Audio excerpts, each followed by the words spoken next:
My name is Xia, Huan.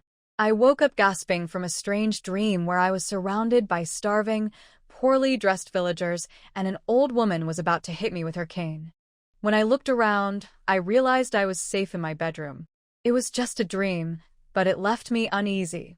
The setting seemed like it was from the 1960s or 70s. Shaking it off, I got up and went about my day. After watering my plants in the garden, I felt a sharp pain in my wrist where I had a faint birthmark shaped like a jade bottle. It hadn't hurt in years. When I touched it, the world around me suddenly changed. I was no longer in my garden, but in a vast farm-like space. It felt surreal, like something straight out of the novels I used to read. Could this be a personal dimension tied to my birthmark? I experimented, commanding myself to leave the space, and I was instantly back in my garden. Excited, I tried entering again, and it worked.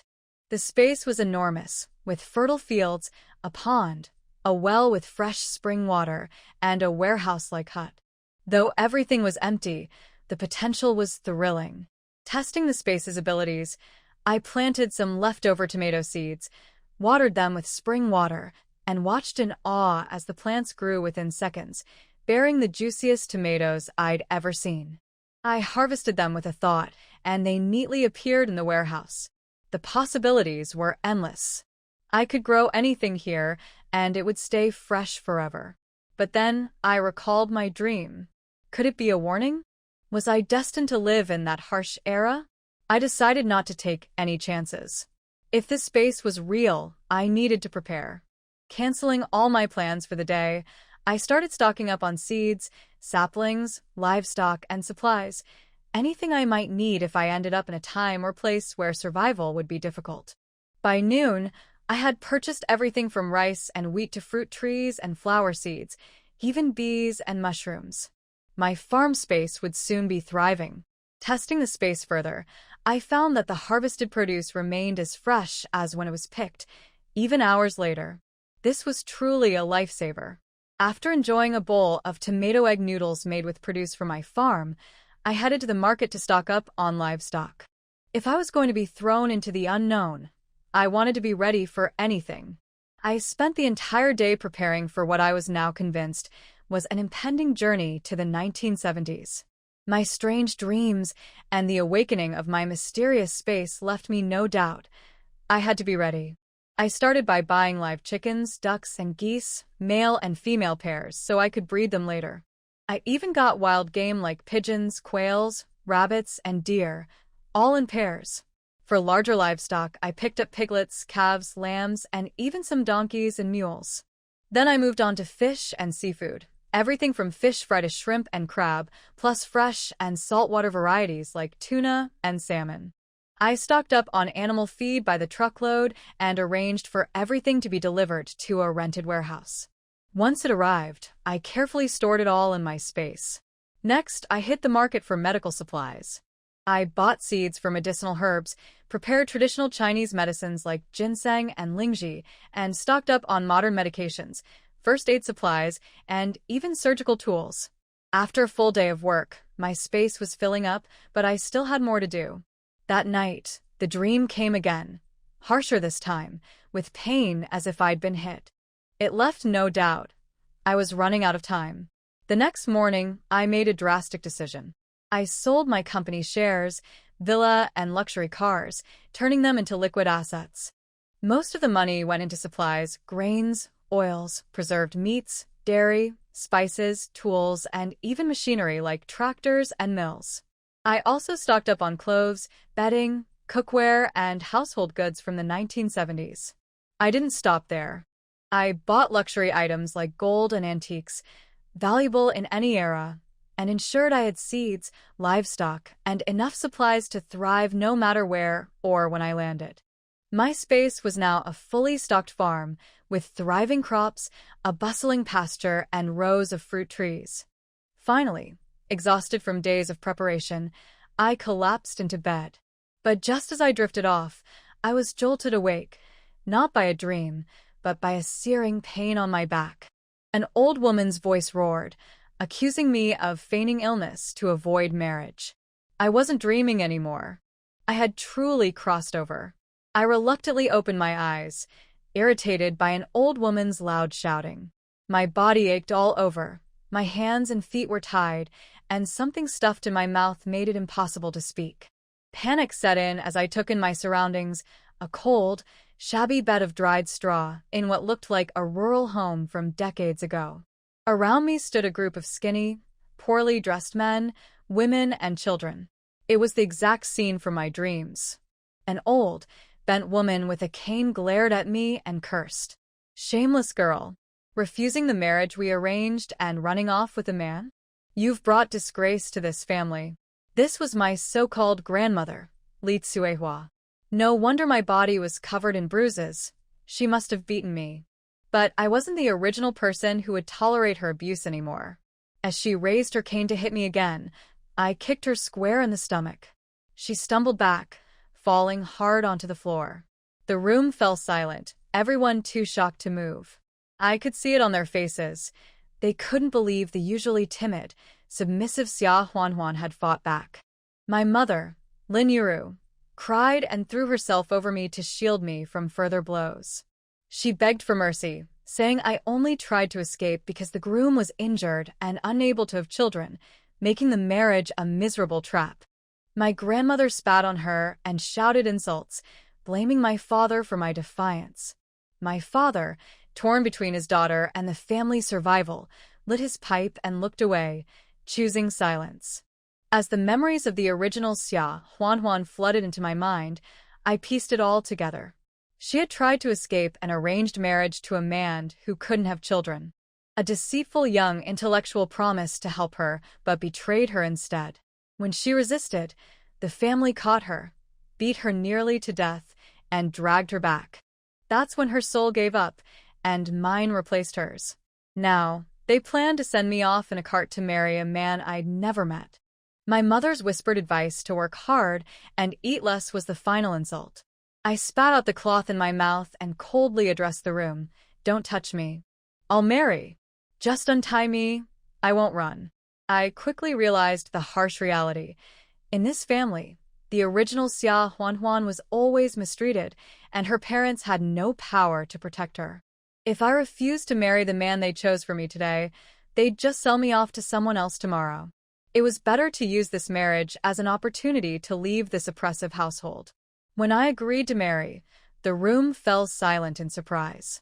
They untied me, as even they couldn't risk sending me off bound and gagged. It would ruin their reputation. Under my uncle and third uncle's watchful eyes, I climbed onto the cart. Just as we were about to leave, my mother ran out, holding a bundle. She tearfully handed me a red wedding dress she had painstakingly made, stitched from scraps of cloth. But before I could take it, my third aunt and her daughter snatched it away. They accused my mother of stealing the fabric, turning the situation into a public spectacle. My mother tried to defend herself, but they continued to humiliate her. When my cousin, Summer Lon, raised her hand to hit my mother, I couldn't stay silent. I caught her arm midair and slapped her, twice. Her shocked face was priceless. "Touch my mother again and you'll regret it," I said coldly. The room erupted into chaos. My third aunt rushed at me, shouting insults, and I slapped her too. "Watch your mouth," I warned. "I'm about to become a member of the Li family. Insulting me won't go unanswered." The commotion escalated until my normally timid father intervened, surprising everyone by shoving my uncle away and standing between me and the rest of the family. For the first time, I saw him stand up for me, declaring that anyone who dared to hit me again would have to face him. My mother sobbed, defending herself against their baseless accusations, while I stared them down. "If you claim my mother stole the fabric, prove it," I challenged. "Where's your receipt or ration ticket? With no money and no fabric coupons, how did you manage to buy it?" Their silence was answer enough. I smirked. They could try, but I wasn't going to let anyone bully me or my mother anymore. When I started questioning the claims about the stolen fabric, the focus shifted to my third aunt, Sun Yushio. She couldn't admit to having private money or fabric coupons. Doing so would invite the whole family to raid her belongings. Left with no choice, she begrudgingly backtracked, saying she made a mistake. With that resolved, my mother dressed me in the wedding clothes she had made and placed a red veil over my head, her voice trembling as she told me to take care of myself. As the cart rolled away, I looked back to see my parents standing at the village entrance, watching me leave. In my hand was a cornmeal bun my mother had secretly given me, a small, sad gesture from parents who were both helpless and pitiable. When I arrived at the Li family's home, I was left alone in a shabby room. The wedding chamber was dismal, cracked walls, a straw bed, and mismatched furniture. The wedding quilt was clearly secondhand. I was exhausted and starving, but I forced myself not to use my stored food from the space. This was unfamiliar territory, and I couldn't risk revealing my secrets. The silence outside struck me as odd. There was no sound of celebration. Just as I was wondering about the lack of a wedding feast, the door opened. Instead of my absent groom, in walked my mother-in-law, Lu Lan, and my second sister-in-law, Wang Guixiang, with 3 small, ragged children in tow. They casually informed me that my husband, Li Zhan, was away in the army and wouldn't be back anytime soon. There had been no feast due to a lack of food, and they expected me to accept the situation. Wang Guixiang then suggested the children should call me Mom right away, skipping formalities. My new mother-in-law agreed. I quickly realized they were trying to offload the responsibility of raising my husband's late brother's children onto me, without even bothering to ask. I didn't let them get away with it. Before the children could say a word, I calmly interjected, "Pardon me, but I just got here and haven't even met my husband. Isn't it a bit premature for them to start calling me Mom?" If they thought I was going to be a pushover, they were about to find out they were wrong. When Wang Guixiang heard this, she immediately said, "Why is it inappropriate? Although family disgrace should not be made public, you, 4th brother's wife, should have heard about it before you got married. It's not that the second sister-in-law said something unpleasant, but the 4th brother can't have children after he was injured. You should raise these 3 children while they are still young and don't remember anything. When they grow up, they will definitely be filial to you and 4th brother." After the death of Li Jun, the eldest brother of the Li family, the 2 brick houses in his family were occupied by the second branch, so the 3 brothers and sisters are now with Wang Guixiang's branch. The 3 children are getting older and older, and raising them one more day means 3 more mouths to feed. Wang Guixiang dreams at night of getting rid of these 3 encumbrances as soon as possible. Seeing that Xia Huanhuan didn't say anything, she couldn't help but said, "Besides, more children means more blessings. 4th sister-in-law, you don't have to go through the pain of childbirth, and you have both sons and daughters. This is a great blessing." Xia Huanhuan glanced at Wang Guixiang coldly and said with a smile, "Second sister-in-law said that more children means more blessings, so I dare not adopt one. Isn't this taking away second sister-in-law's blessings?" When Wang Guixiang heard this, her face became a little anxious. "4th sister-in-law, I am doing this for your own good. If you don't raise the child, you will be lonely and helpless when you are old, and it will be too late for you to regret it." Xia Huanhuan smiled and said, "If second sister-in-law said so, I can adopt the child. I heard that my eldest brother left behind 2 tiled houses. At the beginning, second sister-in-law was vying to raise 3 children, so mother-in-law made the decision and the 2 tiled houses were given to second brother and second sister-in-law's family. Now second sister-in-law wants me to adopt the child, so does she plan to give me the 2 tiled houses as well?" Wang Guixiang didn't expect Xia Huanhuan to bring up the matter of the 2 tiled houses directly, and she was speechless for a moment. After a long time, she stammered, I have also raised these 3 kids for half a year, and the food consumed is enough to buy 2 tiled houses. Why? Why should I give it to you?" Xia Huanhuan sneered twice and said nothing more. The 3 kids are named Li Wen, Li Wu, and Li Beibei. The 2 older brothers, Li Wen and Li Wu, are 5 and 4 years old respectively, and the younger sister Li Beibei is only 3 years old.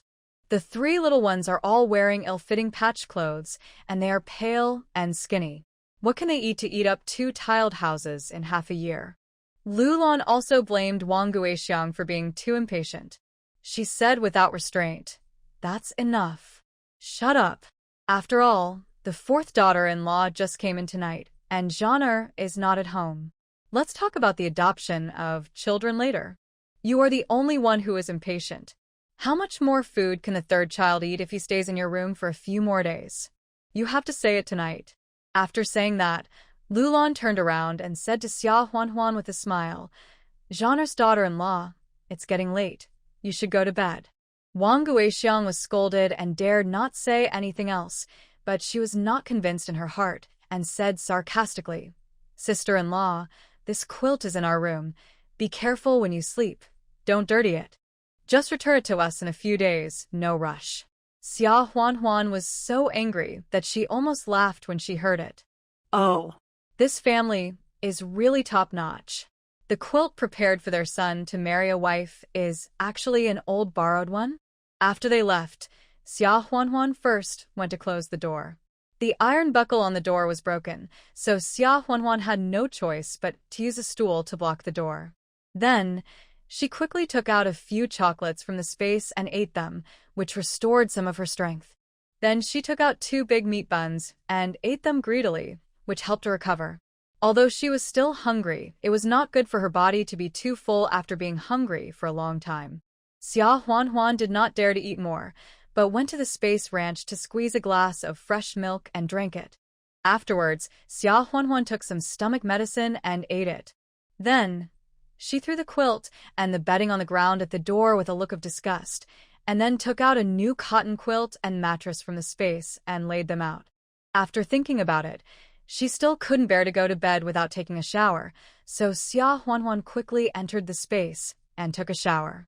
When she entered the space, she could also sense the things in the outside world at any time, so if there was any disturbance, she could still come out immediately. After taking a shower, Xia Huanhuan took out Yunnan Baiyao again, wearing only the underwear of women in that era, a small belly band, and applied the medicine to the wounds on her body. While applying it, there was a sound of pushing the door. Xia Huanhuan's heart suddenly rose to her throat. Then, almost instinctively, she put the new cotton quilt and mattress and Yunnan Baiyao into the space. After such a delay, the door was completely opened. The man standing at the door was wearing a military coat and a military cap. His appearance was not clear, but he was 1.85 meters tall, with a sturdy and upright figure, and looked very manly. Xia Huanhuan looked at the man in astonishment. What's going on? Who is this man? A cold wind blew in, and Xia Huanhuan shuddered, and then she noticed that she was only wearing a small belly band and a pair of lined pants at the moment. Her snow-white shoulders and plump weapons that were about to come out were clearly visible in the man's sight. Ah! Xia Huanhuan exclaimed, and quickly covered her chest with her clothes, looking at the man in horror. The man was also stunned, and obviously he didn't expect to see such a charming scene at the first sight of entering the door. Hearing Xia Huanhuan's exclamation, he quickly closed the door, and then took 2 steps at a time and walked to the Kong, and covered her mouth before Xia Huanhuan let out a second exclamation. He also grabbed her 2 slender wrists firmly with one hand, effectively blocking her struggle. The series of actions were as smooth as flowing water, and it took no more than 5 seconds. Xia Huanhuan was shocked by the man who suddenly approached her infinitely in a few seconds.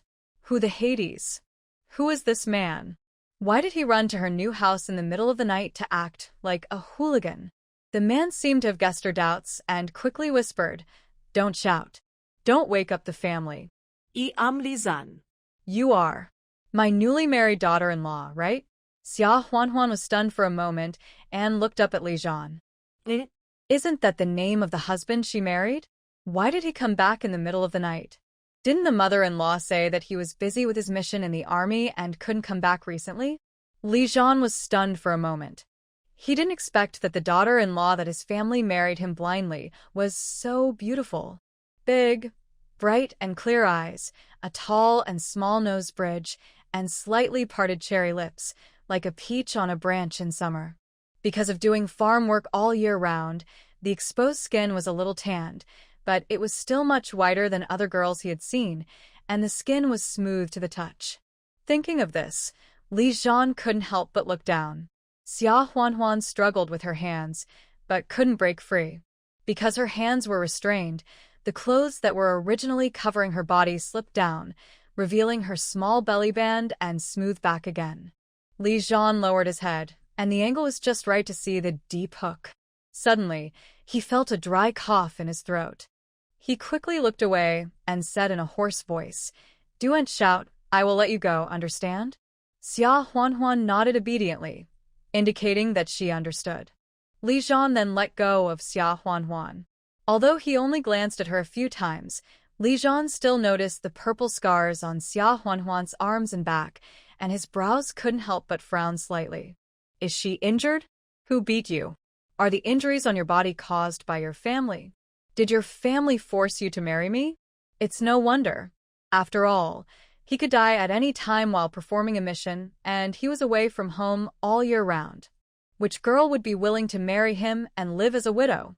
When Xia Huanhuan heard Li Zhan asking about her injuries, she couldn't help but feel warm in her heart, and then her face turned red, almost dripping blood. Although she traveled from the 21st century, she had never been in love. Although the man in front of her was nominally her husband, he was still a stranger she met for the first time. How could she not be shy? Without waiting for her answer, Li Zhan continued, "If you really don't want to marry me, I will go to the commune early tomorrow morning to explain the situation, and we can get a divorce." "I do." Without waiting for Li Zhan to finish, Xia Huanhuan hurriedly stated her position. Although the Li family also has many top-notch people, none of them are familiar with her. Her husband is still serving in the army and probably won't come back for a year or two. She can rely on the supplies in the space to eat and drink delicious food and do what she wants without any worries. If she gets divorced, she will have to go back to the Xia family, which will be inconvenient everywhere. She can't pretend to be the cowardly and bullied character of the original owner, nor does she want to pretend. Li Zhan didn't expect her to be so determined, and couldn't help but look at Xia Huanhuan in astonishment. Xia Huanhuan's face turned redder, and she said, "Besides, after the divorce, how can I get married again?" Li Zhan couldn't help blushing with these words, and he stammered, "Oh, it seems to be true." He scratched his hair. "Don't worry. I will definitely treat you well." After that, he turned around and looked at his new house with some embarrassment. At first glance, it was not a big deal, but his eyebrows couldn't help but frown. This is too simple. This room was where he lived before he joined the army. Li Zhan left home to join the army at the age of 15 and only came back to stay for a few nights during the annual family leave. Over time, this room was used to store a lot of sundries and became a storage room. Now at a glance, there are still a lot of sundries that have not been moved away, and there is no decent furniture in the room. He sent his allowance back to his family every month, so how come his family didn't even have the money to decorate the new house properly? Even the Kong. Li Zhan then noticed that the Kong was bare, without any bedding. He looked suspiciously at the bedding piled at the door, then at the Kong, and then turned to look at Xia Huanhuan inquiringly. While Li Zhan was observing the room, Xia Huanhuan was also observing Li Zhan. When she looked closer, she realized that her husband had a handsome face, a high nose bridge, deep starry eyes, thin lips, and a faint stubble on his marble-like jaw, rough and masculine. This handsome appearance cannot be said to be exactly the same as his mother Lulan, but it can only be said to be completely unrelated. Originally, after seeing Lulan's appearance, Xia Huanhuan had prepared herself mentally for her husband to be an ugly man. In the end, he was a little rough but really handsome. It's a pity that such a handsome man can't have children. It's such a pity. Xia Huanhuan was a little stunned. Because of this, when she met Li Zhan's eyes, Xia Huanhuan blushed again in shame. Li Zhan didn't pay attention and asked, "That quilt, why was it thrown at the door? Isn't it cold?" It's late autumn now, and the temperature at night is only about 5 or 6 degrees. Although there is a Kong in the room, even in the middle of winter, firewood is scarce, and it is not possible to burn it. It's even more impossible in autumn. Xia Huanhuan naturally couldn't say that she had new down quilts in her space. She just took them out and laid them out. If he hadn't come back suddenly, she would have gotten into the quilt and slept beautifully. Therefore, she had to tell the truth. Second sister-in-law said that the quilt was borrowed from her room and asked me to sleep carefully, not to get it dirty or damaged. Besides, I don't like quilts used by others. Li Zhan's eyes flashed with displeasure for a moment. His family kept saying they would find him a wife, but they didn't decorate the new house or buy him a new quilt. If he hadn't taken the time to come back without notifying anyone during his break from duty, he wouldn't have known that his wife was bullied. Xia Huanhuan had put on her clothes hastily, but her clothes were thin to begin with, and she couldn't help shivering from the cold. Li Zhan took off his military coat and put it on Xia Huanhuan. Suddenly wrapped in the military coat with a man's body temperature, Xia Huanhuan was stunned for a moment, looking at Li Zhan with surprise and some warmth in her heart. Li Zhan said, "If you think the quilts used by others are dirty, just sleep under my military coat tonight. Tomorrow I'll go buy some new quilts and bedding." Xia Huanhuan was stunned for a moment, then nodded shyly. "Yeah. It's getting late, go to bed," Li Zhan said, and lay down on the Kong with his clothes on. Xia Huanhuan was a little nervous. It was the first time for her to be alone in a room with a man late at night, and they had to sleep in the same bed. But then she thought her husband was injured. What could he do to her? What was she afraid of? So she wrapped herself in a military coat and slept next to Li Zhan. The red candle was blown out, and there was a silence in the room. Xia Huanhuan was too nervous to sleep at first, but she was exhausted from traveling through time, getting married, and fighting against the best in the world that day, so she fell asleep quickly. Li Zhan kept his habit in the army and fell asleep in seconds when he had the chance, but he slept very lightly. After an unknown amount of time, Li Zhan suddenly felt a warm, soft body crawling into his arms. He opened his eyes at once and saw Xia Huanhuan sleeping in a daze, with her military coat kicked off.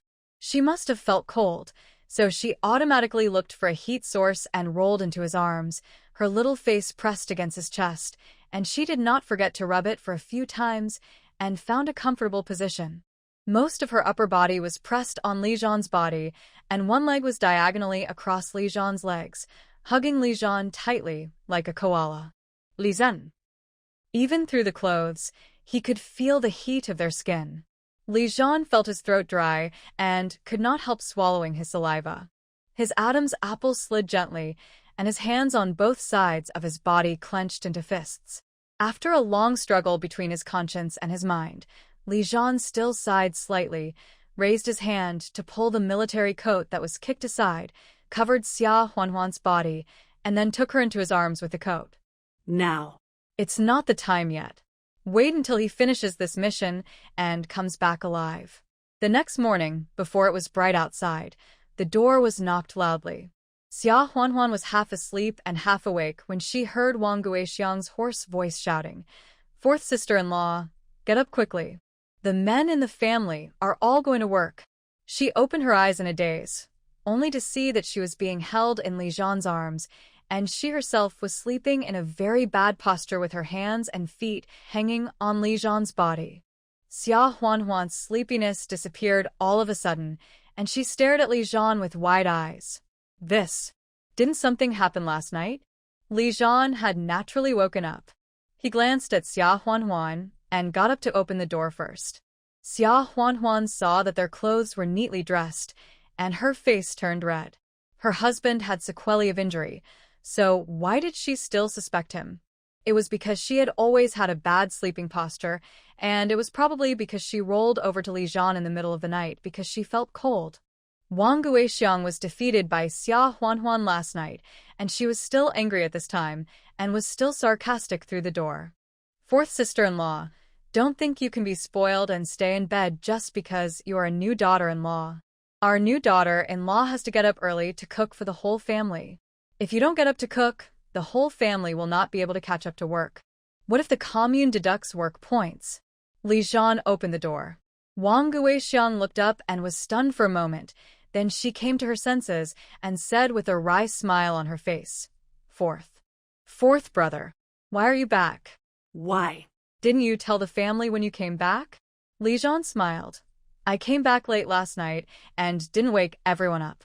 Second sister-in-law knocked on the door early in the morning. Is there something wrong? Wang Guixiang hesitated and said, No. Nothing.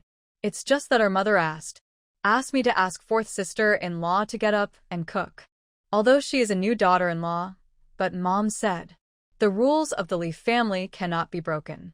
Xia Huanhuan also walked to the door at this time, looking at Wang Guixiang indifferently. Li Zhan frowned slightly and said, Why haven't I heard of this rule?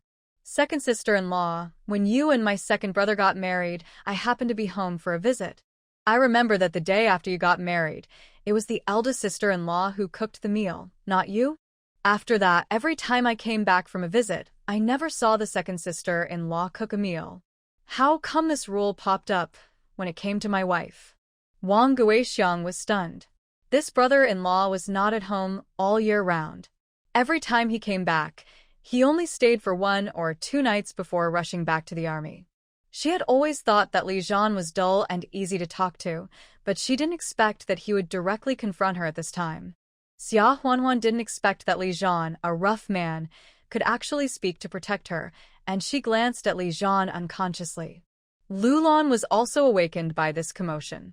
Lulan opened the door, put on a thick coat, and said sleepily, Wang Guixiang, what are you making a fuss about so early in the morning? Why don't you hurry up and cook? Aren't you afraid that your husband will be late for work? Wang Guixiang felt aggrieved when she heard it.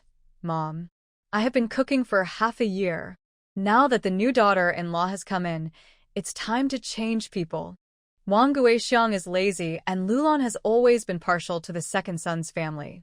Therefore, the cooking work of the Li family has always been done by the eldest son's wife and the third son's wife in turn. Half a year ago, the eldest son died in an accident, and his wife soon remarried and left. Only the third son's wife was left to cook at home. The second wife was so overbearing that she took away the 2 brick houses built by the eldest son. The third son Li Jie's family was so angry that they separated from the family. Wang Guixiang had no choice but to cook for half a year reluctantly. Now that Xia Huanhuan has come in, of course she is planning to quickly leave this hard work to Xia Huanhuan.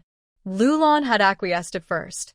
She wanted to find a wife for Li Zhan simply because she heard that the army would give married soldiers an extra 15 yuan a month in allowances.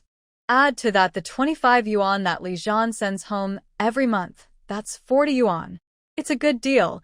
It's not like she's marrying him to continue the family line. Moreover, although Xia Huanhuan is a woman, she is young and strong after all. It's not a loss to have one more person working in the commune to earn work points. Correspondingly, now that the eldest son is dead and the third son has separated from the family, she will have to rely on the second son, whom she loved the most since childhood, for her retirement. It's also a selfish consideration to be nice to the second daughter-in-law Wang Guixiang. Therefore, Lulan could not help but said, Change people if you want. Why are you arguing? Zhan's wife, you will be the one to cook from now on. Before she finished speaking, she noticed Li Zhan, and she was no longer sleepy. She asked in surprise, Zhana, why are you back? Why didn't you inform Mom when you came back? Li Zhan looked at Lulan. I came back last night. Mom, isn't it inappropriate for my wife to do the cooking? Wang Guixiang immediately said, Why is it inappropriate? After your third brother separated from the family, your second brother became the only strong laborer in the family. Most of the work points in the family were earned by him. If it weren't for your second brother, wouldn't the whole family of more than a dozen people have to starve? Your sister-in-law has just come into the family, so she should make some contributions to the family, right? Cooking for the family should at least earn her own food ration, right? Xia Huanhuan's blood pressure rose when she heard this. She had 1 billion supplies in her space, so why would she care about that food ration? And to earn this food ration, she had to serve a family of more than a dozen people? Just as she was about to open her mouth to retort, Li Zhan on the side had already spoken first. Li Zhan smiled a little coldly. Second sister-in-law, do you say that because you think the 20 yuan allowance I send back every month is not enough for my wife's food rations? Xia Huanhuan endured for a long time before she could not hold back the corners of her mouth from rising. Her man. is quite good at protecting his shortcomings. Wang Guixiang was stunned when she heard it. She was just proud and just thought that her husband was now the only strong laborer in the family and forgot about this. Fourth brother, I didn't mean that. In the 1970s, work points could be exchanged for food, but no matter how much you could exchange, it couldn't compare to real money. Food and clothing for the whole family, cloth and clothes, rice, flour, meat, eggs, oil, salt, sauce, and vinegar. What is not enough and does not require money to buy. The Li family has been able to marry wives for their 3 sons in recent years, and each family has 2 or 3 children. They can still live a comfortable life. In fact, it all depends on the allowance sent back by Li Zhan every month. Seeing that Li Zhan had just met her wife and was already protecting her like this, Lulan couldn't help but glare at Xia Huanhuan with a cold look. No wonder everyone in Xia's village was saying that she was indecent. However, she naturally couldn't tear her face off, so she quickly said, Wang Guixiang, if you can't talk, don't talk. You should do the cooking in the future. How can you let Zhan's daughter-in-law cook for your man? Aren't you afraid of gossip if it gets out? When Wang Guixiang saw that Lulan did not protect her and still did not let go of the cooking work, she became even more angry. She glared at Xia Huanhuan and walked towards the kitchen reluctantly. At this time, 3 little ones came out of Wang Guixiang's room. They were the 3 siblings Li Wen, Li Wu, and Li Beibei. Each of them carried a small bamboo basket on his back. Li Wen and Li Wu's bamboo baskets also contained 2 small sickles. Li Beibei was still in a daze. She rubbed her eyes with one hand and pulled her second brother Li Wu's sleeve with the other hand, staggering over the threshold that was almost half her height. Brother, Beibei, is so hungry. The 3-year-old Li Beibei was still ignorant and simply expressed her thoughts. But the 5-year-old Li Wen had already experienced the fickleness of the world. He quickly raised his little hand to cover Beibei's mouth and whispered to coax her. Beibei, be good. We will have food to eat when we come back from mowing the grass. Even so, Wang Guixiang heard it. Wang Guixiang had been upset early in the morning, and now she heard these 3 burdens dare to cry out for hunger. She immediately got angry, rushed to the 3 siblings in 2 steps, raised her hand and slapped Li Beibei in the face. You debt collector, who no one wants. Hungry, hungry, hungry. All you know is to cry for hunger. Why don't I just starve you to death? Li Beibei staggered after being hit, and her small body fell to the ground. She looked up at Wang Guixiang in horror, and the red palm prints on her tender face were clearly visible. After all, she was a child, and Li Beibei pouted her lips, endured for a while, and finally couldn't help crying wow. Li Wen and Li Wu saw their sister was beaten and crying. They both raised their eyes and glared at Wang Guixiang fiercely, then quickly helped Li Beibei up and coaxed her. Beibei, be good. Beibei, don't cry. Fly away in pain. Beibei, don't cry. Wang Guixiang got even angrier when she saw the unconvinced look in Li Wen and Li Wu's eyes. Why are you glaring at me? Do you think I've wronged you by beating you? If you have the guts, don't eat in my room. Go and cut grass for the pigs. If you don't cut enough grass for 3 large baskets today, don't even think about eating. As she said that, she raised her hand to slap him again. However, before she could hit him, her wrist was stopped by Xia Huanhuan, who came over. Xia Huanhuan's eyes were cold, and she tried hard to control her anger. Second sister-in-law, how old are the 3 children? They just shouted that they were hungry. How can you, as an adult, beat them? What she couldn't stand the most was people like Wang Guixiang, who even abused children. They were not human. Putting aside other things, she occupied the 2 tiled houses of the father of the 3 siblings, so she should at least raise the 3 siblings well, right? Now not only do they not feed them enough, but they also beat and scold them. They are bullying the 3 kids who have no parents and no one to love them. Wang Guixiang struggled, but she didn't expect Xia Huanhuan to be so strong. She couldn't break free and couldn't help shouting, "Let go! It's none of your business if I beat the children in my room. They eat my food, wear my clothes, and live in my house, so I can beat them. Even if they are beaten to death, it has nothing to do with you." If you want to feel sorry for them, why didn't you agree to adopt them last night? Will you let go? Will you let go? Wang Guixiang said, raising her other hand to hit Xia Huanhuan. Seeing that the two daughters-in-law were about to fight, Lu Lan stood there as if watching a good show and did not go to stop them. She was too arrogant. Now that Li Zhan was at home, it was difficult for her to show up, so she could use Wang Guixiang's hand to teach him a lesson. When Li Zhan saw this, he was afraid that his daughter-in-law would be bullied, so he followed in 2 steps. Xia Huanhuan's eyes turned cold, and she raised her hand and slapped with a loud slap. A slap hit Wang Guixiang's face. Li Zhan was stunned and looked at Xia Huanhuan in surprise. He didn't expect that his wife was so weak, but so brave. It seemed that he didn't have to worry about being bullied by family members when he was not at home. Wang Guixiang covered her face with one hand and was stunned. In the Li family, she relied on her husband to be favored by her mother-in-law Lu Lan. She beat her eldest sister-in-law and kicked her third brother's wife. She was always the boss. Now she was beaten by the new Xia Huanhuan. Lu Lan was so angry to see Wang Guixiang was so disappointing that she almost died. She said with a look of grief, "Oh, Zhaner's daughter-in-law, why did you hit her? Zhaner, it's your daughter-in-law's fault. No matter what, Wang Guixiang is your second sister-in-law. It's too unreasonable for your daughter-in-law to beat her." Xia Huanhuan sneered and glanced at Lu Lan. She naturally heard that Lu Lan was trying to turn her image in Li Zhan's mind into a shrew and unreasonable. However, she didn't care. If Li Zhan really blamed her for this, then this man was nothing special. This slap is for Bebe to give back to you.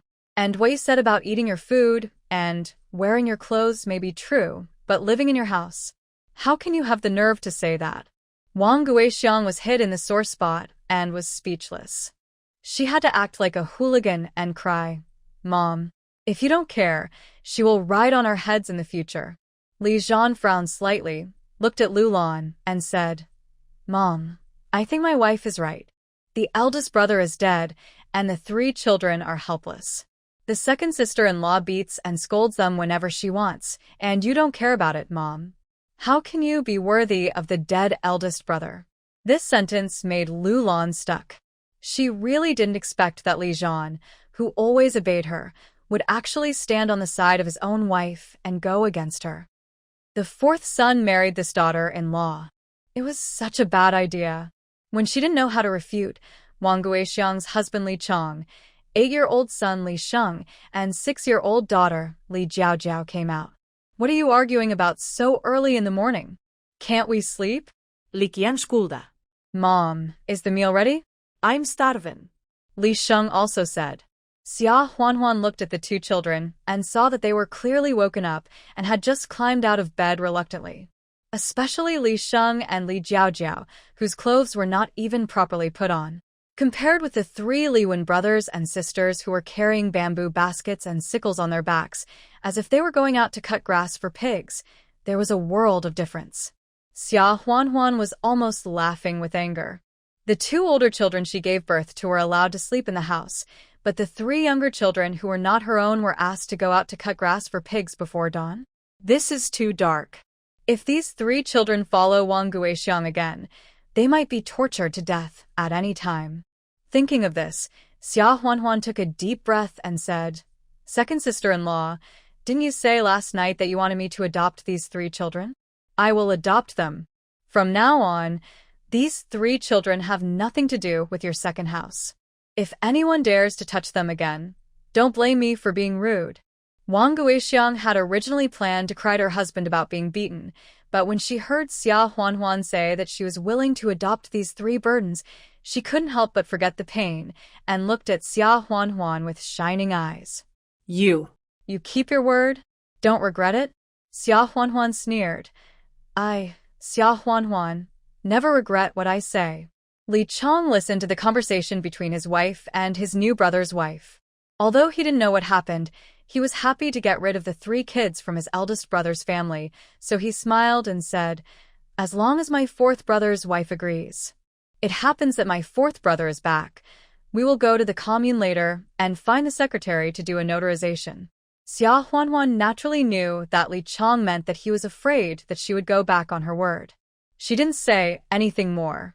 She went over and picked up the still sobbing Li Beibei, held Li Wu with one hand, called Li Wen again, and walked towards her room. Li Zhan looked at his newlywed wife with deep eyes, and it was impossible to tell his emotion. Although Li Beibei was young, she knew vaguely that this beautiful aunt had just beaten up the old monster and avenged her, so she held Xia Huanhuan's clothes tightly with her little hands, and her tear-stained little face was pressed against Xia Huanhuan's shoulder, showing intimacy and dependence. Li Wu's little hands also tightly grasped Xia Huanhuan's fingers, and his short legs followed her hard, fearing that he would be left behind. Only Li Wen stood there, frowned and looked at Xia Huanhuan for a while, then lowered his head and followed Xia Huanhuan into the house. After entering the house, Xia Huanhuan put Li Beibei on the Kong, wiped her tears, and coaxed her gently. "Beibei, be good, don't cry. From now on, no one will dare to bully you with me around." She went to hug Li Wu and Li Wen again. Li Wu obediently stretched out his hands for her to hug. But Li Wen took 2 steps back with a look of resistance. Xia Huanhuan sensed Li Wen's hostility toward her, smiled, and did not force it. Li Zhan watched silently for a long time and finally said, "I'm sorry for wronging you." In fact, he also intended to adopt the 3 children of his eldest brother, but he was away from home all year round, and talking about adoption was just empty talk, and in the end it was just hypocrisy. Unexpectedly, his newlywed wife actually offered to adopt them. Xia Huanhuan glanced at Li Zhan and said, "What's wrong with that? Isn't it just 3 more mouths to feed? In the future, if I have a bite to eat, they will have a bite to eat, and they won't be hungry." Li Zhan looked at Xia Huanhuan, his heart filled with emotion and indescribable feelings. He even wanted to hug his wife in his arms immediately, but because there were 3 little guys watching, he had to hold back. At this time, Li Wen suddenly lowered his head and walked towards the door, saying as he walked, "I'm going to cut grass for the pigs." Li Wu and Li Beibei saw their brother walking out, looked at each other, and were eager to get off the Kong, saying, "Brother, wait a minute. I'm going to." "Brother, Beibei is going to cut grass for the pigs too." Xia Huanhuan looked at Li Wen's small back carrying a small bamboo basket and couldn't help sighing in her heart. She shouldn't have done anything bad, right? Why is this child so hostile to her? "Wait a minute." Xia Huanhuan stopped Li Wen and asked, "Why are you cutting grass for pigs at such a young age?" Li Wen turned around, looked at Xia Huanhuan stubbornly, and said in a baby voice, "I'm cutting grass for pigs to earn work points. With work points, I can exchange them for food. I, Xiaowu, and Beibei won't go hungry." Xia Huanhuan felt distressed after hearing this. A 5-year-old child knew that he had to cut grass for pigs to earn work points in exchange for food? Wasn't it all because of Wang Guixiang's coercion? "You don't have to earn work points. I'm here, and I won't let you go hungry again," Xia Huanhuan promised. But Li Wen frowned and looked at her with hostility and arrogance on his face. "We don't want to eat the food in this family, so we don't need you to feed us. I will cut a lot of pig grass and earn back the food for Xiaowu and Beibei. I want to support myself and my younger brothers and sisters." Li Zhan and Xia Huanhuan looked at Li Wen in astonishment. They didn't expect that this kid was so ambitious. Li Zhan squatted down, raised his hand and patted Li Wen's little head, and said with a smile, "Xiaowen, earning work points is the adult's business. 4th uncle can give a lot of allowances in the army and buy a lot of food. Xiaowen doesn't have to worry about his younger brothers and sisters going hungry in the future." Xia Huanhuan thought about it for a while and probably guessed why this kid was so hostile to her, so she said, "You want to earn food by yourself and feed your younger brothers and sisters? Well, I won't stop you. From now on, you will be considered as a member of my family. I will calculate your work points, and I will give you a share of the food.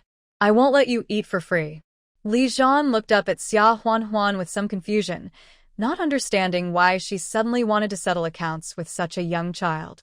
Xia Huanhuan blinked at Li Zhan and continued to say to Li Wen, "But wait until you have dinner before going. Didn't Beibei just say she was hungry?" Can you bear to let her go hungry with you to cut grass for pigs? Li Wen looked at his brother and sister who had run up to him, holding their own small bamboo baskets in their hands, looking at him with trust, and felt a little embarrassed. At this moment, Wang Guixiang's voice came from outside the door. It's time to eat. Li Wu and Li Beibei looked at Li Wen eagerly and whispered, Brother, I'm so hungry. Li Wen sighed, looked at Xia Huanhuan stubbornly, and said, Then let's eat first today, and then I'll go to mow the grass. This breakfast. Count as I owe you. Xia Huanhuan was a little tired. This kid is really stubborn. Xia Huanhuan and Li Zhan took the 3 kids to the kitchen and saw Wang Guixiang breaking a big cornmeal steamed bun into 2 halves and handing them to her son Li Sheng and daughter Li Jiaojiao respectively. Li Sheng took it reluctantly and muttered, Why is it steamed bread again? Mom, didn't you say yesterday that you steamed 3 multi-grain buns? I want to eat multi-grain buns. Li Jiaojiao heard it and immediately said, Mom, I want to eat multi-grain buns too. Wang Guixiang saw that Li Zhan and Xia Huanhuan had come over with their 3 kids and hurriedly winked at her son while yelling, What multi-grain buns? Which eye of yours saw the multi-flour buns? Li Sheng was stupid and didn't understand his mother's eyes. He pointed at the multi-flour buns in his father Li Chong and grandmother Lu Lan's hands and shouted confidently, Isn't it my father and grandma's hands? My grandma even gave half to my aunt. Xia Huanhuan looked at Lu Lan and Li Chong, and sure enough, they both held a gray-white bun in their hands. There was also a girl of 16 or 17 sitting next to Lu Lan, who also held half of it in her hand. This girl should be the aunt that Li Sheng mentioned, that is, Li Zhan's sister Li Qiao. When the 3 saw Xia Huanhuan looking at them, they all took their bowls and went back to the house to eat. Wang Guixiang was almost mad at her son and shouted, It's good enough to have cornmeal steamed buns. Those 3. No. How can there be 3? Those 2 grain steamed buns. Your father is a strong laborer. Shouldn't he eat them? And your grandmother has 1. It's your turn? Li Sheng and Li Jiaojiao were scolded and didn't dare to say anything more. They took the steamed buns and a bowl of corn porridge and went away to eat. Wang Guixiang smiled as she looked at Li Zhan and Xia Huanhuan and said, 4th brother, 4th sister-in-law, it's a bit unfortunate today. I didn't expect 4th brother to come back suddenly, and now there is only 1 steamed bun left. 4th sister-in-law, don't eat it. Give it to 4th brother, okay? Don't feel uncomfortable. I didn't get any either. We women can't do much work anyway, and we all rely on men to eat and earn some work points, right? As she said that, she handed a cornmeal steamed bun to Li Zhan as if offering it. Here, 4th brother. This is for you. The cornmeal porridge is in the pot, and the rest is for your room, so you can serve it yourself. Xia Huanhuan walked over and lifted the lid of the earthen pot, only to see that there was only a bottom of the porridge left, and it was afraid that it would not be enough for the amount in Wang Guixiang's son and daughter's bowls just now. And these, plus another cornmeal steamed bun, are the amount left for her, her husband, and the 3 little guys. Xia Huanhuan was almost laughing out of anger. If her man hadn't been at home, I'm afraid that cornmeal steamed bun wouldn't have been left for her. After Wang Guixiang finished speaking, she took a bowl full of corn porridge and a basket covered with an old gauze, and was about to go back to her room. But Xia Huanhuan suddenly raised her hand and pulled the cloth on the basket. There was a mixed flour steamed bun in the basket. Wang Guixiang didn't expect to be exposed suddenly. Her face turned red, and then she hurriedly put down the bowl in her hand and tried to grab the gauze in Xia Huanhuan's hand. You. Why are you pulling and rummaging around? Xia Huanhuan threw the gauze to Wang Guixiang and then took advantage of her distraction to grab the mixed flour steamed buns. Wang Guixiang was so angry when she saw it that she almost vomited blood. She rushed over to grab it. You. How could you grab my steamed bun? Give it back to me. Xia Huanhuan pushed Wang Guixiang away and sneered. 2nd sister-in-law, didn't you say that there was only 1 steamed bun left? What's the matter with this mixed flour steamed bun? Didn't 2nd sister-in-law leave it for herself? I. Wang Guixiang was speechless for a moment and stuttered for a long time before saying, I left it for my man to eat. My man is too tired to work in the fields. How can one mixed flour steamed bun be enough? He is the strong laborer in the family, the pillar of the family. Xia Huanhuan tilted her head and sneered. Only the strong laborers in the family are qualified to eat mixed flour steamed buns? In that case, your man can work in the fields to earn work points, and my man also has a monthly allowance. He doesn't deserve to eat mixed flour steamed buns? Didn't I already give a steamed bun to my fourth brother? My fourth brother doesn't work in the fields, so one steamed bun is enough. Wang Guixiang continued to say domineeringly. So, Xia Huanhuan's eyes were full of anger, and she said with a smile, for one meal, your family of 4 will get 2 mixed flour steamed buns, 1 steamed corn bun, and 4 bowls of corn porridge. Our family of 5 is only entitled to 1 steamed corn bun and less than a bowl of porridge? Wang Guixiang saw that the relationship was torn and said sternly, I divided it like this. What can you do? I gave you a steamed corn bun because of your fourth brother. You just came in yesterday and didn't earn any work points. I asked you to cook in the morning, but you didn't do it. I can give you a mouthful of porridge, which is already a great favor to you. I tell you, give me back the mixed flour steamed bun. Otherwise, I will tear your face apart. Li Zhan on the side frowned and glared at Wang Guixiang, then stood in front of Xia Huanhuan. Second sister-in-law, if you dare to touch my wife, don't blame me for not giving you face. The scene just now refreshed his view of his family. In the past, he would only come back for 1 or 2 days every 1 or 2 years, or even every 2 or 3 years, and sometimes he would only come back for half a day. He didn't even have time to eat a meal at home. He would just leave his allowance and leave. He didn't care much about how his family members acted. But now that he has married a wife and adopted 3 children from his eldest brother's family, he will have 4 people to support in the future. Now, he is still at home, and it is already unfair for his second sister-in-law to distribute breakfast. When he returns to the army and is not at home, won't his wife and the 3 children be bullied to death by them? Lu Lan and Li Chong both came out of the house because of this commotion. When Lu Lan saw the mixed flour steamed bun in Xia Huanhuan's hand, her face didn't look good. Wang Guixiang clearly told her that only 2 mixed flour steamed buns were steamed, so why is there a third one now? This Wang Guixiang actually kept it secret from her. But Xia Huanhuan is not a good person either. Even if there are 3 mixed flour steamed buns, it is not Xia Huanhuan's turn as a new wife who just married into the family to eat them. Why are you arguing again so early in the morning? Wang Guixiang, have you learned to keep secrets from me? See how I will settle with you later. And Zhana's wife, give me the mixed flour steamed buns. I'll distribute it. Xia Huanhuan of course did not give it to Lu Lan, but asked, who does mother-in-law plan to give it to? My husband or my second brother? Lu Lan glared at Xia Huanhuan. Of course it's Zhana. Zhana sends back his allowance every month, so of course he is eligible to eat mixed flour steamed buns. Chonger, you have no objection, right? When Li Chong heard Lu Lan asking him a question, he first glared at Wang Guixiang, who was more of a hindrance than a help, and then said, Mom is the boss. But I think what my wife said is right. My fourth brother is in the army and doesn't have to work in the fields. Lu Lan interrupted him. Shut up.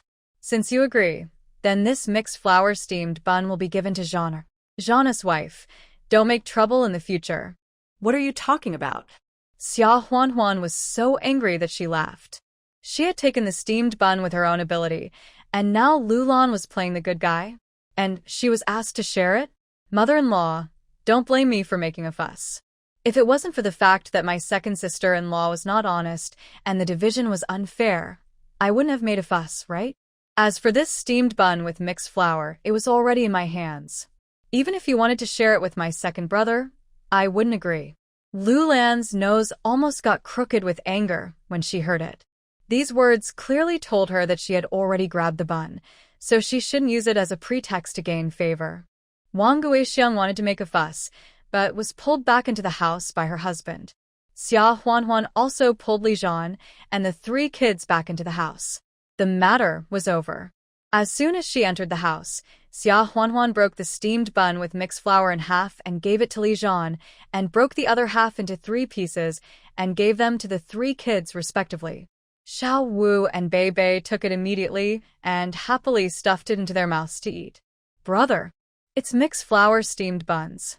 So delicious. Mixed flour steamed buns. Bei Bei likes it. Ever since their father passed away and their mother remarried, they haven't eaten mixed flour steamed buns, let alone steamed cornbread, for a long time. Wang Guixiang only gave the three siblings a little watery porridge every day, and even then, she asked them to cut grass for pigs and send it to the production team to earn work points. If they didn't cut enough, they wouldn't be given any to eat. Li Wen didn't take it, but just frowned at Xia Huanhuan. Xia Huanhuan sighed and said, I'll give it to you on credit first. I'll deduct the money when you earn work points, okay? Li Wen took it and added, and my brother and sister, they'll owe it to me first. This kid is quite protective of his shortcomings. The little guy seemed to be very hungry, and he wolfed down the mixed flour steamed bun and almost choked. Li Zhan looked down at the half-steamed bun in his hand, then looked at Xia Huanhuan, feeling complicated. Xia Huanhuan grabbed the mixed flour buns, but gave them all to him and the three children, leaving nothing for herself. Xia Huanhuan felt that Li Zhan was looking at her and looked up at him strangely. Why are you looking at me? Eat, aren't you hungry? Li Zhan suddenly grabbed Xia Huanhuan's hand, which scared Xia Huanhuan. What are you doing? Li Zhan put the bun in her hand and said, You eat it. Xia Huanhuan was stunned, and then subconsciously said, I'm not hungry. She ate 2 big meat buns and drank milk last night, and she really wasn't that hungry now. This mixed flour bun is made of sweet potato flour, corn flour, and a little white flour. Although it was a rare thing in the 1970s, she was used to eating white flour buns, but she really didn't look down on it, not to mention the porridge in the pot that looked unappetizing. Moreover, she had meat buns and chicken legs in her space, but she didn't have the chance to take them out and eat them now. Therefore, she didn't plan to eat this breakfast. Eat even if you're not hungry, Li Zhan said domineeringly. Xia Huanhuan looked up at Li Zhan in surprise. Although this rough Chinese man had a fierce tone, his words were very sweet. I'm really not hungry. Li Zhan frowned. If you don't want to eat, I won't eat either. Give it all to the 3 little guys. As soon as the voice fell, Xia Huanhuan heard Li Zhan's stomach making a gurgling sound. Xia Huanhuan. Li Zhan turned his face away in embarrassment. After a night, his beard had grown a lot, and the green stubble added to the masculinity of his handsome face like a sculpture, but now it has also turned red. Li Zhan was in a panic and blamed, This is. Xiao Wu's stomach is rumbling. Li Wu heard that he was named and looked up at his 4th uncle in surprise. He was full, but his stomach didn't rumble? Xia Huanhuan almost couldn't hold back her laughter. This man is too cute. She sighed, divided the mixed flour bun into 2 halves, handed the larger half to Li Zhan and said, Here, let's each have half. Is that okay? Li Zhan took it and ate the mixed flour bun in no time. He felt that it was the most delicious mixed flour bun he had ever eaten. After breakfast, the second brother Li Chong came and knocked on the door, calling them to take the 3 little kids to the commune to register for adoption procedures. Xia Huanhuan knew that he was in a hurry because he was afraid that she would change her mind. She did not hesitate to take the 3 little kids and Li Zhan to the commune team with Li Chong, Wang Guixiang, and Lu Lan. Qingshui village, Xiajie village, and the other 2 villages were combined into a commune. The office of the commune was located in Qingshui village, so it was very convenient to go there. The secretary of the commune was surnamed Zhao, in his 50s. He went to a private school for a few years when he was a child and could recognize a lot of words. He took out the roster and looked up and asked Xia Huanhuan. Just married Li Zhan, the 4th son of the Li family, yesterday, right? Li Zhan and Xia Huanhuan said in unison, yes. After that, the 2 were stunned for a moment, looked at each other, and blushed. Secretary Zhao said, Your mother-in-law Lu Lan said yesterday that Li Zhan is still in the army and has not returned. I haven't registered your marriage yet. Since Li Zhan is back, I will register directly, right? Before Li Zhan and Xia Huanhuan spoke, Lu Lan suddenly interrupted and said, We can talk about their marriage registration next time. Now, let's go through the adoption procedures for the 3 little guys. The The second child is still waiting to go to work, and we can't afford to waste time." As she spoke, she winked at Secretary Zhao. Xia Huanhuan frowned slightly and glanced at Lulan. What tricks did this mother-in-law who likes to use others to plot against people behind their backs do again? Secretary Zhao didn't react and said strangely, "Marriage registration is very fast. It only takes a cup of tea. I'll write the marriage certificate at the same time." Lulan had a strange expression on her face, and just when she was about to say something, Li Zhan had already spoken. "Then I'll trouble you, Secretary." Lulan didn't know what to say now, so she could only glare at Xia Huanhuan coldly and step aside. Secretary Zhao picked up a pen and wrote on the roster. Xia Huanhuan looked at it and suddenly said, "Secretary, my name. The last two characters of my name are not the female character, but 3 drops of water, which is the one of one flowing water." As soon as she finished speaking, the others didn't react, but Secretary Zhao and Li Zhan looked at her in surprise. Secretary Zhao was stunned for a moment, then smiled and said, "Good. One of one flowing water. A good name." As he said that, he wrote the marriage certificate, which was 2 palm-sized pieces of paper, and there was no photo attached, just the names, hometowns, ages, etc. of the 2 people. Secretary Zhao asked the 2 to sign their names respectively, and then signed his own name as the witness, and then handed the marriage certificate to the 2. "Okay. 2 copies, keep them well. Don't lose them." Xia Huanhuan looked at her name and Li Zhan's name together, and then she felt that she really married this man. She felt a little embarrassed, and for a moment, she didn't even have the courage to look up at Li Zhan. Secretary Zhao started to deal with the adoption after writing the marriage certificate. "Are you sure you want to change the adoptive households of the 3 orphans of Li Jun's family from Li Chong and Wang Guixiang's family to Li Zhan and Xia Huanhuan's family?" He was mainly asking Xia Huanhuan, 3 little guys, that's 3 mouths to feed. It's not easy to raise them. Although the fact that Li Zhan, the 4th son of the Li family, was infertile had spread, it was normal to adopt the orphans of the eldest brother's family. But Xia Huanhuan had just entered the Li family yesterday. She was a 20-year-old girl, and she came early the next morning to adopt 3 children aged 3 or 5. Her husband was serving in the army and was away from home all year round. The Li family was somewhat bullying. Wang Guixiang glanced at Xia Huanhuan and said, "Of course it's true. Secretary, please write it quickly. My husband is still waiting to go to work. I've lost 1 work point today because of the delay." Xia Huanhuan ignored her and nodded, "Okay." Secretary Zhao looked at Xia Huanhuan, then picked up a pen and wrote it down on the roster, and then said, "Okay. From now on, the household registration of Li Wen, Li Wu, and Li Beibei will be moved to the household registration of Li Zhan and Xia Huanhuan." Wang Guixiang saw that it was recorded, and her family was completely free of 3 burdens, and her face was full of smiles. 4th brother's wife, these 3 little rascals have big appetites. You must work hard to earn work points to feed them in the future. I have to say this in advance. Except for the 3rd brother's family, our family has not been divided. But the work points must be clearly divided in the future. My man is strong and earns a lot of work points, but I can't support 3 little rascals for you, right?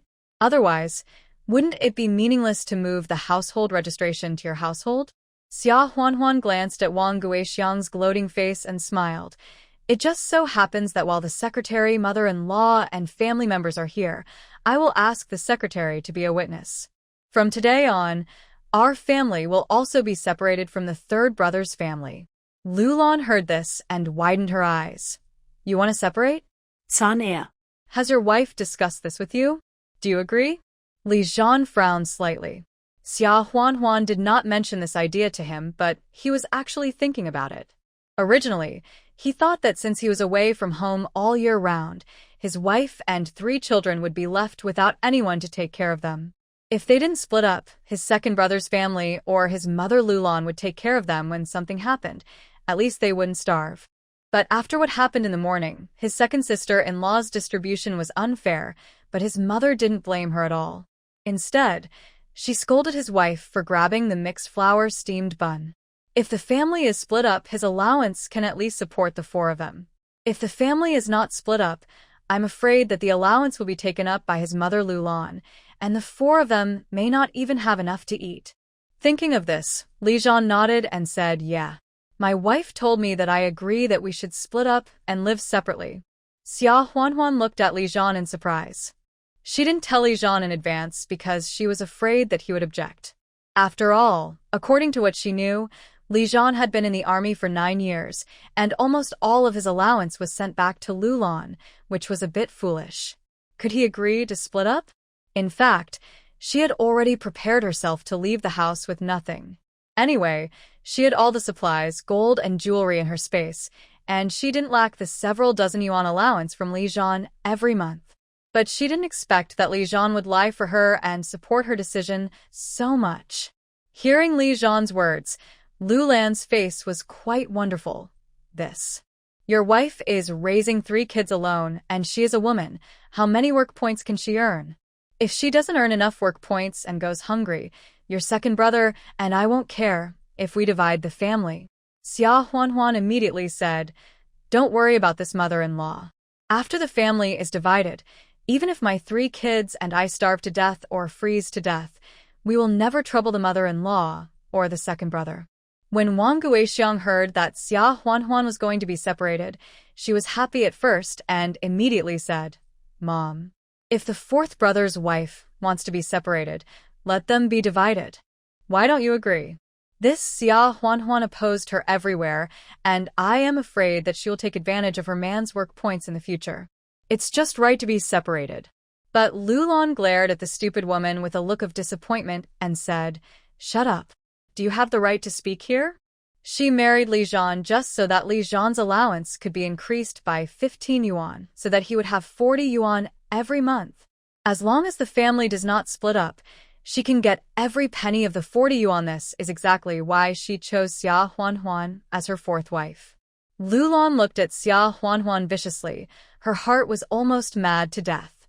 Xia Huanhuan, whom she had inquired about in advance, was supposed to be cowardly and submissive and should not fight back or talk back in the Xia family, but only work hard and willingly.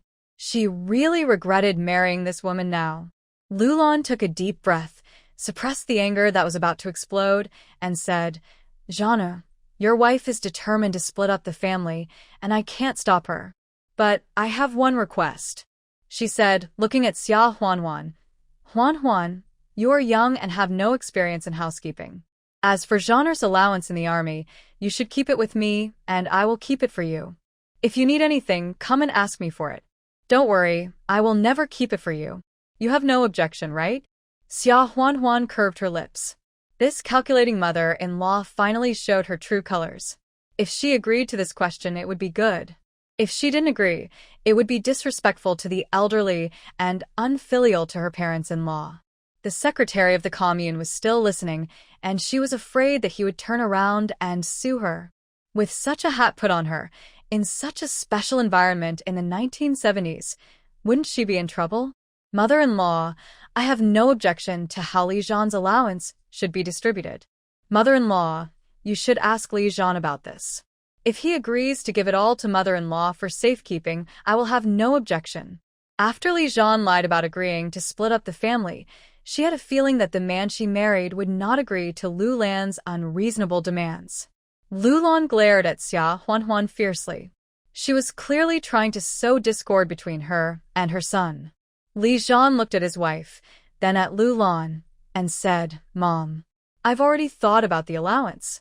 After the split up, Huanhuan will take care of 3 children. If all the money is kept with you, it would be inconvenient if something happened. In the future, my allowance will be 40 yuan. 30 yuan will be given to my wife, and 10 yuan will be given to you. It's my pension for you. Lu Lan's face turned pale with anger when she heard this. She married her son, but the allowance she received was reduced from 25 yuan to 10 yuan. Isn't this losing both her son and her army? Zhana, I'm old, and your sister Qiao Qiao is about to get married. These 10 yuan are really a bit too little. Secretary Zhao at the side couldn't stand it anymore. I say, Lu Lan, you should be content. Other people's wives have 3 little kids and 4 mouths to feed and 30 yuan, but you and Li Qiao Qiao can only get 10 yuan for 2 mouths.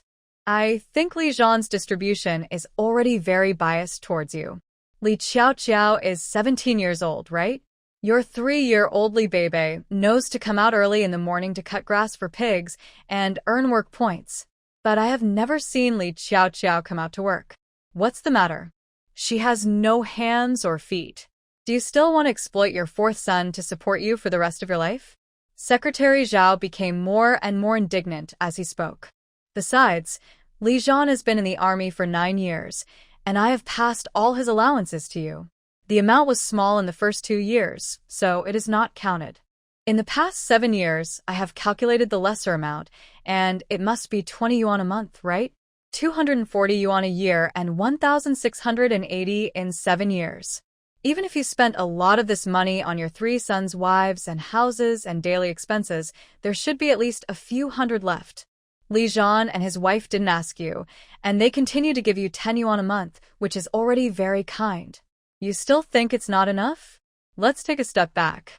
Don't you have 2 other sons? You can't just fleece one sheep, right? Why don't you try asking your second and third sons and ask them for 10 yuan a month? See if they will pay attention to you or not. These words made Lu Lan's face turn red and black, which was very beautiful. Xia Huanhuan looked at the old secretary in shock. If she was not afraid of scaring this kind and sharp old grandfather, she would have wanted to run up and give the old grandfather a big hug. It was so enjoyable to confront Lu Lan. If it were not for her position, she would have opened her mouth and made Lu Lan speechless. Wang Guixiang only realized at this time why her mother-in-law was not happy with the fourth brother's family to separate. It turned out that she still wanted to monopolize the fourth brother's allowance. Moreover, she didn't expect that she still had so much money in her hands. Mom. Do you really have a few $100s in your hand? Last time I asked you for 2 pieces and wanted to tear a foot of cloth to make 2 pairs of shoes for Xiaosheng and Jiao, and you said you didn't have it. Wang Guixiang became more and more angry. This old pious woman is so rich, but she always beats her around the bush and asks her husband to pick the best white rice and flour from the rations he earned from hard work for her and her sister-in-law. Yes, Mom, do you really have so much money? Li Chang also stared at Lu Lan suspiciously and questioned. Hundreds of dollars. Now the market price of a pound of flour is 1.8 cents, and the market price of a pound of meat is only 9 cents. Hundreds of dollars means 2,000 pounds of flour and hundreds of pounds of pork. It is enough for the dozen people in their Li family to eat for several years. How can I have so much money? All these years, what you have eaten, worn, and used, do you think it is enough to rely on the work points you earned? Isn't it bought with my own money? The allowance sent back by Zhana has long been used up. Xia Huanhuan didn't want to listen to Lu Lan and Wang Guixiang's quarrels, so she said, since mother-in-law agrees to divide the family, let's ask the secretary to come to our house and be a witness. Lu Lan had no choice but to follow everyone back to the Li family reluctantly. As soon as she got home, Lu Lan ordered Li Chang and Wang Guixiang to move out some of the food, rice, flour, meat, eggs, etc. Wang Guixiang and her husband dawdled for a long time before they managed to move out 10 kilograms of sweet potatoes, 10 kilograms of sweet potato flour, 10 kilograms of corn flour, 5 kilograms of white flour, 5 kilograms of rice, 8 eggs, and about half a kilogram of bacon. Mom, these are all the food rations left in the family now. Lu Lan took a look and naturally saw that the couple had moved out at least half of them, and she was very satisfied. She said to Secretary Zhao, Secretary, you have seen it too. Although our family has just harvested the grain after the autumnal equinox, it will be winter soon. It is not certain whether this amount of food rations can last through the winter. But since the son is no longer under the control of the mother, let's divide it according to the number of people. The 2 children count as 1 person, and there are 5 of us. The 4th daughter-in-law counts as 2.5 people, so she can get 30%. Secretary, you testify that I did not bully her, did I? Xia Huanhuan made a rough calculation in her mind. 30% is 3 pounds of sweet potatoes, 3 pounds of sweet potato flour, 3 pounds of corn flour, 1.6 pounds of white flour, 1.6 pounds of rice, and 3 eggs. The bacon can be divided into 80 g, which can be ignored. Secretary Zhao knew at a glance that the second son of the Li family had hidden a lot of rations. Just as he was about to point it out, Xia Huanhuan spoke directly. I have no objection to giving us 30% of these rations, and I don't care. However, there is another matter that needs to be sorted out in front of the secretary. Lulan didn't expect Xia Huanhuan to agree to the distribution plan so readily, and she didn't even doubt that they were hiding something. She couldn't help feeling proud in her heart. It seems that she is not that smart. She sneered and asked, "What matter do you want to sort out?" Xia Huanhuan swept her eyes coldly over the crowd and smiled. "It's the 2 brick houses left by my eldest brother." Wang Guixiang became anxious after hearing what Xia Huanhuan said. Xia Huanhuan, you. What did you say? Mom has already decided to give the house left by my eldest brother to our second wife. Why do you want it now? Mom, you have to decide this matter for us. Lulan also said with a gloomy face. Jean, daughter-in-law, you just got married. What qualifications do you have to earn this house? Xia Huanhuan sneered twice and said, my eldest brother's house was given to your second wife because you insisted on raising 3 little guys and occupied it forcefully. But what kind of life have the 3 little guys lived with you in the past 6 months? I can't say it since I just got married, but the secretary should have seen it all, right? As she said, Xia Huanhuan asked Secretary Zhao. Secretary, didn't you say before that you had seen Xiaowen, Xiaowu, and Beibei carrying small bamboo baskets to cut grass for pigs before dawn? When did you start seeing them? Secretary Zhao recalled and said, about half a year ago, after Li Jun's accident. These 3 little guys passed by the gate of the commune every day, and I'm afraid that many people in the village saw them. Not only do they cut grass for pigs in the morning, but they also collect firewood and feed chickens and ducks during the day. They do a lot of farm work. In the past 6 months, the 3 kids have earned hundreds of work points in total. Xia Huanhuan asked again, have you seen Li Sheng, Li Jiaojiao, and others doing farm work? How many work points have they earned? Secretary Zhao waved his hand. Don't mention 8-year-old Li Sheng and 6-year-old Li Jiaojiao, even 17 or 18-year-old Li Qiaoqiao. I have never met her once. She didn't earn a single work point.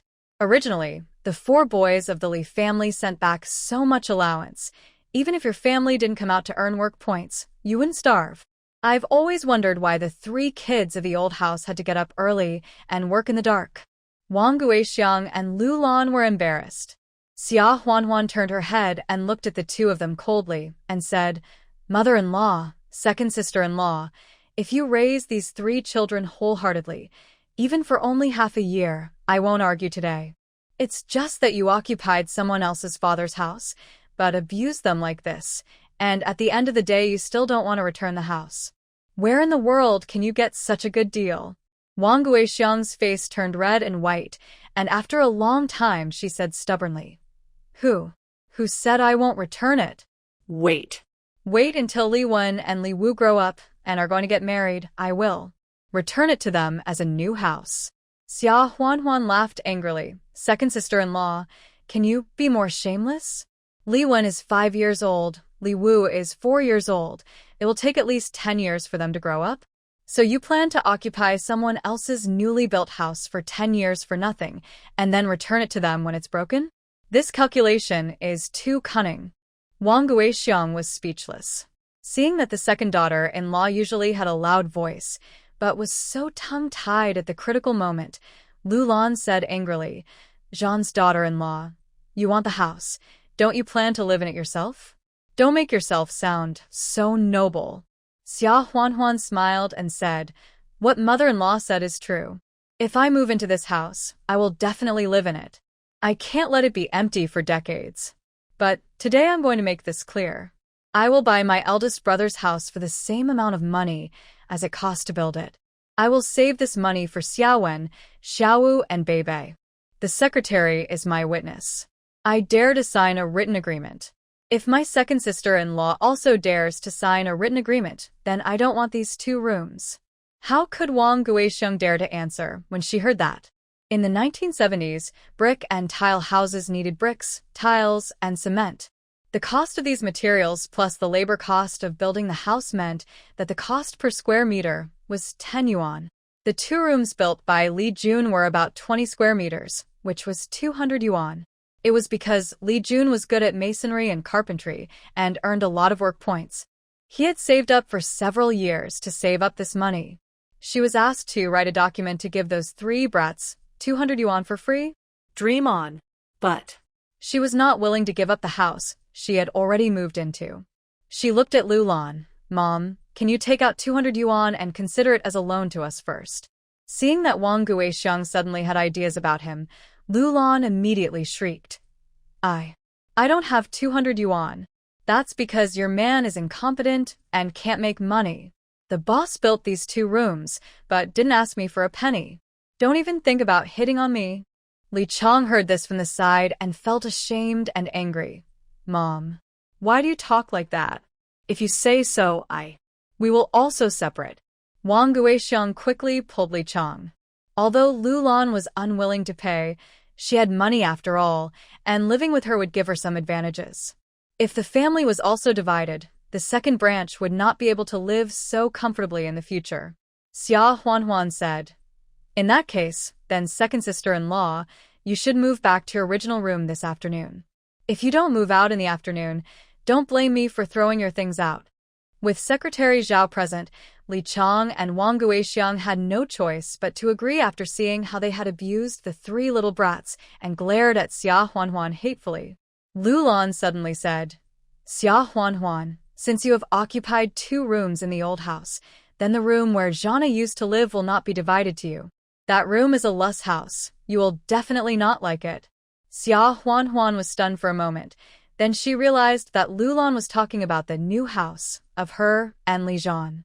This old woman, her wishful thinking is very loud. Mother-in-law, when your first 3 sons got married, each family was allocated 2 lust houses, right?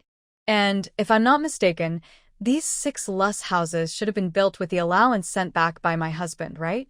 How come when it came to the 4th son, not only was he given a house that looked like a storage room as a new house, but now he is not given anything? Lulan was angry.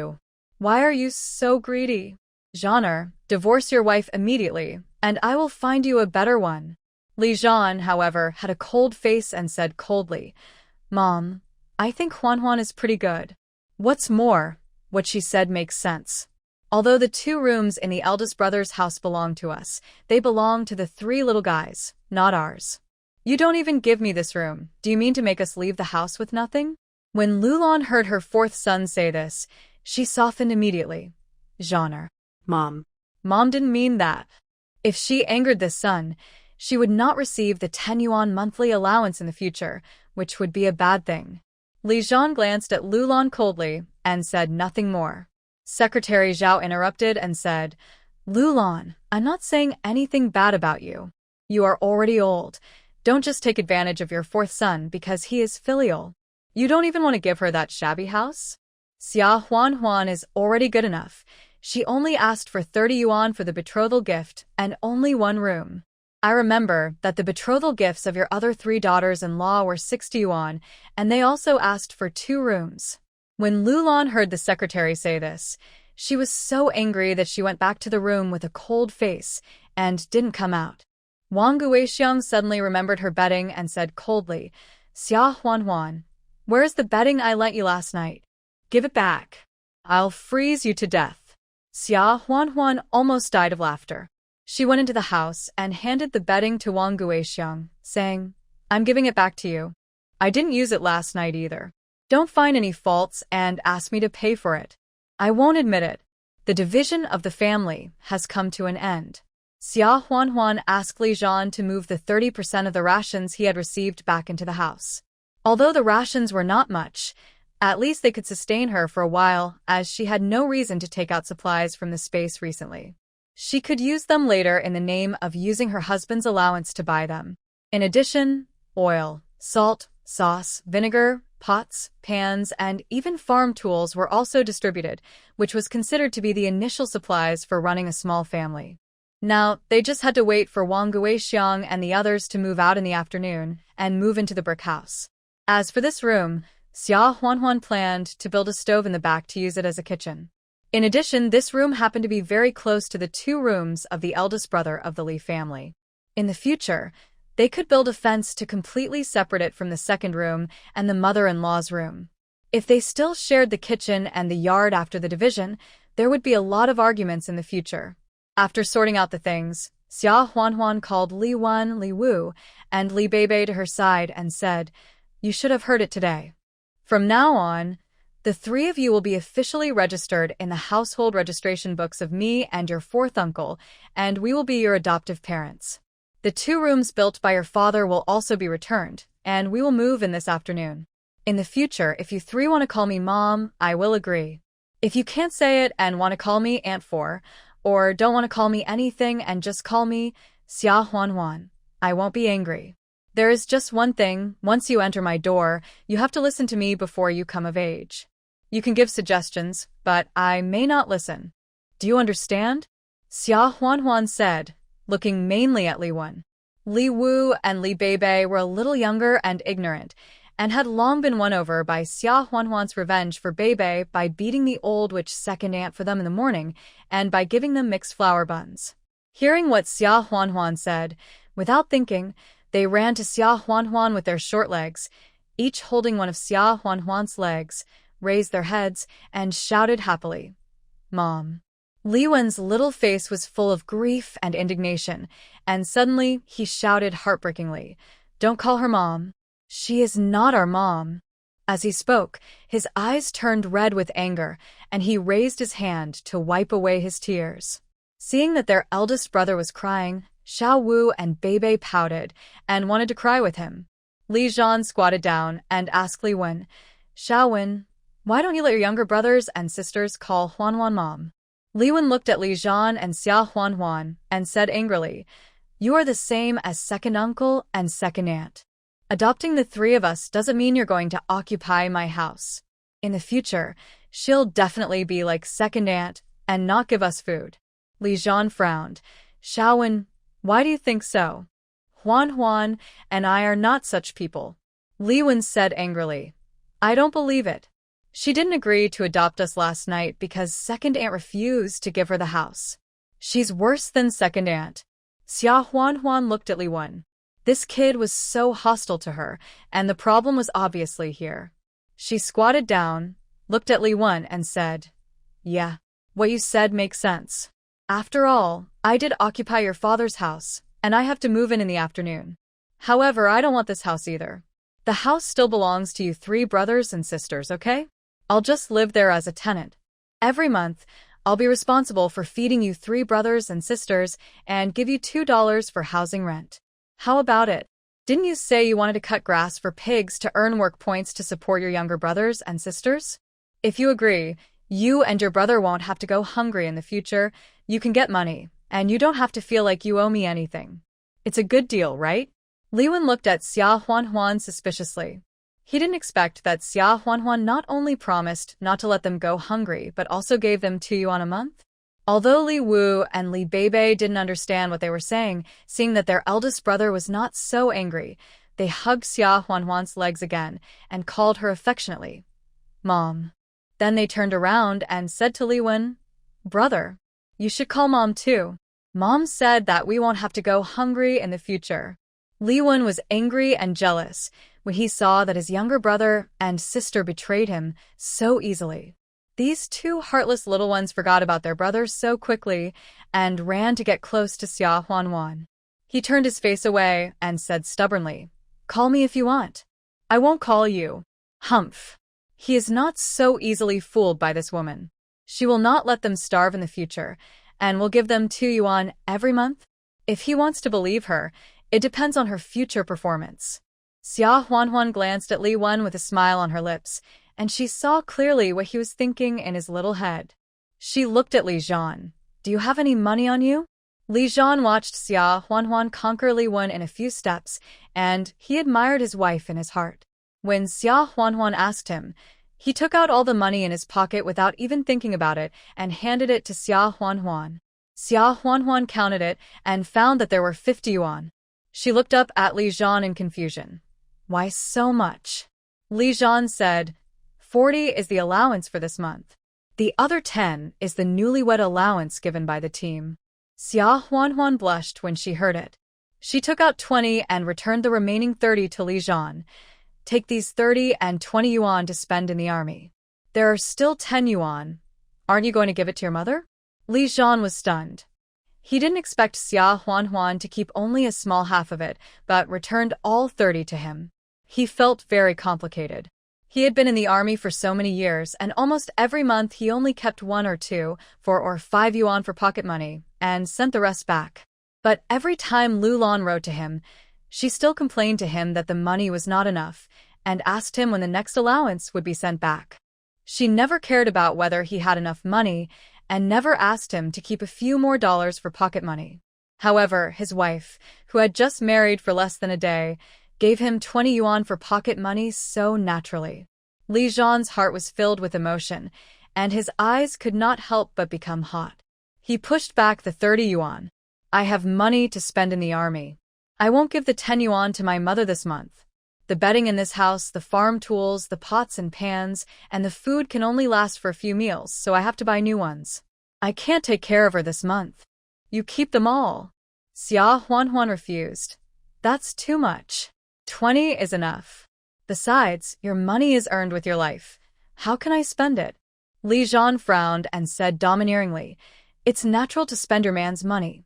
Take it. Xia Huanhuan felt a little shy when she heard Li Zhan say this, and she didn't know why she felt sweet in her heart. She had to take back the 20 yuan and insisted on giving Li Zhan 10 yuan. Then you take these 10 yuan. Give me 40. It will be enough for a long time. Seeing that his wife was so distressed, Li Zhan smiled and kept it. Xia Huanhuan took out 2 $1 bills and handed them to Li Wen, saying, Here, the 2 I promised you. This is for this month. There will be more for next month. Li Wen looked at the $2 and his eyes widened. From childhood to adulthood, he had never seen so much money. Li Wu and Li Beibei also knew that money could be used to buy candy, egg buns, etc., and they surrounded Li Wen and shouted excitedly, Brother, money! We have money! Buy candy! Li Wen was still a little unconvinced. Is this really for us? Xia Huanhuan smiled and said, Of course it is. But there are also Xiao Wu and Beibei's money in this money. You are not allowed to embezzle it. You have to keep it for yourself. Do you hear me? Li Wen immediately said proudly, I won't embezzle it. Li Zhan looked at the harmonious family and felt warm in his heart. This was something he had never experienced since he was a child. He said to Li Wen, Xiao Wen, take your brother and sister out to play for a while. I have something to say to your mother. Xia Huanhuan looked at Li Zhan in confusion. Something to say? The 3 little guys, the older one pulled the younger one, and went out obediently. There were only 2 people left in the room. Before Xia Huanhuan had time to ask Li Zhan what he wanted to say to him, Li Zhan suddenly approached her, forcing her to retreat in panic. After 2 or 3 steps, she was forced to lean against the wall with her back. Li Zhan supported Xia Huanhuan's head with one of his muscular and strong arms, lowered his head slightly, and approached until the tips of their noses were within a few inches. You! What are you doing? Xia Huanhuan was so nervous that she couldn't help swallowing her saliva. Her long and thick eyelashes trembled slightly as she looked at Li Zhan. Li Zhan stared at his extremely beautiful wife, sighed quietly, and asked softly, Why didn't you tell me in advance that you wanted to divide the family? Were you afraid that I wouldn't agree? Xia Huanhuan was stunned for a moment, and then she realized that although Li Zhan lied to Lu Lan to protect her, saying that she had discussed it with him, he still minded in his heart. She turned her face away with a guilty conscience. No. I just suddenly thought of it. Before she finished speaking, her chin was straightened by the man's big hand, forcing her to look at him. Suddenly thought of it? Are you kidding me? Li Zhan was not fooled at all. Her delicate cheeks could feel the temperature of the man's hands and the touch of the rough calluses. She struggled, but failed to break free, so she just gave up. Well, even if I was afraid that you wouldn't agree, I didn't tell you. You have been in the army for 9 years, and you are so stupid that you sent all your allowance back to your mother. I have only been married for 1 day. Can I still expect you to disobey your mother and stand on my side? What if I really don't agree? then I will also divide it myself. At worst, I can work and earn work points to support myself, and not spend your allowance. After listening to Xia Huanhuan's words, Li Zhan frowned and looked at her with complicated eyes for a while, feeling a little depressed. His wife didn't trust him and didn't seem to rely on him much. But he soon felt relieved. Indeed, although they had obtained a marriage certificate and were husband and wife, they had only met for the first time last night after all. He was too arrogant to expect Huan to believe him. Thinking of this, Li Zhan said seriously, Huan, I am your husband, your man, and I will stand by your side in the future. So, if you have anything in the future, we will discuss it, and you are not allowed to hide it from me, okay? Xia Huan thought about Li Zhan's performance and felt that this man was clear-headed. He should confront his second sister-in-law and his mother, so she nodded and said, Okay, I promise you. Li Zhan smiled when he heard it. This is my good wife. As he said, he suddenly leaned over and kissed Xia Huan's cherry lips, prying her lips and tongue domineeringly, entangled and lingering. Xia Huan was stunned, and then she reacted. Her heart was thumping and almost jumped out of her chest. She was kissed. Her first kiss. Well. The man's stubble pricked her face, which was a little painful, but it didn't seem to be annoying. She subconsciously raised her hand to push Li Zhan, but when she touched the man's strong chest, she bounced back as if it was too hot, and her cheeks became even redder. Li Zhan's hands had already tightly grasped her slender wrists and pressed them on top of her head. After a long while, Xia Huan was finally let go. Her lips were bitten red and swollen, and she leaned against the wall and panted weakly. While panting, she was still muttering in her heart, Isn't this man injured and can't do that? This is too good. But after thinking about it, Xia Huan figured it out. He can't do that anymore, but he is a man after all, and he probably still has some thoughts in his mind. Thinking of this, Xia Huan looked at Li Zhan with some pity, and once again felt sorry for such a handsome man who was injured like this. Li Zhan actually wanted to continue, but in the end he endured it with amazing willpower. First, it was because it was broad daylight, and it was not appropriate. Second, his mission this time was very dangerous. If something happened, and he couldn't come back, she was still young and could still remarry. Although, he felt uncomfortable when he thought that she might marry another man. Xia Huan lowered her head and was too embarrassed to look at Li Zhan again, saying, Well, it's almost noon. I'll go cook. Li Zhan's face was also red, and he said, yeah. Xia Huan took out flour and sweet potato flour from the rations she got from the division of the family, and took 2 sweet potatoes and 3 eggs, and went to the kitchen. Lulan had been paying attention to the situation in Xia Huan's room. When she saw Xia Huan come out, she naturally followed her to the kitchen immediately. Xia Huan ignored her, scooped water, mixed most of the flour and a small part of the sweet potato flour together, kneaded it until it was firm, and rolled it into a wide dough sheet with a rolling pin. According to her idea, she didn't want to mix sweet potato flour in, but using only white flour was too ostentatious in this era. When she built her own small kitchen in the future, she wouldn't have to worry about these things. But even so, Lulan on the side still shouted loudly, Oh, Zhan's daughter-in-law, are you upset after this meal? You use so much white flour to roll noodles. I have to say it in advance, it will be winter soon, and the rations allocated to you are all that much. You have eaten it all, and if you ask us for more, there will be nothing left. Xia Huan sneered at Lulan and said, Don't worry, mother-in-law. I was the one who proposed the division of the family. If I ask you for a bite of food, I will not be surnamed Xia. Lulan was speechless and looked at Xia Huan, the spendthrift. After that, she beat 3 eggs. She didn't get any vegetables. Although there were everything in the space, there was no reason to take them out now, so she could only make do with this meal. Then, she washed 2 sweet potatoes and buried them in the ashes of the earthen stove. She took a few dried corn bags from the earthen stove as kindling, struck a match to light the corn bags, and when the fire started, she quickly added some dry branches, corn kernels, and other firewood. She poured oil into the pan, fried 3 eggs, shoveled them out, and poured water to boil noodles. After a while, the scrambled egg noodles were ready, and the 2 sweet potatoes buried in the earthen stove were also baked. Xia Huanhuan scooped a large bowl for each of the 5 members of the family. The egg topping was not enough, but fortunately there were baked sweet potatoes. 2 adults and 3 children could eat their fill. The 3 little guys looked at the sweetly smelling baked sweet potatoes on the table and the egg noodles in the bowl.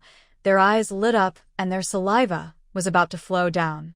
Brother, egg noodles, and baked sweet potatoes. Xiaowu and Beibei were as happy as if it was New Year's Day.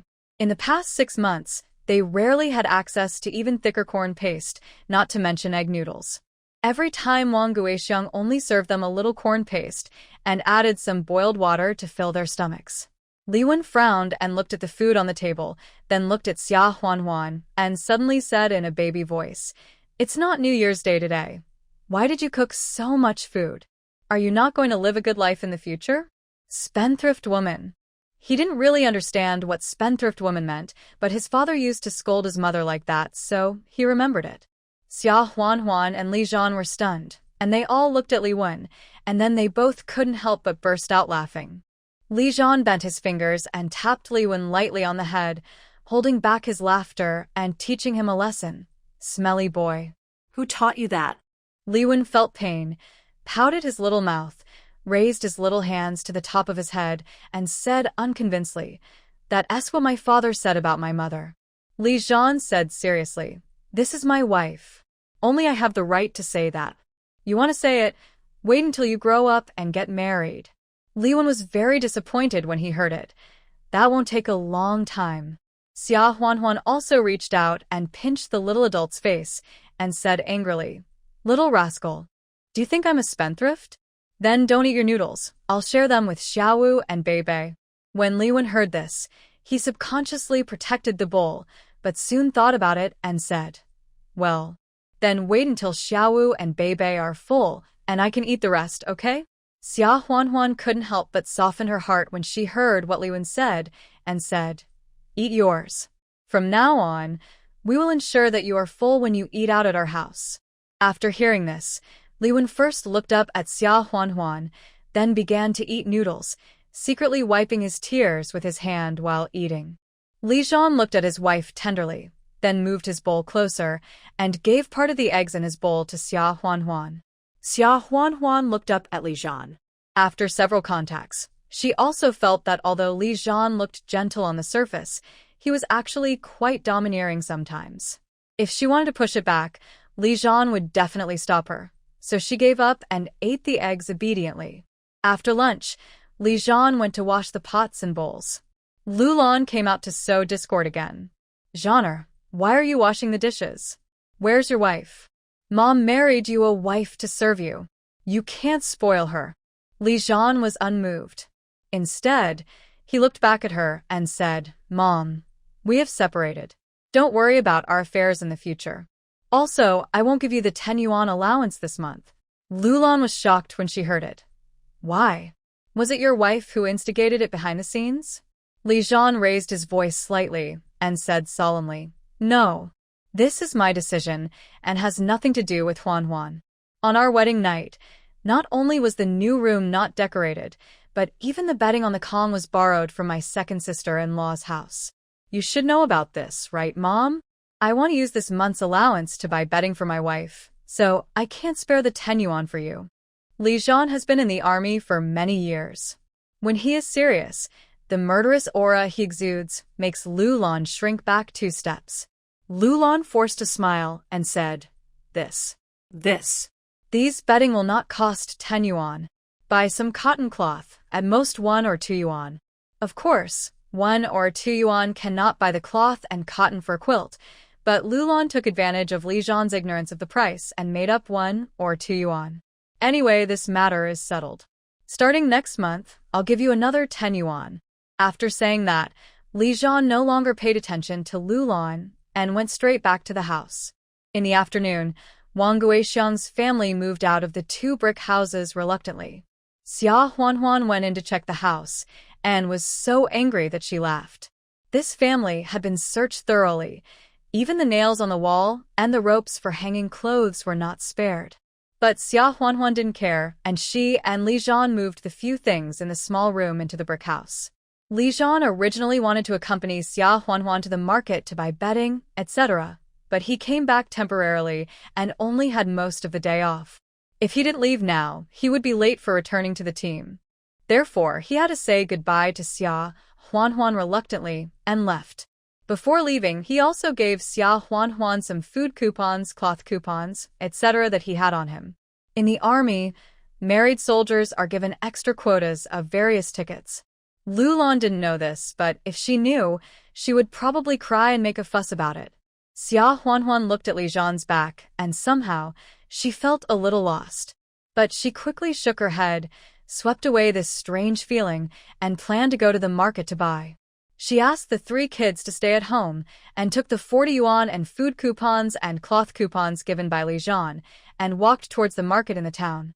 Several commune production teams here have a large supply and marketing cooperative opened in the town.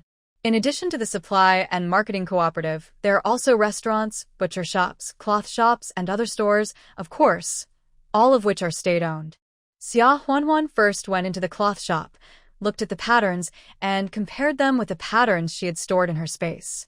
Fortunately, when she was wholesale cloth at that time, she was wholesale cloth with older patterns, which were similar to those sold in the store. So she picked a few patterns of cotton cloth and bought 5 feet. 1 foot of cloth was 1 piece, and cloth coupons were required, which cost 5 yuan. She planned to take out the remaining insufficient materials directly from the space. Then, she went to the supply and marketing cooperative and the butcher shop to check the prices of grain, eggs, meat, and cotton. In this era, white flour was 1.8 yuan per pound, while corn flour and sweet potato flour were cheaper, 1.5 yuan per pound.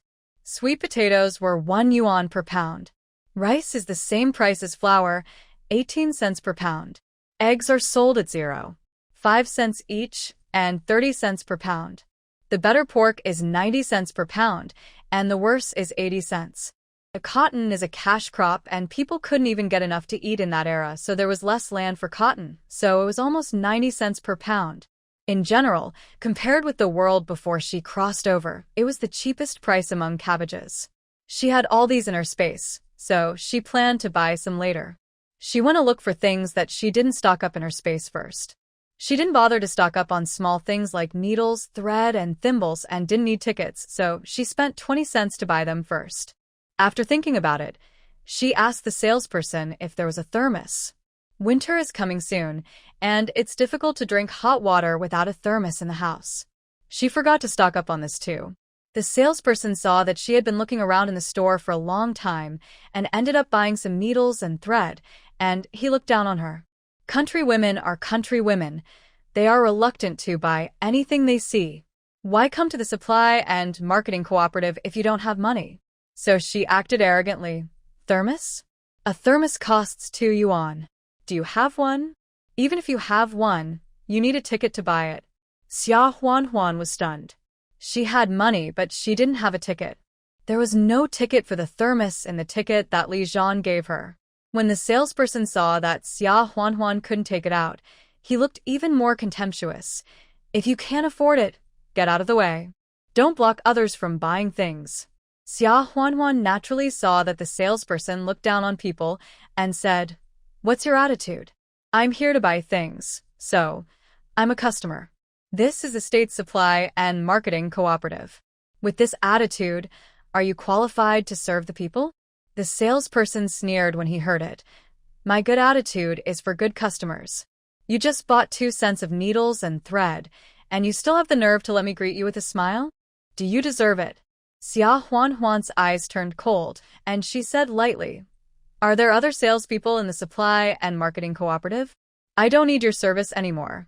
When the salesperson heard this, he raised his eyebrows and said in a sharp voice, "No, I'm the only one.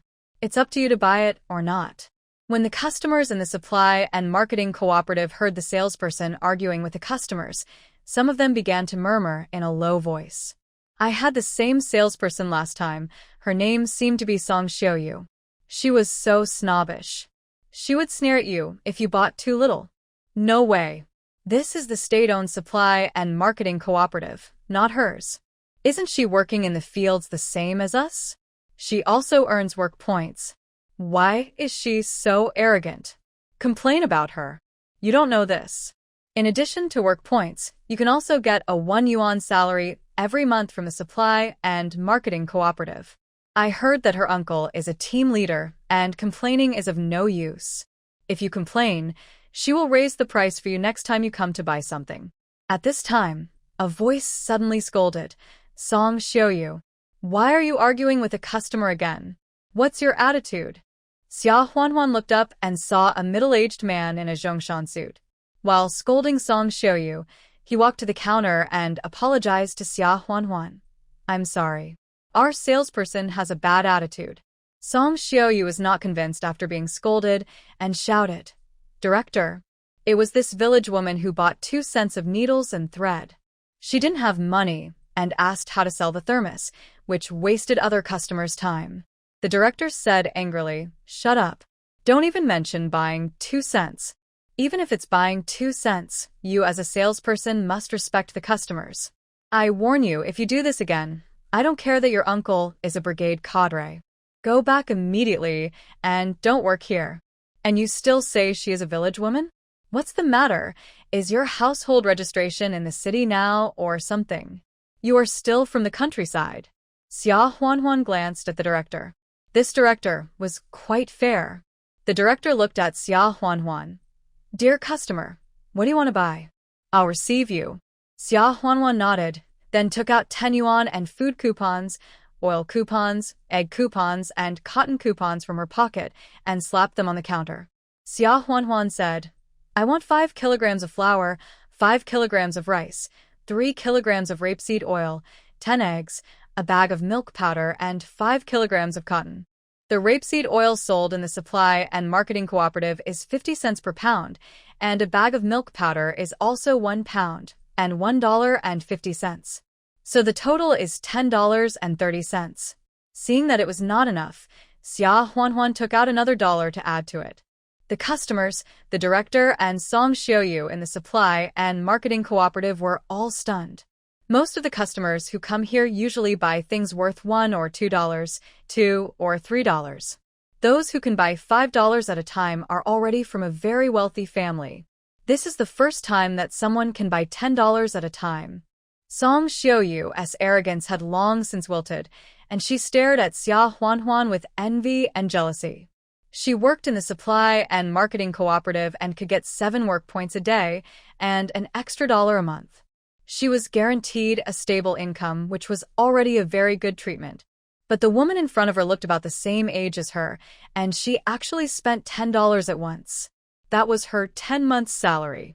The director confirmed with some stammering, My fellow villager, are you sure you want to buy so much? Xia Huanhuan nodded and said with a smile, I have put the money and bills on the table for you. How could they be fake? Please weigh them for me. The director could not help but remind her. Are you going to buy food for the winter? I suggest you buy some sweet potato flour and corn flour. These are cheap and you can buy a lot more. Xia Huanhuan shook her head and said, I have those at home. She was not lying because she did have these 2 things in her space. Seeing that the customer was not going to go back on her word, the director hurriedly went to weigh the things. After the things were prepared and given to Xia Huanhuan, he asked for another 70 cents in change. Xia Huanhuan looked at the watermelon and orange candies in the glass bottles on the counter and said, Director, you don't need to give me the 70 cents change. Give me 20 cents for the candies and replace the rest with egg cakes. The 3 little ones at home will be delighted to see the candies. Watermelon candies and orange candies are the specialties of the times. On the way back, she will get some white rabbit milk candies from the space and mix them in so it won't be so eye-catching. The director and other guests were stunned again. Watermelon candies and orange candies are 2 cents each, and 20 cents can buy 10. Egg cakes and eggs are the same price, 5 cents each, and 50 cents can buy 10. Usually for pocket bags for children at home, 10 cents is the most. 70 cents can buy 4 pounds of white flour. who buys so much for their kids. However, the director still allocated the goods for Xia Huanhuan. When it was time to put away the tickets, the director was suddenly stunned for a moment, looked up at Xia Huanhuan, and the smile on his face became more cordial. "Is your husband a soldier?" Xia Huanhuan was stunned for a moment. "How did you know?"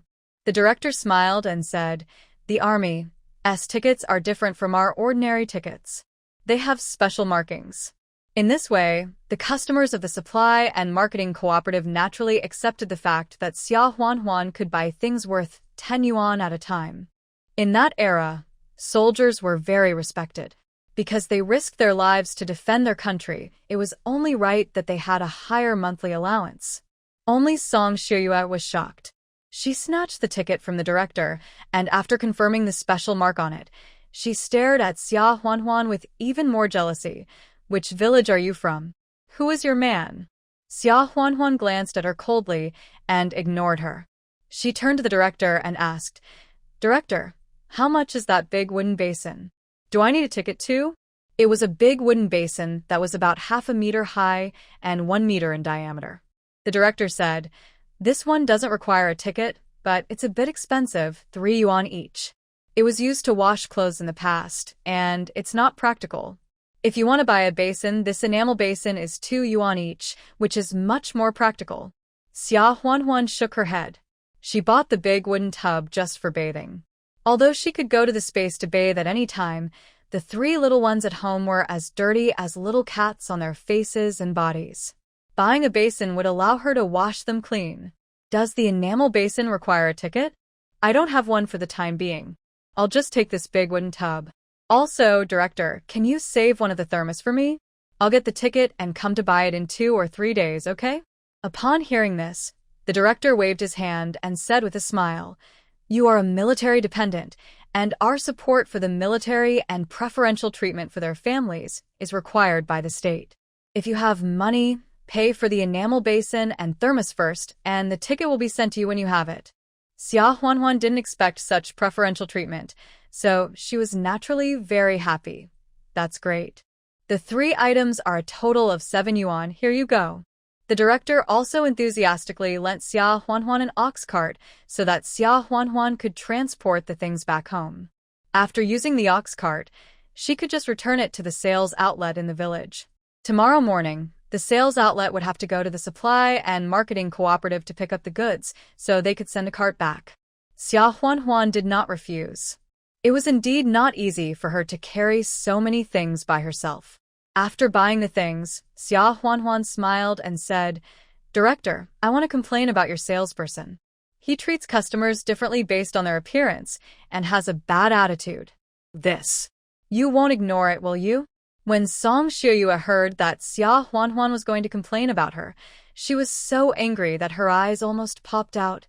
You dare to complain about me? Do you know who my uncle is?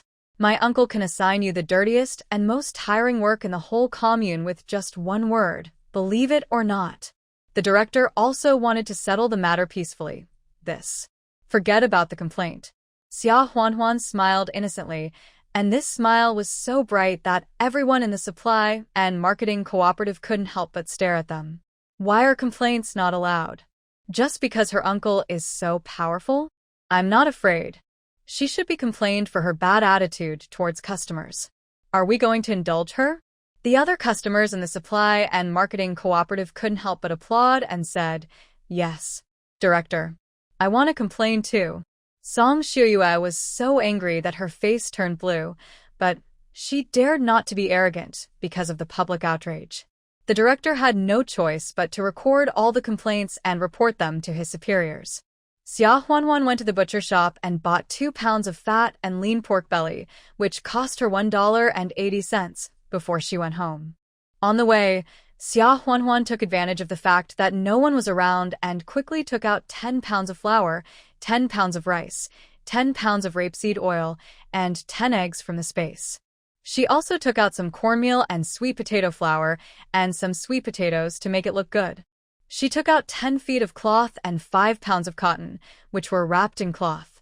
She also took out some salt, soy sauce, and other condiments, as well as a few cabbages and white radishes, which are the most common in autumn and winter.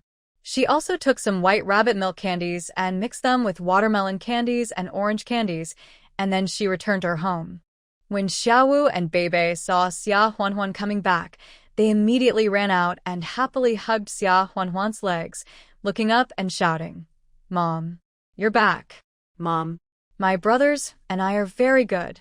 Xia Huanhuan rubbed the heads of the two little ones lovingly and said with a smile, "Do you miss Mom?" The two little ones immediately nodded vigorously. "Yes. We all miss Mom. Brother does too." Xia Huanhuan was stunned for a moment before she realized that the brother they were talking about was Li Wen. When Li Wen heard his younger brothers and sisters betray him, he turned his head away and said awkwardly, I didn't miss her.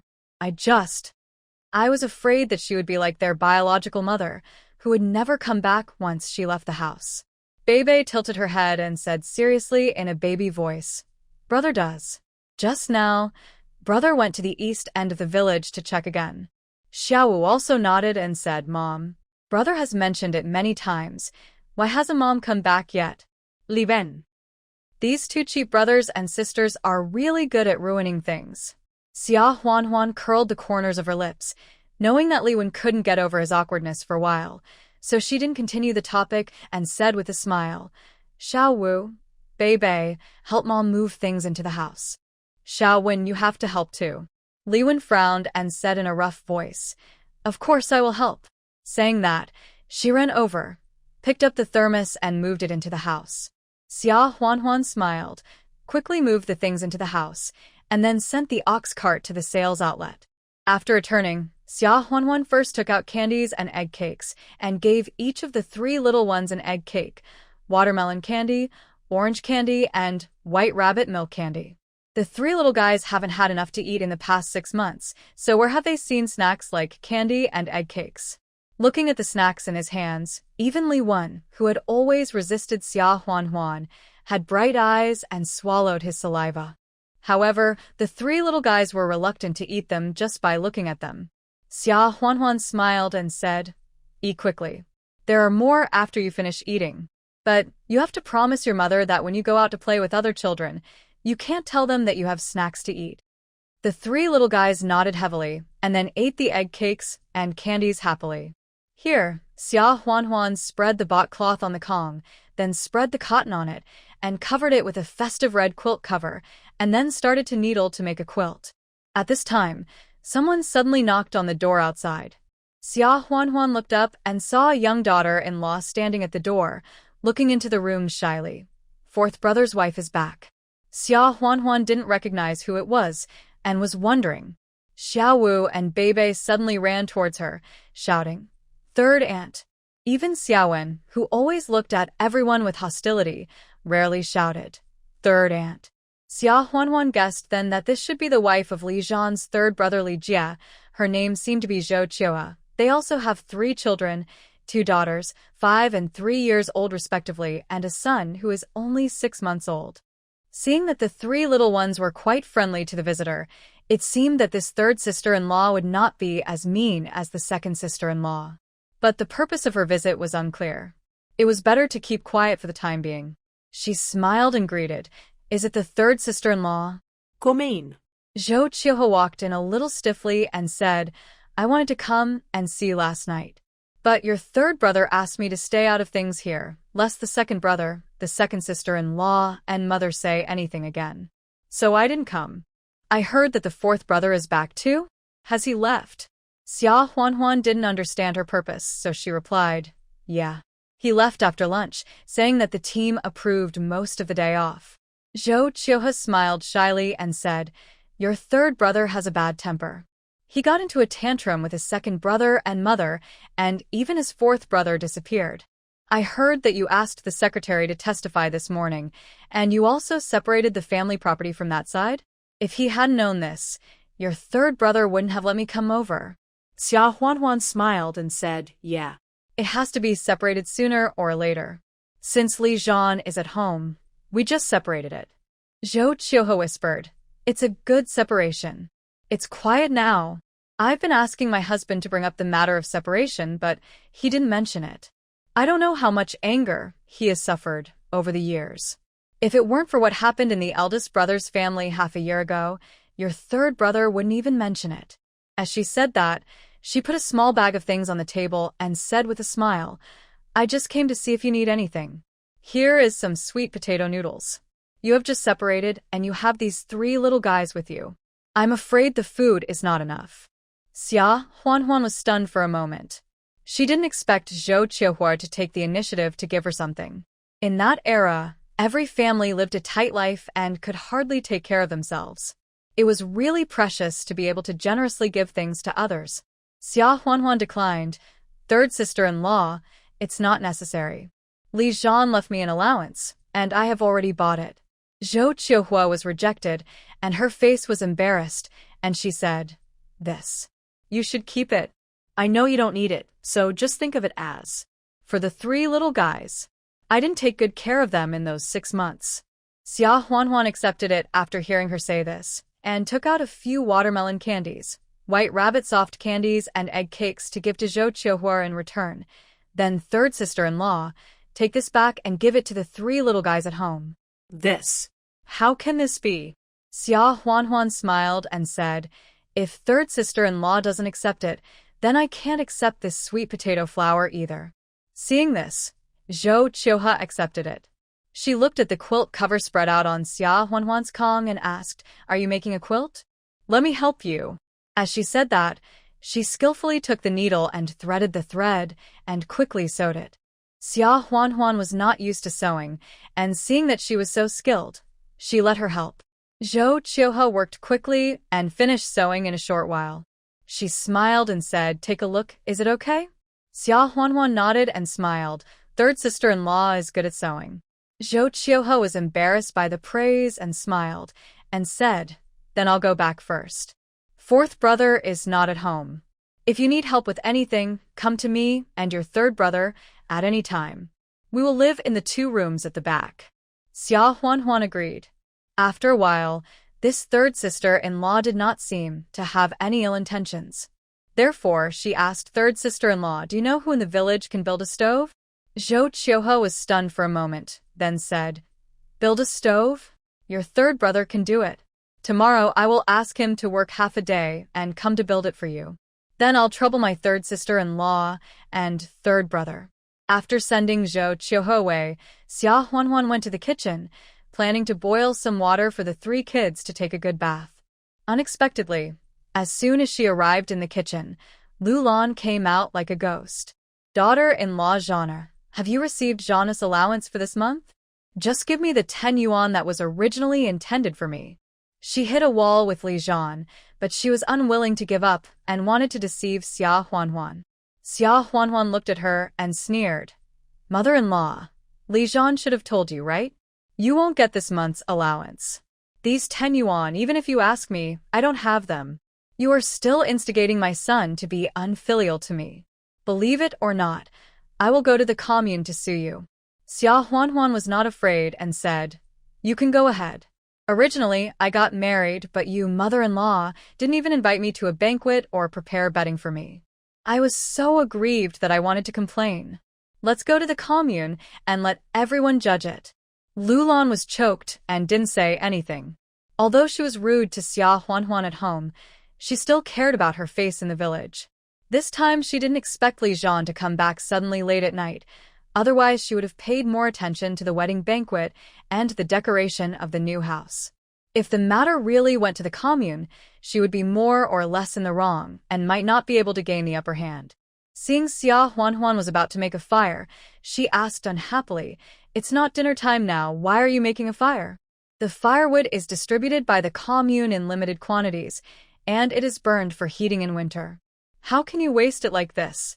Wang Guixiang had come over at some point, as if she was trying to keep an eye on Xia Huanhuan, fearing that she would use too much oil, salt, sauce, vinegar, firewood, etc. in the kitchen.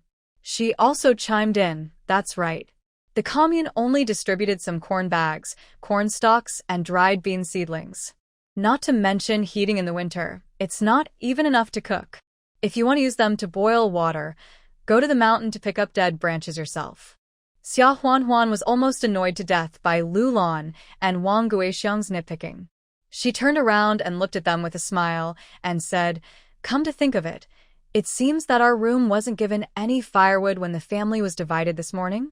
Did my mother-in-law and my second brother and his wife hide something? Do we need to call the secretary over to redistribute it?"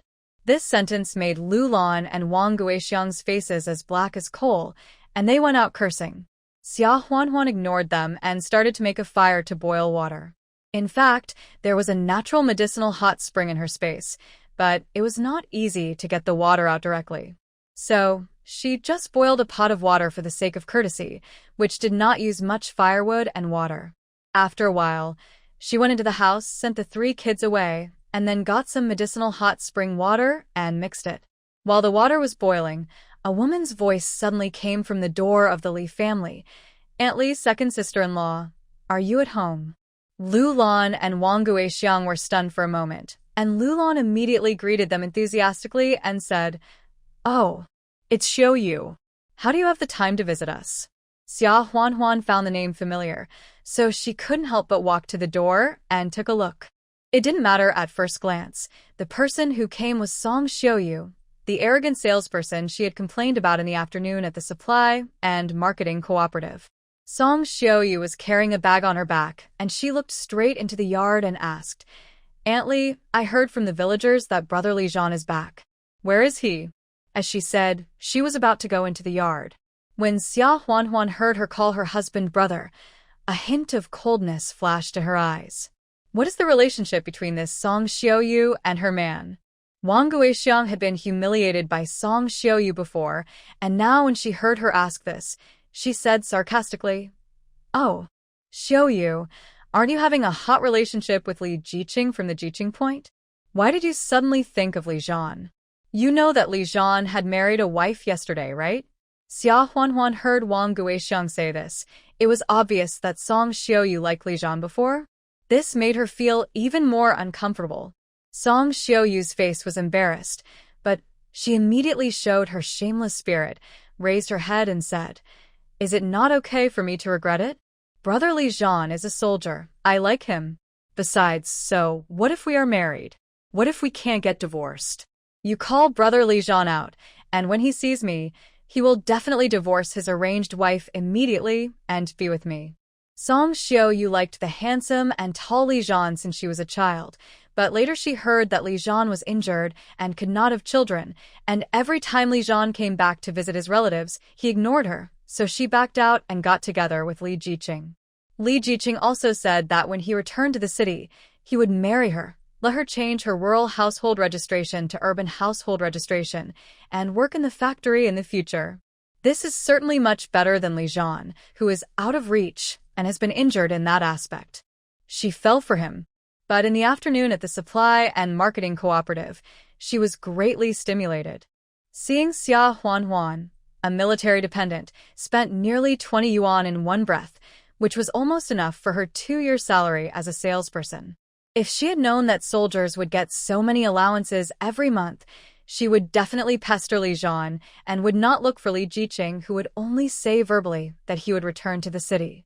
It happened that when she returned to the village after work, she heard that Li Zhan was back, so she ran over immediately. Xia Huanhuan was furious when she heard this. She had seen shameless people, but she had never seen such a shameless person. Li Zhan was already married. Why was he still sticking to her? Wang Guixiang wanted to say something to Song Xiaoyu, but Lu Lan on the side suddenly raised her hand and waved at Wang Guixiang, signaling her not to speak.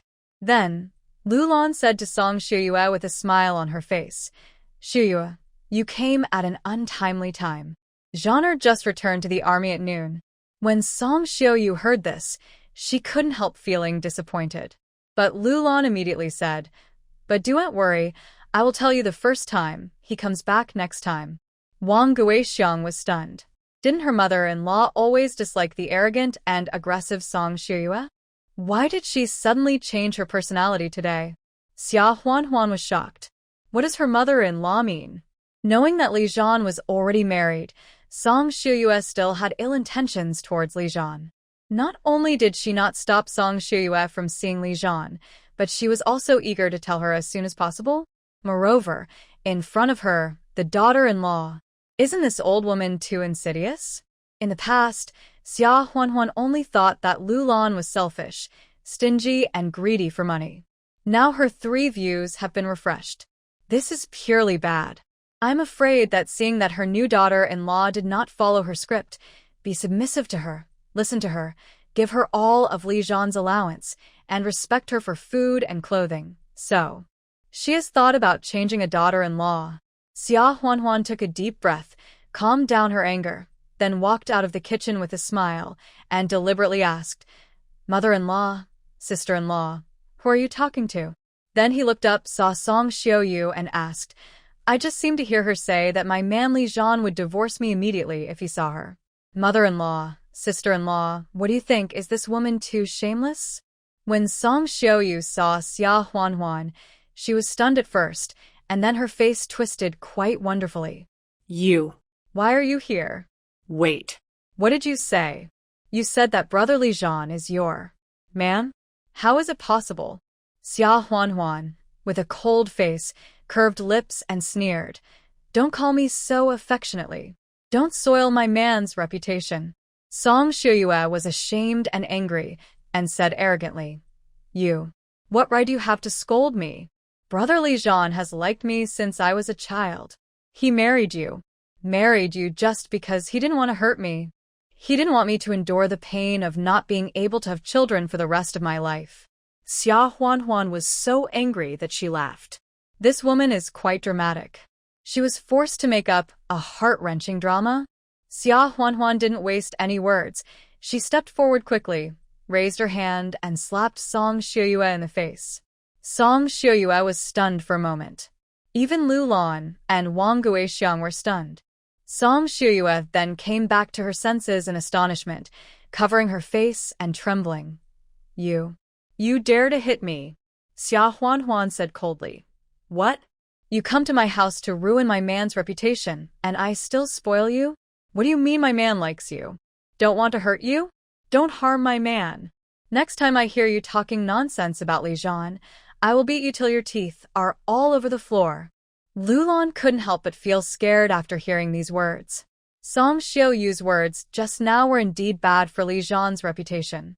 Although he is not guilty of adultery now, for Li Zhan, who is in the army, such a bad reputation, if someone with red eye disease secretly does something bad, it may even ruin Li Zhan's future. Then she can't even get the 10 yuan allowance a month. Fortunately, there is no other person nearby. She just needs to warn Wang Guixiang not to talk nonsense when she goes out. Thinking of this, Lu Lan hurriedly said to Song Xiaoyu, "Xiaoyu, it's getting late. You go back first." Song Xiaoyu didn't expect that she didn't see Li Zhan and was slapped in the face. She was so angry that tears fell. She gritted her teeth and said to Xia Huanhuan fiercely, "Just wait for me. I won't let you go easily." Having said that, she covered her face and ran away. Xia Huanhuan ignored her. She turned around and looked at Lu Lan coldly and said with a smile, "Mother-in-law, it doesn't matter if you don't like me, but don't try to steal a chicken and lose the rice, and destroy your cash cow." When Lu Lan heard this, she immediately scolded hypocritically, "Xia Huanhuan, what are you talking about? Is Li Zhan a cash cow in your eyes? You really don't deserve my son." Xia Huanhuan smiled. Even she would be inferior to her ability to gossip and call a horse a zebra. Whether I am worthy of Li Zhan or not is not up to you. Also, which ear did you hear me say that the cash cow is Li Zhan? After saying that, she went back to her room with the boiled hot water, without looking back. The 3 little guys were leaning on the frame to look outside. When they saw Xia Huanhuan coming back, Xiaowu and Beibei immediately ran over to hug her legs, raised their heads, and asked timidly, "Mom, did you have a fight with Grandma?" "Mom, Grandma is so fierce." "Did Grandma scold you?" Although Xiaowen did not say anything, he looked at Xia Huanhuan with a worried look. Xia Huanhuan put down the hot water and said with a smile, "Don't worry. Mom did quarrel with Grandma, but Mom won." When Xiaowu and Beibei heard this, Their eyes sparkled, and they looked at Xia Huan with admiration. Really? Mom is so awesome. Mom defeated Grandma. Xiaowen seemed to be relieved, and his little shoulders relaxed. Xia Huan looked at the three little ones and smiled. Okay, don't worry. I've boiled some hot water, and I'm going to wash you 3 dirty cats clean today so that you can cover yourself with a new cotton quilt tonight. While the 3 kids weren't paying attention, she had already taken out a down quilt from the space. It was light and warm, but she specially sewed the floral cloth from the 1970s to make the quilt cover and carefully added a few patches. Xiaowu and Beibei had been staring at the new quilts the whole afternoon, and now they were naturally so happy that they almost jumped up. Liwen didn't say anything, but you could tell that he was beaming with joy and was very much looking forward to it. Xia Huan smiled and said, Xiaowen and Xiaowu, you two go to that room and wait first. You are not allowed to come in unless I call you. Do you hear me? After the 2 boys went out obediently, Xia Huan poured the hot water into the basin, then asked Beibei to take off her clothes, picked her up and put her in the basin, and then asked Beibei to close her eyes. After Beibei closed her eyes, Xia Huan immediately entered the space. The space was very large, and she could appear directly where she wanted to appear according to what she thought in her mind. This time she was teleported directly to the hot spring. She bent down and picked up a bucket of water in the hot spring, then went out of the space and poured the hot spring water into the basin. After a while, the wooden basin was filled. She took out a piece of soap and shampoo. After a while, a small clay figure was washed clean and turned into a cute porcelain doll. Xia Huan took out a large towel and wiped Beibei clean, and then put her in the newly made quilt. Then, she moved the wooden basin to the outer room and washed Li Wen and Li Wu in the same way. However, she was afraid that Li Wen was sensible, so she did not use shampoo, but used soap. After washing, let them get into the quilt to keep warm. As for the 3 little guys, the clothes were patched up, tattered, and not warm enough, but there was no clean clothes, so Xia Huan had to let the 3 little ones throw them into the washing machine in the space with disgust. After a while, they were washed and thrown into the dryer, which also dried quickly. But she couldn't take them out and put them on them immediately. Beibei and Xiaowu were fine. They were only 3 or 4 years old and didn't remember much. But Xiaowen, because he took care of his younger siblings, was only 5 years old, but he was already much more sensible, like a little adult. It's impossible for these clothes to be worn out in a short time. He should know it after a while. Thinking of this, Xia Huan sighed. She must make some new clothes for the 3 kids tomorrow, otherwise they will not be able to make ends meet. After giving the 3 kids a bath, it was already dark. Xia Huan bought 2 pounds of pork belly. She wanted to make braised pork, but the shared kitchen would definitely be seen by Lu Lan and Wang Guixiang, so she stored the meat in the space first and made egg noodles. Just then, Wang Guixiang saw her beat 3 eggs at once, and she also grumbled for a long time with envy. Huan, you have divided the family and your life is too good, right? You see. I have no eggs in my room. Can you give me? No, lend me 2? I will buy them, and I will definitely return them to you. Xia Huan did not spoil her second sister-in-law. We divided the family at noon, and our family got 3. You should have 6, right? I didn't see you eat them. How come they are gone? When Wang Guixiang heard that she failed to deceive, she rolled her eyes at Xia Huan and left. Xia Huan took the noodles back into the house and let the 3 kids put on clean clothes and get up to eat. The 3 kids ate these 2 meals as if it were Chinese New Year. They were so happy that they held their empty bowls and refused to put them down even after they had finished their meals. Xia Huan had made less noodles for this meal. While the 3 kids were not paying attention, she took out 4 big meat buns from the space, handed them to the 3 of them, and ate one herself. Aren't you full? Here, these are buns sold in the store in town.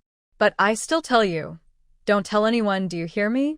Otherwise, you won't have anything to eat in the future.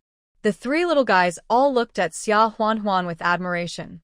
Their new mother is so amazing. It seems that there are endless delicious food to eat. There is only one Kong in the room, so at night, the 3 little guys sleep with Xia Huan. Li Wen was a little awkward at first, but he soon fell asleep out of exhaustion. Seeing that they were all asleep, Xia Huanhuan secretly got up and entered the space. She took a bath first, changed her clothes, and soaked in the medicinal hot spring for a while. Then she collected the vegetables and grains grown in the fields, the fruits in the orchard, the milk produced by the cows, and the eggs and duck eggs, and stored them in the warehouse. Tomorrow, she will go to the black market again. Although Li Zhan's allowance is generous, it is not easy to spend, and the various bills are not enough. Now she still owes 2 bills to the supply and marketing cooperative. She is going to the black market to sell some supplies in exchange for some money and bills.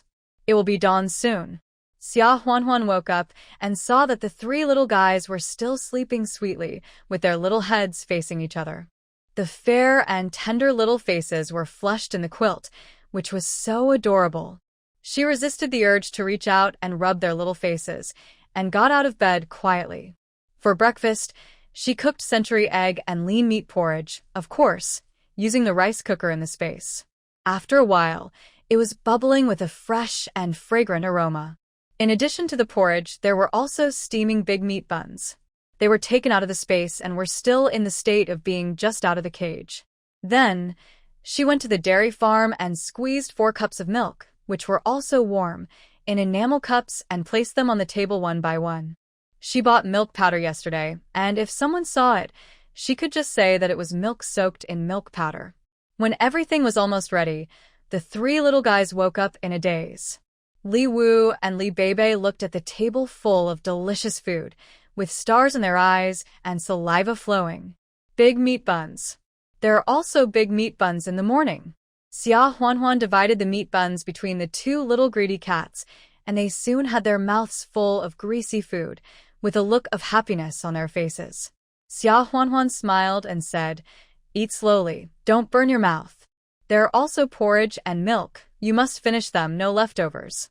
Seeing that Li Wen didn't move, she sighed in her heart. What is this kid doing? Xiao Wen, eat, aren't you hungry?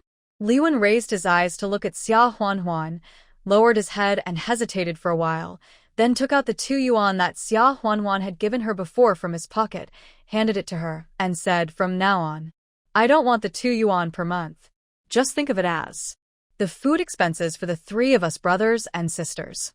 Although he was still young, he also knew that this table was full of white flour buns, rice porridge, and milk, which must be expensive. 2 yuan a month may not be enough. Xia Huanhuan said, "The 2 yuan is given to you. I have deducted your food expenses from the money I should give you." "What? Are you afraid that I don't have money to feed you?" Li Wen looked at Xia Huanhuan seriously and said worriedly, "If you keep squandering like this, we will definitely be out of money later. Then everyone will be hungry again." Xia Huanhuan looked at Li Wen's expression like a little adult, and the more she looked at him, the cuter he became. She couldn't help but stretched out her hand to pinch Li Wen's little face and said with a smile, "You are really worried, little guy. Don't worry, I promise I won't let you go hungry." Unfortunately, Li Wen still looked at her as if he was a spendthrift woman, then picked up the meat bun and took a bite and whispered, "After dinner, I will go to the mountain to collect firewood. There are so many people eating at home, and there will definitely not be enough firewood in winter. Brother, I'll go too. Brother, Beibei also wants to pick pig grass." Xiao Wu and Beibei responded actively when they heard their brother say that. Xiao Wu rolled his eyes at Beibei and corrected him. "Stupid. It's not picking pig grass, it's cutting pig grass and collecting firewood." Beibei was not convinced after being corrected and pouted her lips and said, "Beibei is not wrong. It's picking pig grass." Seeing the 3 little guys bickering, Xia Huanhuan glanced at Li Wen again, knowing that he said there are so many people in the family to eat, which means that he has gradually accepted this new home at his heart, and she was very relieved. Picking firewood is not a hard job, so Xia Huanhuan did not stop him. She couldn't spoil the little guys to the point of being lazy and ignorant just because she had supplies in her space. That was not spoiling them, but harming them. Well, that's fine. But do it within your ability and come back on time for lunch at noon, do you hear me? After breakfast, Li Jie, the 3rd brother of the Li family, really came to help build the stove. Li Jie is tall and taciturn, but He looks like a very honest and steady person. When the three little guys saw him, they immediately surrounded him and called him affectionately Third Uncle. It seems that he should be a good person to be able to capture these three little guys. Sure enough, when Li Jie saw the three little kids coming around, he took out a steamed bun from his pocket and cut it into 3 pieces to feed them. This was Li Jie's breakfast. He was worried that the 3 little kids from his eldest brother's family would have nothing to eat, so he didn't eat. Although his wife, Zhou Qiuhe, came back last night and said that the 3 little kids were living well at the home of his 4th brother's wife, he didn't quite believe it. He also suspected that Xia Huanhuan had adopted the 3 little kids just for the 2 houses at his eldest brother's family. Li Wen, Li Wu, and Li Beibei all shook their heads when they saw the steamed bread and said, "Uncle San, we are full. We are not hungry." Li Jie was a little surprised. He looked up at Xia Huanhuan unconsciously, then lowered his head and smiled. "Are you full? That's good. Only when you are full can you grow taller." Xia Huanhuan saw that Li Jie was worried that the 3 little guys would be bullied by her, so she didn't blame Li Jie. She smiled and said, "Brother San, I'll trouble you to build the stove." Li Jie still looked at Xia Huanhuan doubtfully and said, "Don't worry. My wife will definitely build it for you, as promised." Xia Huanhuan didn't say anything. She asked Li Jie to help look after the 3 little guys again, and then she went out with a bamboo basket. When she went to the supply and marketing cooperative in the town yesterday, she had roughly found the dark alley that might be the black market. The town is not far from the county town, so many factory workers in the county town would bring money and various tickets to the black market to buy supplies. Therefore, Xia Huanhuan went straight to the dark alley today. There were already quite a few people waiting in a secluded place in the dark alley. Those who came here often probably knew old customers, so no one dared to come up and talk to them. In the 1970s, whether in the countryside or in the city, everyone ate from a big pot, and only state-owned stores did business. If an individual privately resold things, it was all speculation and profiteering. At the very least, he would be criticized in public, and at the worst, he would be arrested and sentenced to prison. Xia Huanhuan deliberately disguised herself to make sure no one recognized her before she dared to walk into the dark alley. She found a secluded place to sit down, then took out 50 chicken eggs, 50 duck eggs, 20 wild duck eggs, and 2 wild quails from the space, put them in a bamboo basket, and covered it with cloth. It was her first time selling, so she didn't dare to be too ostentatious. Chicken eggs, duck eggs, and wild duck eggs are nutritious. They're sold for 5 cents each in the store, but they can be doubled, even tripled, or even tripled in the black market. They are hot commodities and sell quickly. On the contrary, rice, flour, sweet potatoes, corn, and other things are sold at low prices, and the buyers are generally poor. Not only can they not afford the price, but they may also try to lower the price. If you don't sell it to him, he will probably pester you, which is too much trouble. Xia Huanhuan directly rejected it and planned to sell more expensive things directly. As for the cheap food, it would not be too late to sell it after getting familiar with the black market and having a big customer who can buy a lot at one time. Most of the sellers use stones to draw some symbols in front of themselves, such as a circle for eggs, strips for flour, steamed buns, and so on. Xia Huanhuan followed suit and drew a circle and a bird pattern. Sure enough, after a while, a tall man came up and asked, "Do you have eggs? How much is each?" Xia Huanhuan nodded and said, "Chicken eggs are 10 cents each, duck eggs are 12 cents each, and wild duck eggs are a little more expensive, 15 cents each. If you want more, I can give you a discount." The man was happy. "How many do you have? How much is considered a lot?" Xia Huanhuan smiled and said, "If you want more than 10 of each, I can give you a discount of 1 cent each. If you want more than 20 of each, I can give you a discount of 2 cents. If you don't have many wild duck eggs, there will be no discount." The man also often came to the black market to buy things. Knowing that Xia Huanhuan's asking price was not high, he asked, "How much do you want in total?" "I'll buy it all." Xia Huanhuan didn't expect that the first order would be a big customer. She was stunned for a moment, then she calculated in her mind for about 10 seconds and said, "Chicken eggs are 50, a total of $3.50. 50 duck eggs are $5, and 20 wild duck eggs are $3. a total of $11.50. I still have 2 wild quails. Each weighs about 1 pound. I'll sell them for $1 each. Do you want them? If yes, the total is $13.50.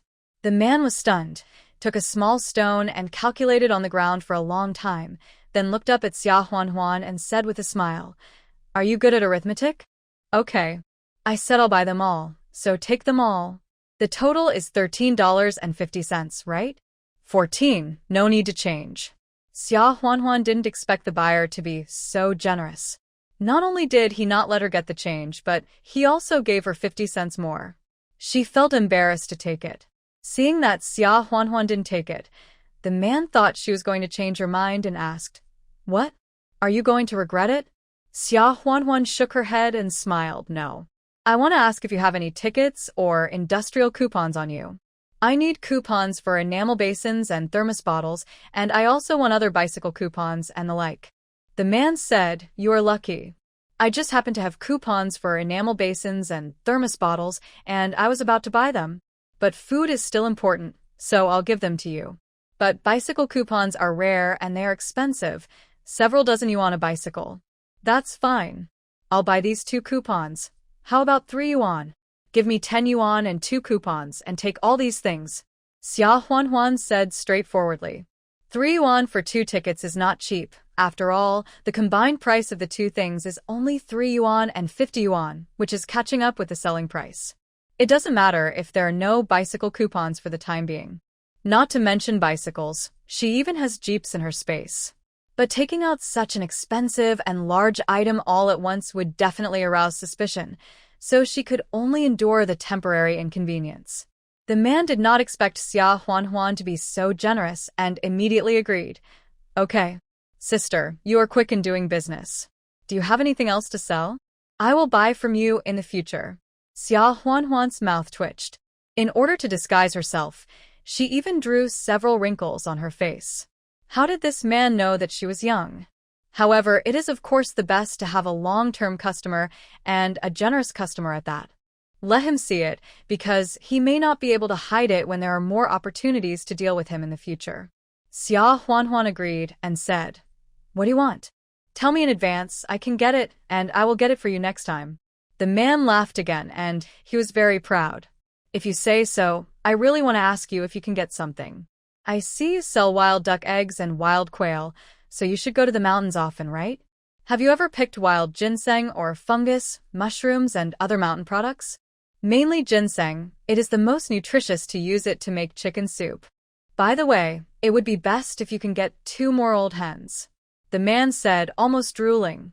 Of course, Xia Huan has all these in her space, but she can't say it too easily, so she nodded and said, "Well, mushrooms and fungus are okay. They are more common in the mountains. Wild ginseng is rare, and the price will not be cheap." The man nodded and said, "Don't worry, you can name a price. I won't bargain, okay?" Xia Huan smiled and said, "Okay. Then see you here in 5 days." She didn't dare to come to the black market too often, just come once every few days. After agreeing with the man, Xia Huan left the black market with an empty bamboo basket and walked towards the supply and marketing cooperative. Song Shiyue was not there, and the director was the only one there. The director saw Xia Huan come in and greeted her with a smile. "You're here?" Xia Huan handed the tickets for the enamel basin and the thermos to the director and said with a smile, "Director, please settle the bill for me." The director was surprised that Xia Huan got the tickets so quickly, but he did not ask more questions. In this poor era, it is not easy for anyone to survive, and not to get to the bottom of things is kindness. Xia Huan said, "Director, give me 2 more bags of milk powder, and then put 2 milk powder tickets and 3 yuan on the counter." The director was stunned for a moment, and subconsciously glanced at Xia Huan's waist.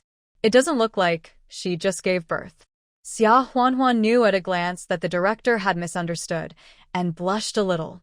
She smiled and said, "I didn't buy it, I brought it for someone else."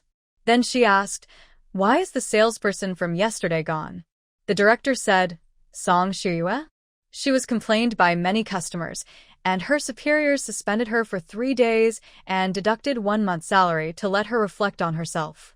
Xia Huanhuan listened and didn't say much, so she took the milk powder and went back. The punishment was not severe, but if Song Shuyue didn't bother her again, she would not bother to pay attention to her. It was noon when she got home, and Li Jie had already built the stove. It was made of earth bricks made of yellow glue mud, which were burned and hardened and then stacked up.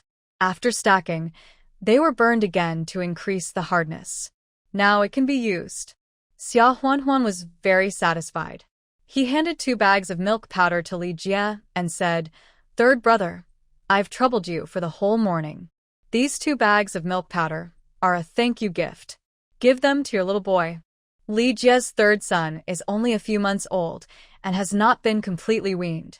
However, Zhou Qiuhua has not produced milk for a long time because of insufficient nutrition.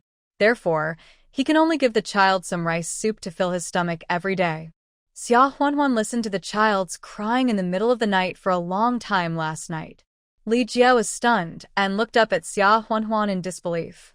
Last night, when Zhou Qiuhua asked him to work half a day less to build a stove for the 4th daughter-in-law, he was still muttering that he would lose 5 work points for delaying half a day.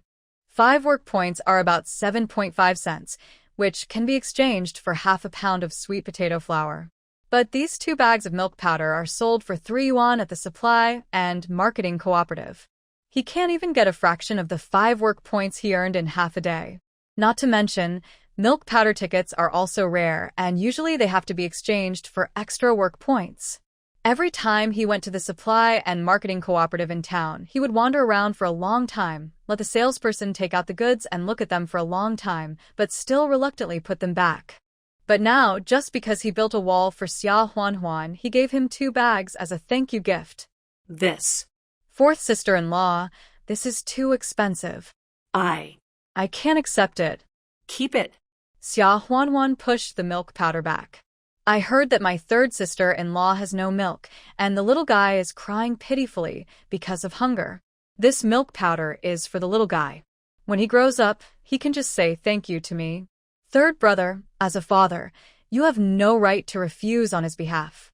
Li Jie heard Xia Huanhuan say this, and naturally knew that Xia Huanhuan was giving him a way out, and his nose felt sour. He was still suspicious of this 4th sister-in-law in the morning, but now it seems that he was just judging others by his own mean heart. 4th brother really married a good wife. Li Jie was grateful, so he quietly carried 2 buckets of water for Xia Huanhuan and then took 2 bags of milk powder back. Xia Huanhuan took advantage of the fact that no one was around, took out 2 large iron pots from the space, put them on the front and back pots of the stove, and took out some pork belly, rock sugar, soy sauce, and other seasonings to make lunch. It happened that Xiaowen, Xiaowu, and Beibei, 3 siblings, also came back from collecting firewood outside. Xia Huanhuan saw that the 3 little guys had a lot of dry branches or dead grass in their baskets and smiled and praised. Well, you are quite capable, just in time to use these firewood to make lunch. The 3 little guys were excited when they heard that the fruits of their labor could be put to use immediately. Brother, Beibei helped mom. Beibei is an adult now. Li Beibei proudly pulled Xiaowen and said. Xiaowu also helped mom. Xiaowu picked up a lot of firewood. Li Wu said not to be outdone. Xiaowen's face was red, and he was obviously very happy because of Xia Huanhuan's praise. He suddenly ran to the stove, picked up the dry grass and lit it with a match, and said embarrassedly, I'll make the fire. Xia Huanhuan was stunned for a moment, then couldn't help but smile with relief. This kid is quite sensible, and he knows how to make a fire to help share the housework. Okay, just don't hurt yourself. Making a fire is not a difficult task. Although she adopted them, she did not intend to be the full-time nanny of these 3 kids. She took care of all the housework herself and didn't let them do anything. They will definitely be ordered around. Xia Huanhuan had taken out a pound of pork belly from last night from the space and cut it into large cubes of 2 centimeters square. Scoop a ladle of water from the pot and bring it to a boil. Put the pork belly in and cook for about 2 minutes. Drain the water and put it back in the pot. Stir-fry the fat and pour some rock sugar into it. Stir-fry until it turns into honey color. Pour the pork belly in. After the meat is coated with sugar color, pour cooking wine and soy sauce and stir fry. Add water and sprinkle salt to taste. Next, simmer it slowly over low heat. While Li Wen was cooking, he was dazzled by Xia Huanhuan's skillful cooking. He admired her to the extreme. If he could cook, he could help more in the future, and it wouldn't be a free meal. After a while, the braised pork was ready. Xia Huanhuan also fried some vinegar cabbage, which was served with big white steamed buns and rice porridge. The small square meat was shiny and honey-colored, and the fat part was fat but not greasy, and it melted in the mouth. The three kids had never eaten such delicious food before. They wolfed down several pieces, and their stomachs were bulging. Xia Huanhuan also ate several pieces. Since she came here, she didn't dare to use the things in the space to hide her identity. This braised pork was a long-lost delicacy. While eating, she was thinking about going to the mountains. She promised the customer at the black market that she would bring him some mountain products next time. Although there were mushrooms, black fungus, ginseng, and other things in her space, they were not wild in the strict sense. She had just started doing business with someone, so for the sake of honesty, she would first collect some wild ones and then sell them to him planted ones. Moreover, the firewood used for burning at home, just relying on the firewood collected by these three kids, could only burn one meal. Winter was coming soon, so she still had to prepare more firewood. In addition, she also planned to build a fence around the yard as soon as possible, which also required branches and stakes. She had large tracts of economic forests in her space, so she had no shortage of these. It was just right to take them out while going into the mountains and say that they were from the mountains. After lunch, Xia Huanhuan went into the mountains with a backpack on her back. Behind Qingshui village are mountains, which are surrounded by clouds and mist all day long. Although villagers often go to the mountains to collect mountain products and catch wild rabbits, they dare not go deeper. Because they heard that there are wolves in the mountains, and some people went there and died without a trace, and never came back. Xia Huanhuan originally planned to look for it on the outer edge, but it was bare, and all the trees were picked. She had no choice but to go deep into the mountains. She had a space, and if she encountered danger, she could hide in the space immediately, so there was no need to be afraid. It was much better in the deep mountains. Xia Huanhuan picked a small basket of mushrooms, fungus, wolfberry, fern, wild vegetables, etc. in a short time, and also picked a lot of matsutake. As she walked, suddenly, she heard a sound like a puppy whimpering. Xia Huanhuan walked over to find the sound, pulled away the grass, and saw a snow-white, naive little dog struggling helplessly. Xia Huanhuan soon realized that it was not possible for a dog to be in this wilderness, but a wolf. The wolf cub's calf was caught in a trap, and because it struggled too hard, the wire had deeply embedded into its flesh, and it was bleeding profusely. Seeing Xia Huanhuan, it was terrified, but it also threatened Xia Huanhuan with a fierce howl. Xia Huanhuan had no resistance to these furry animals.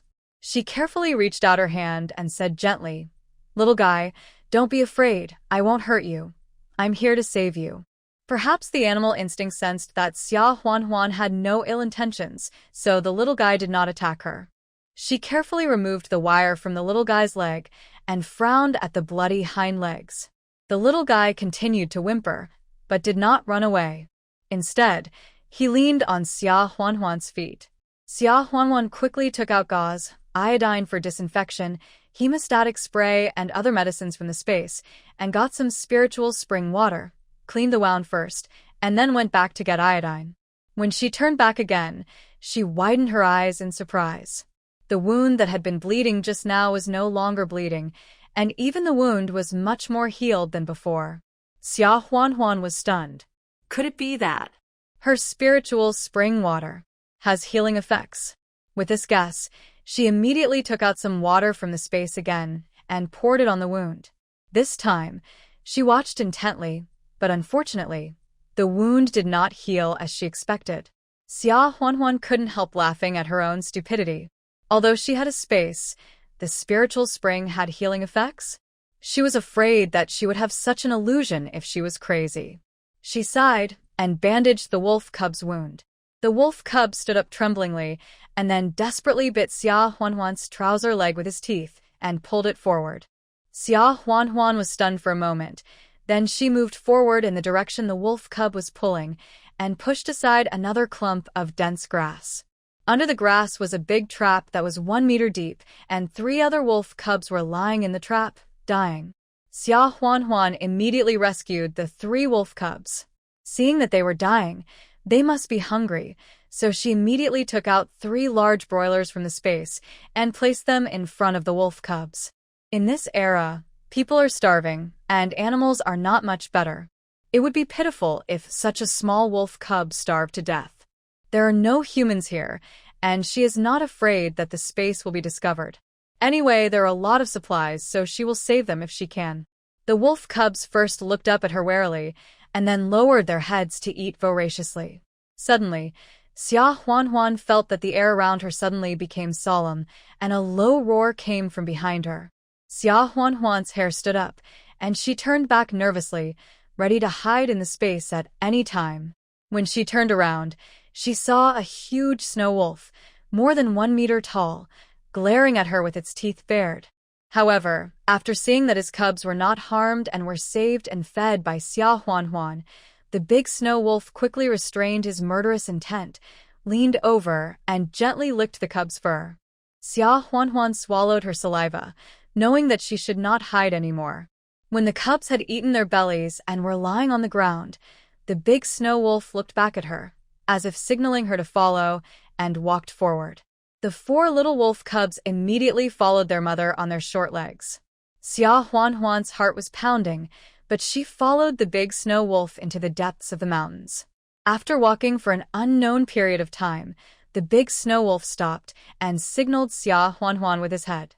Xia Huanhuan followed its signal and looked forward, and then she saw a 5-leaf ginseng in the dense bushes.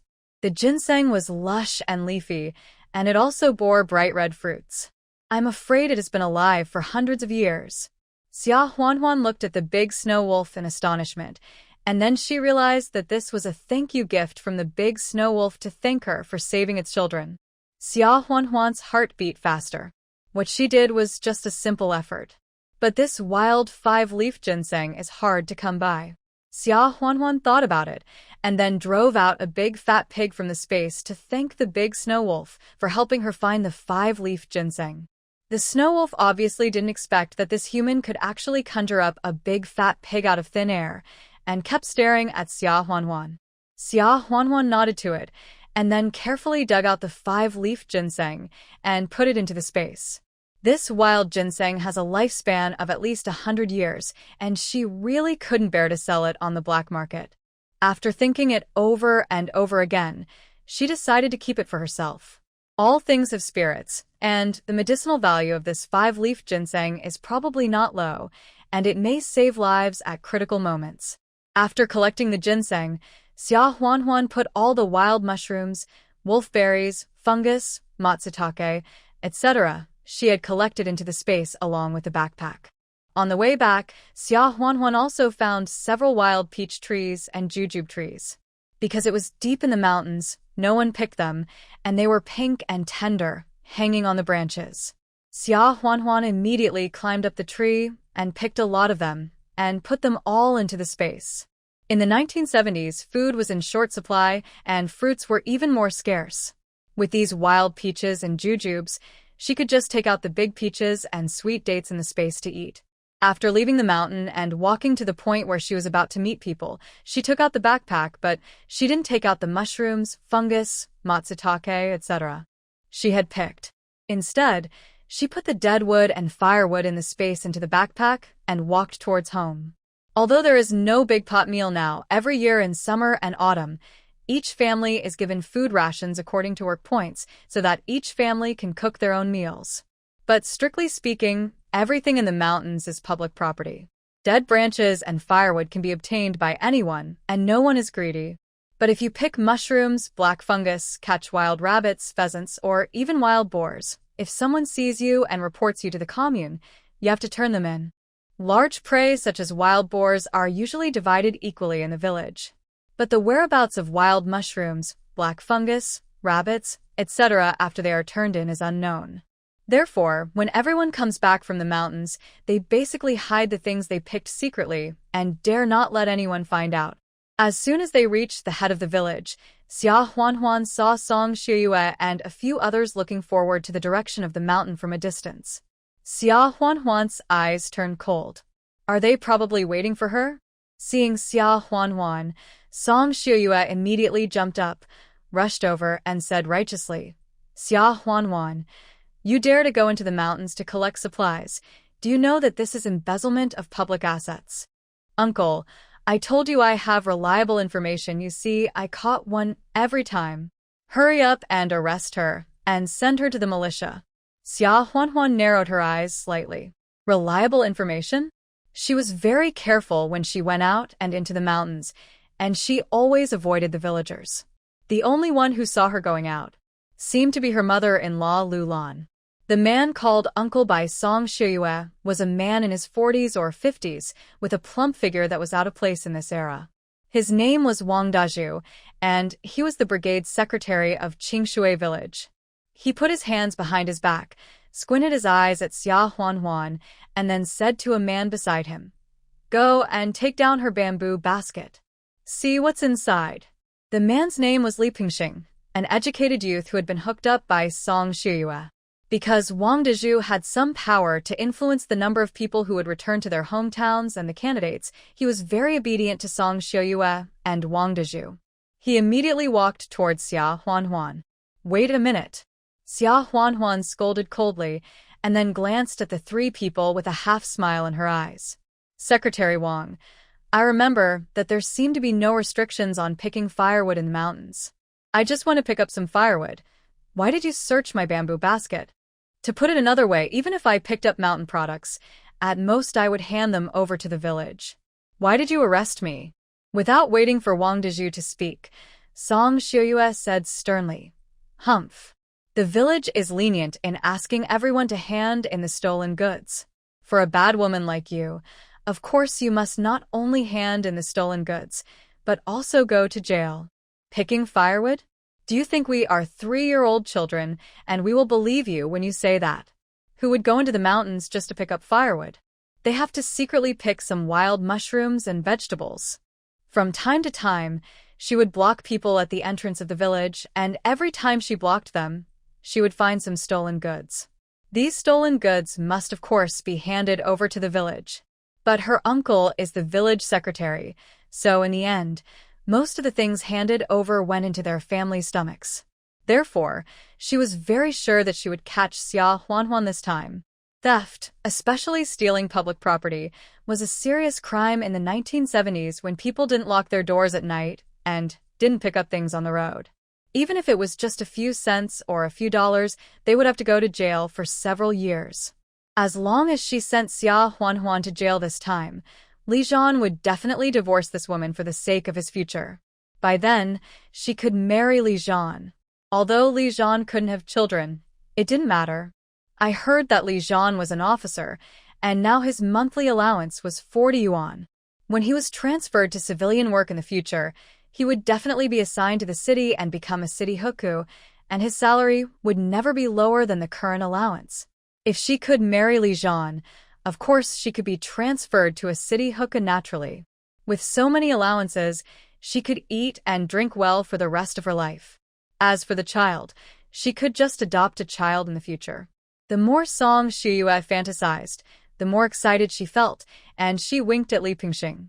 To be on the safe side, she also asked Li Pingxing to prepare some things.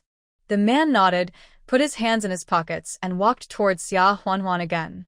Because of the commotion, several villagers had gathered to watch the fun. "Oh, what a sin! This Song Xiuyue is here to block us again. Last time, I went into the mountains to pick a handful of wild vegetables, but she took them all away." "Yes, it was the same last time. I just picked 3 mushrooms, and they were searched away. Not even 3 mushrooms were spared. Keep your voices down." Her uncle is the village party secretary. If she hears, you can expect to do the heaviest farm work and still have your work points deducted. This is the young wife of the Li family who just got married. It's her bad luck that she was caught by Song Shiyue. Xia Huanhuan heard the villagers' discussion and knew that Song Shiyue was a repeat offender. She sneered, "Secretary Wang, Song Shiyue, you have wronged me so much. What will you say if you don't find anything in a while?" Seeing that Xia Huanhuan was not afraid at all, Wang Dazui couldn't help but murmured in his heart, "What else can I say? Everyone go back to their own homes and find their own mothers." Xia Huanhuan sneered, "That won't do.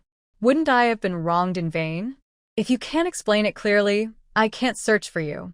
Song Xiaoyu came close to Wang Dazui and whispered, "Uncle, Xia Huanhuan is bluffing. Don't worry and search boldly. You will definitely find something. Even if not, the things she asked Li Pingxing to prepare were enough to send Xia Huanhuan to prison." Seeing Song Xiaoyu so confident, Wang Dezhu remembered that after Xia Huanhuan was arrested and she married Li Zhan, she would give Li Zhan 5 yuan of her monthly allowance. So he gritted his teeth and said, "So what? I'm the village party secretary. How can I wrongly accuse you? If I can't find anything, do you rather not be the village party secretary?" Xia Huanhuan sneered, nodded, and said, "Everyone heard it. Please be my witnesses." Secretary Wang won't deny it later. As she said that, she put down the backpack and said, "Search." Li Pingxing came forward and pretended to search for a while. As expected, there was nothing except dead branches and firewood. He took his hand out of his pocket. Suddenly, Li Pingxing held up something that looked like a ginseng root and shouted, "Found it. It's a ginseng." Xia Huanhuan stole a ginseng from the mountain. Upon seeing this, Song Xiaoyu and Wang Dazhu rushed over immediately. Song Xiaoyu took the ginseng from Li Pingxing and looked at Xia Huanhuan triumphantly. "Xia Huanhuan, we caught the person red-handed. What else do you want to say? Wild ginseng is a rare thing. One tree costs at least 10 yuan. 10 yuan is enough to sentence you to 10 years. More and more villagers gathered around, and when they heard this, the discussion became louder. Picked ginseng? Alas! If it was some mushrooms and fungus, you would have been locked up for a few days. Now it's miserable. You're going to spend the rest of your life in jail at such a young age. Oh, what a pity. If it hadn't been found, this ginseng could be sold on the black market for at least 20 yuan. It can be eaten for more than half a year." Wang Dazhu was also excited and said to Li Pingxing, "You should immediately send her to the militia brigade and lock her up first. Wait for the police station in the city to arrest her." Xia Huanhuan was not panicked at all and said lightly, "Song Shiyue, you said that I picked this ginseng in the mountains?" She did pick ginseng, but it was all in the space. There was no way she could find it. Song Shiyue said, "Nonsense. The ginseng is in my hand. What are you still trying to argue about?" Xia Huanhuan looked at her as if she were a fool and said coldly, "Does your mother know that you are so stupid? The ginseng your family just dug out as dry goods? You colluded to frame me. At least you should have some brains, right?" Song Shiyue's smug face froze for a moment, and then she mechanically lowered her head to look at the ginseng in her hand. "Ouch. I didn't react if you didn't say it. What Song Shiyue is holding is not fresh ginseng that has just been dug out. It is clearly dried and processed dried ginseng. Oh my god. This is too funny. Taking a dried ginseng and saying that it was secretly dug by a young wife in the mountains. This frame-up is too obvious. Frame-up? He should go to jail, right? I think he should be sentenced to at least 10 or 8 years. The villagers burst into laughter and talked about it. Song Xiaoyu, Wang Dezhu, and Li Pingxing's faces turned pale and blue, which was very interesting.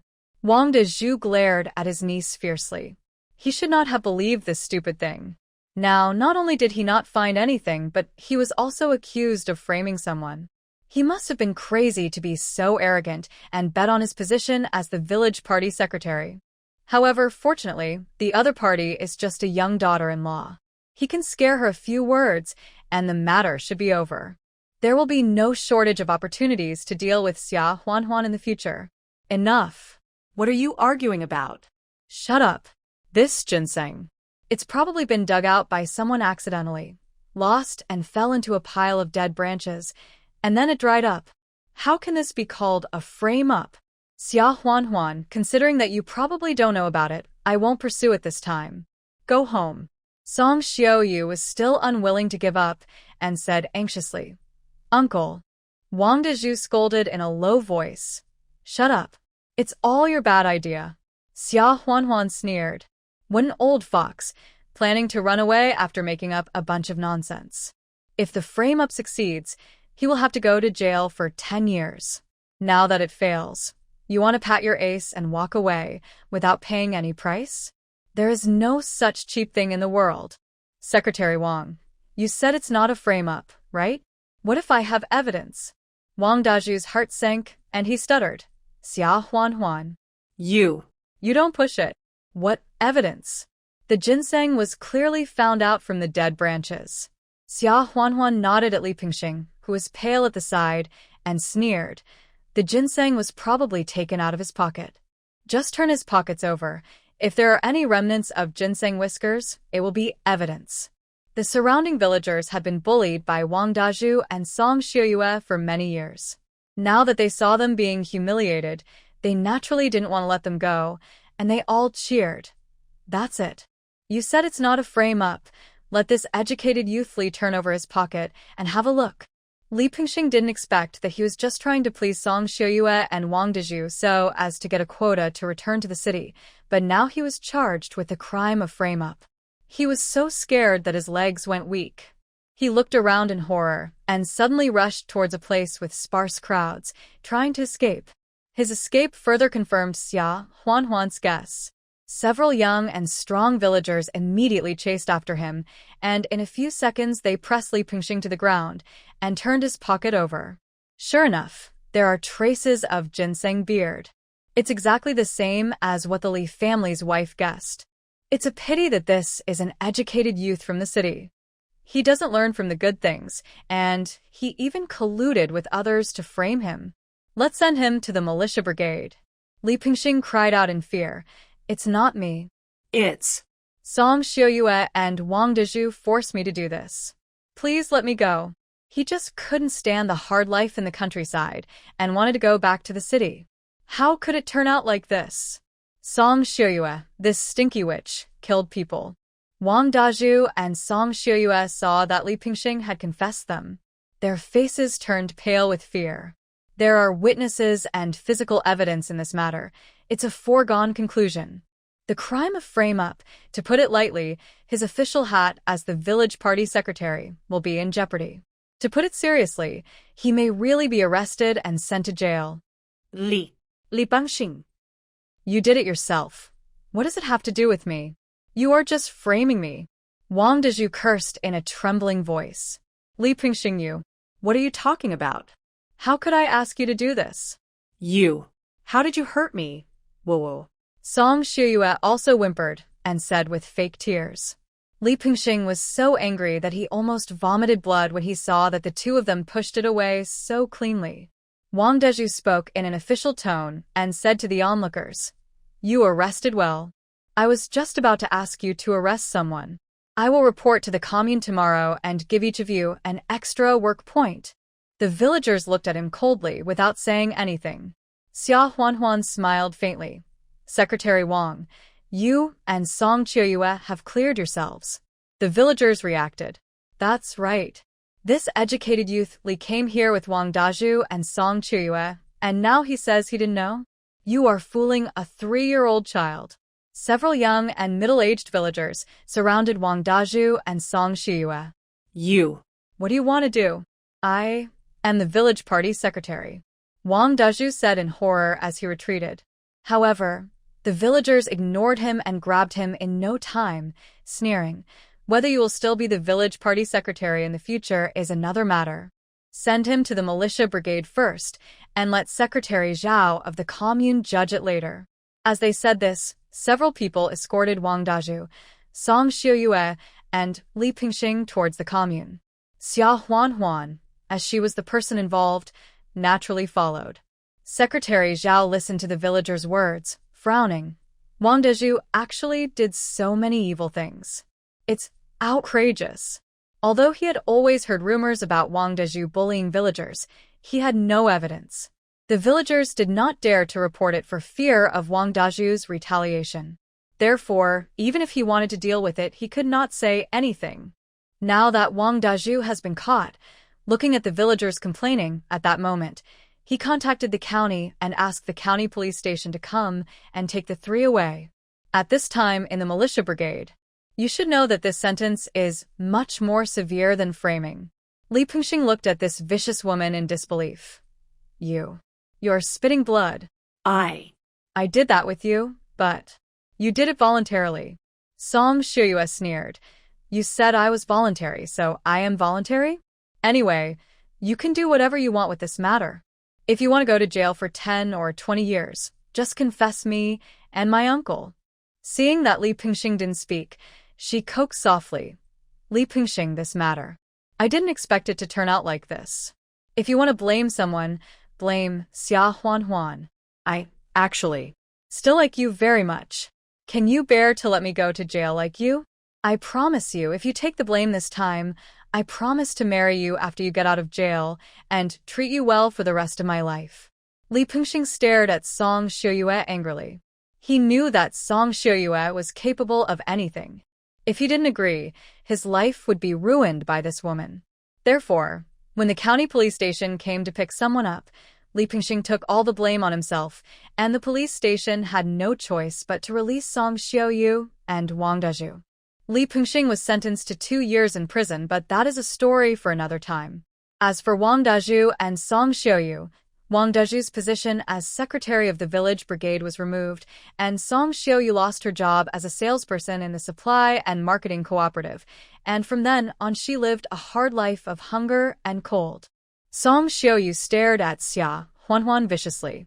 It was all Xia Huan's fault that she was in this state. Just wait. Wait until Li Zhan comes back and see how she will complain and deal with this woman. Xia Huan saw that the matter was handled. Although Song Shuyue, the culprit, escaped, she was punished, so she went home. As soon as she entered the house, she ran into Lu Lan looking outside from time to time. When she saw Xia Huan, Lu Lan was surprised and blurted out, "Zhan's daughter-in-law, why are you back?" Xia Huan heard her question and became more convinced that Lu Lan was involved in Song Shuyue's frame-up of her at the village entrance. She sneered.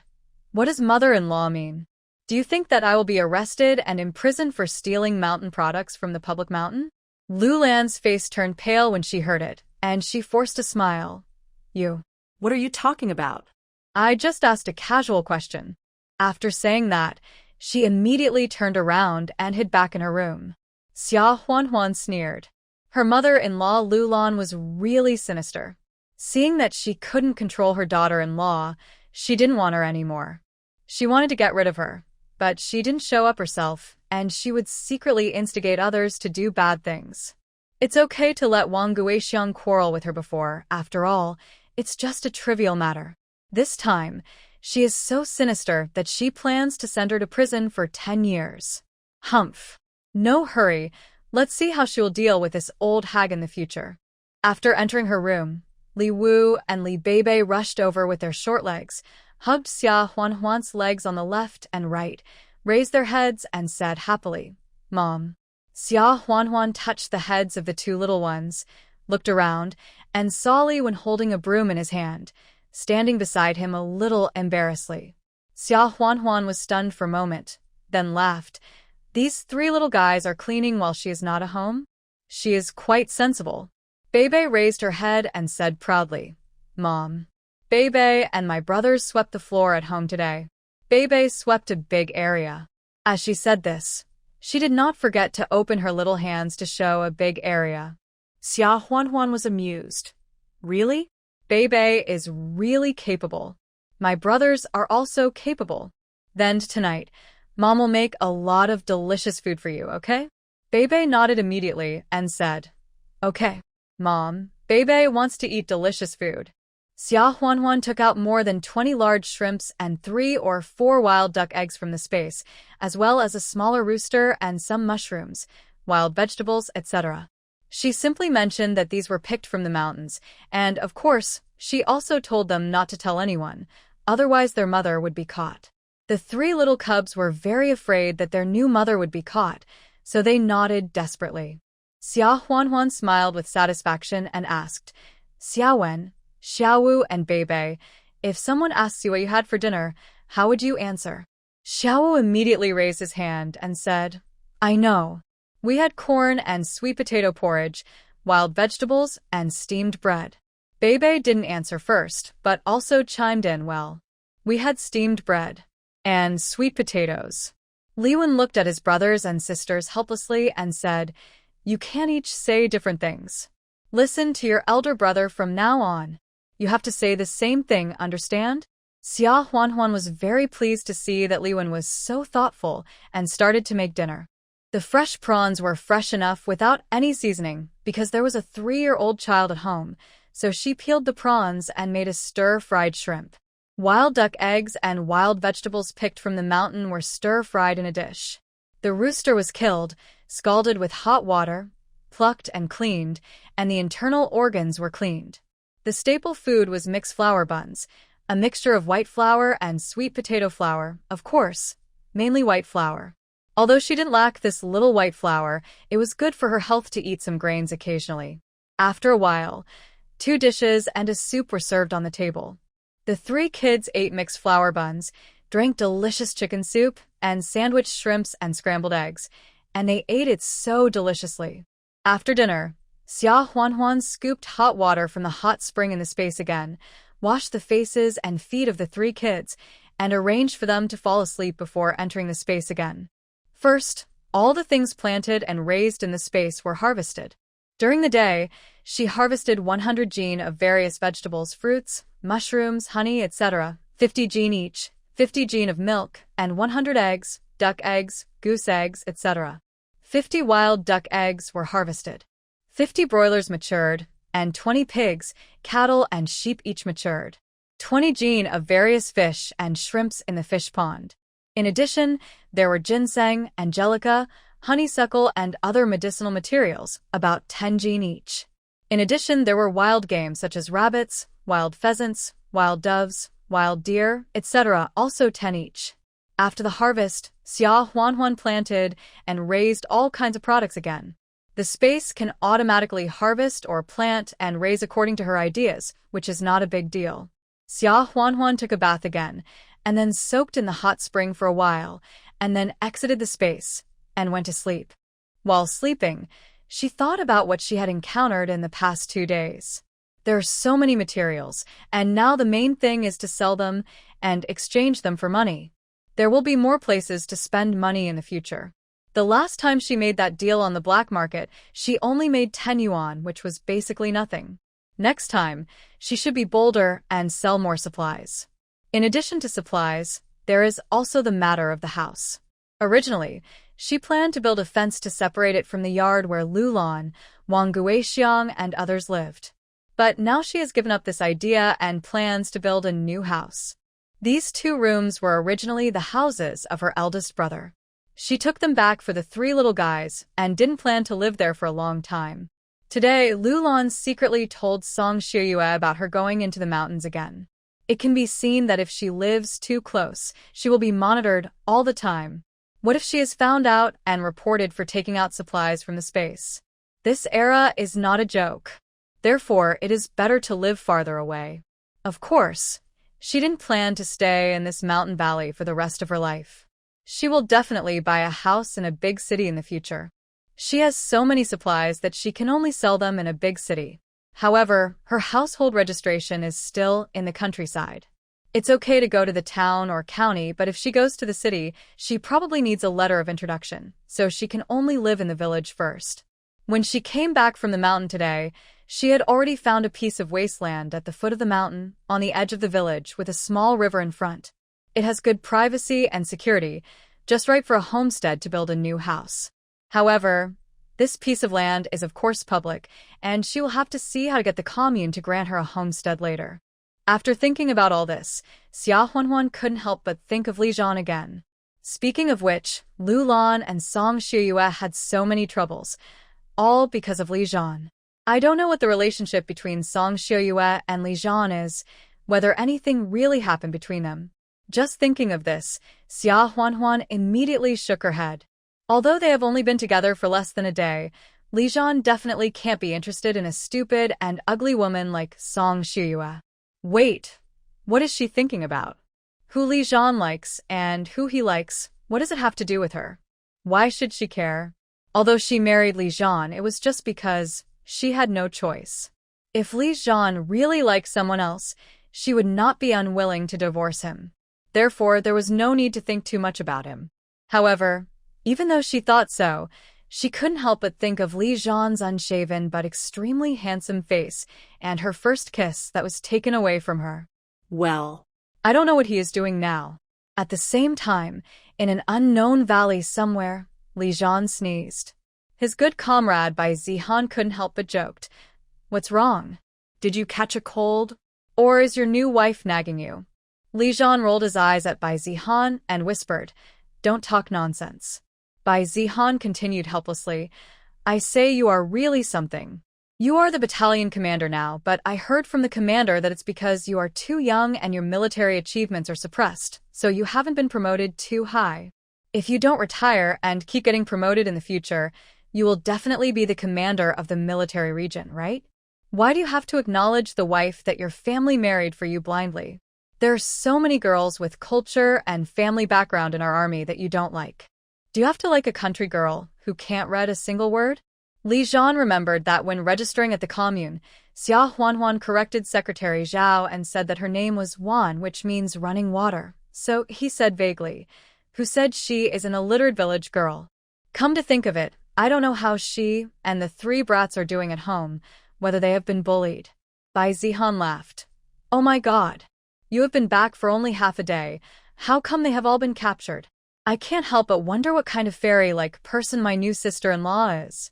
She can make our usually cold and ruthless Captain Li fall in love with her all of a sudden, and she is so protective and pampering. Ha ha ha. Li Zhan glanced at Bai Zihan and said through gritted teeth, You are not done yet, are you? You are so energetic. Why don't you do 100 push-ups? Bai Zihan shrank his head. He was the deputy battalion commander, and his rank was not as high as Li Zhan. He could not confront him head-on, so he had to quickly give in. Enough. Can I stop talking?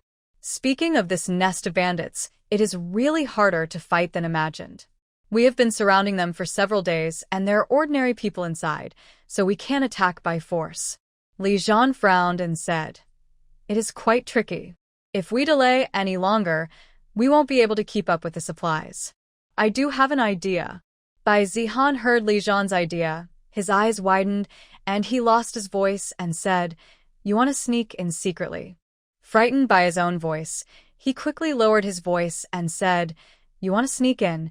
Do you know that there are all the remaining bandits in there, and I'm afraid they all have heavy weapons. Do you want to die? Li Zhan was very firm and said, This is the best plan I have thought about carefully. If we delay any longer, there is no guarantee that the trapped bandits inside will not take the people as hostages. Early the next morning, Xia Huanhuan woke up with her hair in a mess. People say that you dream about something at night, and she didn't think much about Li Zhan, so why did she dream about him all night? They were not serious dreams. Either she was pressed against the wall and kissed, or she didn't know how she rolled onto the Kong. When Xia Huanhuan was speechless, there was a knock on the door. Is the 4th sister-in-law awake? It was Zhou Qiuhe's voice. Xia Huanhuan was stunned for a moment. Why did Zhou Qiuhe come to knock on her door so early in the morning? I'm coming. She quickly put on her clothes, got out of bed, and opened the door. Zhou Qiuhe smiled a little embarrassedly. I'm sorry, I thought you were up and ready, so I came to knock on the door. I didn't know you were not up yet, and woke you up. Xia Huanhuan was stunned for a moment and asked, Prepare. For what? Zhou Qiuhe was also stunned by the question and said a little unconfidently, Prepare. To go back to my parents' home. Today is the 3rd morning. The new daughter-in-law has to go back. Xia Huanhuan. It seems that there is such a traditional custom. But this is her first marriage and she didn't think about it at all. Zhou Qiuhe handed the basket in her hand to Xia Huanhuan and said, "This is the wild vegetable and mixed flour steamed buns I steamed last night. If you don't mind, take some back to your parents' home." Xia Huanhuan was stunned for a moment and subconsciously refused. Third sister-in-law. How can this be? I can't accept it. Your family is in such a difficult situation too. But Zhou Qiuhe insisted on pushing the basket to her, saying, "You keep it. The 2 bags of milk powder you gave your third brother yesterday are more valuable than my 10 baskets of steamed corn bread. I am embarrassed to take this as a return gift. If you don't accept it, I will be even more embarrassed." Seeing this, Xia Huanhuan had to accept it, thinking about returning the gift later. She smiled and said, "Third sister-in-law, you are too polite. Yesterday's milk powder was given to thank third brother for building a stove for me. It was not given for free." Zhou Qiuhe said, "That's different. How can the stove he built be worth the money for 2 bags of milk powder? Let's not talk about this. Have you prepared the other things you need to bring back?"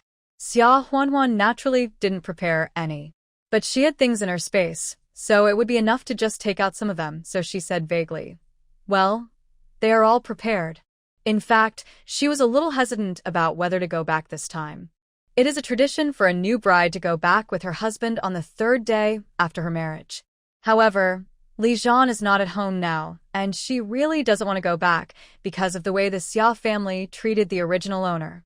But thinking back to the day of her wedding, Xia Shuangshan and Lin Yiru still protected her. If she didn't even go back this time, I'm afraid their life in the Xia family would be even more difficult, so she decided to go back. Thinking of this, she said to Zhou Qiuhe, "Third sister-in-law, wait for me." Then she walked into the inner room, took out a pound of meat, half a pound of white flour, and 10 eggs from the space, then went back to the outer room, handed them all to Zhou Qiuhe, and said, "Third sister-in-law, I'm going back today, and it's not easy to bring the 3 little guys back to my parents' home. At noon today, let the 3 of them have a meal with you in your room. These meat, eggs, and noodles are their rations, so don't save them." Zhou Qiuhe stared at the meat and egg white noodles with wide eyes, thinking that she was dreaming. No. Even if she was dreaming, she couldn't dream of a pound of meat. Such a big piece, with so much fat, you can make a big bowl of lard just by boiling it.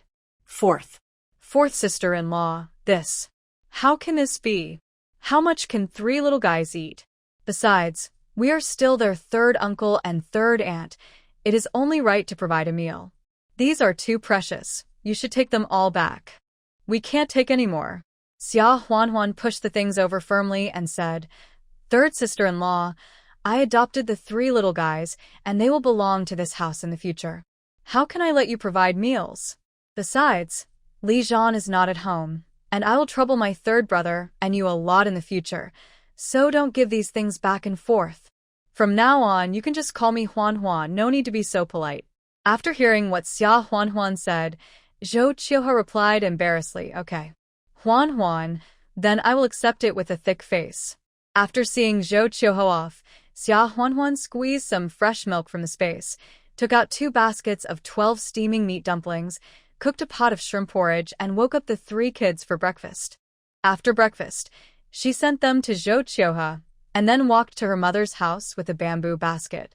Xiajia village and Qingshui village are only about 1 kilometer apart, and it didn't take long to reach Xiajia village.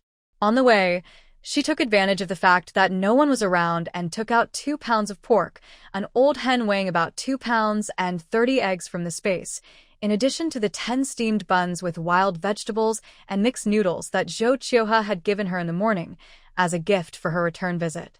At this time, Xia Shuangshan and Lin Yiru were anxiously waiting at home, and from time to time they would stand at the door and look out of the village. Her father, why hasn't Wanner come back yet? Was she delayed on the road? Lin Yiru had asked for the 4th time. Oh. It's not even noon yet. Why are you in such a hurry? By the way, didn't you steam a few buns with a half a pound of white flour you bought from the supply and marketing cooperative yesterday? Hurry up and heat up the buns so that they can be eaten when Wanner gets home. Lin Yiru rolled her eyes at him and said, "Do you need me to tell you? I've already heated it up. I'll go and take another look." As she spoke, Lin Yuru walked towards the kitchen with a worried look on her face. It wouldn't have been a big deal if she had gone there, but she happened to see Xia Chuanhua and Xia Chunkai, the sons of Xia Dazhuang and Xia Sanqi, each holding a white bun in each hand and stuffing them into their mouths. When the two boys saw Lin Yuru, they didn't even say hello, but quickly ran back to their respective rooms with the buns in their hands. When Lin Yuru saw this, her heart immediately sank, and she quickly rushed into the kitchen. When she looked, there was no trace of the hot white buns in the pot. After a moment of stunned silence, she suddenly sat down on the ground and cried sadly. What should I do? My daughter is coming back home, and there is no homecoming banquet, so it's fine. I steamed some white flour buns for my daughter, but these two brats stole them. Are you trying to kill me? You can't bully people like this. Ah. When Lin Yuru cried, all the Xia family members gathered around. Xia Shuangshan saw his wife crying like a trumpet, but Xia Chuanhua and Xia Chunkai were still smugly putting white flour buns into their mouths. He was so angry that veins on his face bulged, and his hands couldn't help clenching his fists. He bought this half-caddy of white flour with 50 cents as a bricklayer in another commune. He gave 40 cents to Li Tsuehua and kept 10 cents. He bought it just for his daughter to have a meal of white flour buns on the day she came back home. But these two little rascals ruined it. Seeing this, the eldest sister-in-law Lu Hongmei and the third sister-in-law Sun Yuxiu quickly protected their sons. Lu Hongmei said, "Second brother and sister-in-law, it's just a few white flour buns. Why are you making such a fuss? How old are the two brats? How can you still be angry with them?" Sun Yuxiu also said sarcastically, "That's right. Besides, our family has not been divided. Second sister-in-law, you steamed white flour buns without permission, which means you are eating alone. Our mother is still here. Let our mother judge who is right and who is unreasonable." Lin Yuru looked at the two sisters-in-law in shock. She didn't expect that they could say that white is black without any evidence. Xia Sanqi also frowned at this time and said, "Second sister-in-law, eating alone is not right. Besides, these white flour buns are not eaten for free, right? When you are old and have no sons, you will still rely on Chuanhua and Chunkai for your retirement. Giving them to the two of them, isn't it more useful than giving them to your money-losing stuff that you threw away?" Before he finished speaking, Xia Shuangshan suddenly swung his fist and hit Xia Sanqi on the right face, knocking him to the ground. 2 teeth were knocked out, and his mouth was full of blood. The Xia family was stunned and looked at Xia Shuangshan in horror. Xia Shuangshan, who was always taciturn and gentle, now had red eyes and stared at Xia Sanqi like an angry mountain god. Second brother, why are you hitting people?" Xia Shuangshan was angry. "Hit you? Hitting you is not a light punishment. When I gave 40 cents to Mom last night, did I tell you in front of you that I would keep 10 cents for my daughter to steam white buns for her to eat when she came home? How did you agree to it? You agreed on the surface, but the next day, you let the two little rascals come to steal food? They steal food at such a young age, and I still expect them to support me in my old age? Also, eating alone? Which of your two families has not secretly eaten alone? The chicken soup was secretly cooked in the eldest brother's room half a month ago, and the meat was fried in Sanchi's room the day before yesterday. How come no one said anything about you eating alone?" These words left the Xia Dazhuang family and the Xia Sanqi family speechless. It was also the first time that Li Tsuehua saw her second son explode. She opened her mouth for a long time before she came to her senses and scolded, "Second brother, why are you so arrogant at home? What did your third brother say wrong? I will eat your 2 white flour buns and provide for you in your old age. You are making a profit. What's the matter? If you don't want your nephews to provide for you in your old age, that's easy. You can divide it up among yourselves. If no one takes care of you when you are old, it's all your fault." As soon as Li Tsuehua opened his mouth, Xia Shuangshan had to loosen his clenched fists, lowered his head, and kept silent. Not having a son to take care of him in his old age is his weakness. In this era, daughters are outsiders and can never be counted on. Their second house has been compromising in everything over the years. Isn't it just for their own future when they are old? This time, he was really guilty for marrying his daughter to a man who couldn't have children, and also let her adopt 3 little guys as soon as she entered the house. So he exploded. Seeing that Xia Shuangshan was no longer making trouble, Li Tsuehua cleared her throat. Just as she was about to open her mouth to scold Lin Yuru again, suddenly, a voice came from the door. Let my parents separate? I think it's a good idea. It's better for them to separate than to live with your whole family. Xia Huanhuan was standing at the gate of the yard holding a basket. Xia Huanhuan had been standing there for quite a while, so she heard everything she should have heard. When Lin Yuru saw her daughter, she quickly wiped away her tears, went up to her, and said with a forced smile, "Wani, you're back. Come on. Don't argue with your grandma. Go back to the room with Mom." Xia Shuangshan also came over, with a guilty smile on his face. But Xia Huanhuan broke free from Lin Yuru's pull and said, "Dad, Mom, they're bullying you. Why are you still enduring it? I think you will be better off if we separate the family." Li Tsuehua was so angry when she heard Xia Huanhuan say that. "Xia Huanhuan, you troublemaker. What are you, an outsider, instigating here? You're already married. What's it to you to interfere in the affairs of our Xia family?" Li Tsuehua just said that the family should be divided because she was worried that her second son would have no one to take care of him when he was old. Most of the time, it was for intimidation, but she didn't really want to divide the family. Although the Xia family has 3 sons, the most capable one is the second son Xia Shuangshan, whom she dislikes the most. He earns the most work points and money, and every time he hands it over, he almost never keeps anything for himself. On the contrary, the eldest and the third son always hide their money and give her a little bit, saying that they need to support their sons. If the second son gets a share, the money she can get will be reduced by half. Moreover, what she is most afraid of is that the eldest and the third son will follow suit and also clamor for a share. Then she will no longer be the head of the family, but an annoying old woman who will take care of her in her old age. Therefore, this topic must not be opened. She now regretted saying that she had just said something about dividing the family. The other people in the Xia family also knew clearly that the reason they could live such a comfortable life these years was because of the Xia Shuangshan couple, the 2 stupid old men who worked hard to earn work points. Therefore, they all scolded Xia Huanhuan. "Xia Huanhuan, shut up. You have no right to speak in my family." "That's right. I heard that you separated from your mother-in-law as soon as you got married. Don't bring your unfilial habits back to the Xia family." "Humph. Split up the family? Ask your parents, do they dare to split up? If they dare to split up, there will be no one to wear mourning for them when they get old." Xia Huanhuan glanced at the crowd with her clear eyes and sneered. "Aren't you all stupid? Knowing that if my parents split up the family, you'll be the one to suffer, so you try to stop them in every way?" Everyone was hit on the heart of the matter and became even more angry and embarrassed. What should we suffer?" Xia Huanhuan said. "My father is good at farm work. Since I can remember, he has always earned the most work points in the family. Moreover, he is a bricklayer and a skilled worker at that.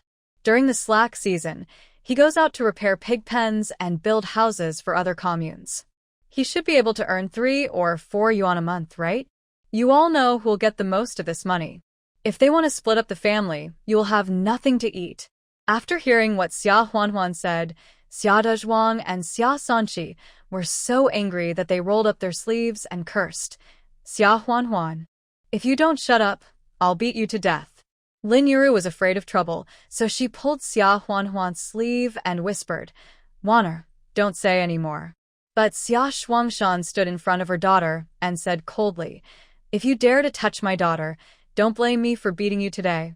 Xia Huanhuan's impression of this cheap father has changed a lot. She looked at the 2 of them and said, "Dad, Mom, I think it's best for you to separate and live separately. With an income of 3 or 4 yuan a month, it shouldn't be difficult for you to have mixed flour buns every day, not to mention meat every day. If you don't separate, what kind of life do you live every day? You have to break the steamed buns into 2 halves each. The other 2 families have sons. Which one of them doesn't eat meat and mix flour buns behind your backs every day? But your dad, and I will take care of you in your old age. Seeing that her daughter didn't listen to her advice, Lin Yuru weakly expressed her biggest concern.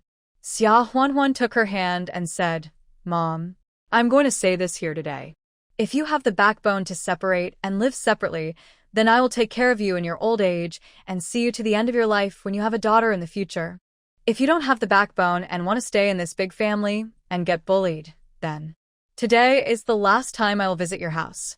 From now on, you can just pretend that you have never given birth to a daughter like me." After all, Xia Shuangshan and Lin Yuru were the original owner's parents, and they did protect her. It was not reasonable for her to sit back and watch them being oppressed and humiliated. But if the two of them didn't save themselves, she wouldn't care, just pretend she didn't have parents, out of sight, out of mind. Li Tsuehua sneered, "Oh, you are a money loser.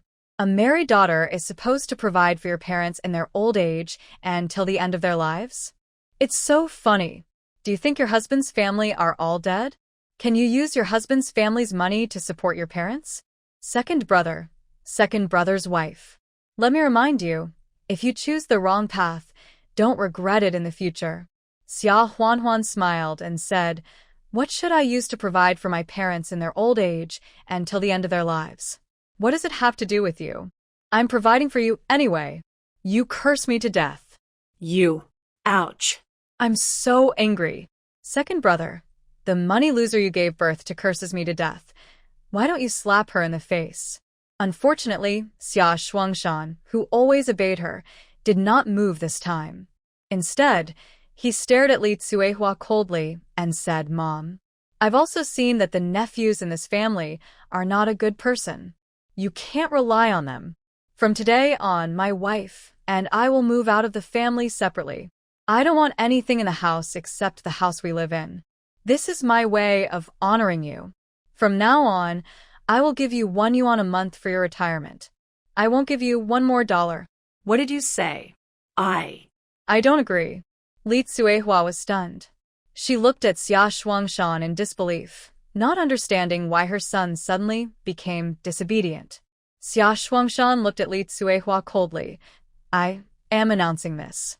Whether you agree or not, it's none of my business. I can't give up my daughter because of you."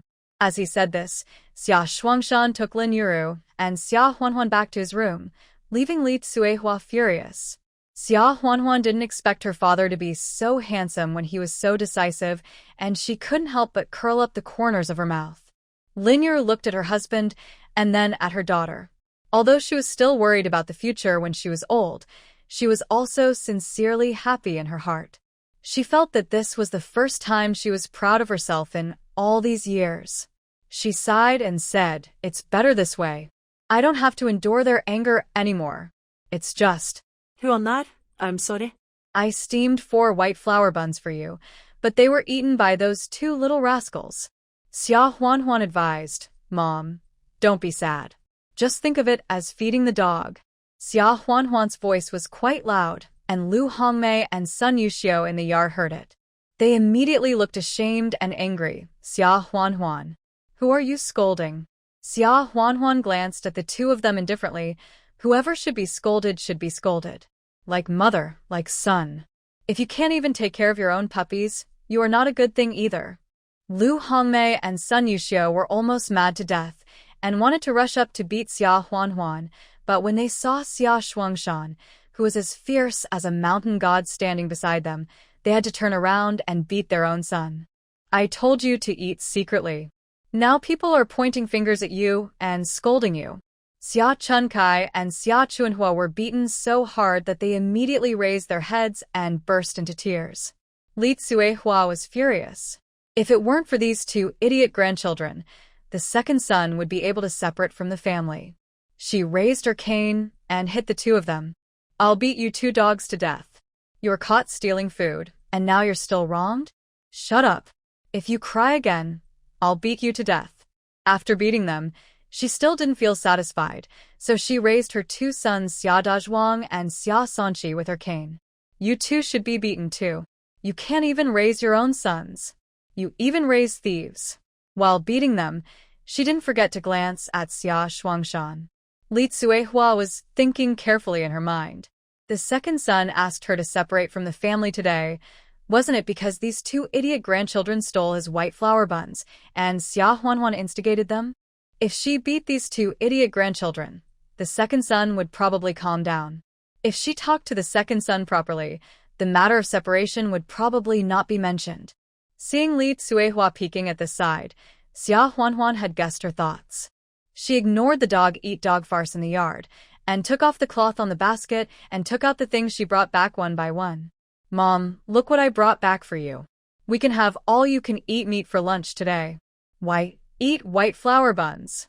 Everyone in the yard stretched their necks to look over. It's not a big deal to look at it, but everyone showed envy and regret. 2 pounds of pork, an old hen, and 30 eggs. These things are enough for more than a dozen people in their Xia family to eat for 10 days.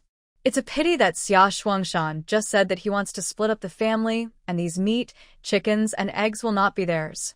Lu Hongmei and Sun Yuxiu drooled with envy and turned around and slapped their son in the face twice. 2 brainless idiots.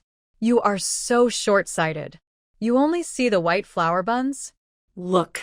Now you can't eat the old hen, pork, and eggs that are right in front of you. If it weren't for these two stealing, all the things Xia Huanhuan brought back would have been theirs. Xia Chunkai and Xia Chuanhua burst into tears again, crying and complaining. Wow. Mom. Why did you hit me? You told me that my second aunt was heating up the buns and asked me to eat them. When Lu Hongmei and Sun Yuxiu heard this, they slapped them in the face again. You idiot. Your mom. I never said that. Xia Huanhuan looked at the farce in the yard and felt very comfortable. Lin Yuru and Xia Shuangshan stared at the things on the table with their eyes wide open. After a long time, Lin Yuru asked, Wanner, why did you bring so many things back? Where did you get so many things? Does your in-laws know? Otherwise, you should take them back. What if your in-laws know and they beat and scold you? Xia Huanhuan laughed and said, Mom, you worry too much. These are all bought with my husband's allowance. We have separated from my mother-in-law. He has an allowance of 40 yuan a month. In the future, he will give me 30 yuan and let me spend it as I want. The people in the yard heard it, and their faces showed more shock and jealousy. What did you say? How much is given to you a month? Li Tsuehua asked in a lost voice. 30 yuan? No. Absolutely impossible. Didn't Lulan say that her son's allowance was only 5 yuan a month? How could it be 40 yuan? Sun Yuxiu said in a lost heart. If she had known that Li Zhan had so many allowances every month, would it be Xia Huanhuan's turn to marry him? She would have directly married her daughter Xia Lanlan to live a widow. No. Enjoy a peaceful life. 40 yuan. This amount of money is enough for them to live comfortably for a year. What's more, it's 40 yuan a month. Her daughter Xia Lanlan, who was standing by, was already jealous and mad. Why? Why is Xia Huanhuan so lucky? She married a disabled and infertile husband, but got a monthly allowance of 30 yuan. Why didn't she marry him in the first place? Lin Yuru also looked at her daughter in shock. What you said is true? Xia Huanhuan smiled. Of course it is true. Mom, let's not talk about this. Hurry up and cook for me. I'm almost starving. Just roast 1 pound of this meat and make a plate of braised pork. Smoke the remaining 1 pound, then hang it up and make it into air-dried meat, which will not go bad and can be eaten in winter. The old hen is not big, so just roast it all and make it into carrot and chicken soup. There are also eggs, so fry 5 or 6 eggs. Just make these 2 dishes and 1 soup. Cook some cornmeal and sweet potato porridge and heat up some mixed noodles and wild vegetable steamed buns, and our family of 3 will be full. The whole family in the yard drooled just by listening, but Xia Huanhuan obviously did not include them in this meal. Lu Hongmei was the first one who couldn't help herself. She took a few steps forward with a drooling face and said with a smile, Second sister-in-law, you can't handle so many dishes by yourself, right? Let me help you cook. Sun Yuxiu was stunned for a moment, then rushed over, pushing Lu Hongmei aside and said, Yes, second sister-in-law. I'll help you. My cooking skills are much better than that of the eldest sister-in-law. Xia Huanhuan looked at them with a sneer. Annie, third aunt, why do I remember that it has always been my mother who cooks for the whole family? I have never seen you enter the kitchen. Lu Hongmei and Sun Yuxiu's faces immediately turned red and white, which looked very beautiful. They smiled apologetically. Huan, look at what you are saying. Aren't we not as good at cooking as your mom? That's why we gave Xian to your mom. But in the future, we will definitely learn from your mom and help her cook. Xia Huanhuan smiled coldly. I don't think we need to help. My mom will only cook for my dad and herself in the future. From now on, you, your husband, son, and daughter will have to cook 3 meals a day. Lu Hongmei and Sun Yuxiu understood what Xia Huanhuan meant. That is, they would have to cook in the future, and Lin Yuru, the free nanny, would be gone. They were so angry that their hearts ached. Xia Huanhuan, how come you have become so aggressive and difficult to deal with after you got married? Do you still know how to respect the elderly and love the young? Li Tsuehua recovered from the shock of the 30 yuan and took over the 2 daughters-in-law to argue with Xia Huanhuan. Xia Huanhuan glared at her coldly and said, I respect the old and love the young, but can I respect you as much as your grandmother, who almost beat me to death on the day I got married? If you want people to respect the elderly so much, why don't you ask your precious eldest son and third son's grandchildren to do it? Don't try to provoke me. Li Tsuehua really didn't expect that this granddaughter, who had always had a soft-spoken personality, would become so sharp-tongued after getting married. She was so angry that she almost died. She pointed at Xia Shuangshan and Lin Yuru and cursed, Second brother, look at the good daughter taught by your wife, who doesn't lay eggs. She even dares to talk back to me, her grandmother. After all, I am your mother. What? You eat meat, eggs, and fish soup, and you plan to let your mother eat steamed buns? Li Tsuehua said, while looking at the red and white pork and big fish on the table, as well as a bamboo basket of eggs with envy. She hasn't eaten meat for 3 days. In ancient times, filial sons would cut their own thigh meat for their mothers to eat. What's wrong with you? Are you planning to not respect your mother at all? Xia Shuangshan was stunned for a moment. Living under the tyranny of Li Tsuehua for many years, he subconsciously wanted to turn around and pick up the 2 pounds of meat on the table and give it to Li Tsuehua. Xia Huanhuan sighed in anger, grabbed Xia Shuangshan's sleeve, and said coldly, Dad, these meats, fish, and eggs are all my filial piety to you and my mother. If my grandma wants to show her filial piety, let her 2 sons show her filial piety. If you dare to give it to her, I will never come to this door again. Her father is weak today, then it will only be a matter of time before Li Tsuehua bullies him again. Xia Shuangshan reacted and slapped himself hard. He just woke up for a while and he made a mistake again? Don't you think that his family and daughter are not bullied enough? He looked up at Li Tsuehua and said coldly, Mom, I just said it. After we separate, I will give you $1 a month. I gave you 40 cents last night. I will give you another 60 cents tomorrow. If you want to eat meat, you can ask the eldest brother and the third brother to buy it for you, or you can buy it yourself. Anyway, forget about the meat my daughter sent. Li Tsuehua was so angry that she couldn't say a word. Here, Xia Huanhuan didn't want to argue with them anymore, so she took Lin Yuru to the kitchen with the ingredients. Mom, I'll help you cook. Seeing that no one paid attention to them, the other people in the Xia family also left with cold faces. After a while, the braised pork, scrambled eggs, and old hen radish soup were ready. The aroma of meat drifted in the air, making the stomachs of the other people in the Xia family growl. Xia Huanhuan and Lin Yuru took the food back to their room.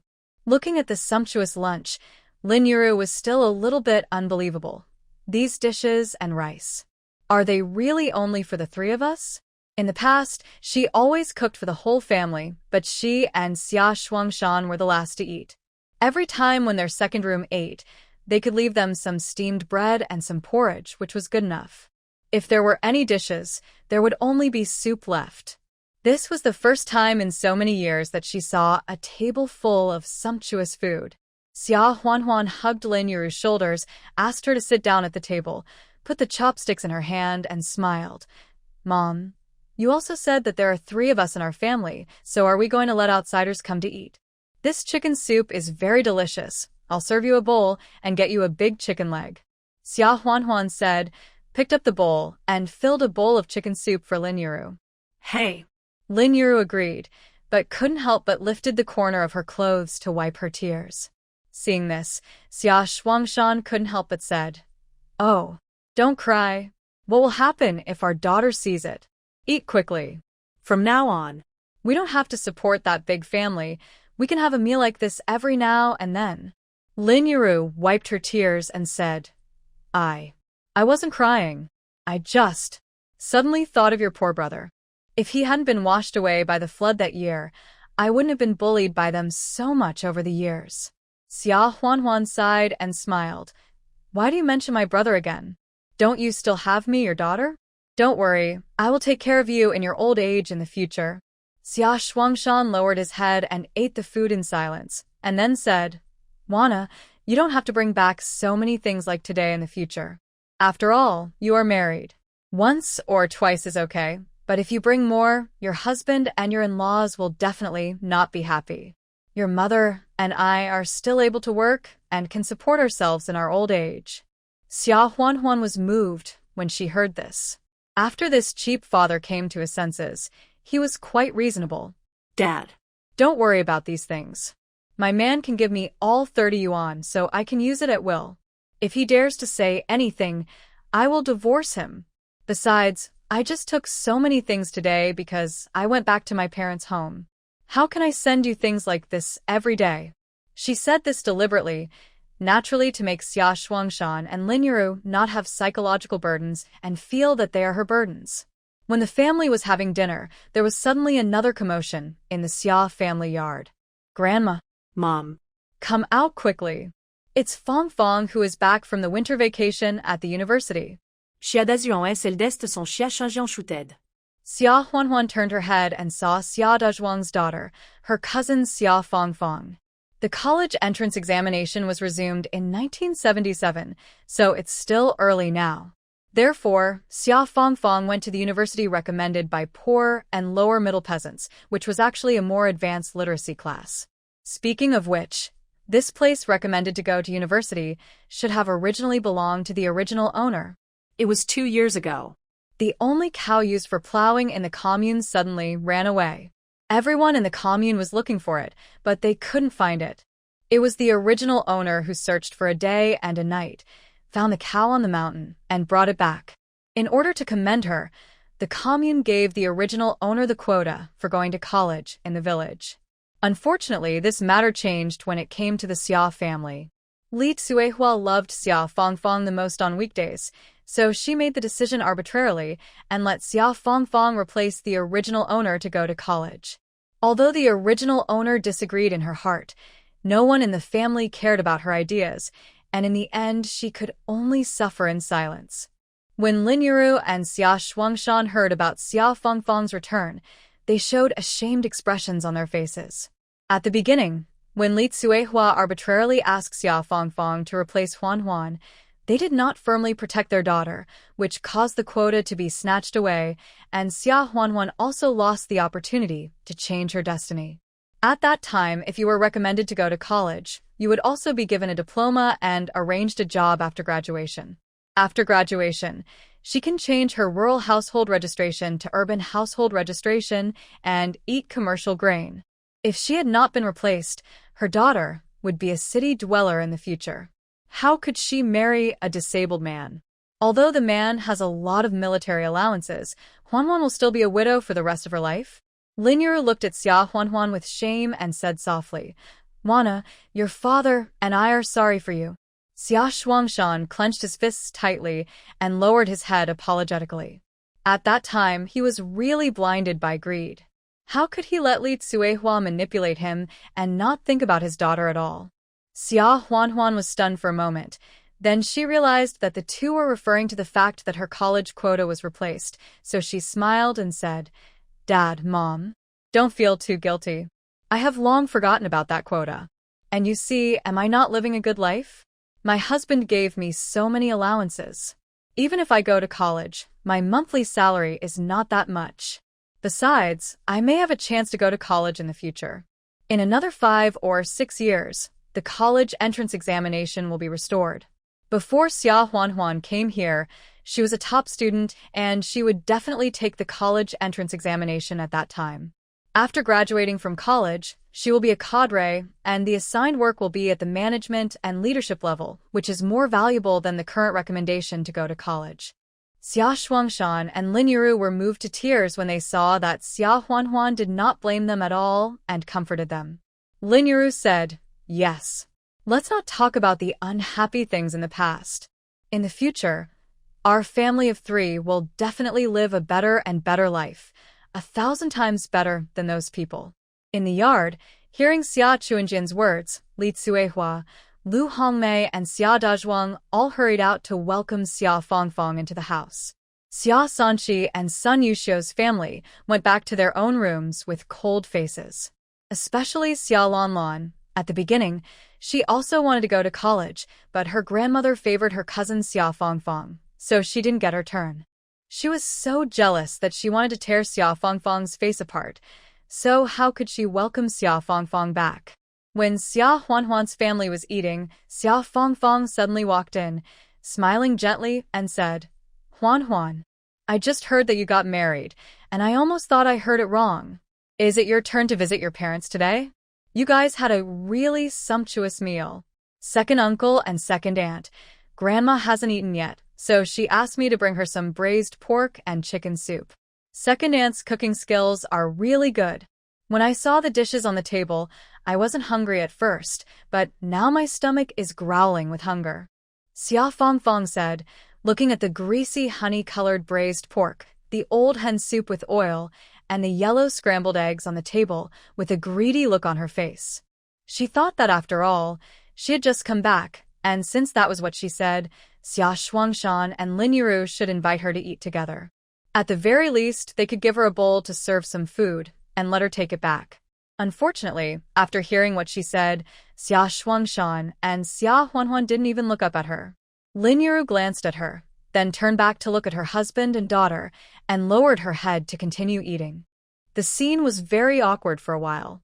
However, Xia Fongfong had a thick skin since she was a child. After waiting for a while, she coughed twice again and said, "Hey Huanhuan, I actually feel very sorry for you. I heard that the husband you married can't have children? If you hadn't taken the initiative to give me the place to go to college, you might not have lived a life of carefreeness in the future." "Oh, look at what I said. Huanhuan, you won't blame me for gossiping, right?" Xia Huanhuan glanced at her coldly, and then said, "I will. Since you know that you are gossiping, then shut up. What are you talking about?" Xia Fongfong was stunned. From childhood to adulthood, Xia Huanhuan never dared to talk back to her. Why did she speak so harshly today? Is it true that she is arrogant just because she has money? Humph. Isn't it great to have 30 yuan? And it's not by a man? It's not that she earned it herself. What's the point of being so arrogant? Besides, who said that I took the initiative to give you the place? You took it away rudely.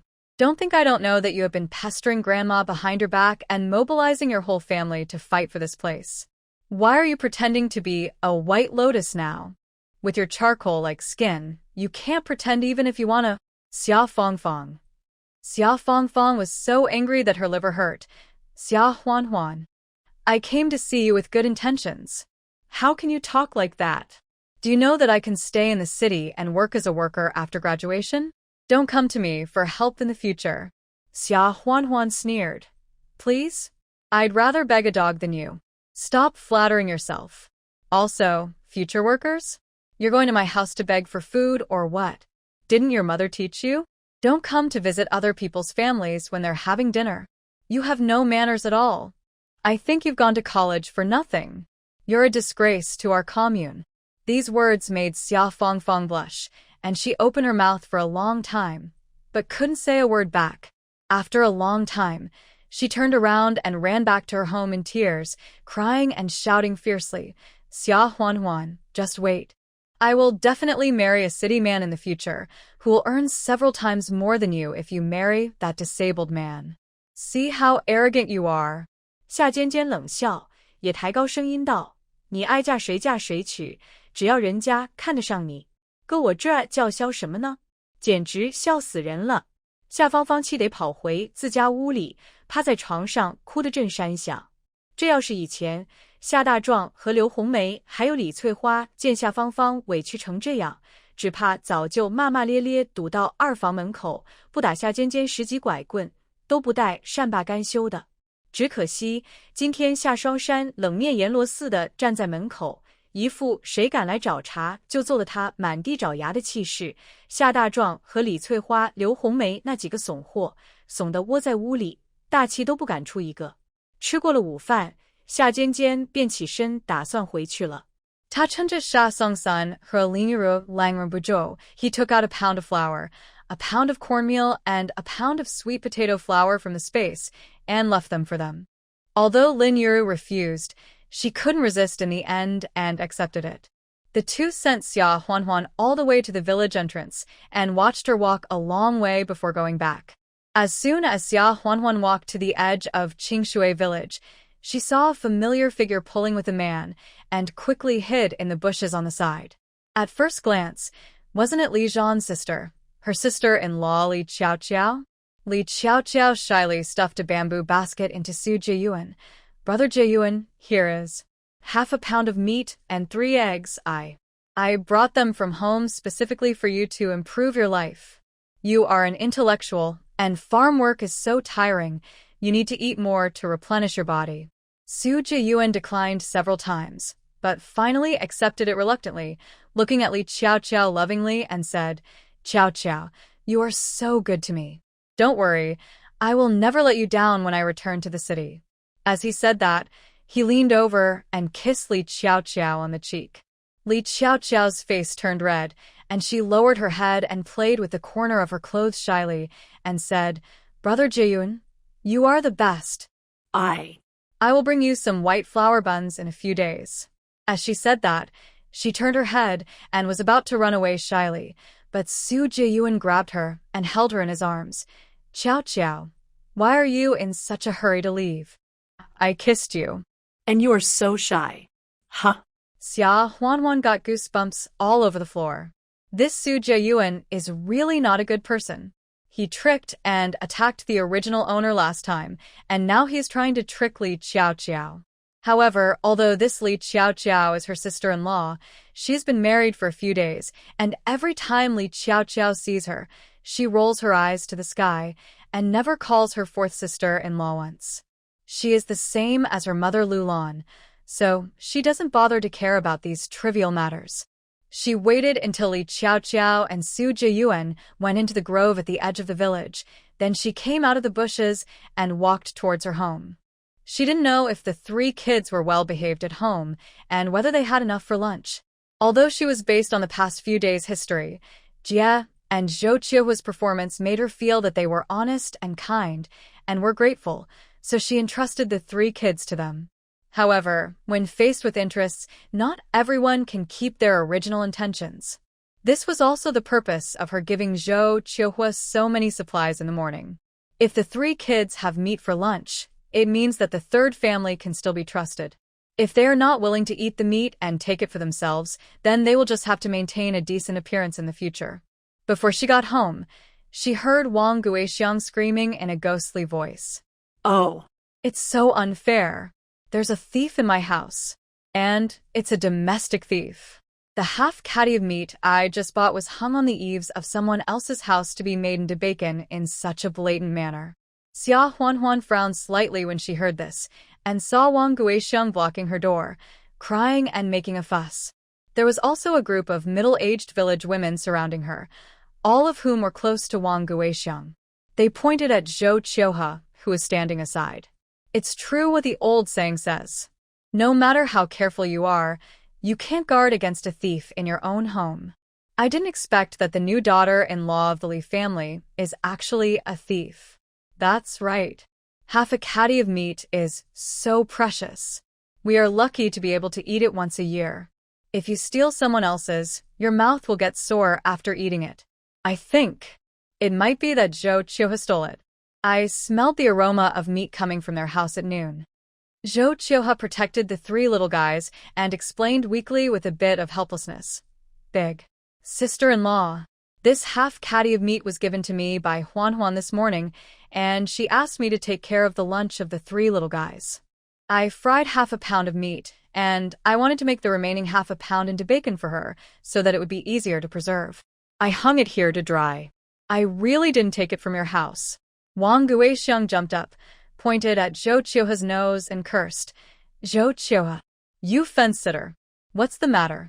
You didn't take it from my house? How can you prove it? Anyway, the half-pound of meat and 3 eggs in my house are gone. You didn't steal them? Then it means you or Xia Huan instructed these 3 brats to sneak into my house and steal them. Anyway, you can't escape from your family of thieves. Get out of the way now, I'll go in and search the house. I'm sure I'll find those 3 eggs. If I do, let's see how you can argue. Li Wen, who was protected in Zhou Qiuhe's arms, suddenly broke free, opened his arms to block the door, and shouted, "This is my house. I won't let you go in. My house is not a den of thieves. Who wants to steal your meat? I'm afraid of getting a stomachache if I eat it." When Li Wu and Li Beibei heard their brother speak, they also rushed over, opened their short hands to protect the door, clenched their fists, and shouted fiercely, "Second aunt is bad. My family doesn't steal things. Second aunt is a bad person." Wang Guixiang was pointed at and scolded by the 3 little guys, and she was almost mad to death. Oh my God. You've learned to be so eloquent? This is going to be outrageous. As she was talking, her 8-year-old son Li Xing suddenly rushed over, pushed Li Wen to the ground, and said arrogantly, "Li Wen, get out of the way, or I'll beat you up." Li Wen was only 5 years old, and his height was almost 1/3 shorter than Li Sheng. He was pushed down, and his forehead hit the door sill. His fair forehead started bleeding. However, he still glared at Li Sheng, who was taller and stronger than him, and said crisply, "No. This is my house. You can't go in if my mother is not at home." "Xiaowen!" Zhou Qiuhe exclaimed, and wanted to come up to protect her, but it was too late. Seeing that Li Wen was not convinced, Li Sheng clenched his fists and was about to hit Li Wen, shouting, "Your mother? You have lost your mother a long time ago. This mother is a fake. She just wants your house too." At the same time, Wang Guixiang also rushed up, pretending to grab Li Wu and Li Beibei's arms and force her way in. Xia Huan was so angry that she rushed up and grabbed Wang Guixiang's hair and pulled it back. Wang Guixiang lost her balance in pain and fell on her ace with a cry of ouch, ouch. Then, she turned around, grabbed Li Sheng's little fist that was about to swing down and threw it down. Li Sheng also fell to the ground and started crying. Originally, Xia Huan didn't want to hit the child no matter how angry she was. Of course, she didn't hit him, she just pushed him. But this Li Sheng was too arrogant. He pushed Li Wen down and injured his head. It would have been fine if he didn't stop after being afraid, but he clenched his fist and wanted to continue hitting people. It's outrageous. He's like this at the age of 8. What will he be like when he grows up? Li Wu and Li Beibei had been trying to protect their new home while suppressing their fear and sadness. Now, seeing Xia Huan coming back, they pouted their lips and couldn't help but rush up to hug Xia Huan's legs, shouting "Mom, Mom," and crying in grievance. When Li Wen saw Xia Huan coming back, tears welled up in his eyes, but he still stubbornly held back and didn't let the tears flow. Xia Huan glanced coldly at Wang Guixiang on the ground. "Second sister-in-law, you're saying without any evidence that my family stole half a pound of meat and 3 eggs from your family? I also said that you stole a bicycle from my family. Otherwise, you return the bicycle to me, and I will return half a pound of meat and 3 eggs to you without saying a word. How about that?" Wang Guixiang immediately got furious when she heard it, jumped up and pointed at Xia Huan and cursed, "Xia Huan, you are slandering me. Where is the bicycle in your house? How could I steal such a big thing from you? Don't even think about throwing dirty water on me." Xia Huan sneered.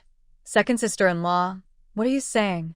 You said that I stole your meat and eggs, and you blocked my door and cursed at me, and even let your son beat my Xiaowen. If I say that you stole my bicycle, Is that throwing dirty water on you? Second sister-in-law, you are so shameless. Wang Guixiang said angrily. How can it be the same? There is still half a pound of meat hanging on your eaves, which is the evidence. You must have those 3 eggs in your house. Who has ever seen the bicycle you mentioned? Xia Huanhuan was not panicked and said calmly. Why? Your family is allowed to buy meat, but my family is not? You say it's yours, so it's yours? There are 5 or 6 people in your house. Are they all blind? Your Li Sheng and Li Jiaojiao have not been seen going out to work all day, and the meat you bought is kept in your house. Who has taken it away?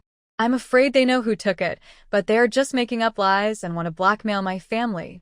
According to the number and category of things lost as described by Wang Guixiang, and thinking about the scene just seen at the entrance of the village, Xia Huanhuan already had a bottom line in her heart.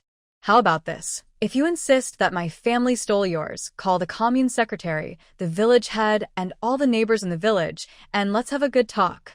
Whoever tells a lie must kneel down and apologize to the other party and pay 10 kilograms of meat as psychological loss compensation. Don't expect this matter to have a good ending. Wang Guixiang's face turned pale when she heard it. She was not afraid of kneeling down to apologize, but paying 10 kilograms of meat would cost 9 yuan, which was her family's expenses for several months. Xia Huanhuan had a subsidy, so she could afford the gamble, but she couldn't afford to pay. Besides, she saw that the meat and eggs in the house were gone, and she saw that there was meat hanging under Xia Huanhuan's eaves, so she ran over to make trouble, thinking that if she made trouble, Xia Huanhuan would probably give her the meat and eggs for the sake of face. She was really not sure whether it was someone in Xia Huanhuan's room who did it. Wang Guixiang turned to look at her son Li Sheng and daughter Li Jiaojiao. You two were in the house. Did you see who came in and took the meat away? Li Sheng cried and said, No. I didn't see it.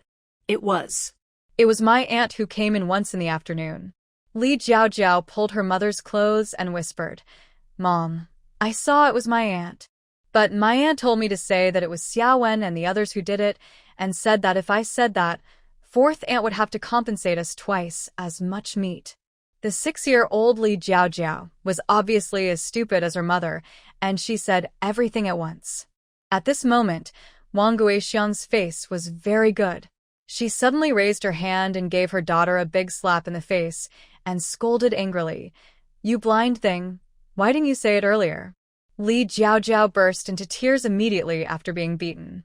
When the people who had originally supported Wang Guixiang saw the situation turned around, they all looked embarrassed and slipped away while gossiping. Wang Guixiang glared at Xia Huanhuan fiercely, and then she turned her ace to go back to her room.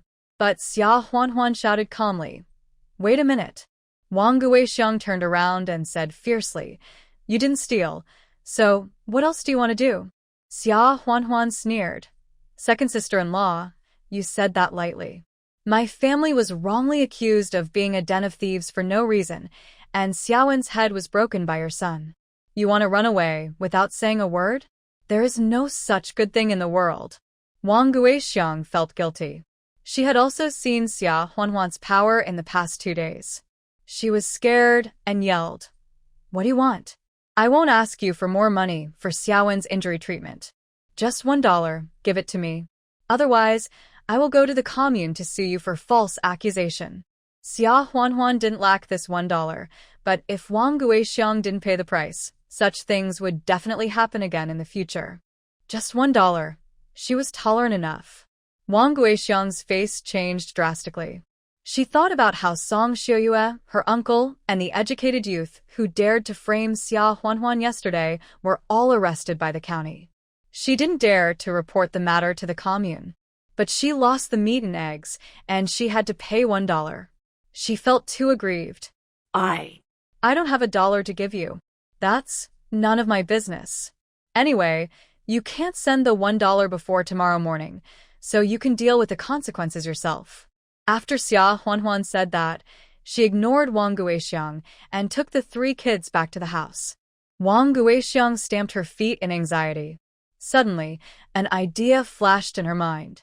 The meat and eggs were stolen by her sister-in-law Li Qiaoqiao. Now she had to pay $1 because of Li Qiaoqiao. She definitely couldn't pay for it herself. Wang Guixiang looked at Lu Lan's room, made up her mind, and immediately ran to Lu Lan's door with her 2 children. She sat on the ground in front of the door and started crying and cursing. "Oh my! This is so unfair. Not only did my things get stolen, but I have to pay $1 in compensation. I don't know what wild man stole half a pound of meat and 3 eggs from my house and gave them to him. He is such a traitor." Wang Guixiang was still afraid of Lu Lan, so she didn't dare to name Li Qiaoqiao, so she just cursed her with innuendos. At this time, Li Qiaoqiao just came back from outside. When she heard Wang Guixiang scolding, her face suddenly turned red, and then pale. At the same time, her heart couldn't help but pounding. Could it be that she and Su Jiyuan were seen in the woods by the second sister-in-law? Otherwise, how would she know that she stole food for the wild man? In the countryside of that era, a woman's reputation was more important than her life. Although Jiyuan had promised to marry her when he returned to the city, they were still an unmarried couple. Not only was she finished, but Jiyuan's future was also finished. With this stain on her, she might not even be able to return to the city. Her dream of becoming a worker's wife in the city would be completely over. Just when Li Qiaoqiao was terrified, Lu Lan, who had been eavesdropping in the house, suddenly opened the door and scolded in a cold voice, "Wang Guixiang, shut your stinky mouth. Look at how badly you curse. She is your husband's own sister. You want to ruin her reputation before you are satisfied, right?" Wang Guixiang shrank back when she was scolded, but then she said, "Mom, don't blame me for cursing. It's my sister-in-law who is not honest. For today's incident, if you don't pay me the half-pound of meat and 3 eggs that were stolen, and $1 to pay to Xia Huan, I will risk everything to publicize the ugly thing my sister-in-law did." When Li Qiaoqiao heard this, she was so scared that she ran over and knelt in front of Lu Lan, crying and shouting, "Mom." Lu Lan was furious, but she also knew that Wang Guixiang was a firecracker. Although she had no brains, she had a loud voice. If she said she would spread it, she would really spread it. If that were the case, her daughter Qiao Qiao's life would be ruined. Her future son-in-law, an educated youth, would also be in vain. Thinking of this, Lu Lan could only stamp her feet in anger and said, "Come in with me. If I hear you swear again, I will let my son divorce you." After a while, Wang Guixiang came out with 2 yuan in her hand, satisfied. Excluding the 1 yuan she had to pay to Xia Huan, half a catty of meat was 45 cents and 3 eggs were 15 cents.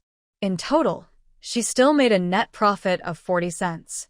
This wave is not a loss. As for Lu Lan and Li Qiaoqiao, they both put all the accounts of today on Xia Huan. Especially Li Qiaoqiao. After she and Su Jiyuan entered the grove, she looked back and seemed to see a figure that looked like Xia Huan. Now she heard her mother Lu Lan say that it was Xia Huan who led Wang Guixiang to suspect her, and she was afraid and hateful in her heart. Xia Huan must have seen her and Jiyuan. No. She must think of a way to shut Xia Huan up, so that she dare not go out and talk nonsense. Here, Xia Huan pulled the 3 kids into the house, and then pulled Xiaowen to her side to check the wound on his head. Fortunately, it was just a little skin scratch, and it was bleeding and looked a little scary, but it shouldn't leave scars in the future. Otherwise, $1 would not be enough to compensate. At least let Wang Guixiang pay $100. Zhou Qiuhe walked in and said a little helplessly, Huan, I'm sorry, it's all my fault. I didn't take good care of Xiaowen." Xia Huan didn't want to blame Zhou Qiuhe now, and said, "Third sister-in-law, don't blame yourself too much. Xiaowen's injury is just a skin injury, and it should be healed in a few days. Third sister-in-law, you've been busy all day, go back first. I will take care of the 3 kids." Seeing that Xia Huan had ordered her to leave, Zhou Qiuhe didn't keep her any longer and went back. Xia Huan waited for her to leave before running to the inner room alone. She scooped some spiritual spring water from the space and took out iodine and Yunnan Baiyao, of course, removing the packaging. She also took out some blood stasis removing and hemostatic herbs such as Panax, Nodo Ginseng, and Madder, as well as gauze. She asked Li Wen to sit on a small stool and clean the wound with spiritual spring water first. Because of what happened when she rescued the wolf cub in the mountains last time, she actually still suspected that the spiritual spring water had some healing effect, but it was not so obvious. However, even if it doesn't matter. It will strengthen the body after all, and it is definitely free of bacteria than real water. After cleaning the wound, disinfect it with iodine. Apply Yunnan Baiyao, Panax Noto Ginseng, and madder juice made from crushed madder on the wound, and wrap it with gauze. Although it was a minor injury, it looked scary with the gauze wrapped around the head. Xiao Wu and Bei Bei were pacing around Xiao Wen anxiously and asked worriedly, "Brother, does it hurt? If it hurts, it will fly away." Li Wen was small but very stubborn. Although tears welled up in his eyes due to the pain, he still tried to comfort his brothers and sisters. "Brother, it doesn't hurt. Don't worry about it." Xia Huanhuan bandaged the wound and said with a smile, "Today I want to praise the three of you, especially Xiaowen, for rushing out to defend your home and keeping the bad guys out. But in the future, if you meet someone you can't beat, don't confront them head on. If you can't beat them, just run away. This is called keeping the Green Mountains alive, so that you won't have to worry about firewood. Do you hear me?" Li Wen was originally praised, and his face was flushed and a little embarrassed. When he heard the second half of Xia Huanhuan's sentence, he couldn't help but muttered, "If you can't beat them, you run away. Isn't that a deserter? Women are." Hey, hey, hey. Before he could finish muttering, Xia Huanhuan hit him on the head with a chestnut. "Smelly boy. Who did you learn this from? Women? Look at what you can do."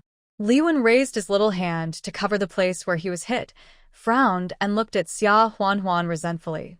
This hurt more than the wound on his forehead. But he didn't dare to protest. Xia Huanhuan clapped her hands, stood up, and said, "In order to reward our little heroes, let's eat steamed fish and drink tofu fish soup tonight, okay? The fish is fresh sea bass caught from the space pond. It is delicious enough.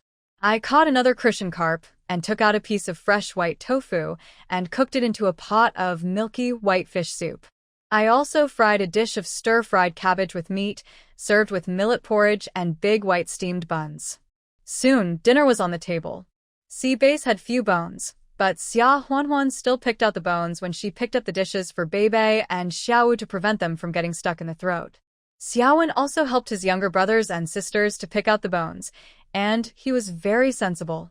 Early the next morning, Xia Huanhuan took the half-caddy of meat from yesterday to Zhou Qiuhua's house and said with a smile, "Third sister-in-law, I didn't have time to tell you about this half-caddy of meat yesterday afternoon. Why did you bring it back to me? Didn't I say it was for you?" Zhou Qiuhua waved her hands and said, "Huan, that won't do. I fried half a pound of meat yesterday at noon, and everyone in my family ate a lot of it. How can you take this half a pound of meat for free? I smoked it for you yesterday. Just hang it under the eaves and wait for it to dry. It will be well preserved and can be eaten until next summer." Xia Huanhuan thought about Wang Guixiang's fussing and felt that Zhou Qiuhua was really a good person. She smiled and said, "Don't refuse, third sister-in-law. I still have something I need your help with. This is my thank you gift in advance. I don't know how to make samples for children's clothes, can you? I want to tear some cloth and make a few cotton padded jackets and boots for the three little guys. They will be frozen to death in the winter." Zhou Qiuhua accepted it as soon as she heard it. She immediately put down the work in her hands and said gratefully, "I can. If you trust me, buy the cloth and cotton, and I can help you make it." Xia Huanhuan smiled and said, "That's too much trouble, third sister-in-law. Besides, you have three little guys to take care of at home. You teach me, and I can do it myself." Seeing this, Zhou Qiuhua did not force it. Sure enough, she spent the whole morning measuring the sizes of the three kids and making samples. In the afternoon, she guided Xia Huanhuan to make one. Xia Huanhuan was clever and got the hang of it quickly. In 2 or 3 days, she made a set of cotton padded jackets for each of the three kids. She also gave Zhou Qiuhua some cloth and cotton as a thank you for her help. In addition to cotton, she also stuffed a lot of duck down into the cotton padded jacket. Compared with cotton, which is heavy and not warm, duck down is much better. It looks thin, but it is very comfortable to wear. The three little kids tried on the cotton padded jackets with excitement, and they were happier than during the Chinese New Year. She didn't know how to sew soles for boots. In this remote area, the supply and marketing cooperative didn't sell high-end goods like leather boots. However, the supply and marketing cooperative should sell special light plastic soles. She planned to buy some in the town the next day and also sell some more things in the black market. Therefore, early the next morning, Xia Huanhuan entrusted the 3 little kids to Zhou Qiuhe again and walked towards the town. Although the town was not far away, it would take about an hour to walk there. Xia Huanhuan thought about putting the purchase of a bicycle on the agenda. Although there were second-hand bicycles of this era in Xia Huanhuan's space, a Phoenix brand bicycle of this era would cost 150 yuan. Other brands would cost 70 or 80 yuan, and it was a big item, so she couldn't take it out of her space for no reason. Otherwise, if someone had a bicycle, it would be big news, and people from all over the country would ask which supply and marketing cooperative bought the bicycle and how much it cost. Therefore, she still had to take a ticket to the supply and marketing cooperative, even the supply and marketing cooperative in the county, to buy it, leaving a record so as not to be exposed. Of course, she was now living on Li Zhan's allowance, so she had to be patient for 2 or 3 months to get the allowance sent by Li Zhan. As for the bicycles in her space, they were all Phoenix brand. Although they were second-hand, she could sell them on the black market without a bicycle ticket, and the price of a new bicycle would be even higher. However, it was difficult to find a buyer for such a big item in the town or even the county, and there was no rush. The coal stove was the same. It was getting colder day by day, and it was more urgent than the bicycle. She also had one in her space, but like the bicycle, she couldn't use it directly. She could only sell it on the black market and then get a ticket to buy it at the supply and marketing cooperative. Thinking about this, Xia Huanhuan walked to a secluded path, looked around to see if there was anyone around, and secretly took the bicycle out of her space and rode for a while. When she arrived in town, she didn't go to the supply and marketing cooperative immediately, but went directly to the black market. On the way, she had already used makeup to draw wrinkles on herself, and even wrapped her head with a green scarf, covering even her mouth, before entering the black market in the dark alley. This time, she came from the space. She took out the wild mushrooms, fungus, wolfberry, etc. that she had promised to the guests last time. These had been stored in the space, so they were still as fresh as when they were picked. In addition, there was a 3-pound-old hen, 2 wild pheasants, 50 eggs, and 50 duck eggs. She was reluctant to take out the old mountain ginseng that the snow wolf brought her to find that day, so she took out 2 ginsengs she grew in the space, both of which were 3 years old. After waiting for a while, the guest from last time really appeared, walked straight to her, looked at her with a smile, and whispered teasingly, "Well, the wrinkles today are well-drawn, quite realistic." Xia Huanhuan. She thought her makeup skills were still very good. She should be credible enough to be a middle-aged woman in her 40s or 50s. How could she be seen through by this man at a glance? Moreover, this man had a somewhat careless, cynical, and familiar feeling. Xia Huanhuan felt a little sense of crisis in her heart.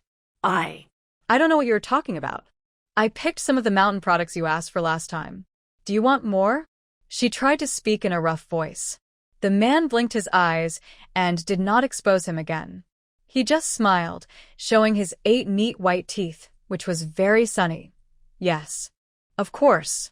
I'll take as many as you can. There are also old hens, right? Xia Huanhuan nodded, looked around, and saw that no one was paying attention to her, so she lifted the cloth on the bamboo basket and showed him the things inside. There are 2 caddies of wild mountain mushrooms, 1 caddy of black fungus, and half a caddy of wolfberry. They are all picked from the mountains and are very fresh. They are all 60 cents per caddy. The old hens are secretly raised by my family. They are very fat, and they are egg-laying chickens. 1 is 5 yuan. There are also 2 wild pheasants, each weighing 7 or 8 tails, and each is 1 yuan. There are still 50 eggs and duck eggs. If you want all of them like last time, the price is the same as last time, a total of 8 yuan and 50. Add all of this up. Xia Huanhuan did the math quickly, then said, the total is $17 and $60.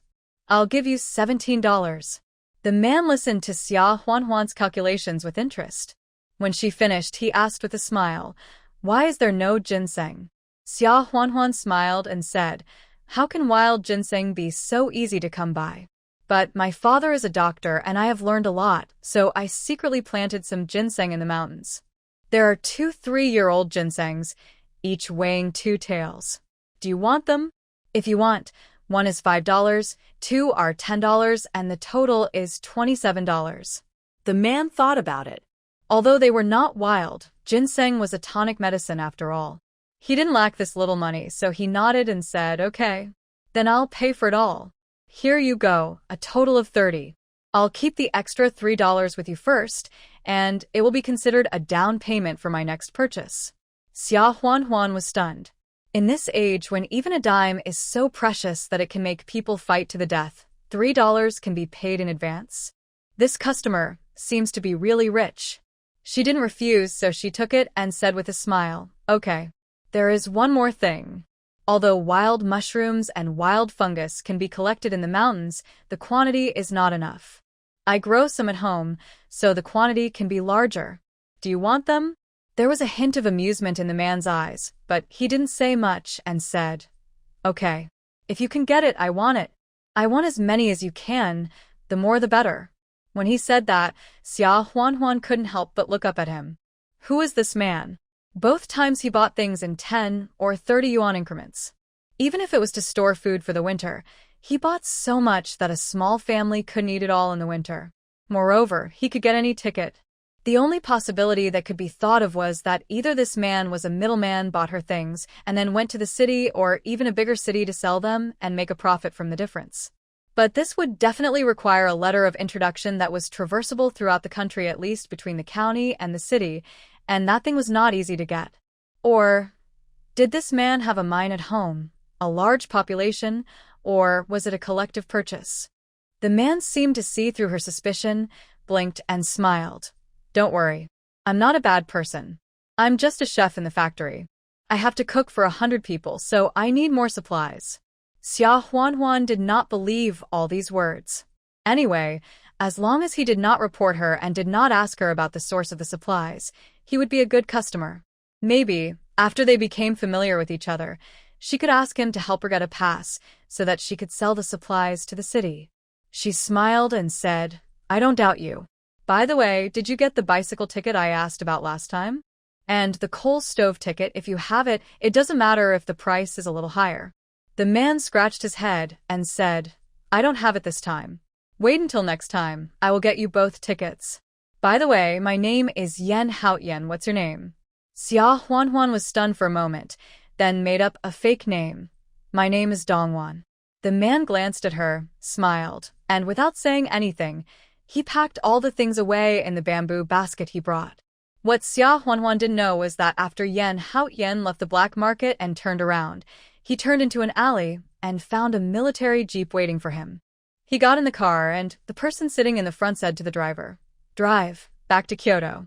After Yan Haotian walked away, Xia Huanhuan adjusted her headscarf to cover half of her face and walked outside. She made 27 yuan, which was not much, but not too little. She planned to find a secluded place to get more supplies to sell to others. No matter how much Yan Haotian bought, she couldn't just do his business. Otherwise, if he didn't come one day, wouldn't she be in trouble? Most of the people who came to the black market in the town were villagers from the surrounding areas, and a small number were like Yan Haotian, who might have come from the county. This time, Xia Huanhuan took out 20 chicken eggs and 20 duck eggs and 10 salted duck eggs and sold them separately. After a while, most of them were sold, and she earned about 6 yuan. For this trip, she earned 33 yuan. Seeing that it was getting late, she planned to go home. However, just as she walked to a secluded place, an old woman suddenly grabbed her wrist and asked in a trembling voice, "Excuse me, do you have any medicinal materials to sell? Ginseng and angelica will do. And Is there any cotton? And cotton cloth?" Xia Huanhuan looked ragged and had gray hair and was a little stunned. Ginseng and other medicinal herbs are hard to buy in the herbal medicine shop now, so they must be bought on the black market. Cotton is an economic crop which is collectively grown by the commune, and ordinary people cannot get it. As for cloth, it is now woven by textile factories. Farmers cannot spin yarn and weave cloth without cotton. Therefore, even if it is sold on the black market, the price is at least twice as expensive as that of the regular state-owned supply and marketing cooperatives. If this old woman has money to come to the black market, it is better to go to the supply and marketing cooperative to buy these. Doesn't she have cotton and cloth coupons? Thinking of this, Xia Huanhuan was about to ask for her cotton and cloth coupons. Anyway, she had plenty of them in her space. It would be fine as long as others thought she had the tickets, and she didn't have to have them. At this time, the old woman suddenly took out a dirty handkerchief from her body and opened it to show Xia Huanhuan. If you have medicinal herbs, cotton, and cloth, I will exchange this with you. Wrapped in the handkerchief was a pair of lush, green jade bracelets. Xia Huanhuan looked at the old woman in astonishment, and then quickly pulled her to a secluded place. She understood why the old woman refused to go to the supply and marketing cooperative.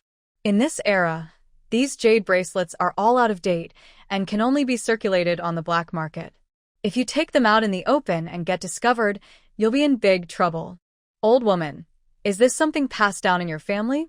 It's very dangerous to take out such a valuable thing rashly on the black market. The old woman sighed and said, Alas, I'm going to die. Why should I be afraid of danger? There's really no other way. My young lady. No. I mean, my niece is dying of illness. We need her life saved. Xia Huanhuan felt sorry for the pitiful look on the old woman's face, so she said, Wait here and don't leave. I'll think of a way. As she spoke, she walked to a deserted place, took out a 3-year-old ginseng weighing about 2 taels, 1 tael of angelica, 2 kilograms of cotton, and 5 feet of cloth from the space, then walked back and handed the supplies to the old woman, saying, Old lady, take these. The old woman thought she was dazzled, and rubbed her eyes with her wrinkled hands. When she looked again, she believed that what she saw was real. She couldn't help but burst into tears, her knees softened, and she was about to kneel in front of Xia Huanhuan. Thank you. Thank you. You are really a living bodhisattva. My young lady is saved.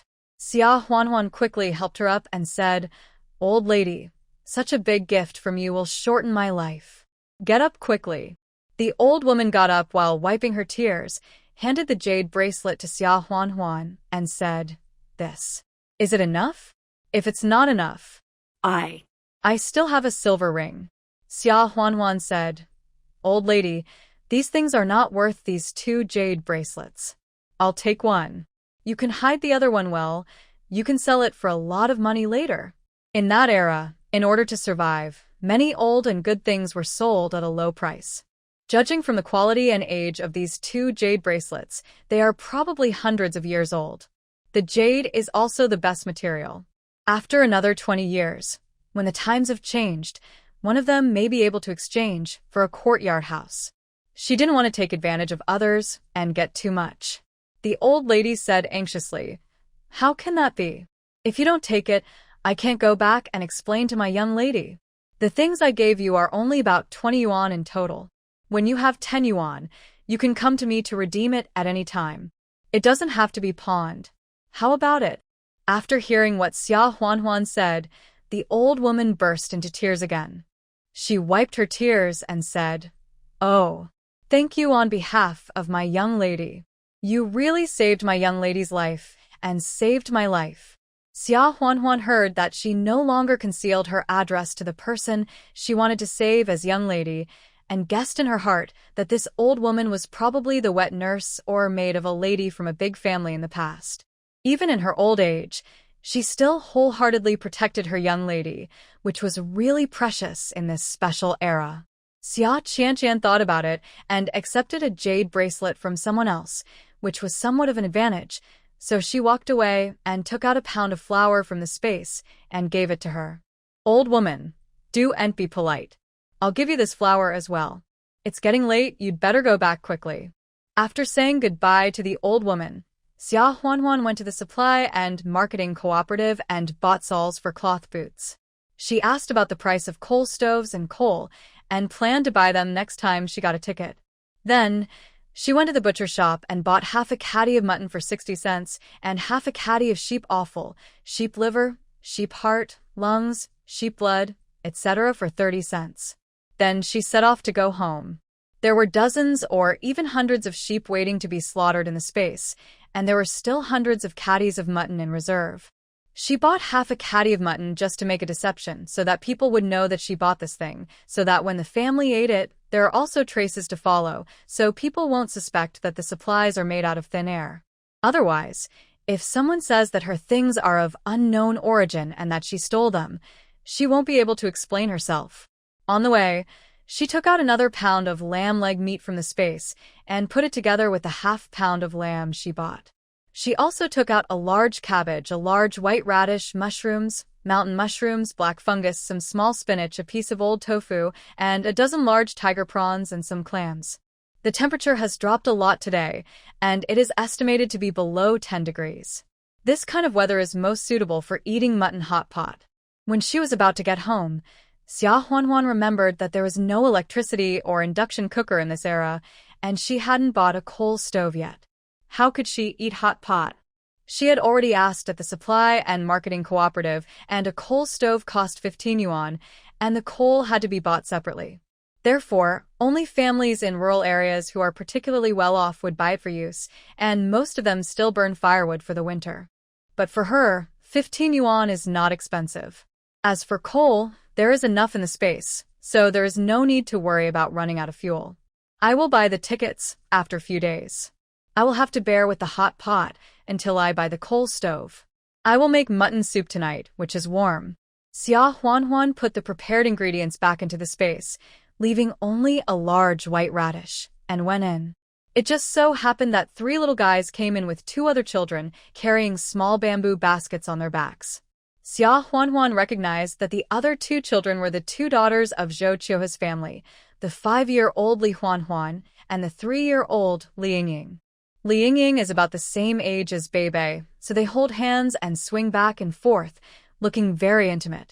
Seeing Xia Huanhuan, Xiaowu and Beibei had already run over with a happy look on their faces, looking up and shouting, "Mom, we went to collect firewood, and we collected a lot."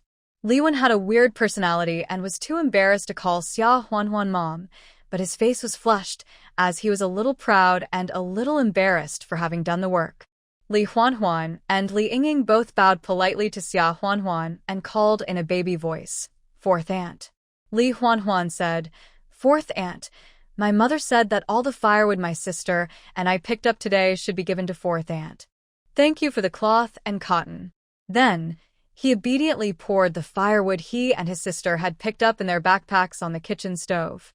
Xia Huanhuan did not refuse and smiled and said, "Then you go back and thank your mother for me." Then she took out a few fruit candies and distributed them to the kids. The kids all ate them with happiness.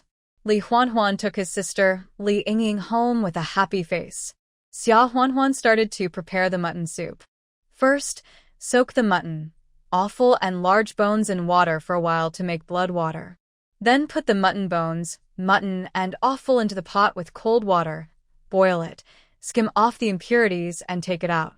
Boil until the mutton soup turns white, then add the mutton and offal, add the large pieces of white radish, and simmer slowly over medium heat.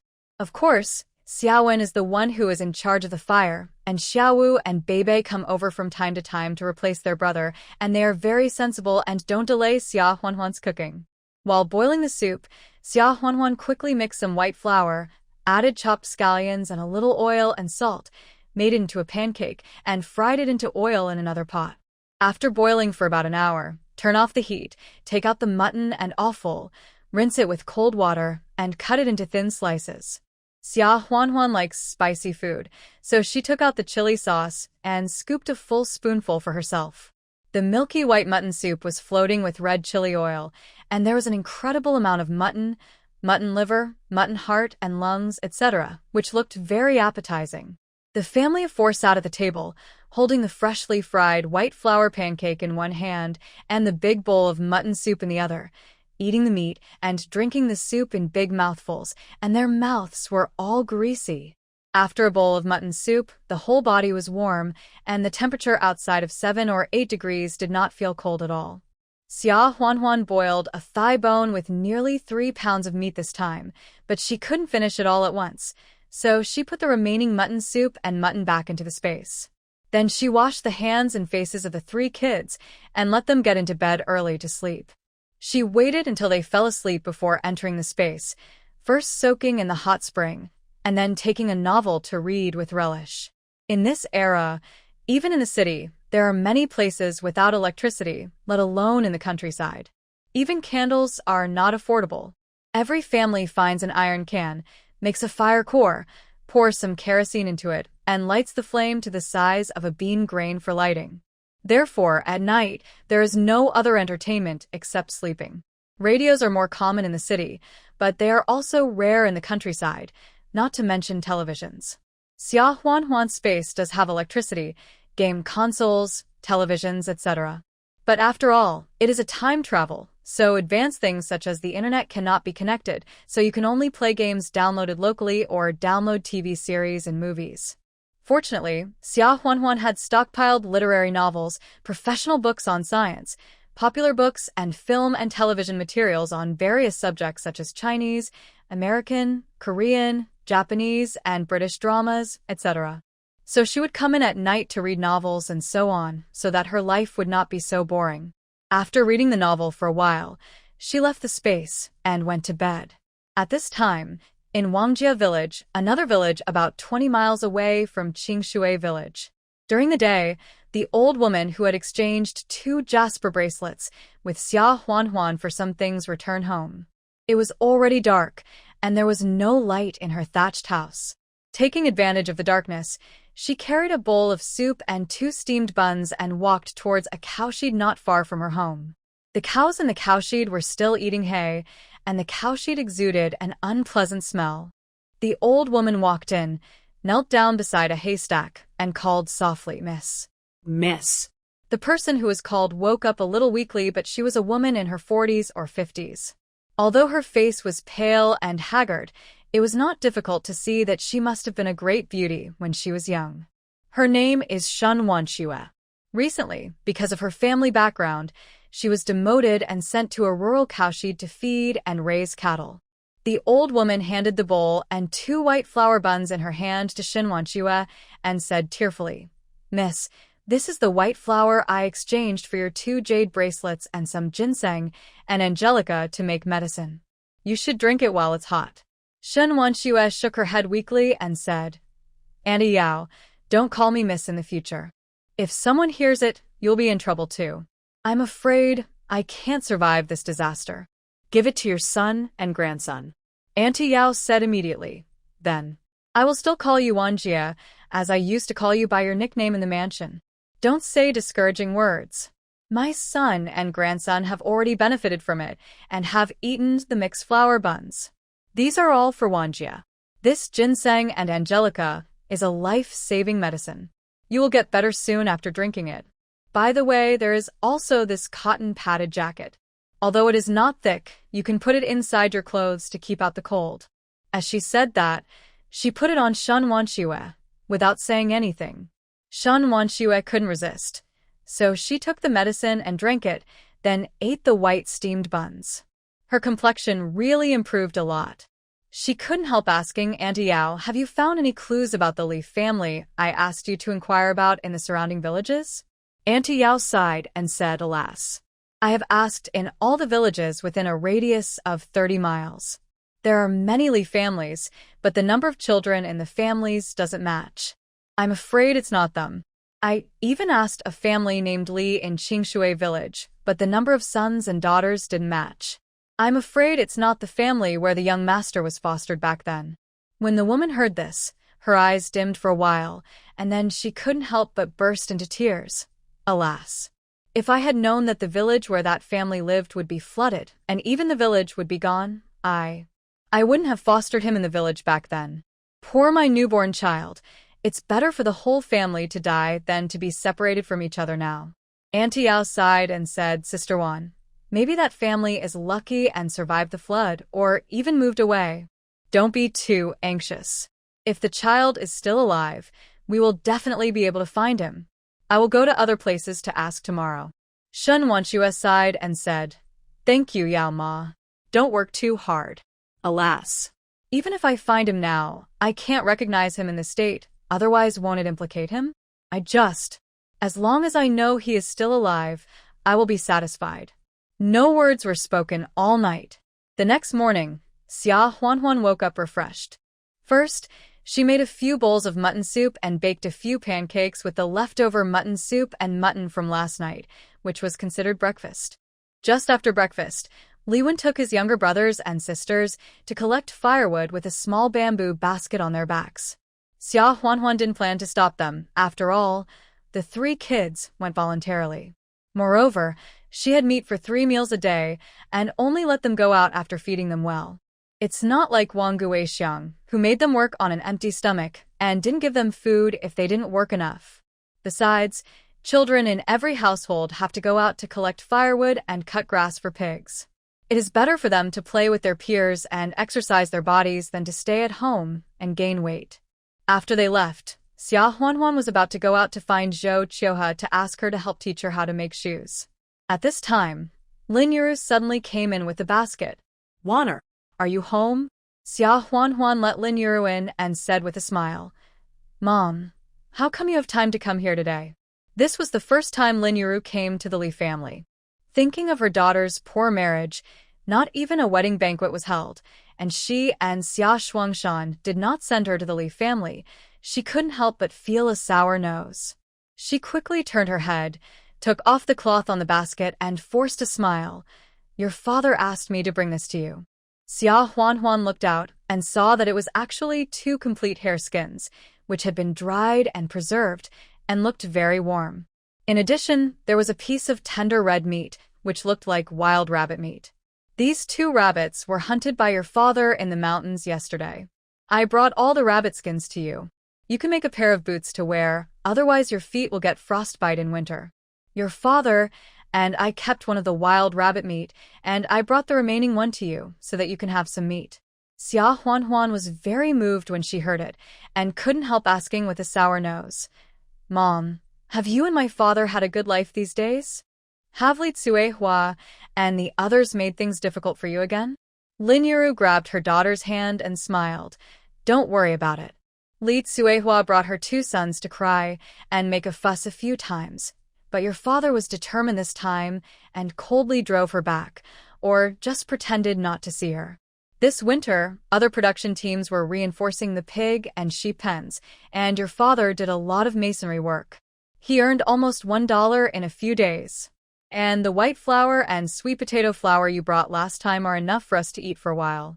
Otherwise, could your father have skipped work yesterday and gone into the mountains to catch rabbits? Although he didn't say it, he felt sorry for you in his heart. He said that he wanted to get some animal skins for his daughter to make some warm clothes and shoes. Alas, when you got married, we didn't give you any dowry. We will make it up to you slowly in the future. Xia Huanhuan's eyes reddened. She touched the soft rabbit skin and smiled. This rabbit skin feels warm and good. Why don't you keep it for yourself? With this division of the family, except for that house, you are almost left with nothing. I still have Li Zhan's allowance here. Silly girl. Do you have money? Can you buy rabbit skins? Your father is still strong and capable. Let him go to the mountains to catch a few rabbits in a few days, and we will have a share. If you still refuse like this to your mother, I will feel even worse. Seeing this, Xia Huanhuan accepted it and smiled. Then Mom, go back and say thank you to my father. Lin Yuru said, Silly girl. Why are you thanking me? Your father and I have figured it out. It's all nonsense that a daughter who is married off is like water spilled. You will always be our daughter. Why are you being polite to your own parents? Xia Huanhuan nodded and said, But I can't accept this rabbit meat. You should take it back, Mom. I have meat for every meal, and it's delicious.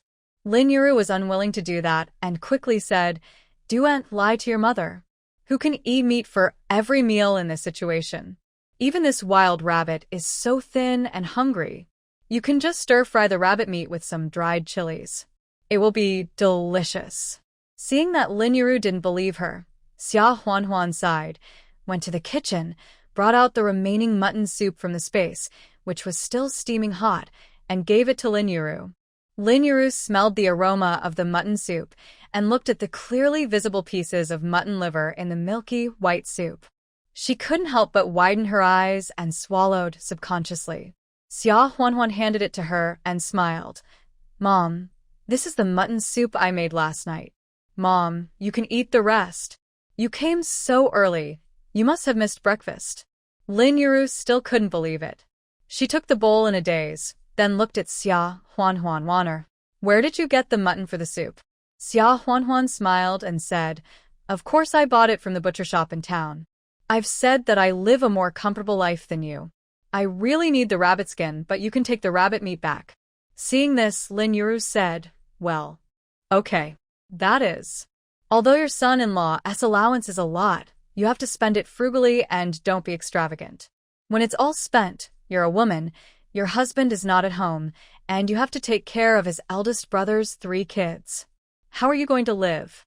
Xia Huanhuan smiled and said, Mom, don't worry. I have a plan in mind. Before the time travel, Xia Huanhuan's parents died in a car accident when she was 16 years old. She hadn't felt cared for and loved by her mother for a long time. Although Lin Yuru was not very good before, she really cares about her now, which made her eyes redder. Lin Yuru sighed again. Alas. Speaking of which, where are the 3 little guys? They went to collect firewood with the children of the 3rd room. Lin Yuru nodded, hesitated for a moment, and still sighed and said, Adopting these 3 little guys is good. The son-in-law is willing to give you most of his allowance, which shows that he is also responsible. It's just that why is your life so miserable? Why did you get injured in that place? You have to be a widow, Wanner, and you can't give birth to your own children in this life. As he said, he couldn't help but pull up the corner of his clothes to wipe his tears. He whispered a reminder. But Wanner, you have to be careful and plan more for yourself. After all, the biological mother of the 3 little guys just remarried. What if she comes back to ask for her own children in the future? Won't you get nothing? Xia Huanhuan had actually thought about this. If the biological mother of the 3 little guys really came back to ask for the children, then it would all depend on their own choices. If they wanted to stay, she would continue to raise them, and if they wanted to go with their biological mother, she would not stop them. Everyone has the right to choose their own life, even children, and it cannot be forced. Anyway, she adopted them because she felt too pitiful that they were bullied and abused, and she did not intend to let them take care of her in her old age. However, in the eyes of outsiders, her adoption this time was probably Sima Zhao's intention, and passers-by knew about it. Xia Huanhuan did not explain, but just answered vaguely, I know. The mutton soup is getting cold, you should drink it quickly. At this time, Wang Guixiang suddenly appeared at the door, poked her head and said, 4th brother sister-in-law, did you make mutton soup? I said I smelled the smell of meat wafting out of your room early in the morning. I was almost dying of greed. Anything else? I'm not drinking it myself. I plan to bring a bowl to our mother. As a daughter-in-law, you can give the drink to your own mother, and you should also give the drink to your mother-in-law. This is called filial piety, don't you think? When Xia Huanhuan heard Wang Guixiang's words, she knew that it was Lu Lan who instigated her to make her uncomfortable. She smiled and said, 2nd sister-in-law, what you said is true. I have already separated from my mother-in-law under the witness of the commune secretary. I make mutton soup or beef soup, and it is up to me to give it to whomever I want. It can't be said to be filial or not. Besides, my husband gives 10 yuan to my mother-in-law every month as a filial piety. That 10 yuan should be used to eat mutton and drink mutton soup. Wouldn't it be full? If you ask your mother-in-law for money and go to the town to buy it and make it for her, wouldn't it show that you are more filial? Wang Guixiang was stunned when she heard it. It seems to be true. Li Zhan's 10 yuan can buy more than 8 kilograms of mutton. She wants 2 or 3 yuan and buys 1 or 2 kilograms. Won't the whole family be full? She can also use this to gain the reputation of a filial daughter-in-law. Wang Guixiang thought, and looked at Lulan, who was standing not far behind with expectation. Lulan naturally heard everything she said, and she was so angry that she almost died.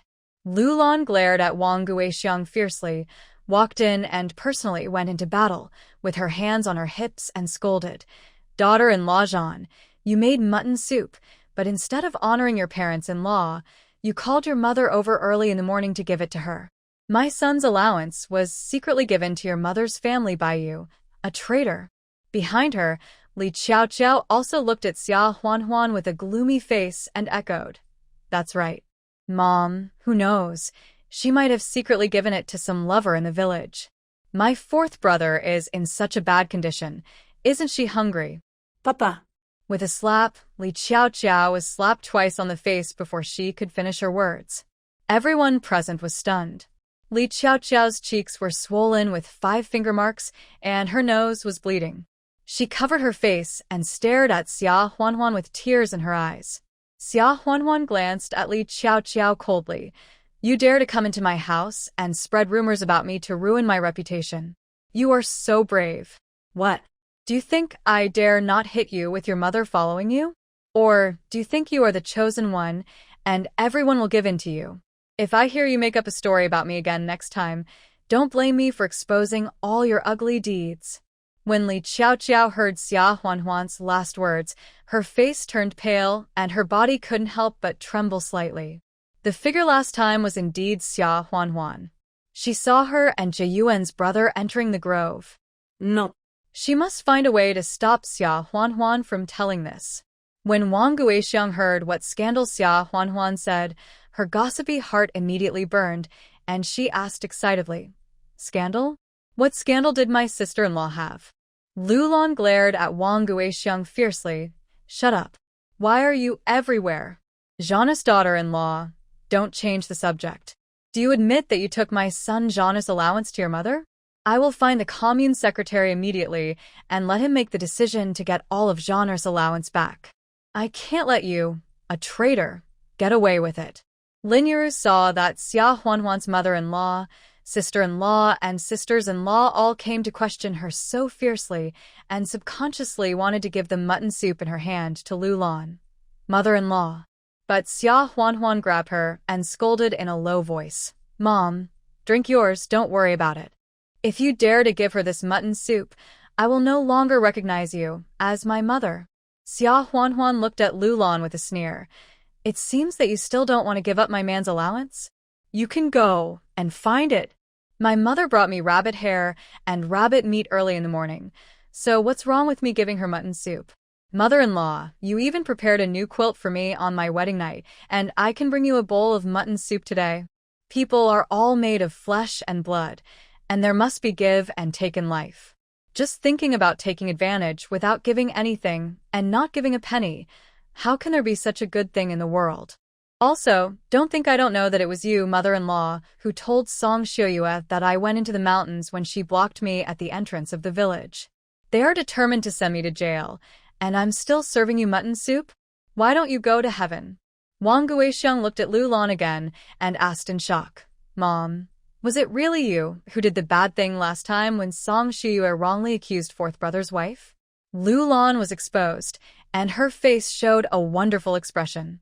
She hit Wang Guixiang with her crutch and screamed, "What bad thing did I do? Does she have evidence? You just followed her and yelled, 'Get out of here. If I hear you supporting her again, I will tell your man and let him beat you to death.'" Wang Guixiang was hit so hard that her body twitched in pain and she shrank back. But for the first time, she felt that she, as a mother-in-law, was terribly cold and cold. Didn't her fourth brother's wife just get a separate family and get a large share of her husband's allowance? Although she was envious and jealous, she also felt that it was natural. Anyway, even if all the money was given to Lulan, she would not get any benefit. On the contrary, if her husband got rich one day, she could follow the example of her fourth brother's wife and get the biggest share. But why was her mother-in-law so cruel and determined to send her fourth brother's wife to jail? She heard from the villagers gossiping that if the frame-up was successful, her fourth brother's wife would be locked up for 7 or 8 years. Isn't this person ruined? What if she does something to offend her in the future? Won't she send her to jail too? Lulan did not notice the change in Wang Guixiang's expression. She was upset that she might not be able to get back the 30 yuan allowance this time. It was all Song Shuyue's fault. She couldn't even frame someone and got herself into trouble. She was even considering letting Zhaner marry her after driving Xia Huanhuan away. Zhaner's wife. What are you talking about? I decided to marry you to Zhaner. How could I do something bad in secret and send you to jail? Forget it, I won't drink this mutton soup. If you didn't give the allowance to your mother, then you didn't give it. But I still have to remind you that you are a member of the Li family now. Don't do anything out of line. Otherwise, Zhaner will divorce you, and I can't protect you. Lulan was afraid that Xia Huanhuan would really tell others about her instigating Song Shuyue, and the matter of Qiao Qiao could not be exposed before she married Su Jiqing, so she had to return empty-handed. Xia Huanhuan sneered. Protect me? Mother-in-law, I'll be thankful if you don't go to great lengths to make me and Li Zhan divorce. Lulan didn't respond and pulled Li Qiao Qiao to her room. Li Qiao Qiao came back to her senses from being stunned and cried and struggled to hit Xia Huanhuan. Xia Huanhuan, you shameless witch. You dare to hit me. I'll tear your mouth apart. Xia Huanhuan was not vague at all and slapped her again, with a sneer on the corner of her lips. I warned you, but you didn't listen, and you dare to scold me in my room? I would be sorry if I didn't hit you. Dare to scold me again, try it? Li Qiao Qiao's face was swollen, and she cried loudly. She didn't dare to scold anymore, and was pulled away by Lulan. Back in the room, Li Qiao Qiao hated more and more, and cried very aggrievedly, Mom. You. She slapped me 3 times. Lulan was furious. You still said. Who told you not to be careful when you were with Su Jiqing? And didn't I remind you not to let him succeed so early? No man is good. After getting something, he will never cherish it and will covet something else. Now that little witch Xia Huanhuan holds our lifeline. If you fight back today and make a big fuss, she will spill all the beans. Do you still want to marry Su Jiqing and go to the city to work as a worker and eat commercial grain? You have no brains at all. Li Qiao Qiao felt a little uneasy about what her mother said, Mom. Brother Jie Yuan is not that kind of person. He has promised to marry me, but not now. He is to wait until he returns to the city. If he marries me now, I will also have a rural household registration and will never be able to return to the city. So, Mom, what do you think? About Xia Huanhuan? We can't let her hold our hands forever, can we? Lulan glanced at her daughter grimly and asked, Oh, Xia Huanhuan is not stupid. We can only take it slowly. By the way, you spread the words I asked you to spread secretly 2 days ago, right? Li Qiao Qiao nodded and said, You spread them all. I know Xia Lanlan, and I asked her a few questions indirectly, and she told me that Xia Huanhuan eloped with a wild man the night before my 4th brother, and I got married. I accidentally revealed it to Aunt Wu, the gossipy woman in the village. Lulan nodded. Well, that's good. But it's not enough to just do it before marriage. It's better to do it after marriage. Xia Huanhuan saw that Lulan had run away, so she ignored her and sent Lulan away. Then she carried her backpack and went into the mountains again. The wild rabbit hair that Lin Yuru brought made her feel moved, and she planned to get more animal hair and make a few pairs of boots for the winter.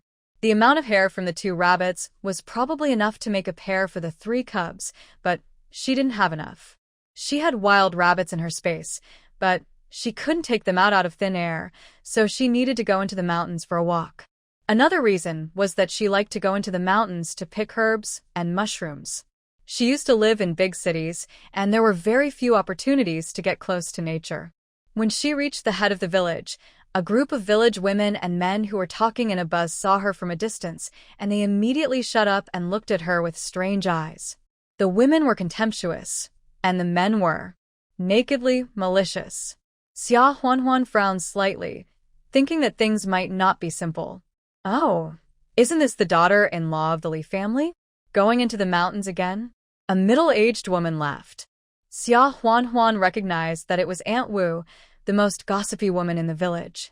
Could there be some man waiting in the mountains? Another new bride named Zhang Ernie, who had just married and not long ago, sneered.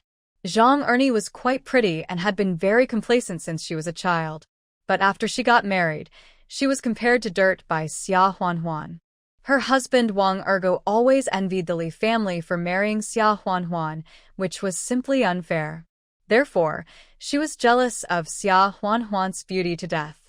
Now that she had the chance, why didn't she act weird to death? The people standing at the head of the village laughed, and they all looked at Xia Huanhuan with great interest, wanting to see her make a fool of herself. Originally, the news that Li Zhan was injured and unable to move had spread out somehow. As soon as Xia Huanhuan got married, she was talked about in the village. Now it was reported that she eloped with another man the night before her wedding. Wouldn't that cause an uproar? If Xia Huanhuan didn't see that something was wrong at this time, wouldn't she have lived in vain? She looked at Zhang Ernie, suddenly smiled charmingly, and said, "Then who knows? Maybe it's your man?" When Zhang Ernie heard this, her face suddenly turned blue and white. She jumped up and cursed Xia Huanhuan. "What did you say?" Pa. With a sound, Zhang Ernie was slapped. Xia Huanhuan frowned slightly. She had slapped 3 or 4 people in the morning and her hands were sore. Zhang Ernie and the people in the village were shocked. This new daughter-in-law looked delicate and fragile, but she was so quick, accurate, and ruthless, leaving no face or room for maneuver. Zhang Ernie covered her face and was shocked for a long time before she stammered angrily, "Xia Huanhuan. You dare to hit me." Xia Huanhuan had a good temper and even had a smile on her face, but her smile was a little cold, like frost flowers in winter, extremely cold and beautiful. "You dare to scold me in public. Why shouldn't I dare to hit you? Besides, when I hit you, I am actually saving you. You should thank me." Zhang Ernie was stunned. She got slapped in the face, and she should thank Xia Huanhuan for hitting her? How could this be logical? Xia Huanhuan, you. What do you mean? Zhang Ernie asked with some stuttering. Somehow, she felt a little uneasy. Think about how a few days ago, this Xia Huanhuan casually brought down Secretary Wang and Song Xiuyu, who were arrogant and domineering in the village, and sent Li Jiqing to jail. Although it was indeed Secretary Wang, Song Xiuyu, and Li Jiqing who brought trouble upon themselves, there was also an evil nature in Xia Huanhuan. Let's not talk about anything else, just talk about her mother-in-law Lulan. Before Xia Huanhuan got married, who in the Li family didn't listen to Lulan? Li Zhan had so many subsidies in his hands, and he was as arrogant as he could be in the village. But now? Xia Huanhuan successfully separated the family and lived alone the day after she got married, and made Li Zhan give her most of the subsidies. Instead, Lulan was suppressed by the new daughter-in-law. Don't you think this is evil? The more Zhang Ernie thought about it, the more scared she became. She wouldn't be affected by something, right? Xia Huanhuan looked at her with a sneer and said, "Don't understand? It's no wonder you're so stupid that you don't even know you've gotten into trouble. I'll just remind you. Do you know what my man Li Zhan does?" Zhang Ernie was stunned. Who doesn't know this? Li Zhan is a soldier. He gets so much allowance every month. Who in the village wouldn't be envious and jealous? No. Isn't he just a soldier in the army? What's so great about that? Xia Huanhuan's cold eyes swept over everyone present, and then she said loudly, "You still know this. Since my man is a soldier, my identity is a military dependent. That is deliberately ruining my reputation and provoking the relationship between me and my man. Do you know what this is called? To put it mildly, it's a gossipy woman spreading rumors. To put it more seriously, it's a spy lurking among the masses, waiting for an opportunity to sabotage and sneak attack the rear of the soldiers. Zhang Ernie, which one do you think you are? Let's go. Let's go to the commune and let Secretary Zhao decide." The more Zhang Ernie listened, the paler her face became. By the end, her legs and feet went limp. She sat down on the ground with her eyes wide open. After a long while, she was so scared that she burst into tears. In that special era, if you were accused of being an enemy, you would be executed in serious cases. I was just making it up. These were all said by Aunt Wu, and she said it was reliable information. It's none of my business. I would rather die than go to the commune. The other people who were gossiping and waiting to see Xia Huanhuan make a fool of herself were also so scared that their legs and feet went limp, and they all tried to distance themselves from the matter. Li's wife, I didn't say anything. I just heard them talking nonsense, and I was thinking that I had to reprimand them sternly. And you came over. Li's wife, God is my witness, I don't believe these nonsense either. It's all Aunt Wu. I don't know where she heard it from, but she said it as if it were true. We were also deceived. When the others heard this, they all immediately blamed Aunt Wu. That's right. It was Aunt Wu who started it all. Aunt Wu, you should go to the commune and confess to Secretary Zhao so that he would be lenient. Was it some enemy who instigated you to do so? Don't implicate us. When Aunt Wu heard that everyone was pointing their fingers at her, she was so scared that her face turned pale. She raised her hand and slapped herself hard several times, swearing in a crying voice, "Oh my God, I am so wronged. If I hadn't heard it from the daughter of the Li family, would I have come out and said such nonsense? Why are you blaming me now? That evil woman. Next time I see her, I will tear her mouth apart and spit on her to death." As she spoke, Aunt Wu looked at Xia Huanhuan with a flattering smile, slapped her own broken mouth hard, and begged, "Li's wife, you see. Auntie really didn't mean it this time. I was fooled by your aunt. That little witch. I won't dare to do it again. Wife of the Li family, just forgive Auntie this time, and don't make a fuss to the secretary." Seeing that her goal had been achieved, Xia Huanhuan stopped pressing her, but her face was still as cold as ice as she said, "Since Auntie Wu said so, I won't pursue today's matter seriously. Let's end it here. However, I have to say this in advance. If I hear a word that slanders my innocence again in the future, I, Xia Huanhuan, swear I will not be a human being if I don't get to the bottom of it and make you regret being born by your mother." After saying that, without giving these people a good look, he walked through them with a cold face and headed towards the mountain. He sneered as he walked. The daughter of the Li family is her sister-in-law Li Qiaoqiao, right?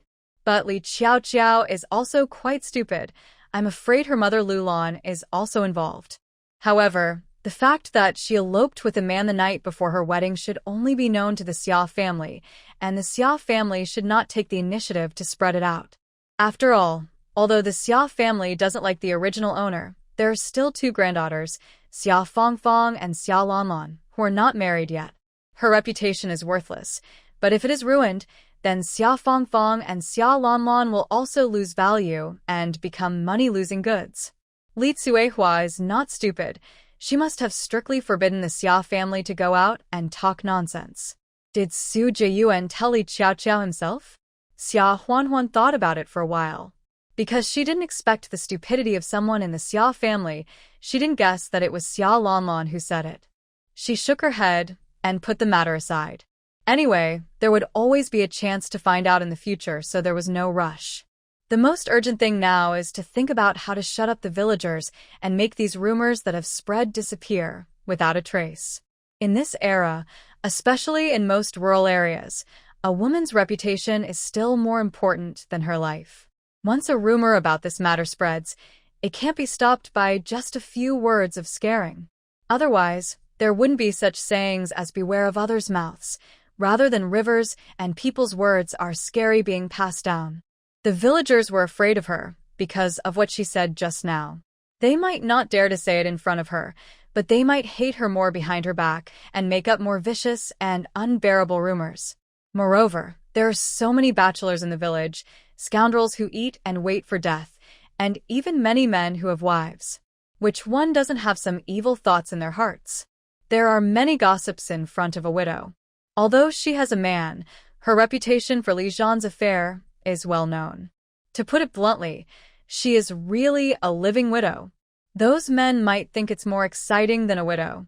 They may have the desire to steal for a day or two, but what about a month or two?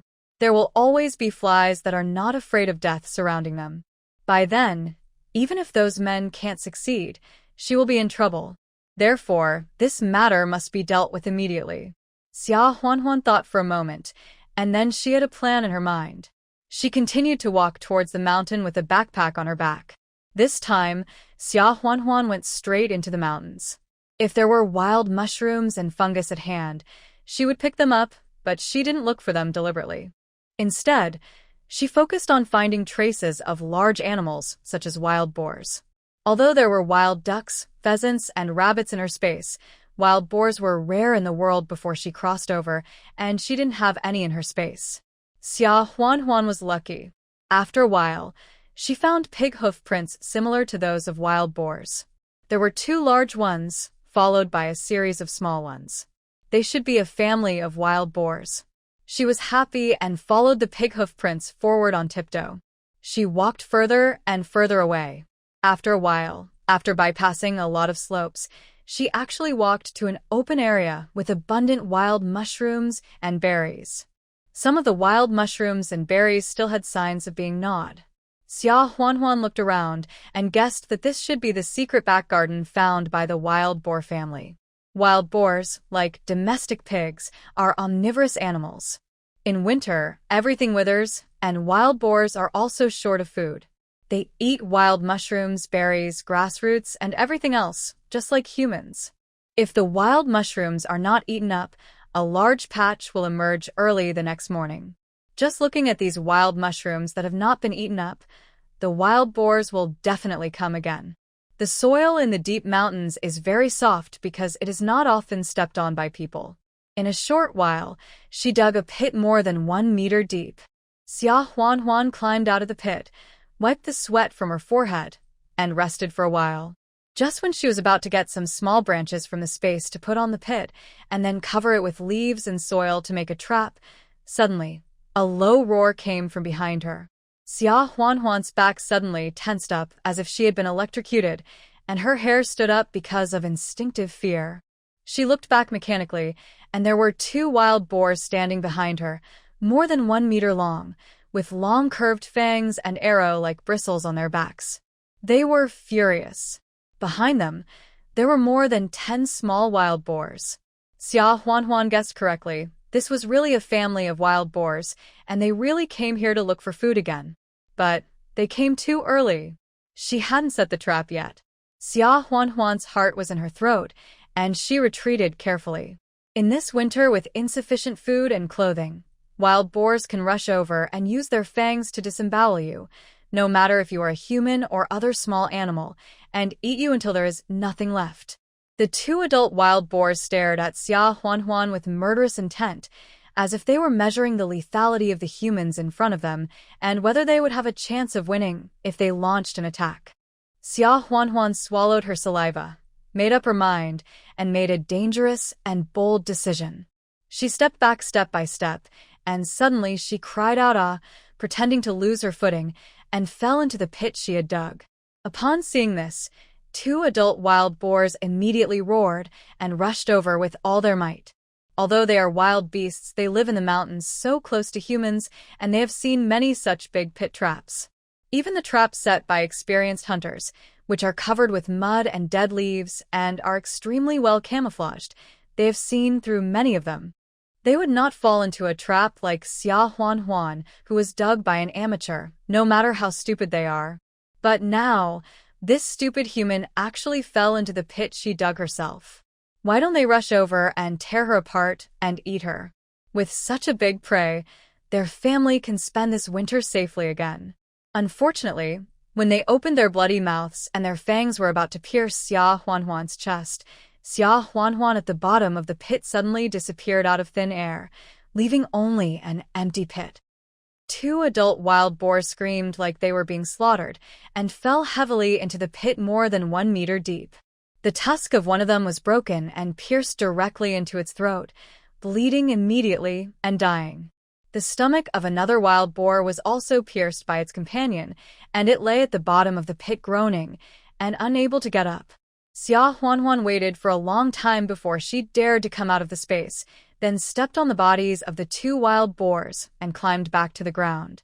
A dozen little wild boars were turning around the big pit anxiously and sadly, obviously feeling sad for their parents. Xia Huanhuan squatted on the ground and reflected for a long time on why she was so kind to those snow wolves last time, but why she was so cruel to the wild boar family today. Then she spit on her own hypocrisy, cruelty, and cold-bloodedness in her heart, and stood up to fight. First, she put one of the big wild boars caught in the trap into the space, and then quickly caught more than 10 small wild boars and put 8 of them directly into the space. The remaining 2 were tied with straw ropes and thrown into the backpack. The strong prey on the weak, and the cruelty of the food chain should be blamed.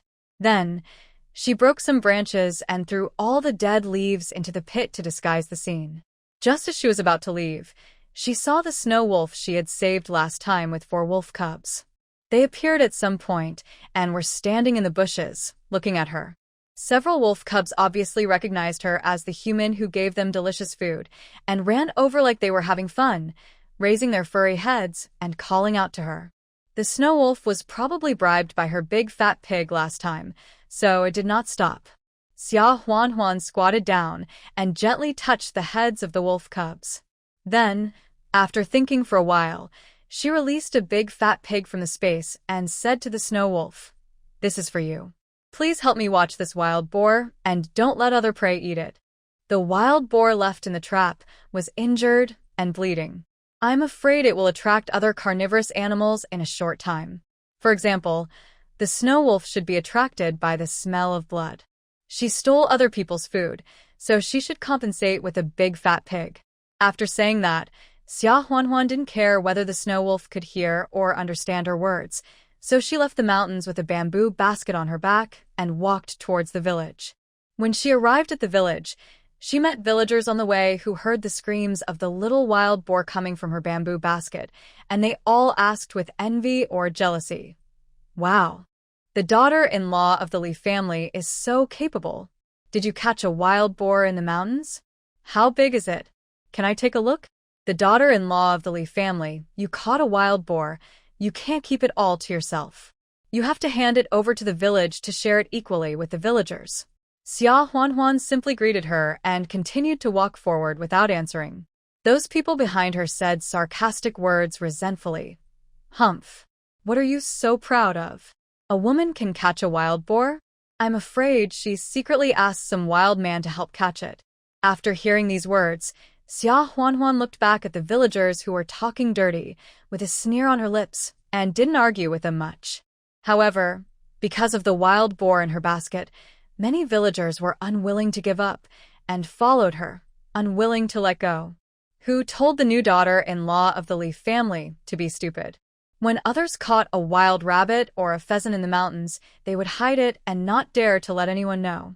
But the new daughter-in-law of the Li family just carried the little wild boar that was screaming so loudly on her back and walked around the city. They felt sorry for themselves if they didn't get a share. They all planned to secretly go to the commune to expose Xia Huanhuan so that the commune would confiscate the little wild boar and divide it equally among everyone. Even if they could only get a small piece, it was still meat. However, what surprised them was that Xia Huanhuan did not go home, but walked towards the commune instead. Soon they arrived at the gate of the commune brigade. Xia Huanhuan poked her head out and asked, "Is Secretary Zhao here?" Secretary Zhao and several other cadres of the village brigade, including the village head, the newly appointed village brigade secretary, the women's director of the commune, etc., all came out. Secretary Zhao saw that it was Xia Huanhuan and asked curiously, "Are you the 4th daughter-in-law of the Li family? Are you in any trouble?" Secretary Zhao had a good impression of the new daughter-in-law of the Li family. She was pretty and literate, and she adopted the 3 children of the eldest Li family the day after she got married. She was a good person. What's more, her husband was in the army and was injured and made such a great sacrifice for the country.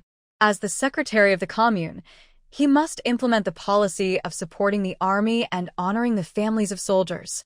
At this time, a woman suddenly rushed out from the villagers who followed, staring at Xia Huanhuan with a pale face. "Li, daughter-in-law of the Li family, didn't you say that you would not pursue what I said? Why did you come to the commune to complain? Why don't you keep your word, daughter-in-law?" The person who spoke was none other than Aunt Wu, who believed Li Qiaoqiao's words and spread rumors. When she heard from the villagers that Xia Huanhuan had gone to the commune, her heart skipped a beat, and she ran over in a hurry. Seeing Xia Huanhuan looking for Secretary Zhao, she thought she was going to file a complaint against her. Secretary Zhao looked at Xia Huanhuan, then at Aunt Wu, frowned and asked, "Wu Xiuhong, what do you mean? Are you unable to control your mouth again, gossiping and making up stories about other people's new daughter-in-law?" "Li's daughter-in-law, don't be afraid. If you are wronged, just speak out boldly. Our women's director is here, and will give you justice." I. Oh, I am so wronged, oh. Aunt Wu's legs softened when she heard this, and she fell to the ground with a plop, wiping tears in fear and regret. If Xia Huanhuan really filed a complaint against her, saying that she was an enemy spy who was destroying the rear area, then she, her husband and children, and the whole family of 6 or 7 would probably be arrested and imprisoned. Xia Huanhuan glanced at Aunt Wu, then shook her head and said with a smile, "Secretary Zhao, you misunderstood. I came here. I went into the mountains today and was lucky enough to catch a few wild boars. I thought that everything in the mountains belonged to the public and I couldn't keep it all to myself, so I brought it to the commune." As she said this, she took off the backpack and opened the lid. Sure enough, the 2 little wild boars that had been screaming at the top of their lungs were now lying in the backpack with no hope of living. Everyone present was stunned. This development, they really didn't expect it. This new daughter-in-law of the Li family must be a stupid woman with no brains, right? She actually took the initiative to hand over the wild boar she caught? Aunt Wu was crying and wailing in the last second, and in the next second, she had tears on her face and looked at Xia Huanhuan in amazement. Then, she climbed up and rushed to the backpack, looked at the little wild boars, then looked at Xia Huanhuan and said blankly, "Li's daughter-in-law." Xia Huanhuan glanced at her, smiled and said, "Aunt Wu, did you misunderstand something? My coming to the commune has nothing to do with you." Oh. Auntie Wu was stunned, and then her nose suddenly felt sore, and she pulled up the corner of her clothes to wipe her tears. She was so narrow-minded that she actually suspected that the new daughter-in-law was not keeping her word. She was really scared of herself, and she almost exposed herself in front of the secretary. It seems that the new daughter-in-law of the Li family is a good person and will not trip people up behind their backs. Secretary Zhao was stunned, and then he said excitedly, "Good. The 4th boy of the Li family really married a good wife. Wife of the Li family, your spirit of sharing and not keeping anything is worthy of learning for all of us. I will report it to the higher-ups immediately, and I must praise you well." Xia Huanhuan shook her head immediately after hearing this and said, "Secretary Zhao, if you want to report it for publicity, then I won't hand over this little wild boar cub. I just want to live my life quietly and wait for my man to come home. I don't want to be famous. People are afraid of fame just like pigs are afraid of getting fat. If she carries a false reputation, people will be watching her wherever she goes in the future, which will be much more inconvenient. Moreover, what people like most is moral kidnapping. If you are selfless once, people will expect you to be selfless forever, the kind of selfless sacrifice for others. If she hadn't wanted to stop the rumors this time, she would never have caught the wild boar and handed it over." Secretary Zhao heard this and said, "That is fine. If you don't want to, the daughter-in-law of the Li family, I won't mention this matter." Xia Huanhuan said, "Then I will hand over these 2 little wild boars to Secretary Zhao. Do you want to kill them and share the meat with everyone, or keep them in a pen and kill them when they grow up and share the meat?" "I won't care." Secretary Zhao said, "We will discuss this matter when the time comes and listen to everyone's opinions first." Xia Huanhuan nodded and said, "Secretary Zhao, there is one more thing. Can you gather a few strong male laborers now, preferably experienced hunters, who can hunt?" Secretary Zhao was stunned. "What for?" Xia Huanhuan said, "Didn't I say that I am lucky? I saw wild boars' footprints in the mountains, so I dug a trap. I didn't expect that a big wild boar would fall into the trap. Such a big wild boar must weigh more than 100 pounds.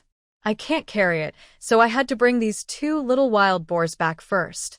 Secretary Zhao. Villagers present.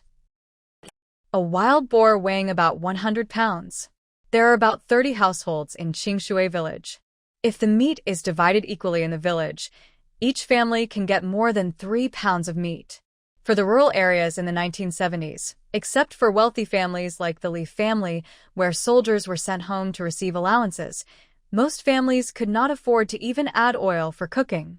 Many families simply cooked without adding oil, or cooked with salt water, not to mention buying meat. I'm afraid there won't be any meat for the whole year.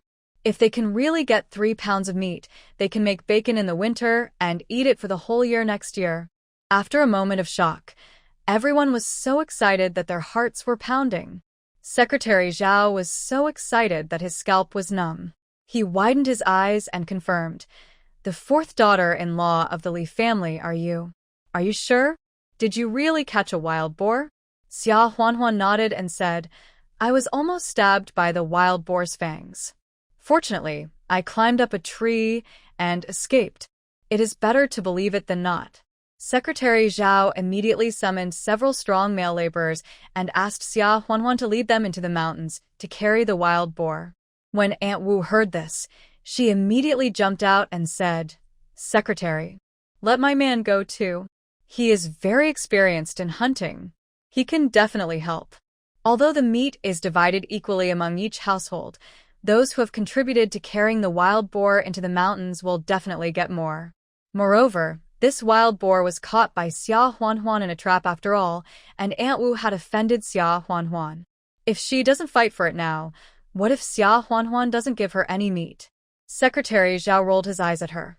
"Come on. Your man must be over 50 years old, right? He might sprain his waist if he carries 5 kilograms of food.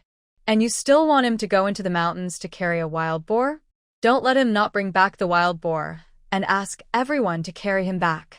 All the villagers burst into laughter. Aunt Wu's husband, Uncle Wu, blushed and came up to pull Aunt Wu. "You woman, what do you know? I told you not to make a fool of yourself, but you didn't listen. Go home quickly." Xia Huanhuan said, "Secretary Zhao, I heard that there seem to be wolves in the mountains, and Uncle Wu has rich hunting experience. Wouldn't it be safer with him?" Secretary Zhao hesitated for a moment, felt that it made sense, and said, "Okay then." When Aunt Wu heard that Xia Huanhuan actually put aside their past grudges, spoke for her, and asked her husband to go with her, she was stunned at first, and then tears kept flowing. This new daughter-in-law of the Li family is such a good person. How could someone with such good character steal a man and elope with him? The people who would go into the mountains were decided, and there was no delay. Xia Huanhuan was asked to lead the way. In less than half an hour, they really carried a huge wild boar back to the village. The whole village knew the news at this moment, and they all gathered at the gate of the commune, looking at the big wild boar on the big table excitedly. Secretary Zhao said in a loud voice, "The 4th daughter-in-law of the Li family, you set a trap to catch this wild boar. Although our policy stipulates that it should be divided equally, your share must be a little more, so I will give you 10 kilograms, and the rest will be divided among the 30 households in the village." Wait. At this time, Lulan suddenly came out and said, "Secretary Zhao, you see, Huanhuan is the daughter-in-law of our Li family, and giving her 10 kilograms more is not too little. How about the other families in our Li family get more? We don't want much. You can give my 2nd son 8 caddies and my 3rd son 4 caddies. That's fine. Otherwise, who will take the initiative to hand in the game they hunted in the future? Don't you agree?" After Lu Lan finished speaking, she glanced at Xia Huanhuan coldly. She was almost furious. The wild boar she caught was too heavy to bring back, so wouldn't she go home and ask Li Chong and Li Jie to secretly go into the mountains to carry it back? She actually handed it over to the commune for the whole village to share equally. How could she be so stupid? If their Li family secretly brought it back, the 3 rooms would share it equally, and she, the mother-in-law, would take 1 more share. Then she could get 40 or 50 kilograms. Now that the whole village is divided equally, she can get more than 3 kilograms. She was anxious, so she came out to earn more for her family. Otherwise, Xia Huanhuan would take 10 kilograms by herself, and she would definitely not give a penny to her mother-in-law. As soon as Lulan said this, Secretary Zhao was embarrassed and hadn't spoken yet, but the other villagers were angry. Lulan, are you okay? Your fourth daughter-in-law has already separated from you, so it's only natural that she gets 10 kilograms more. Was this wild boar caught by your second son and third son? Why should you two get more?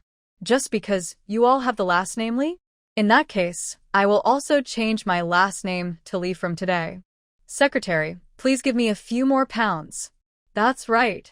You are very good at calculating. I have no objection to the new daughter-in-law getting more.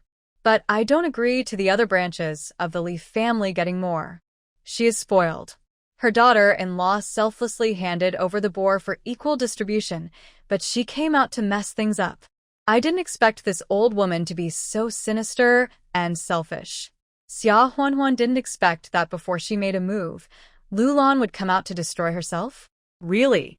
You don't even give her a chance if you want to let her go. Xia Huanhuan waited until public opinion fermented enough before shaking her head and said to Secretary Zhao, Secretary Zhao, although I caught this wild boar, I have my husband's allowance and I am not short of food. So I don't ask for more, just divide it equally with everyone else. The big brothers who just went into the mountain to carry the wild boar and Uncle Wu have contributed. I think they can get more. However, there is one thing that I just can't help but say. I don't know what happened recently in the village, but many people made up some dirty rumors about me, and I don't know who spread them. Secretary Zhao, you said that I am a new wife who has only been married for a few days and my husband is not at home. If these rumors spread for a long time, they will force me to death, right? Let alone, when I just came back with the little wild boar, some people said that some wild man helped me catch the wild boar. Secretary Zhao, I remember these people. If the wild boar meat is divided equally among them, I will feel so depressed. As he said, he deliberately raised his hand to wipe away his tears. Secretary Zhao frowned. Is there such a thing? It turned out that Xia Huanhuan was really wronged. As soon as these words came out, Aunt Wu, Zhang Ernie, and the villagers who had just made sarcastic remarks to Xia Huanhuan were all panicked. Doesn't this mean that they can't get a share of the more than 100 kilograms of meat? Li's wife. I was just talking nonsense just now. I really didn't mean it. If I dare to make up another word against you in the future, I will be struck by lightning. Aunt Wu was grateful to Xia Huanhuan for saying that it was his family's Mr. Wu who had helped to get her family a larger share, and she was eager to express her feelings and swore. Li's wife. I apologized to you this morning and explained that those words were said by your sister-in-law, Li Qiao. I don't know how a young girl can be so vicious and make up such dirty words to her own sister-in-law. I promise that I will never say it again. Moreover, if anyone in this area dares to spread bad things about you again, I will sit at their door and scold them for 3 days and 3 nights to vent your anger. Humph! Whose shameless things are I not aware of? If they want to be shameless, I will help them. Xia Huanhuan glanced at Aunt Wu. She had just spoken up for Aunt Wu and asked Aunt Wu's husband to go into the mountains with her. It seemed to have worked. As a new bride, even if she heard people making up rumors about that kind of thing, it would be difficult for her to always lose face and scold them, or even expose their shortcomings and scold them. Besides, there were so many people that she couldn't scold them all. Therefore, it was very necessary to make good use of people like Aunt Wu who were well-informed, had a hold on the dirty deeds of various families, and had explosive fighting power in street scolding. She just spoke up for this. After conquering Aunt Wu, whoever dared to make up a story about her behind her back in the future, Aunt Wu would be in big trouble. With Aunt Wu's loud voice, Li Qiao became famous. When everyone heard it, they all looked at Li Qiao and Lulan. Because of Lulan's request for more wild boar meat just now, the whole village was very dissatisfied with her, and naturally they would not be polite to her daughter. No way? Isn't this Li Qiao the sister-in-law of the new bride? Why are you still accusing your new sister-in-law like this? That's right. You also said that the new daughter-in-law eloped with a man? Stole a man? Didn't you see that the new daughter-in-law adopted several children from the old family without saying a word after she got married? If she wanted to steal a man, she wouldn't be sneaky. She must be crazy to have 3 kids watching in her room. It's obvious that it's not true. Alas. I didn't realize that Li Qiao was so vicious. I don't know how her new sister-in-law offended her and let her ruin her reputation like this. Humph. I think that Li Qiao alone would not be able to think of such a vicious trick. Think about it. The 4 boys of the Li family used to give their monthly allowance to Lulan, so shouldn't the sister-in-law also benefit from it? She hasn't done farm work or earned work points for so many years. Now that Li Zhan has married a wife and adopted a child, the allowance must be used for his wife and children to support the family. He probably can't get any benefits from it, so he gets angry and deliberately makes up stories to ruin the new wife's reputation, so as to force her to lose her reputation and divorce Li Zhan. Oh. Now that you mention it, does that mean her mother Lulan is also involved? If the upper beam is crooked, the lower beams will be crooked too. What do you think? How can a young girl know so much about this matter? Li Qiao even has the nerve to make up stories to throw dirty water on her sister-in-law. The villagers pointed fingers at Li Qiao and Lulan. After all, Li Qiao hadn't married yet, and her face was already red with shame. Suddenly, she covered her face and cried and ran away. Lulan saw that the villagers' spearheads were suddenly directed at her. Her heart skipped a beat, and she glared at Xia Huanhuan fiercely. She realized belatedly that she seemed to have been tricked by Xia Huanhuan. But she couldn't explain how she was tricked. Could it be that Xia Huanhuan could have predicted the wild boar in advance? This kind of thing is impossible, right? Alas. She shouldn't have asked for more wild boar meat just now. Isn't that snatching food from the whole village? She has been shrewd all her life. Why did she just let herself go because of greed? Lulan couldn't stay here and get scolded, so she used the excuse of chasing her daughter and quickly slipped away in disgrace. Seeing that it was almost time, Xia Huanhuan said loudly, "Since Aunt Wu and everyone else have said so, I believe that everyone in our village has been taken advantage of, and I won't pursue it any further. Secretary Zhao, you can decide how to divide the wild boar meat. I have nothing else to say." Secretary Zhao looked at Xia Huanhuan and couldn't help but admire her secretly in his heart. Rumors about matters between men and women are the most difficult to deal with. First, it is difficult to talk about, and second, everyone loves to hear and spread them. Xia Huanhuan laid out the matter in public without hiding anything. If she really had something fishy, as the rumor said, would she dare to do so? This is called a rumor that has been refuted. Moreover, she killed a big wild boar and divided it equally among the whole village, with almost 3 pounds of meat for each family. Eaters are grateful. The people in this village got the wild boar that others killed, so how can they have the nerve to make up rumors about others behind their backs in the future? Has their conscience been eaten by dogs?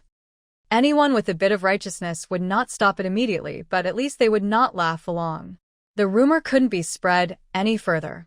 What's even more amazing is that Xia Huanhuan has conquered Aunt Wu, the core figure in the village's gossip. As for the black material in Aunt Wu's hands, if anyone is really shameless and insists on talking about it, Aunt Wu's mouth can really make you regret being born from your mother's belly. This wave of counterattacks was silent and leak-proof, which can be called perfect. Under the command of Secretary Zhao, the wild boar was quickly gutted, and the pork and offal were weighed separately using the large scale used for annual grain payment. The meat weighed more than 120 kilograms, which was more than 20 kilograms heavier than expected, and the offal weighed more than 30 kilograms. It was easy to distribute.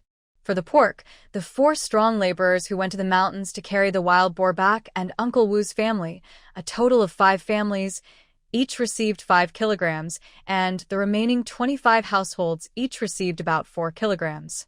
The offal was divided according to the different parts of the meat, and the weight was slightly different.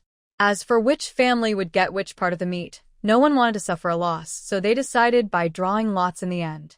Unfortunately, Song Xiaoyu and her uncle Wang Dezhu were lucky today and got the first and second place.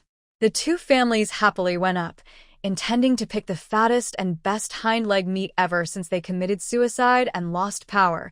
They have been keeping their tails between their legs, and the family has not been able to open the book for a long time. The pot is ready. However, the villagers who were in charge of distributing the meat were not happy. These two families used to bully others in the village, and the villagers hated them. Now, they are allowed to choose first when distributing the meat? Wishful thinking. In the end, under the condemnation and opposition of everyone, these two families were put at the end of the list, and when it was their turn, the villagers deliberately shortchanged them by 2 pounds of meat. Song Xiaoyu was almost mad, but she had no choice but to bear it. Xia Huanhuan was given pork belly, which was of quite good quality. The villagers were grateful to her, and the piece given to her weighed almost 4 pounds. After distributing the meat, they began to distribute the pig offal. The villagers all scrambled for the heart, lungs, liver, and the like. This area is not like Sichuan. Although they can make bacon or air-dried meat, they do not have the dietary custom of making their own sausages. In addition, they think that the pig farm is dirty and uncomfortable, so everyone dislikes the large and small intestines and does not want them. Xia Huanhuan smiled and said, "Secretary, if no one wants the large and small intestines, give them to me." When Secretary Zhao heard this, he immediately said, "How can that be? You killed all the wild boars. How can I give you the worst part? I'll just give you the liver." Xia Huanhuan said, "Secretary, I have a use for the pig's large and small intestines." Secretary Zhao saw that Xia Huanhuan insisted, so he gave up. He sighed again. "The fourth daughter-in-law of the Li family, if it weren't for you, we in Qingshui village would definitely not have such a fat year this winter. You said you wouldn't let me report to the state to reward you. Let's put it this way, if you have any difficulties in the future, just tell me. I will do my best to satisfy you." Xia Huanhuan blinked and said, "Secretary Zhao, if you put it that way, I just have a request. I don't know if it's appropriate to put it forward." Secretary Zhao immediately said, "What request? You tell me." Xia Huanhuan said, "Secretary, you saw today my mother-in-law and sister-in-law don't like me, and they spread rumors behind my back to ruin my reputation. I thought, I want to build 2 more houses and live farther away so that I won't offend them again. It's a bit difficult to get a residential plot to build a house. I went up the mountain the other day and saw an open space by the small river at the east end of the village. It seemed like a house had been built there before. I wonder if the village can approve it for me." Secretary Zhao pondered for a moment and promised, "Leave it to me. I'll bring it up at the villagers' meeting in 2 days. If nothing else, just for this big fat wild boar today, whoever in the village dares to disagree, I'll kick him to death."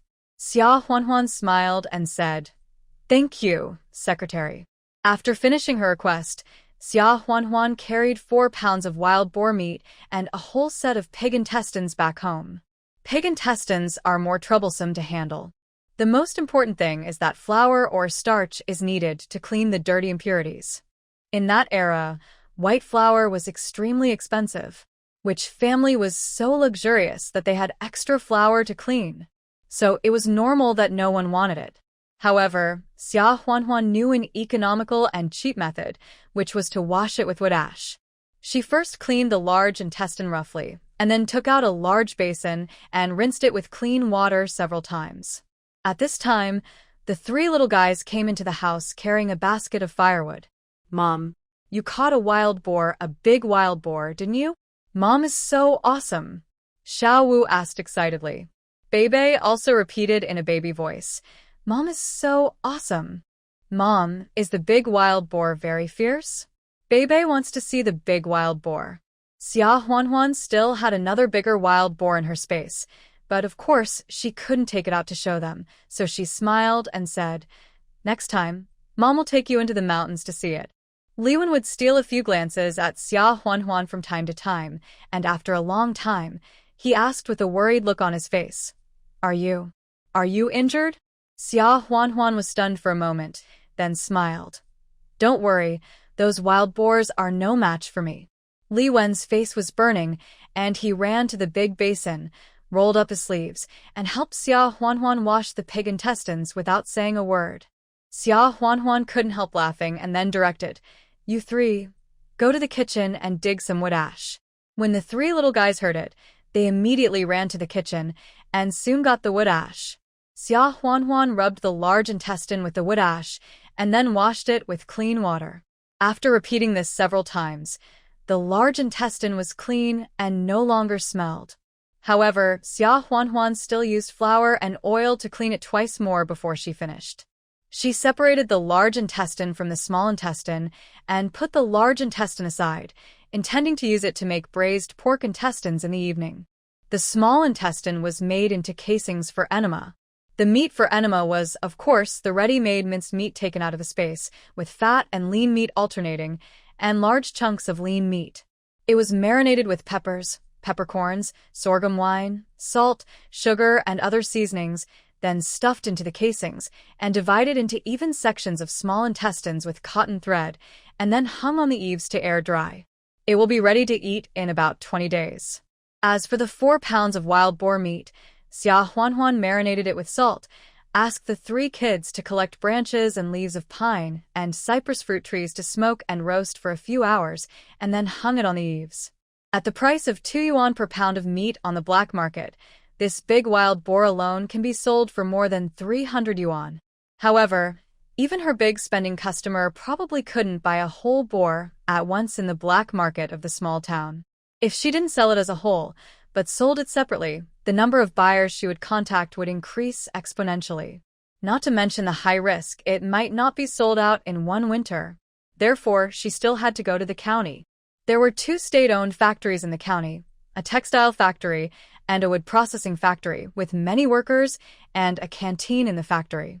In the canteen, a whole wild boar should be eaten at once.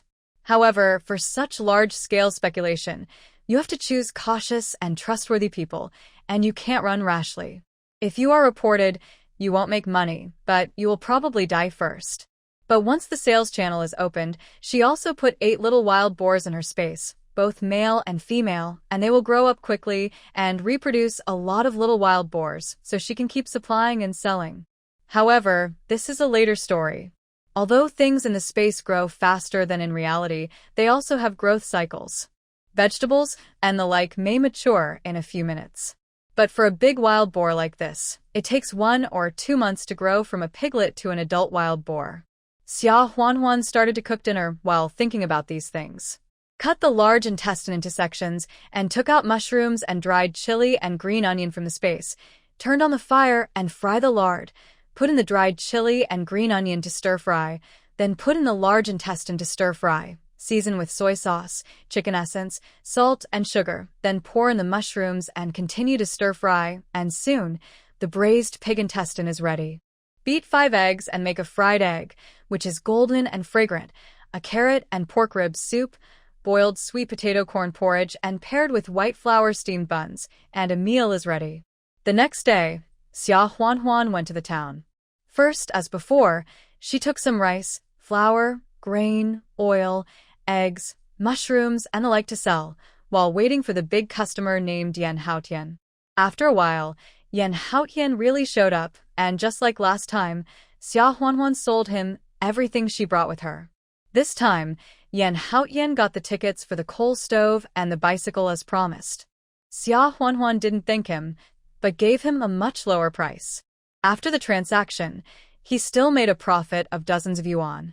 Xia Huanhuan whispered to Yan Haotian, "Do you know the canteen purchasing manager of the 2 state-owned factories in the county?" She remembered that Yan Haotian said he was the chef of the canteen last time. Although this was not very credible, it was also a way. It would not hurt to ask, maybe it would open up a way? Yan Haotian looked at her and smiled. "You ask this, do you mean you have other supplies hidden?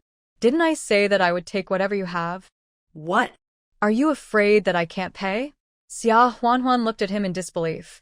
I'm doing serious business. Don't interrupt. Although he was indeed very wealthy and acted like he had no shortage of money. But a big wild boar costs 300 yuan. Even an experienced technician in a state-owned factory can only get a few dozen yuan a month, and a factory director can only get 100 or 200 yuan a month. How can a young man like him come up with so much money at once? Yan Haotian raised his chin at her unconvinced and laughed. Now that you mention it, I really want to get to the bottom of it. So, what kind of materials can make you bypass me and supply directly to the canteen of a large factory? Xia Huanhuan glanced at him. This man is smart. He knows that she asked that question in order to develop new ways to sell goods. Xia Huanhuan thought about it and felt that it would be okay to tell her, so she said, "My father is a hunter. He shot a big wild boar in the mountains, which weighed more than 150 kilograms. It is too dangerous and time-consuming to sell it in small quantities, so he wants to sell it as a whole. If you really have enough money, it is not impossible for me to give it to you."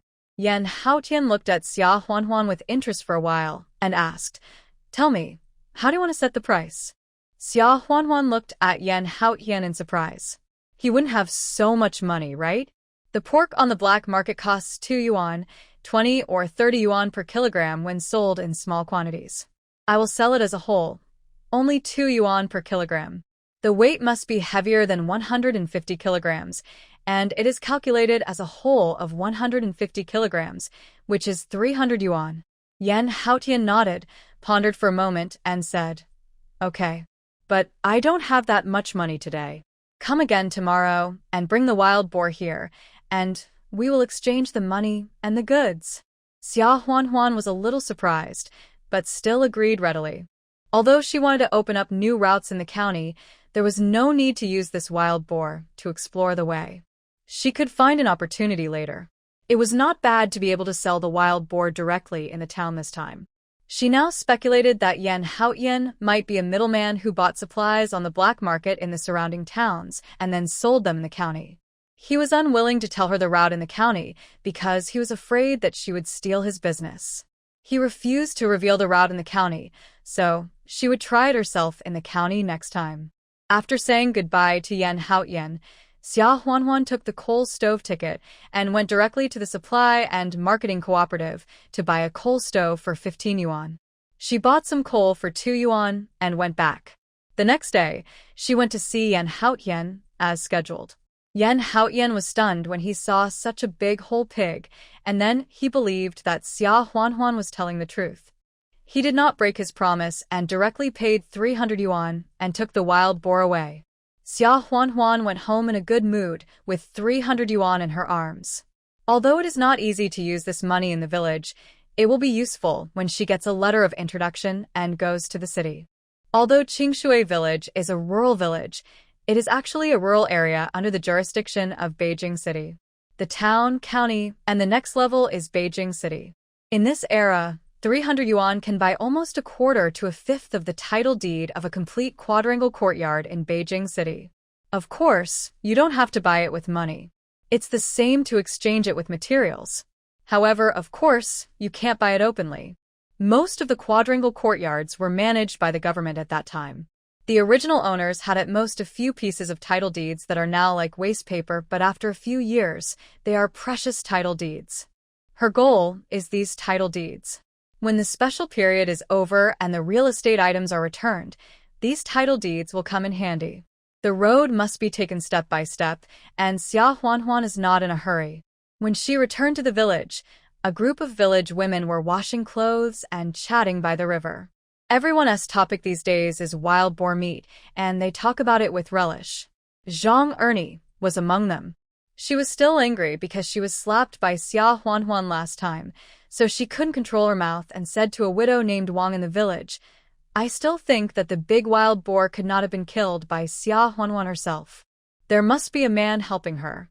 Widow Wang was also a gossiper, so she lowered her voice and said, "That's right. The villagers are too easy to fool. A few pounds of meat can make them shut up. In my opinion, let's wait and see. Her man is like that. I'm afraid she won't be able to hold back and go out to find a wild man in a few days. 3 or 4 pounds of pork can't shut your mouths. What's the matter? What I said in front of the whole village that day, do you think I was lying? Or do you think you two are so clean? There is nothing for people to talk about? Zhang Ernie blushed and said with her neck stiff, I'm innocent. What can you say? Aunt Wu put her hands on her hips and sneered. Oh, innocent? How dare you say that? Don't think I don't know that before you married into Qingshui village, you were having a hot affair with a young man in your village. You and your parents are not good people. Your parents dumped him just to get more gifts because you thought his family was poor. You happily married Wang Ergu. Wang Ergu probably doesn't even know that he married a second-hand guy. They also whispered to each other from time to time and pointed fingers at Zhang Ernie. Oh my.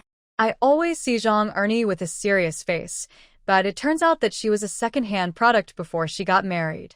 TSK. I really didn't see it. Oh my god. She is so shameless.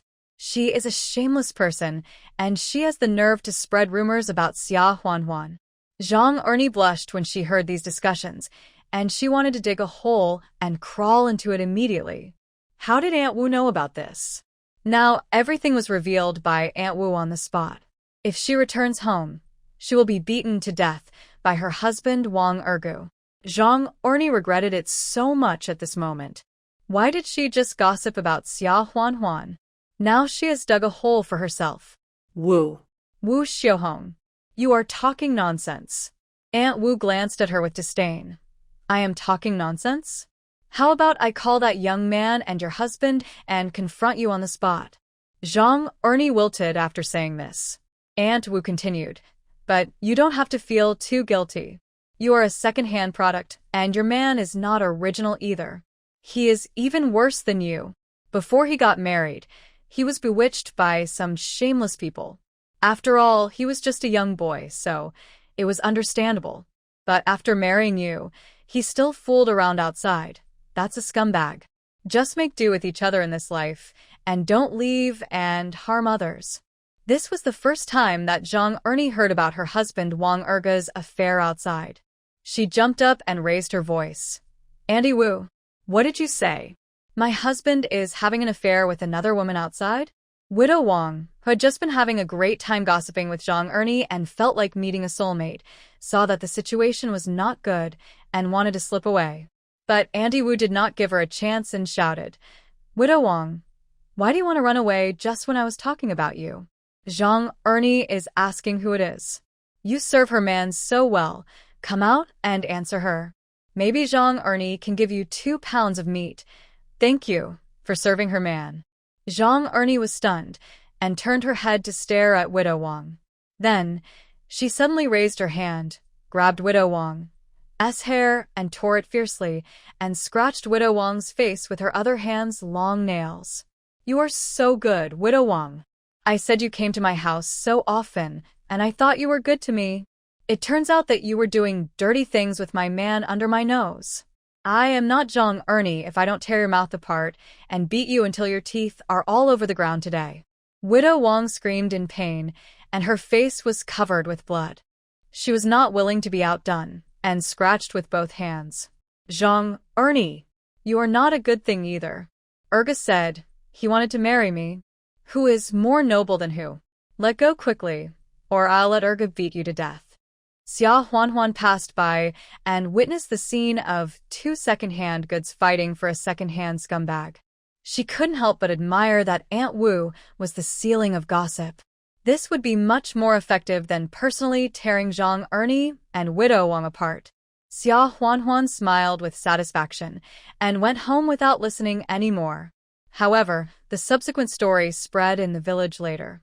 It is said that Zhang Ernie and Widow Wang fought and cursed each other, and they kept fighting from the river. As for Widow Wang, she was originally said to be a bad luck to her husband. Now her scandal of seducing a married man has been exposed. What else can she do? The 3 troublemakers have no choice but to continue to trouble each other. This matter has been circulating in the village for a long time. Compared with the gossip with details and the scene of dog-eat-dog fights, Xia Huanhuan's little thing is not even qualified to be mentioned. Of course, the villagers also remembered deeply that Zhang Ernie, Wang Ergu, and Widow Wang, the ugly things of Xia Huanhuan, were exposed, and she ended up with a dog biting the dog. It was all because of her conscience being eaten by a dog. She made up stories about Xia Huanhuan behind her back and was exposed by Aunt Wu, who dared to say anything more.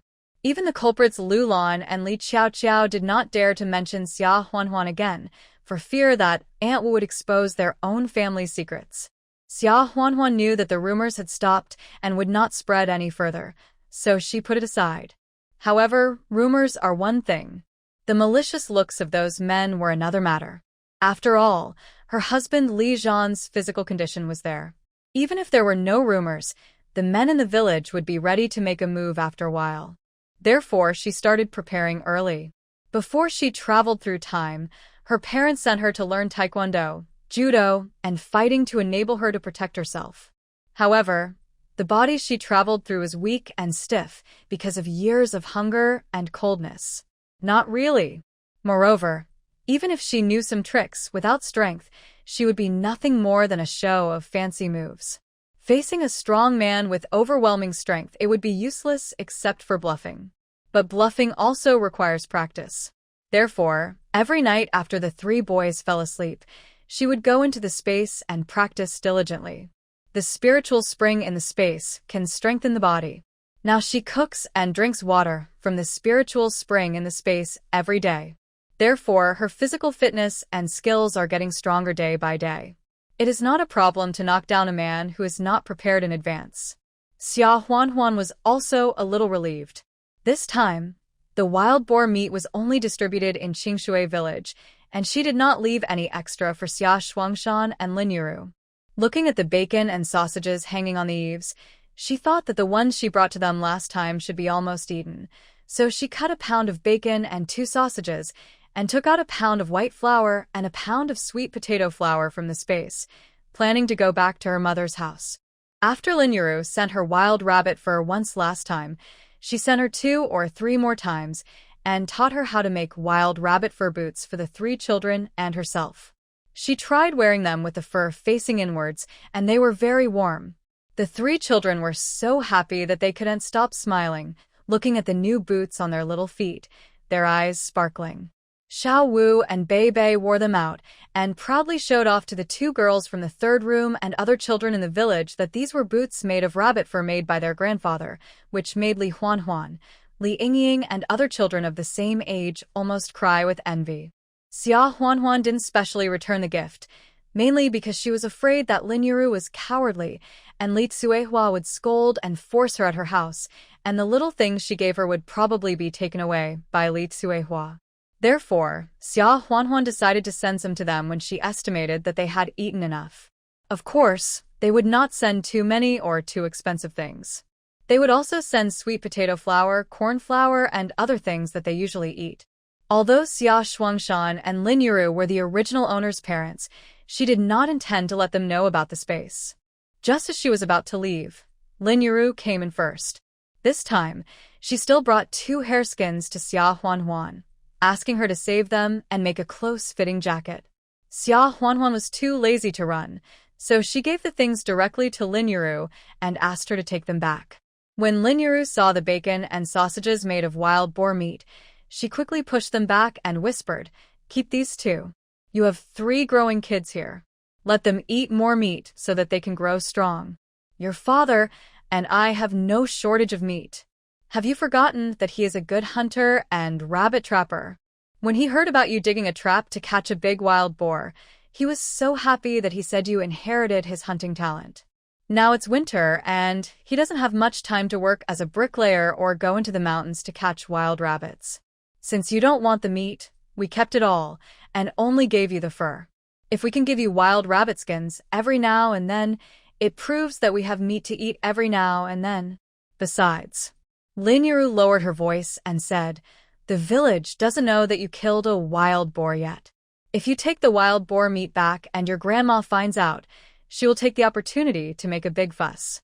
Xia Huanhuan asked suspiciously, "What is she making a fuss about?" "You and my father have already separated from them, so it's none of their business what I give you." Lin Yuru was about to answer, when Zhou Qiuhe suddenly came in and said anxiously and worriedly, "Huanhuan, Secretary Zhao asked me to ask you to go to the commune immediately. Your grandmother Li Tsuehua is now suing you and Li Zhan in the commune. Xia Huanhuan was stunned. What is this old witch up to? Upon hearing this, Lin Yiru couldn't help but feel at a loss.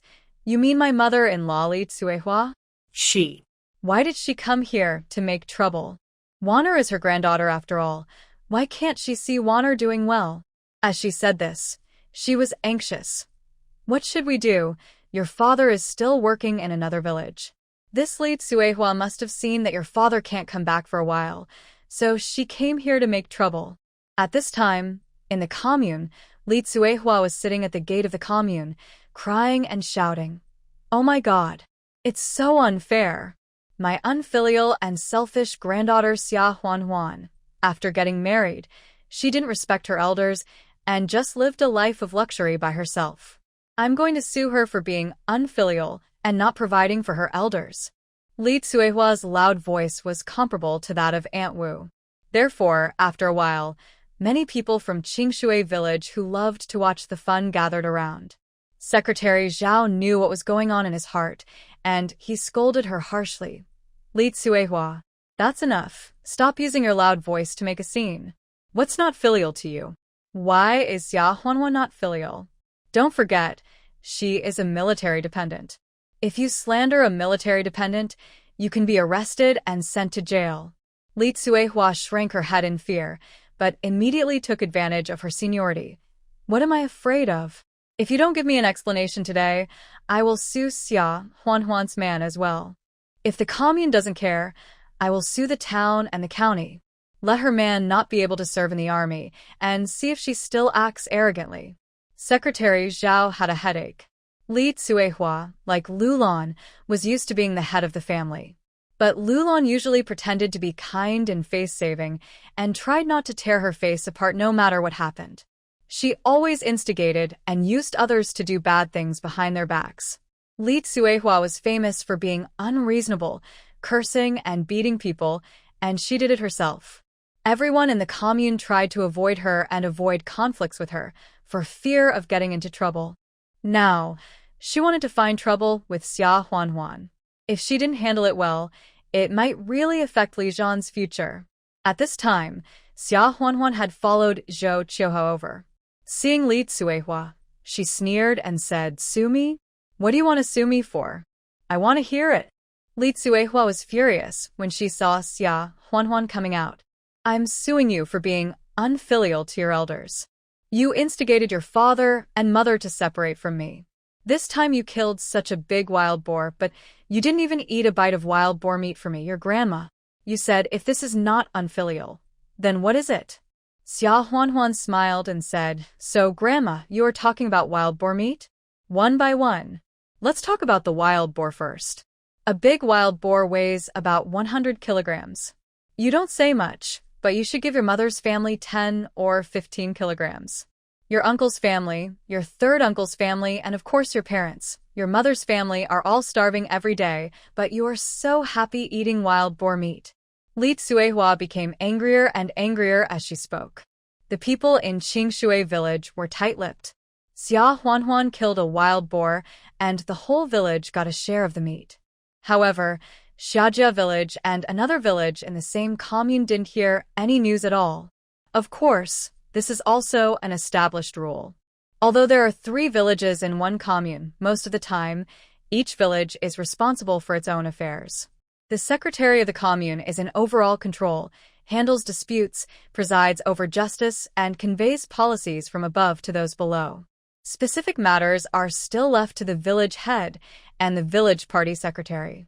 For example, if the 3 villages of the entire commune share the distribution of large prey such as wild boars killed in the mountains, then each family will get 3 times less.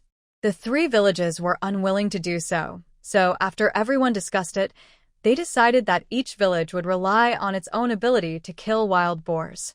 The things they got were only distributed in their own village. However, a wild boar weighing more than 100 kilograms was too tempting. If the news got out, there would be trouble. The people in the village kept silent tacitly.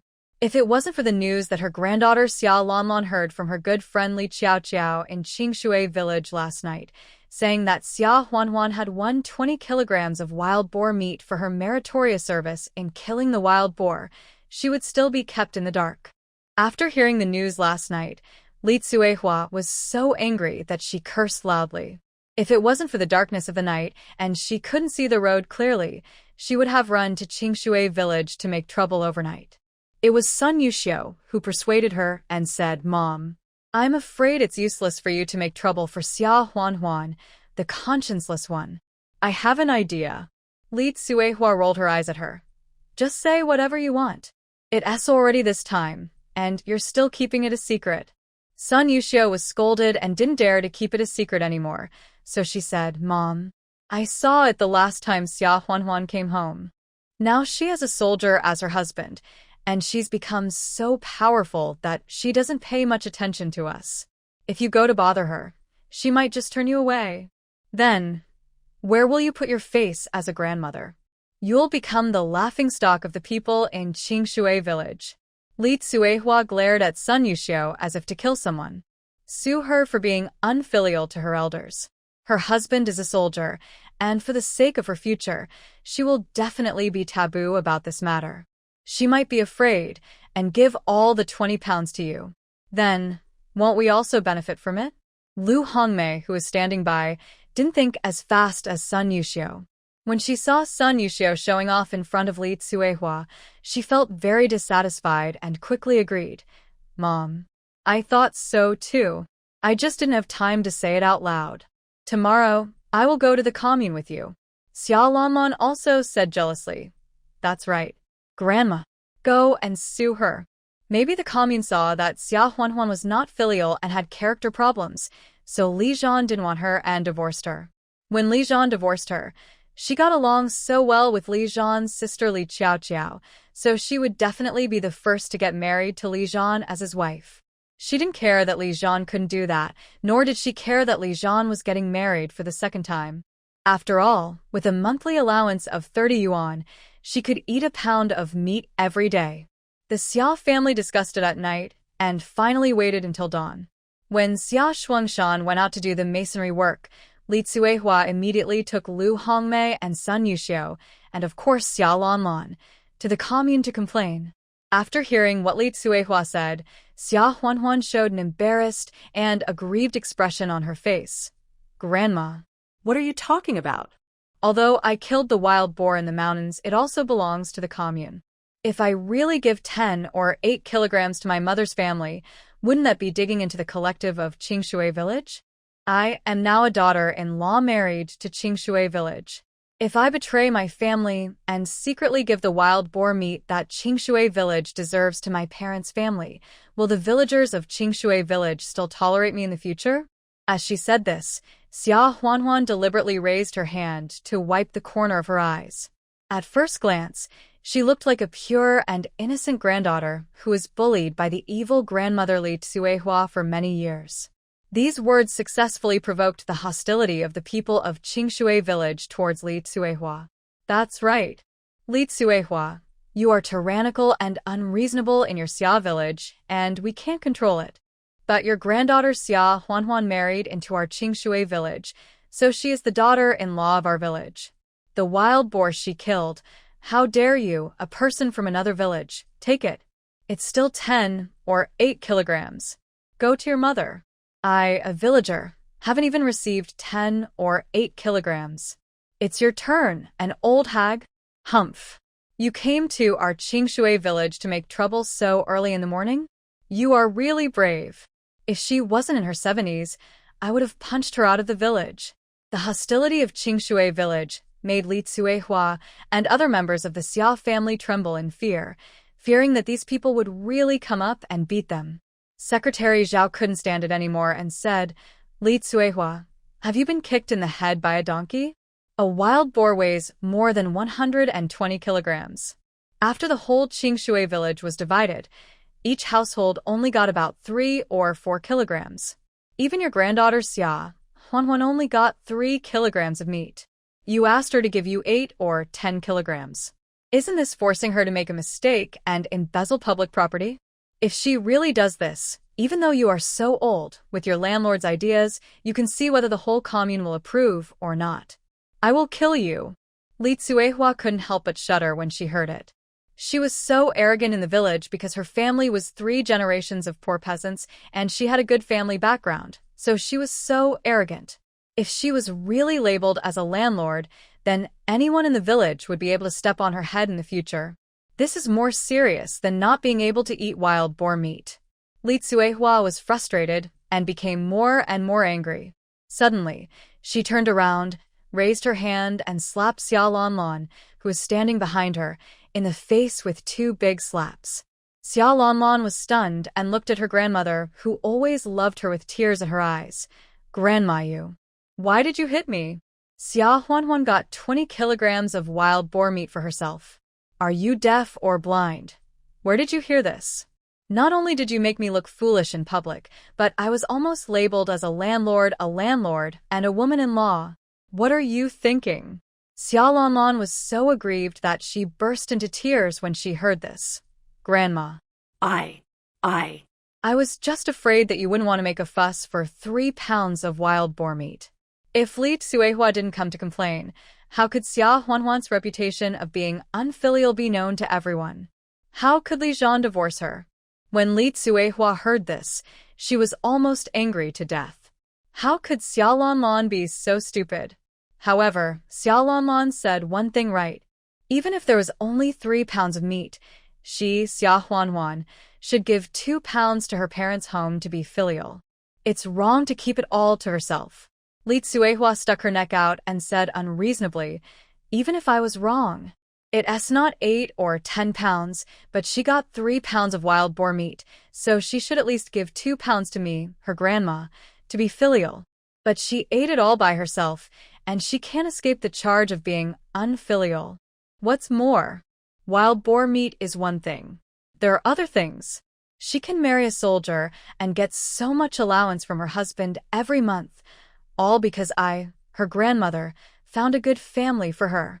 But what happened? When she came back, she instigated her parents to separate from me and live alone, and she didn't give me a penny. Isn't this planning to let me starve to death? You say, isn't this unfilial? Anyway, I don't care. If you don't make a decision for me today, Secretary Zhao, I will go to the town to complain at noon." Xia Huanhuan deliberately asked. "Then, Grandma, tell me, how should I be filial to you?" Li Tsuehua glanced at Xia Huanhuan coldly, cleared her throat, and said, "You are married to a good man now, and you are rich. Let's not talk too much. It's always right to give $5 a month to me, your grandmother, as a filial piety. If you agree in front of the secretary today, I won't sue. Otherwise, let alone you, I will ruin your man's future." Xia Huanhuan sneered. Sure enough, in addition to the wild boar meat, they were also thinking about Li Zhan's 30 yuan allowance. The people in Qingshui village couldn't help but explode. Aunt Wu was the first one who couldn't help but said, "Oh, I really can't stand it anymore. There are such shameless people in the world. I haven't heard of grandparents fighting over granddaughters for being unfilial. What's the matter? Li Tsuehua, are your 3 sons all dead or what? Instead of finding 3 sons to take care of you in your old age, you come here to make a fuss about a granddaughter you sold? And the good marriage you found for me, to put it bluntly, which family finds a granddaughter who will marry and live as a widow? If Li Zhan didn't love his wife and gave all the allowance to her, who knows how your family would make fun of Xia Huanhuan behind her back? He is so shameless." Xia Huanhuan raised her eyes and glanced at Aunt Wu, a little surprised. She didn't expect that Aunt Wu, who always liked to gossip, would actually say a fair word for her. No wonder, although Aunt Wu has always been gossiping, she has always been popular in the village. It seems that she has a good character and is a straightforward person. That's right. I was wondering what was going on so early in the morning.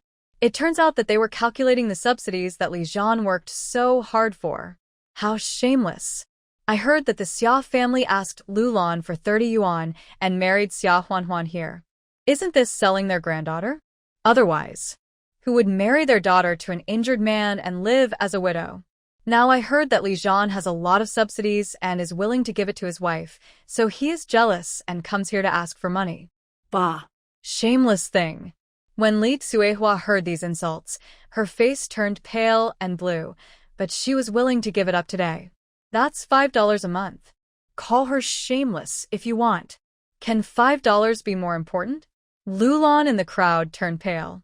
This Li Tsuehua is getting more and more unreasonable. She came to complain, and now she is eyeing her son's allowance, who gave her the face. However, she still suppressed the urge to scold Li Tsuehua. Let Li Tsuehua make a fuss first. If Xia Huanhuan gives the 5 yuan a month, she will sue Xia Huanhuan when Li Zhan comes back, saying that she is a traitor, stealing money from her family to support her parents' home, and letting her 3 little guys starve. If Xia Huanhuan doesn't give it, Li Tsuehua will definitely make a big fuss. If it really reaches the town and the county, she, as a mother-in-law, will have the right to force Xia Huanhuan to divorce Li Zhan for the sake of her son's future. Once divorced, won't the dozens of yuan allowance be back in her hands? Seeing Xia Huanhuan remain silent, Li Tsuehua said angrily, Xia Huanhuan, you're going to give me 5 yuan a month or not? Just give me your final word. Don't delay me from going to the town or the county to file a complaint. Xia Huanhuan glanced at her indifferently, speaking succinctly and to the point. No. Li Tsuehua was stunned. Isn't Xia Huanhuan as stupid as Xia Lanlan? Isn't she afraid that her man's future will be ruined? If so, the 30 yuan will be gone in the future. It would be better to agree to give it to her so that she can still keep 25 yuan, right? Xia Huanhuan looked at her and said coldly, not only will I not give it to you, but today in front of the secretary, I will officially sever ties with your grandmother, as well as my uncle, third uncle, and cousins. Li Tsuehua was speechless for a long time. Then she jumped 3 feet high and said proudly, Great. Xia Huanhuan, you unfilial thing. Secretary Zhao, you just heard it, didn't you? Isn't this a clear proof of her unfilial piety? Xia Huanhuan, if you dare to sever ties with me, I will go to the county to sue you, and I will win. Secretary Zhao was speechless on the side. Li Tsuehua was jumping up and down, but Xia Huanhuan didn't say that she would sever ties with her own parents, but she would sever ties with her grandmother, who is a generation apart. Isn't this normal? In fact, which family in the countryside is not like this? Don't they all live their own lives? It's just that they don't say it openly. However, Li Zhan was of a special status after all, and Xia Huanhuan's firm words really gave people a reason to criticize him. At this time, a powerful voice suddenly rang out, Break off the relationship. It's just that it's not my daughter who is breaking off the relationship with you, but my son who is breaking off the relationship with you. Everyone looked back and saw Xia Shuangshan and Lin Yiru rushing over in a hurry. It turned out that just after Zhou Qiuhao went to Xia Huanhuan to call her, Lin Yiru did not come over, but immediately ran to find Xia Shuangshan. Li Tsuehua heard what Xia Shuangshan said. Her eyes widened in astonishment, and her heart skipped a beat. Old. Second brother. What do you mean by this? What do you mean you are breaking off the relationship with me? Lu Hongmei and Sun Yuxiu on the side were also a little stunned. Why is Xia Shuangshan so tough recently? First, he was determined to separate the family and live on his own, and now he wants to break off the relationship with Li Tsuehua? Xia Shuangshan looked at her coldly and said word by word, I said it literally. I, Xia Shuangshan, will sever my relationship with you, Li Tsuehua, in front of Secretary Zhao of the commune today. From now on, I no longer recognize you as my mother, and I will no longer be your son. Secretary Zhao, please be a witness. I have severed my relationship with Li Tsuehua, which means my daughter has severed her relationship with Li Tsuehua. It's just. He looked at Li Tsuehua coldly. Since I was the one who proposed to sever the relationship, then it is me, Xia Shuangshan, who is unfilial. It has nothing to do with my daughter. Li Tsuehua, if you want to go to the town or the county to sue me and have me put in jail, go ahead. If you dare to throw dirty water on my daughter again, don't blame me for making a fool of myself and causing unrest in your Xia family. Li Tsuehua's lips trembled, and she couldn't utter a word. She had always thought that Xia Shuangshan separated from her just because he was instigated by Xia Huanhuan and was impulsive for a moment. She also thought that after a few months, Xia Shuangshan would change his mind and come back to work for the Xia family. She never expected that this second son, who had always been dull, obedient, and filial, would suddenly be so cold-blooded and heartless. To break off the relationship with her. Old. Second son. Don't scare your mother. If you continue to be so arrogant, I will let your eldest brother and your third brother beat you up. Xia Shuangshan sneered. You can let them try. If the two of them come at me together, I am not Xia Shuangshan if I don't fight back and beat them until they cry for their parents. Fear flashed in Li Cuihua's eyes. Her second son was serious. He really wanted to break off the relationship with her. Seeing that something was not right, Lu Hongmei and Sun Yuxiu quickly tried to persuade him. Uncle, you. Stop joking. Look how scared you are to our mother. Xia Shuangshan glanced at the two of them coldly. Who is joking? Secretary Zhao. Please help me write a document, and I will put my fingerprints on it. Seeing that Xia Shuangshan was adamant, Lu Hongmei and Sun Yuxiu exchanged glances and walked towards Lin Yuru. Sister-in-law, please persuade my second brother. This breakup is no joke. Do you really want to have a reputation for being unfilial in the future? This man was impulsive and could not think so far ahead. As women, don't we have to persuade him by his side? Lu Hongmei held Lin Yuru's hand and said earnestly, That's right. Second sister-in-law.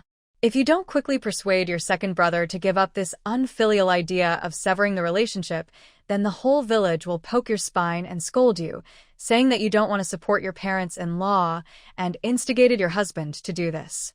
Sun Yuxiu also said quickly. The two of them knew it clearly. If Xia Shuangshan just wanted to split up the family, there would be room for maneuver, but if the relationship was really severed, then the Xia family would no longer have two old oxen working hard to earn work points and money, and Li Cuihua's retirement would all fall on their two families. Who could bear this?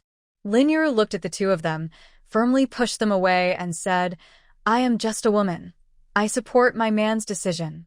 Besides, Li Cuihua is going to go to the town and county to sue my daughter. If I stop my man again, wouldn't that be harming my daughter? Seeing that even Lin Yuru, who was always cowardly and easily bullied, was so determined, Lu Hongmei and Sun Yuxiu had some uncertain expressions on their faces.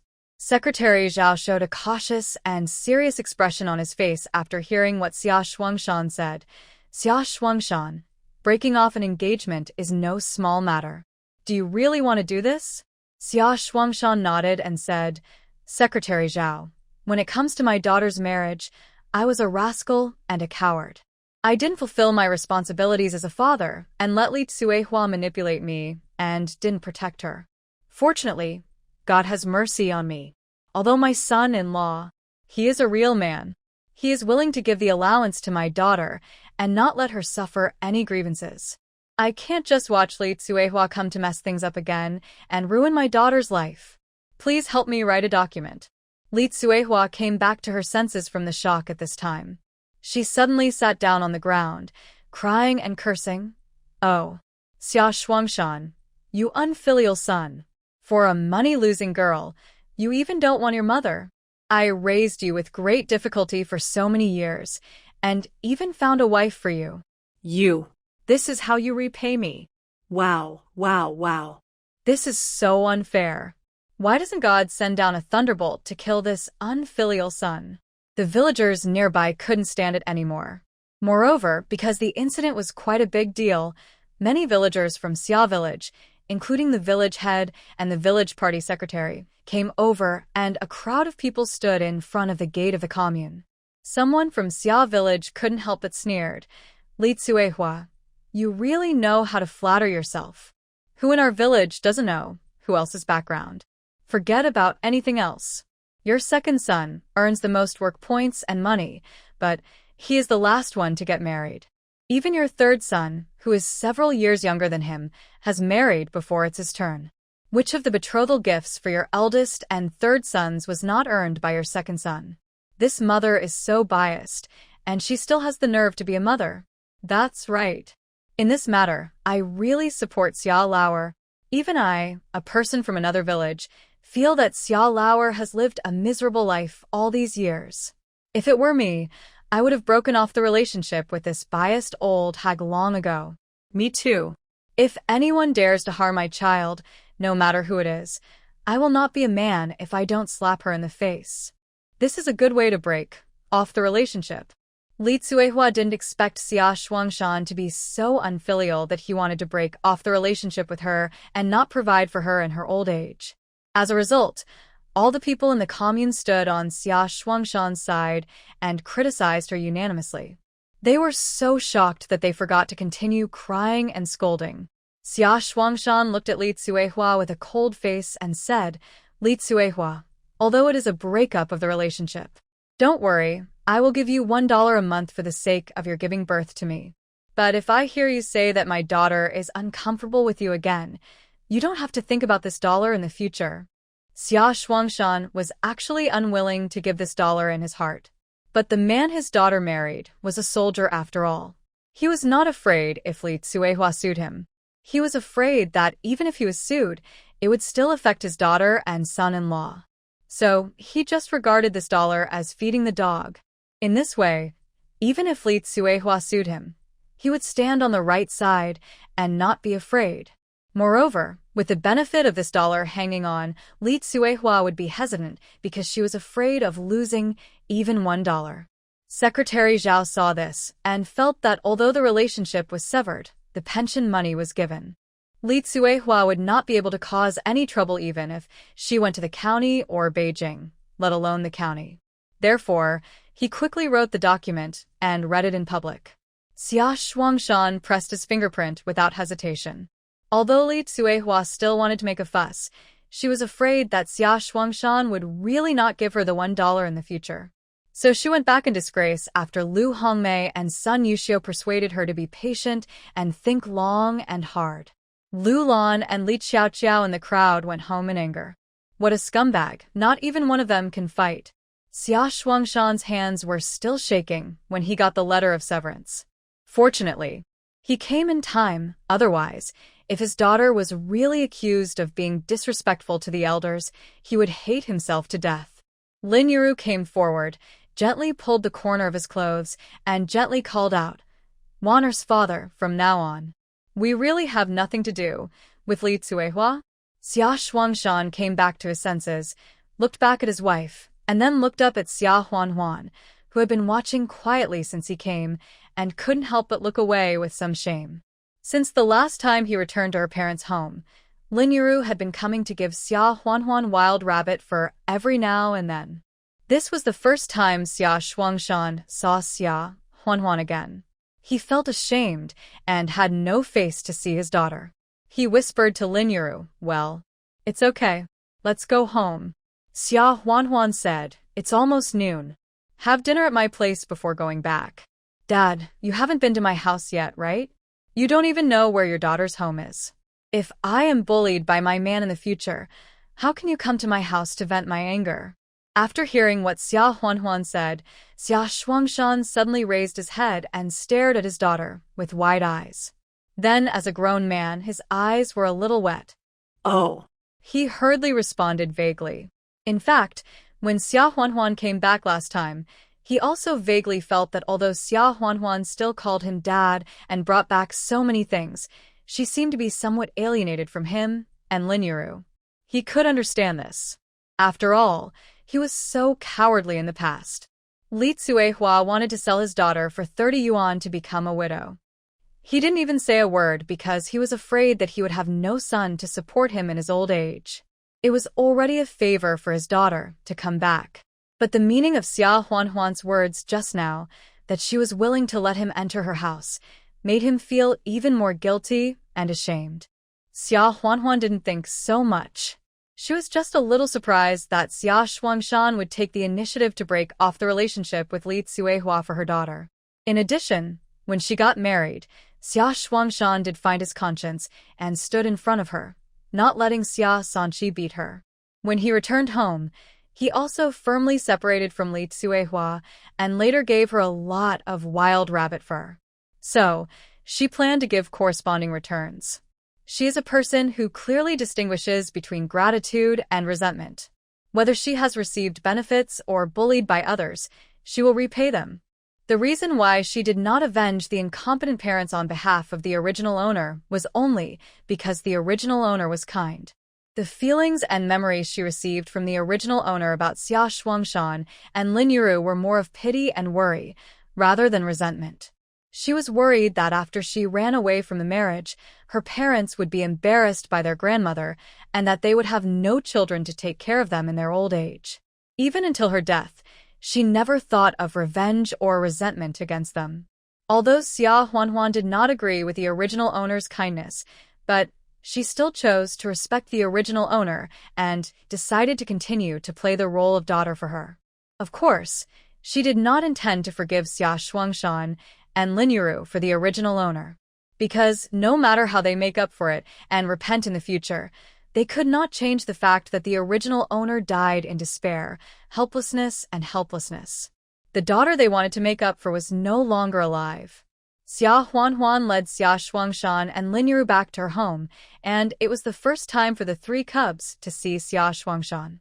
After hearing grandmother Lin Yuru introduce that this was their grandfather, Li Beibei was the first to run up obediently, showing Xia Shuangshan the new boots on his feet and shouting in a baby voice, Grandpa, look, Beibei's rabbit fur boots.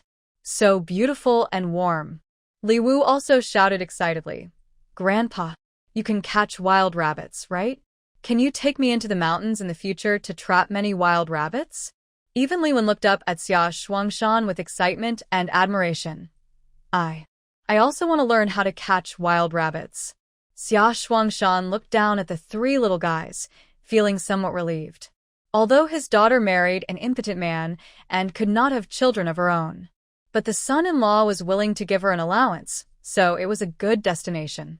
Although these three little guys were adopted, he had met the eldest son of the Li family several times before he died and knew that he was a good man, and his kids should not be too bad in character. The daughter now has both sons and daughters, and she no longer has to worry about being left alone in her old age and having no hope for the future. Hey, wait until it snows in 2 days, and Grandpa will take you three into the mountains.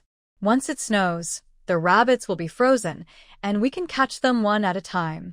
When your mother was young, she went into the mountains with me, and she was very good at catching them.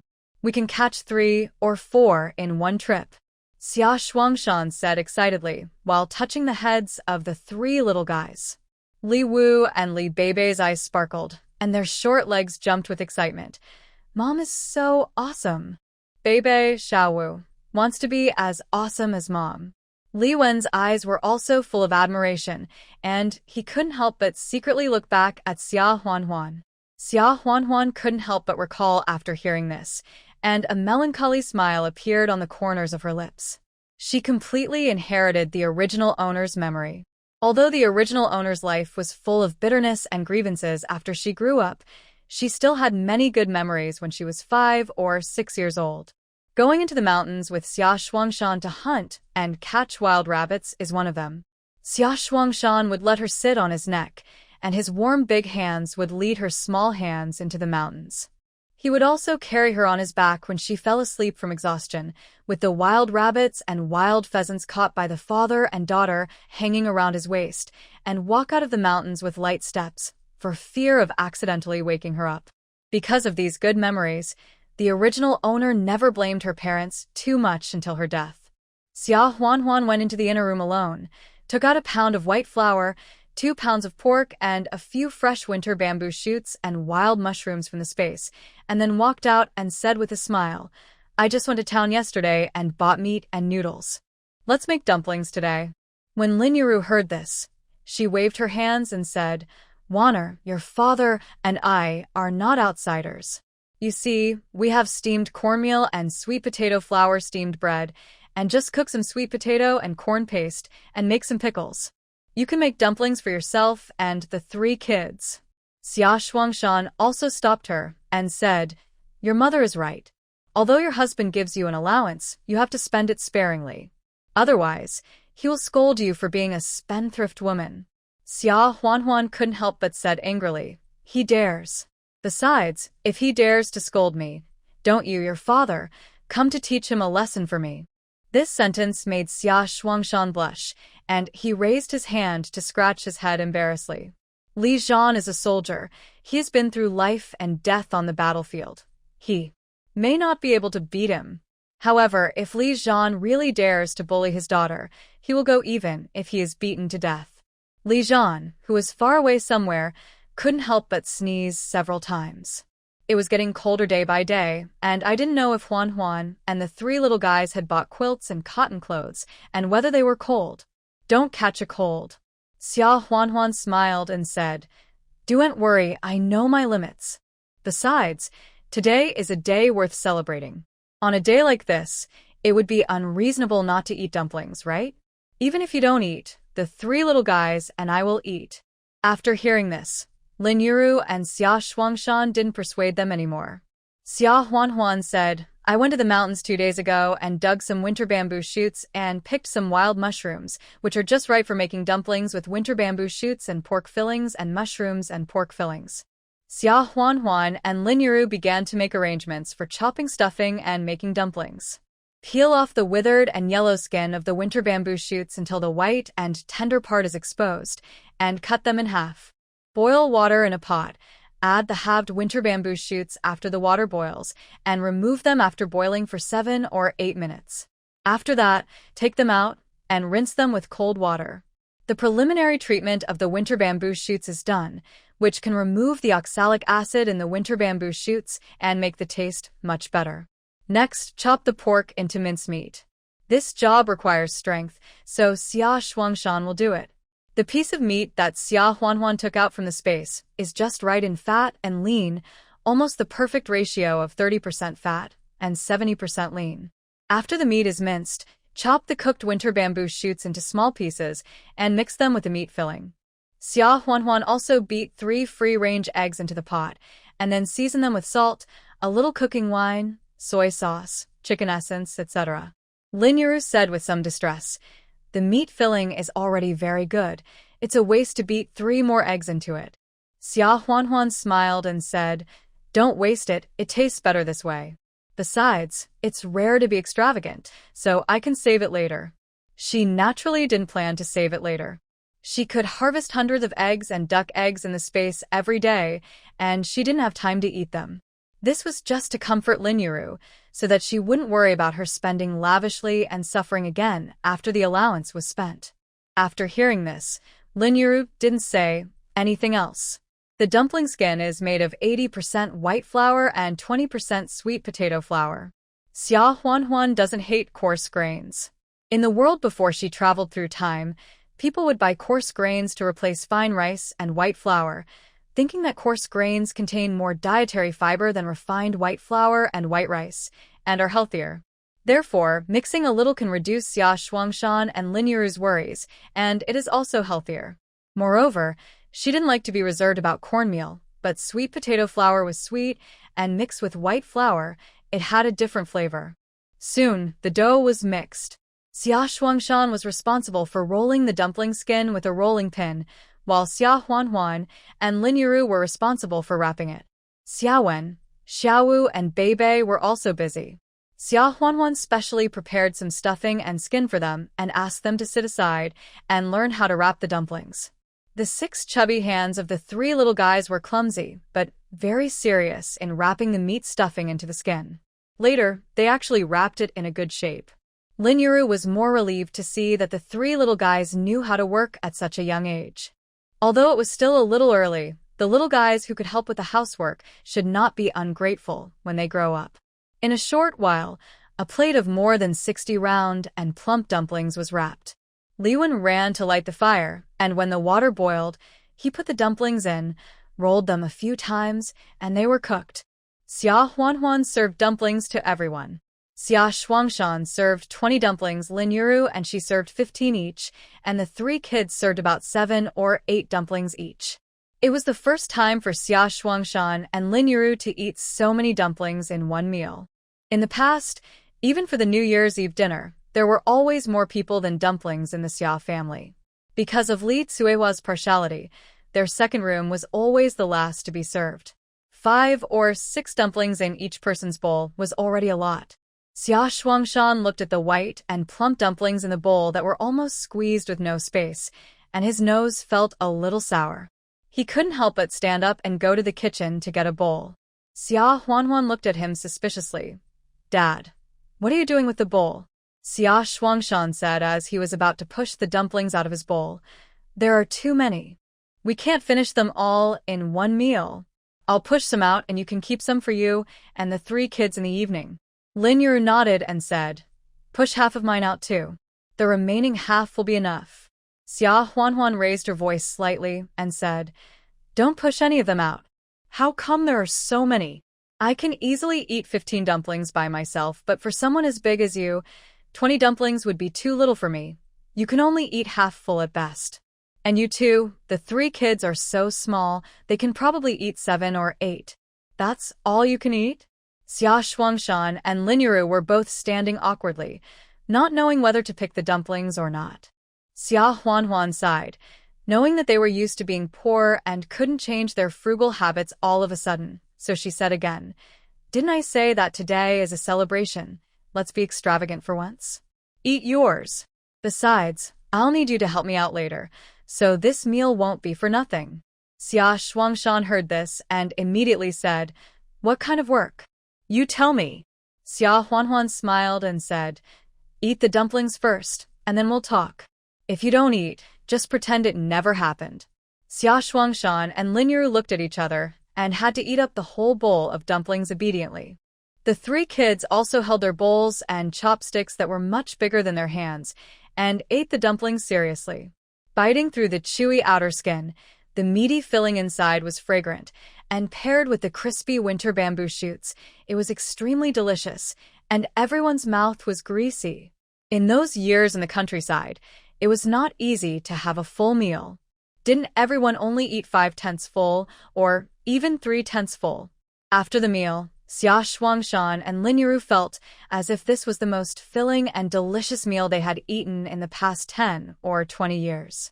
Xia Huanhuan then said, Dad, if you have time during the winter, come and help me build the fence in my yard.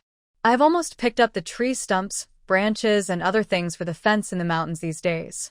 Xia Shuangshan was stunned for a moment before he realized that Xia Huanhuan was talking about the thing that Xia Huanhuan had asked him to do before, and he agreed without thinking.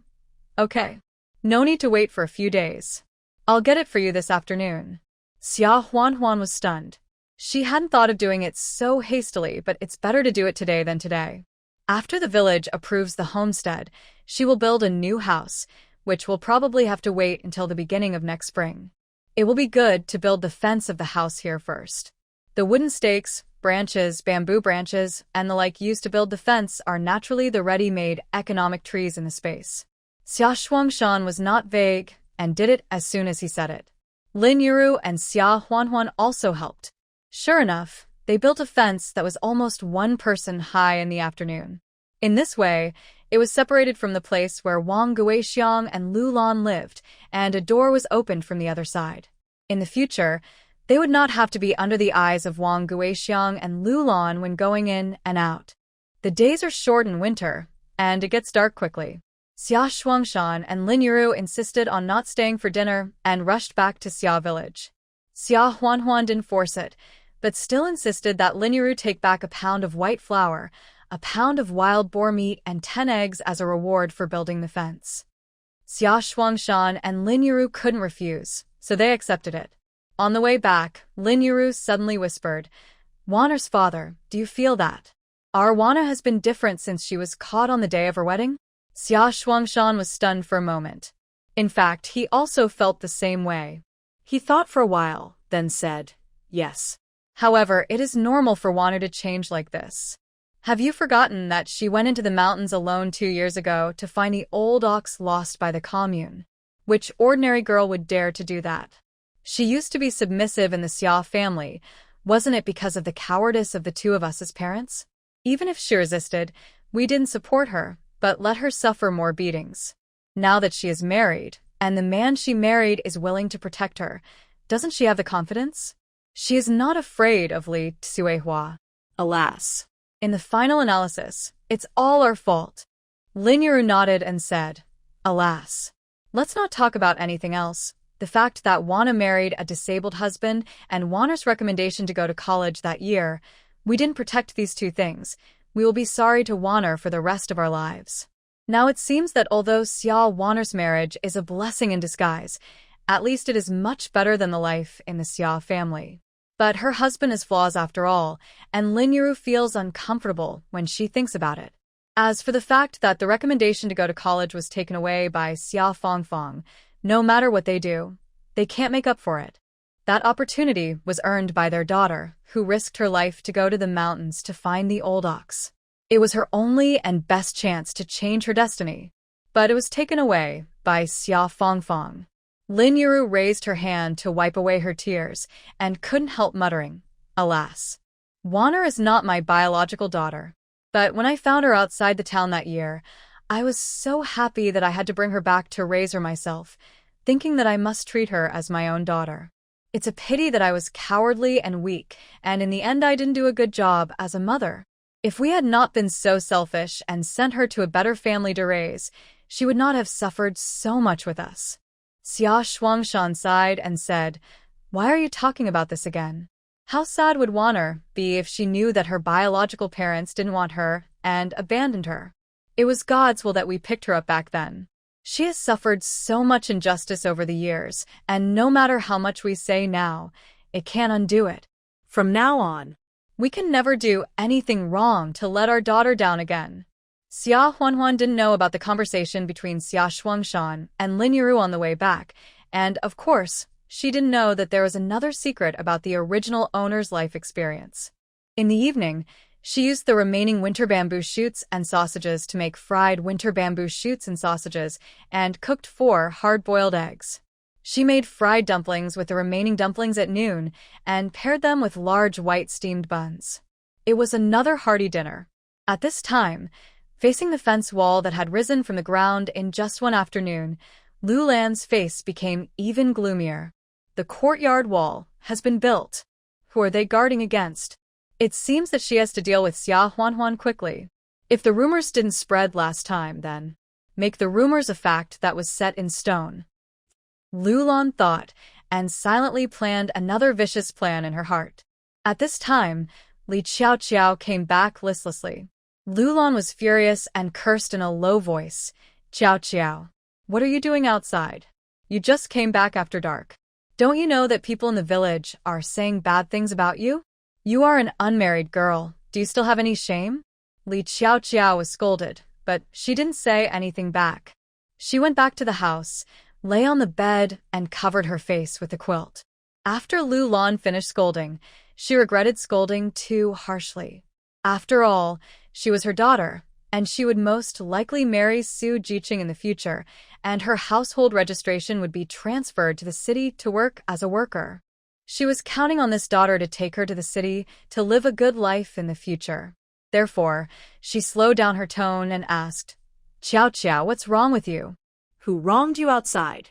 Mom will go to her tomorrow to vent your anger." Li Qiao sat up and said with a sad face, "Mom, I told Brother Jiyuan about our affairs, and it seems that Xia Huanhuan saw it. He told me not to go to him during this period of time, saying that he was afraid of gossip. Now Brother Jiyuan doesn't get along with me anymore." Lu Lan's face turned pale when she heard this. She had been smart all her life, so how could her daughter be so stupid? How could Su Jiyuan do this because Xia Huanhuan caught him? It was obvious that he had cheated on her, so his thoughts on Li Qiao faded, and he wanted to slip away. It seemed that she couldn't wait for Su Jiyuan to return to the city, so she had to use a method to force Su Jiyuan to admit his mistake. Even if they didn't get married first, she couldn't let Qiao be dumped. Early the next morning, Xia Huanhuan got up and wanted to go to the town again. She thought about it and decided to find a way to go to the county, at least to find out the situation in the county and the black market first, so that she could find a way to sell supplies later. Going to the county is different from going to the town, and you need a letter of introduction from the village. She didn't have a legitimate reason, so even if Secretary Zhao was a good person, it would be difficult for him to give her one. The village was idle in winter, so there was no reason to do anything, so we had to go to the town to think of a solution. After thinking about it, Xia Huanhuan actually had a general direction to work towards. Therefore, when she arrived in the town, she went straight to the supply and marketing cooperative. The director of the supply and marketing cooperative was named Zheng. He had a good impression of Xia Huanhuan and knew that she was a military family. When he saw her coming, he smiled and asked, "Are you the daughter-in-law of the Li family? What are you going to buy this time? If it's a big item, tell me in advance so that I can prepare it for you first." Xia Huanhuan also asked, "Director, I may need to buy a bicycle in the early spring of next year. A second-hand one is fine. Can you get some in stock?" Director Zheng was stunned for a moment and said, "A Phoenix brand bicycle costs 150 yuan. Even a miscellaneous brand one costs 70 or 80 yuan. Can your man's allowance buy it?" Xia Huanhuan nodded and smiled. "I'm saving money by eating frugally. The main thing is that the little kid at home will go to school in the early spring of next year. There is only one primary school in the town within dozens of miles of our place. It takes a lot of time to walk there, and it is hard for the children. I can save money for a few months and buy a similar one. Why let the children suffer like this?" When Director Zheng heard this, he was deeply moved. "Li's wife, you are so good to these kids. I am afraid you treat them better than their biological parents. It is their good fortune to be adopted by you." Xia Huanhuan did not talk about this topic anymore and asked naturally, "Director, do you have any plans to go to the county to purchase goods recently? If so, can I go with you? I don't know whether my husband can come back for the New Year this year. I am very worried about him, and I want to go to the military liaison point in the county to ask. Although I can ask through the village, but this kind of thing is somewhat embarrassing. I want to say that because this matter requires a letter of introduction to the county, it is not easy to get Secretary Zhao, so I want to borrow the excuse of your supply and marketing cooperative to purchase goods. I have been good at arithmetic since I was a child. I can help." Director Zheng heard that, on the one hand, Xia Huanhuan's reason was reasonable. Secondly, since Song Xiuyue was fired, although she tried to recruit a few country girls to look after the counter, she was not very satisfied with them. She just fired the one with some dirty hands and feet in the past 2 days, and the position of salesperson was vacant. She had her eyes on Xia Huanhuan and wanted her to be the salesperson. Every time Xia Huanhuan came to buy things, she bought a large amount of variety. When she was just beginning to calculate the amount of money on the paper, Xia Huanhuan had already blurted out the total amount. At first, she didn't quite believe it. She had counted the last pair, and she had never made a mistake. After thinking about it, Director Zheng decided to do Xia Huanhuan a favor. He also took the opportunity to go to the county to purchase goods to observe her. Therefore, Director Zheng smiled and said, "You are so lucky. I just have to go to the county department store to purchase goods tomorrow. Go back to the village to get a letter of introduction, come early tomorrow morning, and we will take a car together." Xia Huanhuan didn't expect it to be so smooth. She couldn't help but smile and said, "Thank you, Director. I will definitely come early tomorrow." After leaving the supply and marketing cooperative, Xia Huanhuan went to the black market again. Now that she didn't have a bicycle, it was not easy to walk to the town for almost an hour. It couldn't be wasted. This time, she didn't meet Yan Haotian. Xia Huanhuan didn't care. She took out 50 eggs and 20 wild duck eggs, 2 old hens, 5 pounds of fat hind leg meat, and a basket of crisp and tender winter bamboo shoots from the space in advance. Chicken eggs cost 1 cent each, and wild duck eggs cost 1.5 cents each, and they were all sold out very quickly. The old hens were fresh, weighing about 2 pounds each, and they were quickly bought at the price of 3 yuan each. Judging from the tone of the buyer, most of them wanted to buy them back and raise them secretly for laying eggs. Xia Huanhuan didn't care whether the other party bought them to eat or feed them to lay eggs.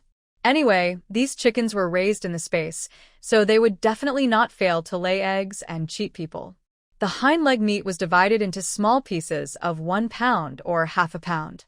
The ones taken out of the space were just slaughtered, much fresher than those sold in state-owned butcher shops. The price was 1.6 yuan per pound, which was not expensive at all, and they were sold out very quickly. However, no one was interested in winter bamboo shoots. Xia Huanhuan thought about it and couldn't help laughing at her own stupidity. Although the town was more lively than the village, it was still a rural area after all.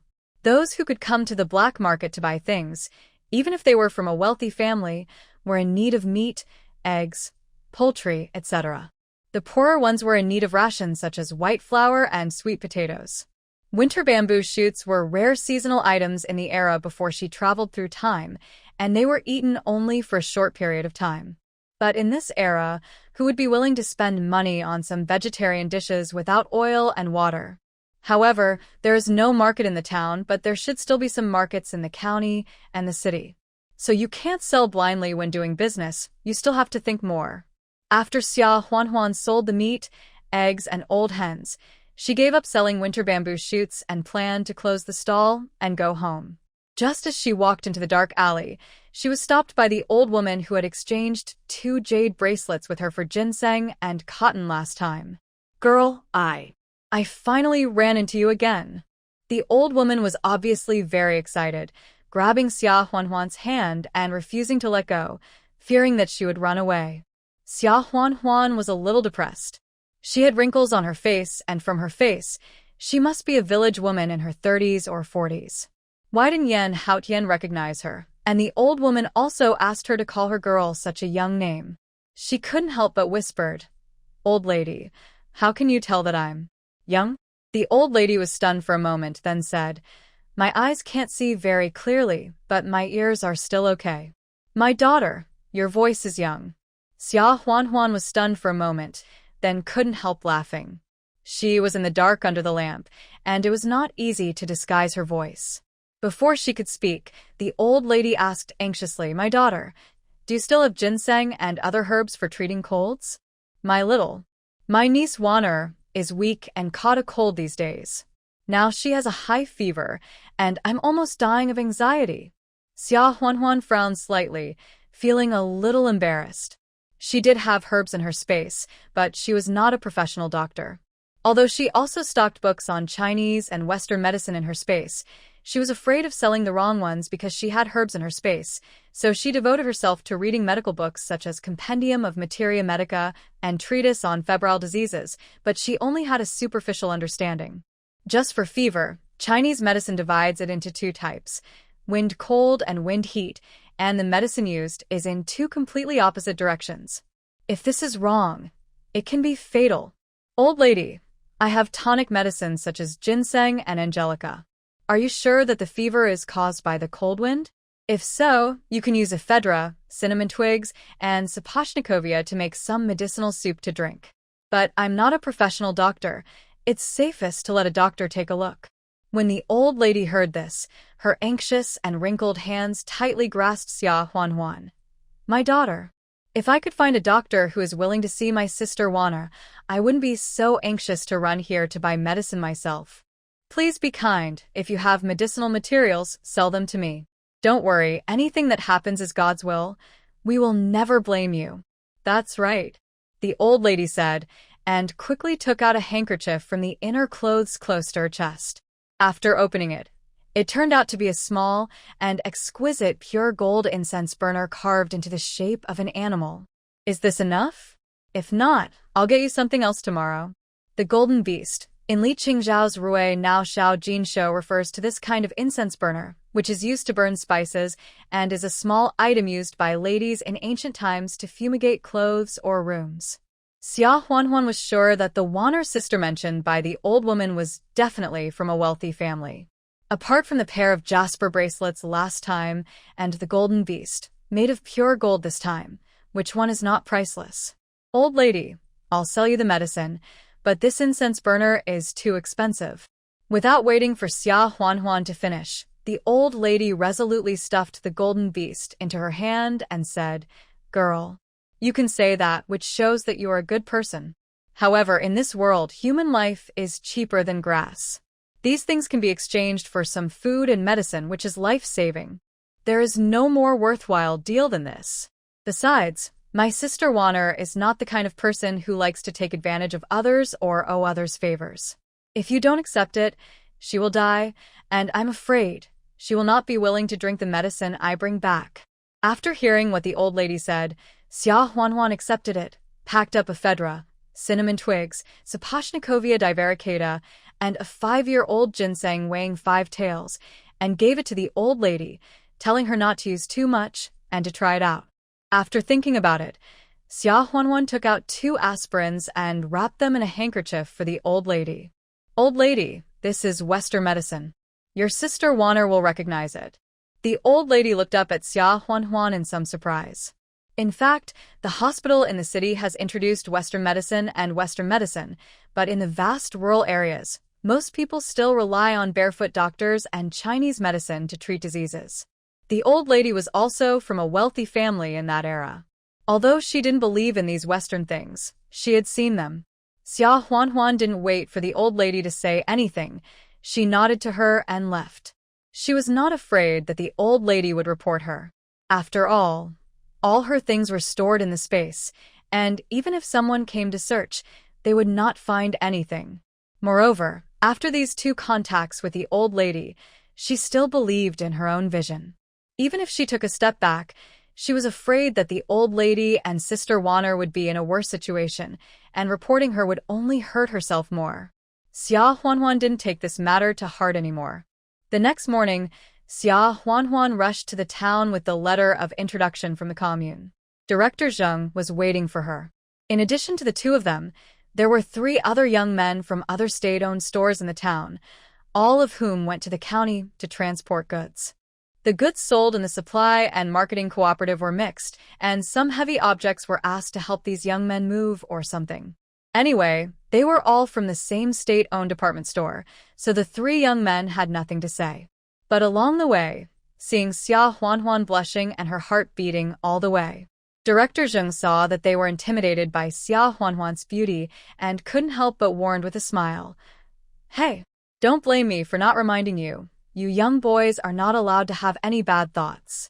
Huanhuan's man is in the army, and he can knock down the 3 of you.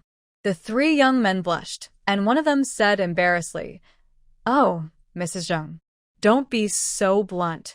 Aren't we awake yet?" Apart from anything else, although Xia Huanhuan is from the village, she has red lips and white teeth, and her skin is as smooth as cream, which is more tender than a porcelain doll. They dare not even think about it. However, because of the companionship of Xia Huanhuan, a beautiful woman, the 3 young men worked harder than usual when helping the supply and marketing cooperative move goods.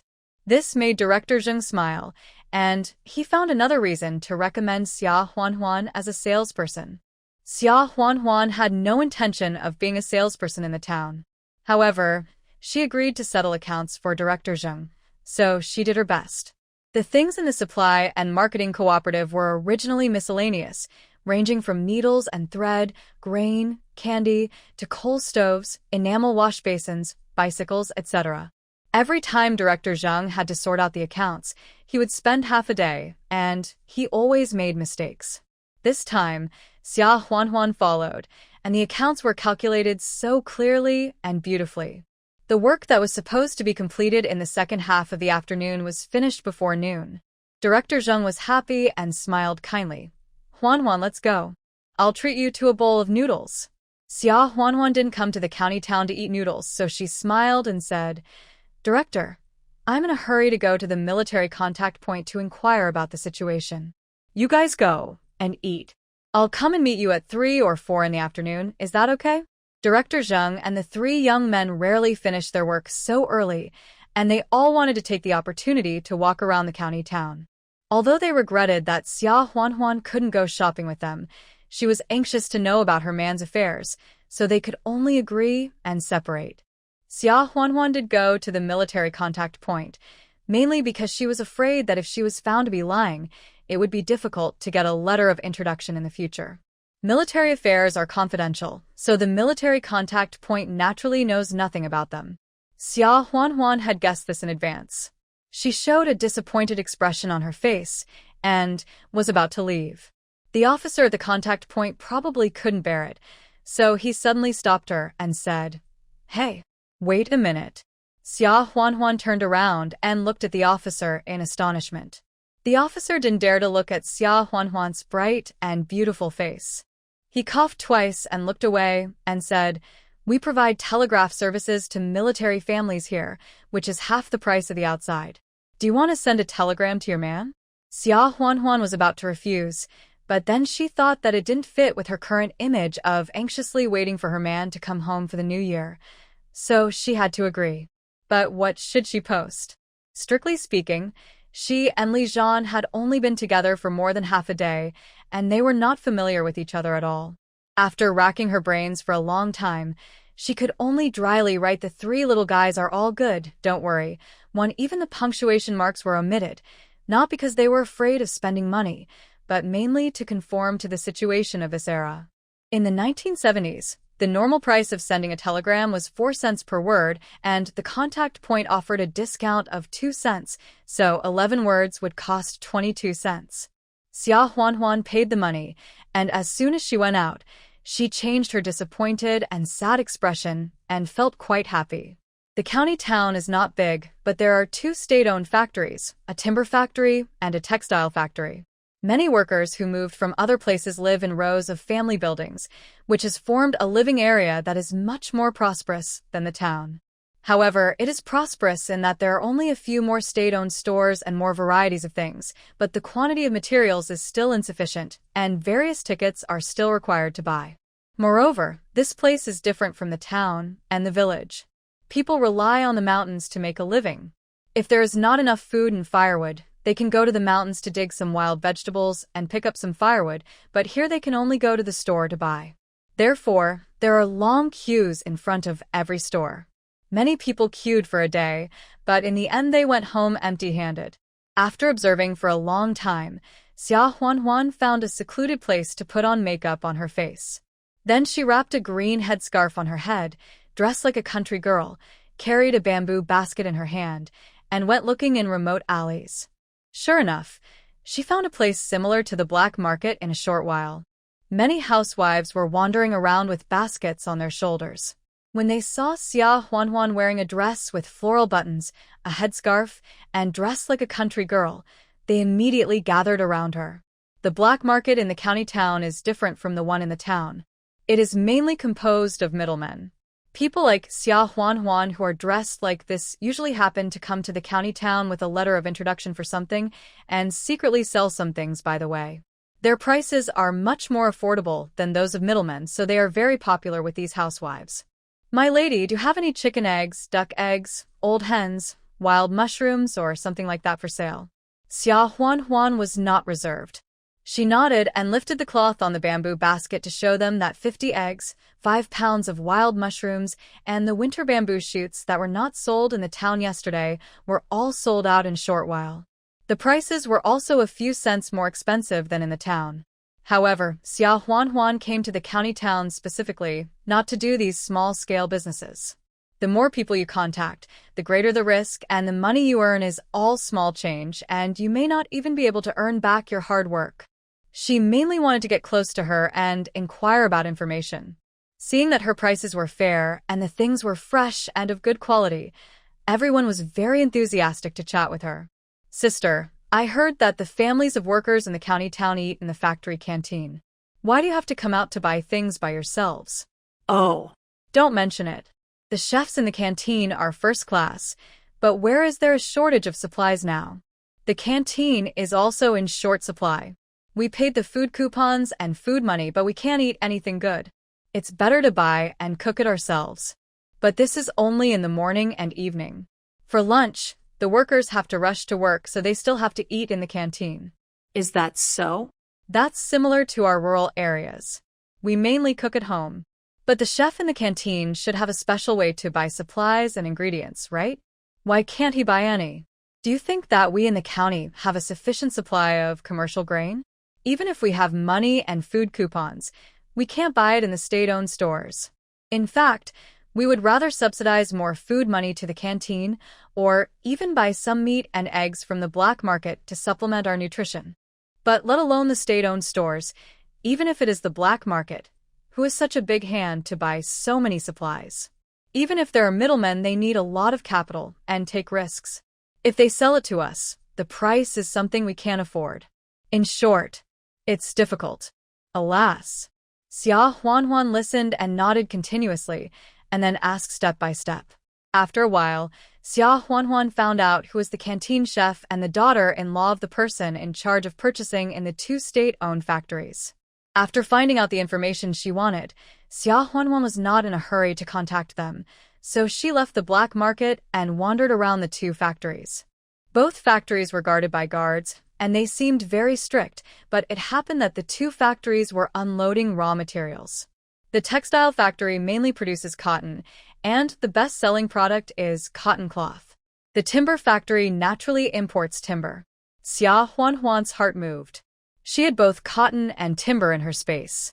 Common willow, peach, jujube, fir, etc. in the economic forest, as well as the more rare and precious nanmu and rosewood, are all planted. As for cotton, there are seeds that can be planted on a large scale. If these two routes for supplying raw materials are opened, it will be a big business. However, if you want to sell to state-owned factories, the way is a bit tricky, and you can only wait for the opportunity. It is easier to supply materials to the canteens of the two factories. It was Xia Huanhuan's first time in the county town, so she could only get a general idea. At 3 or 4 o'clock, she met up with Director Zheng and others and returned to the town. It snowed on the way back to the village. The heavy snow fell down, and soon the brown earth was covered with silver. Xia Huanhuan blew warm air on her frozen red hands and couldn't help but feel happy with her eyes filled with stars. For girls, love is synonymous with romance. Who doesn't like it? But it was really cold. Xia Huanhuan admired it for a while, let the white snowflakes fall all over her body and head, then shivered and hurried back to the house. She had also taken the time to make cotton clothes for herself these days, and also it was stuffed with cotton and duck down, much warmer than ordinary cotton padded clothes, and the boots on the feet were made of rabbit fur, but even so, I was shivering from the cold. After picking up the 3 little kids from the home of the third brother Li Jie, Xia Huanhuan immediately lit the stove. After a while, the coal in the furnace was burning red, and the room became warm. The 3 little kids all raised their red hands to keep warm, and their faces were also reflected by the firelight, which was very cute. Xia Huanhuan put the big pot on the stove and boiled a pot of water. She had removed the packaging in advance and lied to the 3 kids that they bought it from the county, so they got away with it. In addition to the ribs, she took out half a caddy of mutton and half a caddy of beef, various mushrooms, Chinese cabbage, baby spinach, and other vegetarian dishes, and started hot pot around the stove. The dipping sauce was ready-made sesame paste, which is very famous in Jingshi. It is a standard for copper furnace hot pot in state-owned restaurants, but it is rarely affordable in rural areas. The beef oil base is mainly fragrant, with a layer of red oil floating on it. It is not particularly spicy. The 3 kids ate until they were sweating and their mouths were red, but they didn't say it was spicy. They ate with relish. Mom, what is this dish? It's delicious. Xiao Wu asked while stuffing a piece of mutton into his mouth. Xia Huanhuan smiled and said, "This is called hot pot, but it's not very authentic. People in the city like to eat it. Wait until some time. I will take you to Jingshi to eat authentic copper furnace hot pot, okay?" Of course, the 3 kids didn't understand what a copper furnace hot pot was, but they knew it must be delicious, and they all nodded vigorously with anticipation. Xia Huanhuan was also quite satisfied with the meal, and her body, which was almost frozen outside, also warmed up. After the 3 kids fell asleep sweetly in the quilt, Xia Huanhuan entered the space and soaked in the medicinal hot springs, allowing her body, which had been running all day and had sore legs and rubbed with blisters on her feet, to relax and rest. There were no cars or motorcycles in this era, and even bicycles were rare. People had to walk on their own 2 legs. It's really not an easy life. She has been walking for a whole day, and her legs are almost broken. The time and space in this space are different from those in the outside world, and the seasons are also different. Therefore, it is still a warm and breezy daytime in this space. Xia Huanhuan was not in a hurry to go out. She just soaked in the hot spring with her eyes closed and enjoyed it to her heart's content. At this moment, she suddenly heard a plop sound. Xia Huanhuan was stunned for a moment and suddenly opened her eyes. She saw a tall man in a raccoon fur coat, with a pale face and lips, sitting on the edge of the hot spring pool with a confused look on his face. Xia Huanhuan's mind went blank for a moment. She stood up from the hot spring. This is her personal space. How could anyone accept her break in? The man heard the sound of water, looked at her with misty eyes, and then whispered hoarsely with bloodless lips, "Wife." Li Zhan whispered. Then his head fell, and his whole body fell to the ground, and he fainted. Xia Huanhuan came back to her senses from the shock, and realized that she was in a hot spring at this time. Without any clothes. Xia Huanhuan. Isn't it all seen just now? Xia Huanhuan's face turned red involuntarily. She quickly put on her clothes casually, hesitated for a moment, and walked in front of Li Zhan. Seeing that it was not a serious matter, Xia Huanhuan's brows could not help but frown tightly. Li Zhan was unconscious, and the blood color on his handsome face like a sculpture had faded, and his thin lips were as pale and cracked as white paper. His hair, eyebrows, and beard, which looked like they had not been trimmed for a long time, were all stained white by the wind and frost. Although he was wearing a raccoon fur coat, it had already been wet by the wind and snow, and there were several torn places. The dark brown and yellow fur was also wet. Although it was not obvious, it was obviously wet with blood. He was injured. Xia Huanhuan was frightened and subconsciously raised her hand to pat Li Zhan's face, trying to wake him up. Li. It's okay to just touch her, but Li Zhan's body temperature was so hot that she pulled her hand back suddenly. Injured and bleeding, high fever, unconscious. Each of these symptoms is fatal. Xia Huanhuan's hands and feet were trembling slightly, and for a moment, she didn't even have the strength to stand up. She raised her hand and slapped her cheek hard, took a deep breath, and then calmed down. Don't be afraid. This is her space. She has everything she wants. She will definitely be able to save him. At that moment, Xia Huanhuan did not care to avoid suspicion and lifted up Li Zhan's raccoon fur coat, revealing a cotton coat with a hole, obviously a hole left after being shot. She also unbuttoned the wet and cold cotton coat, revealing his strong chest and abdominal muscles. The wound was on the side of the waist, and the wound was horrible. It should be caused by someone using a knife to forcibly cut the wound open and take out the bullet. Li Zhan should have taken emergency measures and tied the cloth torn off the trouser legs tightly to stop the bleeding. In addition, the weather was cold, and the blood flow was not smooth, so he did not lose blood and go into shock quickly. And there should be no damage to the important organs in the body, otherwise he would not have survived until now. Even so, the wound was still a little red, swollen, and festering, and it was infected. This should be the reason why his high fever did not subside. Xia Huanhuan took a breath of cold air, and her fingertips trembled again. She was at a loss for a while before she suddenly rushed into the warehouse and took out the scalpels, anesthetics, antibiotics, anti-inflammatory drugs, hydrogen peroxide iodine, Yunnan Baiyao muscle-growing ointment, bandages, etc. that she had stockpiled before. The red, swollen, and festering wounds must be cleaned up, otherwise no medicine can stop the wound from continuing to fester. Xia Huanhuan first cleaned the wound with the spiritual spring water in the space, and then disinfected it again with hydrogen peroxide and iodine. She didn't dare to use too much anesthetic for fear of leaving sequelae, so she only injected a little bit near his wound and said in a trembling voice, "Bear the pain a little." Then, she picked up the sterilized scalpel and made up her mind to clean the wound. The amount of anesthetic should not be enough. Li Zhan, who was in a coma, groaned unconsciously in pain, and his body shook violently. But at this moment, he was weak and almost exhausted, and he didn't even have the strength to tremble in pain. Xia Huanhuan bit her lower lip tightly and cut off the festering part with a ruthless heart. After the wound was cleaned, she used the spiritual spring water to clean the wound several times. This time, Xia Huanhuan could see clearly that the wound that was originally bleeding stopped bleeding quickly. It seems that it was not an illusion when she treated the little snow wolf cub in the mountains last time. This spiritual spring water does have a certain healing effect. Knowing this, Xia Huanhuan felt more confident. Even if those medicines are useless, her spiritual spring will definitely be useful. Li Zhan. She can definitely save him. After cleaning with spiritual spring water, apply the regenerating ointment, apply dry gauze to the wound, and then wrap the wound layer by layer around the waist with a bandage and tie a knot.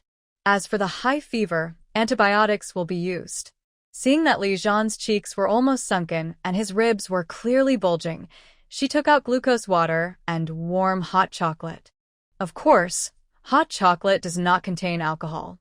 Taking cephalosporin and alcohol together can be life-threatening. She has some common sense. She first fed him glucose water and then hot chocolate. These are all to quickly replenish the body with calories. Although she doesn't know what kind of harsh and dangerous situation Li Zhan has experienced, seeing that he is so seriously injured, skinny, and has a high fever and coma, he must have not eaten for several days. After feeding him hot chocolate, Xia Huanhuan checked Li Zhan's body for wounds.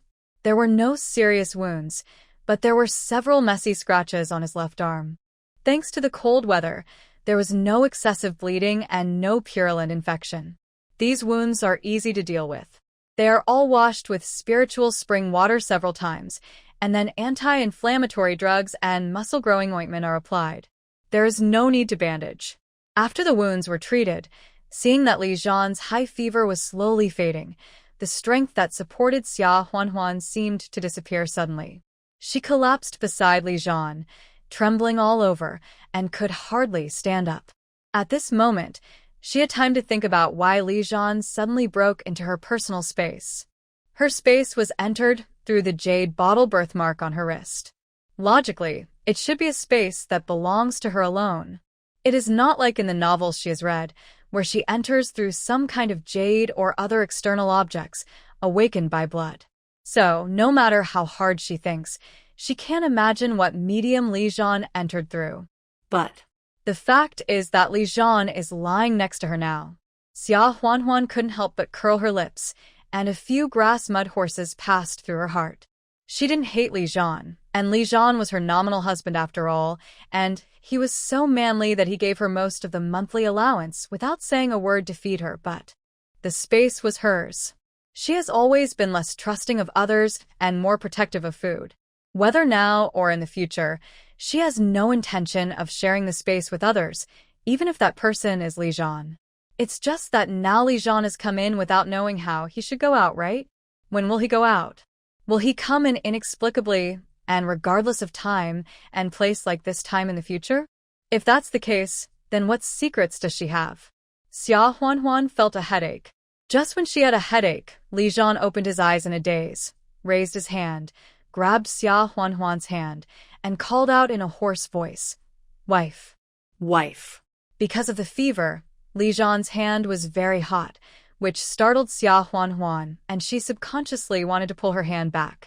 However, before she pulled it back, a sudden gust of cold and biting wind mixed with snow blew in her face. There was the whistling and raging wind and snow in her ears, and in front of her was the ups and downs, the terrain without any grass, and the ground was covered with thick, frozen snow. Because the snow reflected the light, although it was already dusk, she could still see the surroundings clearly.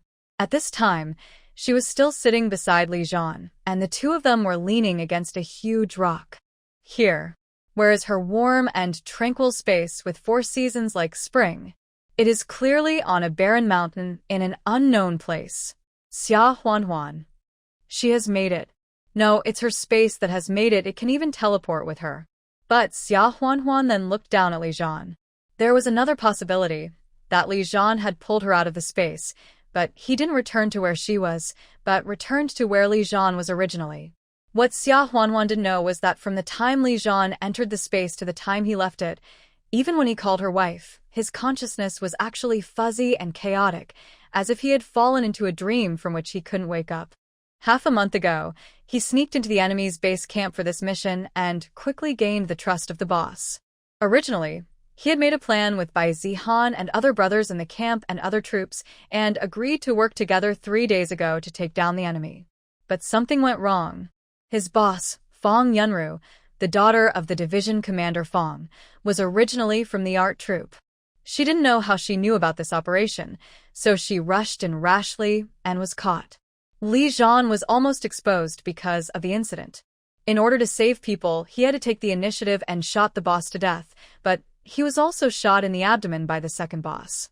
He could only protect Fang Yunru and retreat all the way. On the way, he acted as a bait to cover Fang Yunru, allowing her to escape and meet up with Bai Zihan and others, and told them about his current situation. He continued to deal with the second boss and his 5 confidants in the barren mountains. For 3 days, he ate a handful of snow when he was thirsty and pulled some grass or peeled tree bark when he was hungry. There were only 2 bullets left, but of course no bullets were wasted. 4 of the 5 confidants brought by the second boss had been killed, leaving only 1 and the second boss, so the remaining bullets were actually enough. However, his body collapsed first. Although he had immediately cut out the bullet from the wound on his side with the knife he carried with him and made an emergency hemostatic bandage. But he couldn't control the infection of the wound and the high fever. At first, he could still resist with extraordinary patience and perseverance to stay awake, but as time went on, his consciousness became more and more disintegrated. The second in command and the remaining confidant did not show up again, but Li Zhan knew that they must be nearby, secretly waiting for the opportunity. The shadow and deterrence of the previous bullets that hit the target every time must be very great. They dared not take risks again, but they also knew that Li Zhan was injured, and unlike them, they did not have beef jerky and other dry food to support them. They just wanted to wear Li Zhan down and then come out to deal with him. Li Zhan's consciousness was blurred and chaotic, perhaps subconsciously. He thought of his wife, who he had just married and had only been living with for half a day. If he died, he didn't know if she would be bullied if she remarried. And his death pension. Although he had told Bai Zihan about it, he didn't know if he had forgotten it and whether he would give it all to his wife. As for the Li family, he had given enough over the years, and it should be enough. Thinking about it, he didn't know why. Perhaps it was a last breath. He seemed to be pulled out of the snow-swept barren mountain and suddenly found himself in a paradise-like world, with warm sunshine, beautiful weather, and his wife appeared in front of him like a lotus flower emerging from the water. Xia Huanhuan tried to pull her hand out of Li Zhan's palm, but failed. She didn't know where the injured person got the strength. But she soon didn't care about this matter. There was obviously a certain altitude here, and the temperature was several degrees colder than Qingshui village, which was located in the plain terrain. It happened that she had just put on her close-fitting clothes in the space, and now she was suddenly in such cold air. In just a few minutes, she was almost frozen. Xia Huanhuan rubbed her jade bottle and immediately returned to the space, but Li Zhan did not enter the space with her. Xia Huanhuan was stunned for a moment. The cold body temperature of Li Zhan still remained on her hand. The frost on his face appeared in her mind. Xia Huanhuan's heart trembled, but she couldn't leave him alone, so she left the space again. Although she didn't understand why, she successfully returned to Li Zhan's side again. Xia Huanhuan shouted anxiously. He had just called her wife. Why is she unconscious now? In this cold weather, if she falls asleep, she may never wake up. Li Zhan's eyes were hazy, almost out of focus, but he still recognized Xia Huanhuan's face in the blurred vision. Wife. Huanhuan. How could she be here? Was he dreaming? No. It should be that his consciousness was scattered. He must wake up. There are still 2 bandits. Not dealt with. Li Zhan groped with one hand, then suddenly pulled out a knife and cut himself hard. The blood spurted, and his scattered consciousness was slightly refreshed. At this time, behind a big rock, the voices of 2 men wearing mink coats and with fierce faces suddenly came. Ha ha. So you are hiding in this place and lingering with your lover. I think you can't hold on anymore. Girl, don't blame us for being cruel. Blame your lover for not being able to protect you. After we kill him and treat you well, we will send you to see your lover. As the 2 said, one of them popped up from behind the rock, pointing the gun in his hand at Li Zhan. Xia Huanhuan was stunned. No matter how calm she was, this series of developments was too unbelievable. She really couldn't keep up. She was just enjoying a hot spring in the space, but how did she teleport to a snowy and cold mountain in a short time? Not only that, she also had to face a vicious bandit with a gun. A gunshot rang out, and before she could react, her body was hugged by Li Zhan, and then rolled a few times on the snow. Another gunshot. However, this time it was Li Zhan who fired the gun. The confidant who stuck his head out fell to the ground without a sound and died. Xia Huanhuan subconsciously grabbed Li Zhan's arm, which was sticky and wet, and her hand couldn't help shaking. She should have stopped the bleeding of Li Zhan's wounds in the space just now, and now he was bleeding again. It could only be because he had a new injury. Did the gunshot of the bandit just now hurt him? Li Zhan seemed to have guessed her thoughts and whispered, "Don't be afraid. I just stabbed it myself, it's okay." Xia Huanhuan. She now understood why Li Zhan had so many minor cuts and scratches on his body. It was probably because this man did it himself in order to stay awake. Somehow, even her heart couldn't help but tremble.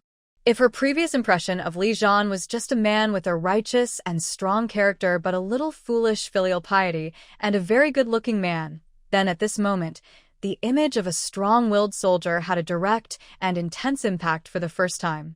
Li Zhan felt the trembling of the person in his arms and couldn't help but hold her tighter, while pressing his head against the stone, slightly tilting his head to the back of the boulder, listening to the movement.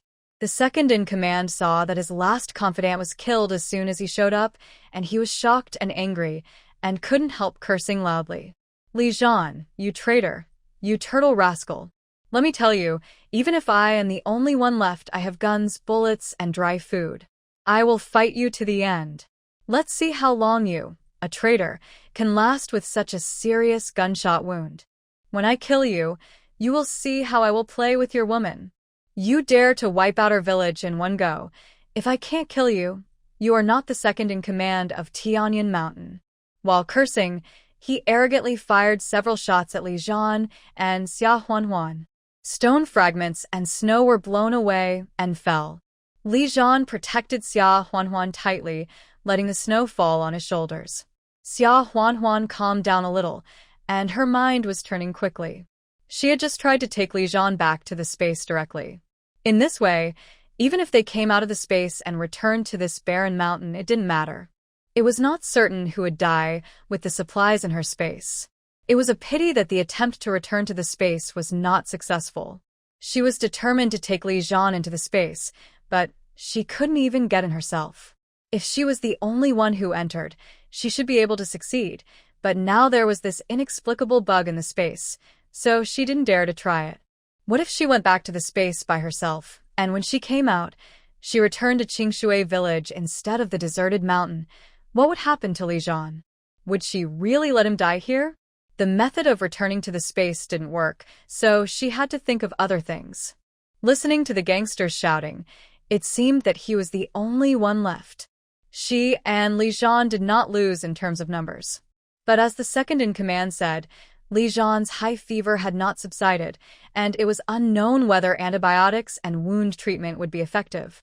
In this harsh, low-temperature weather, Li Zhan could only stay awake by self-mutilation. He could fall into a coma again, at any time.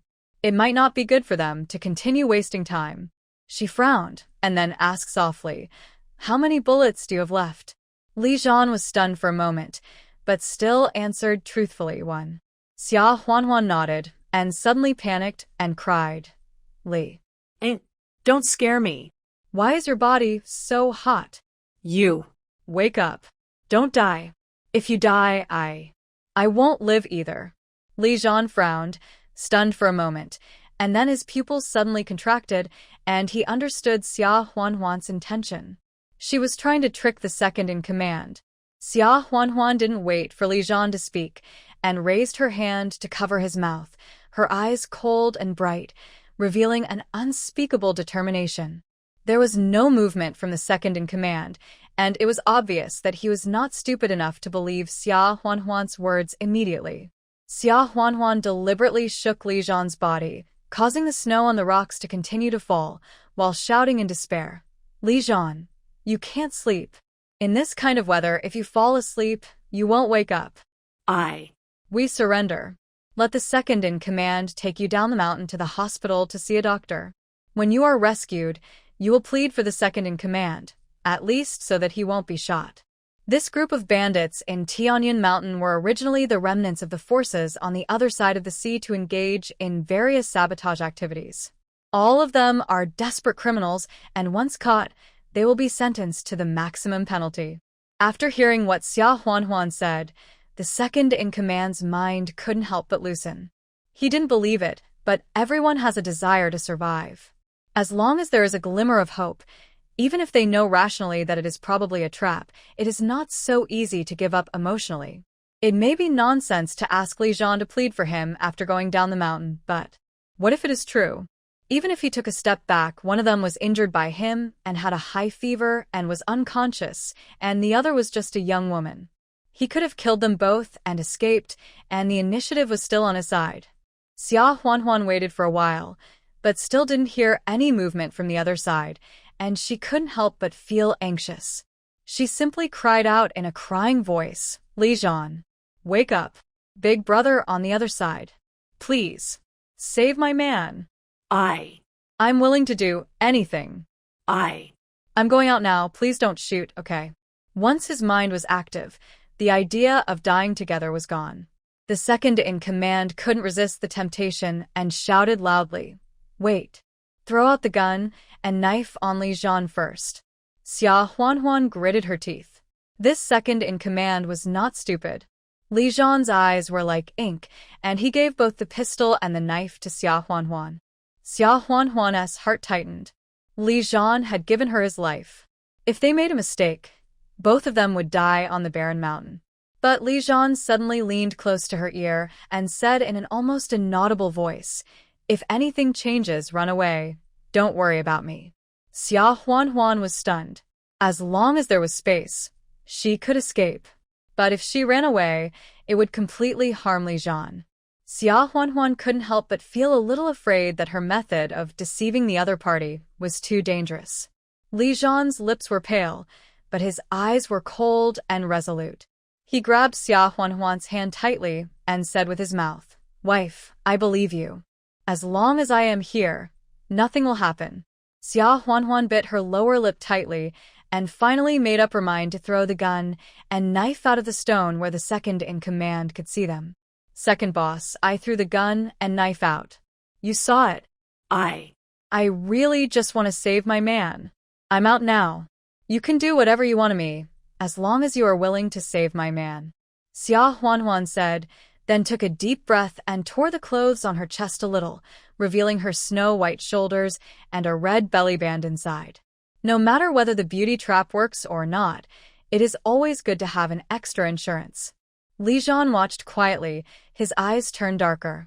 Xia Huanhuan raised her hands and walked out trembling. The second boss considered shooting immediately if someone showed up, but when he saw Xia Huanhuan, his heart trembled. After such hesitation, he couldn't pull the trigger. Xia Huanhuan's long hair was blown by the mountain wind, and her beautiful face was covered with tears. The corners of her eyes were stained with red. She was beautiful and desperate. When people are at the critical moment of life and death, their adrenaline surges, which will produce the most primitive impulses and desires. Thoughts.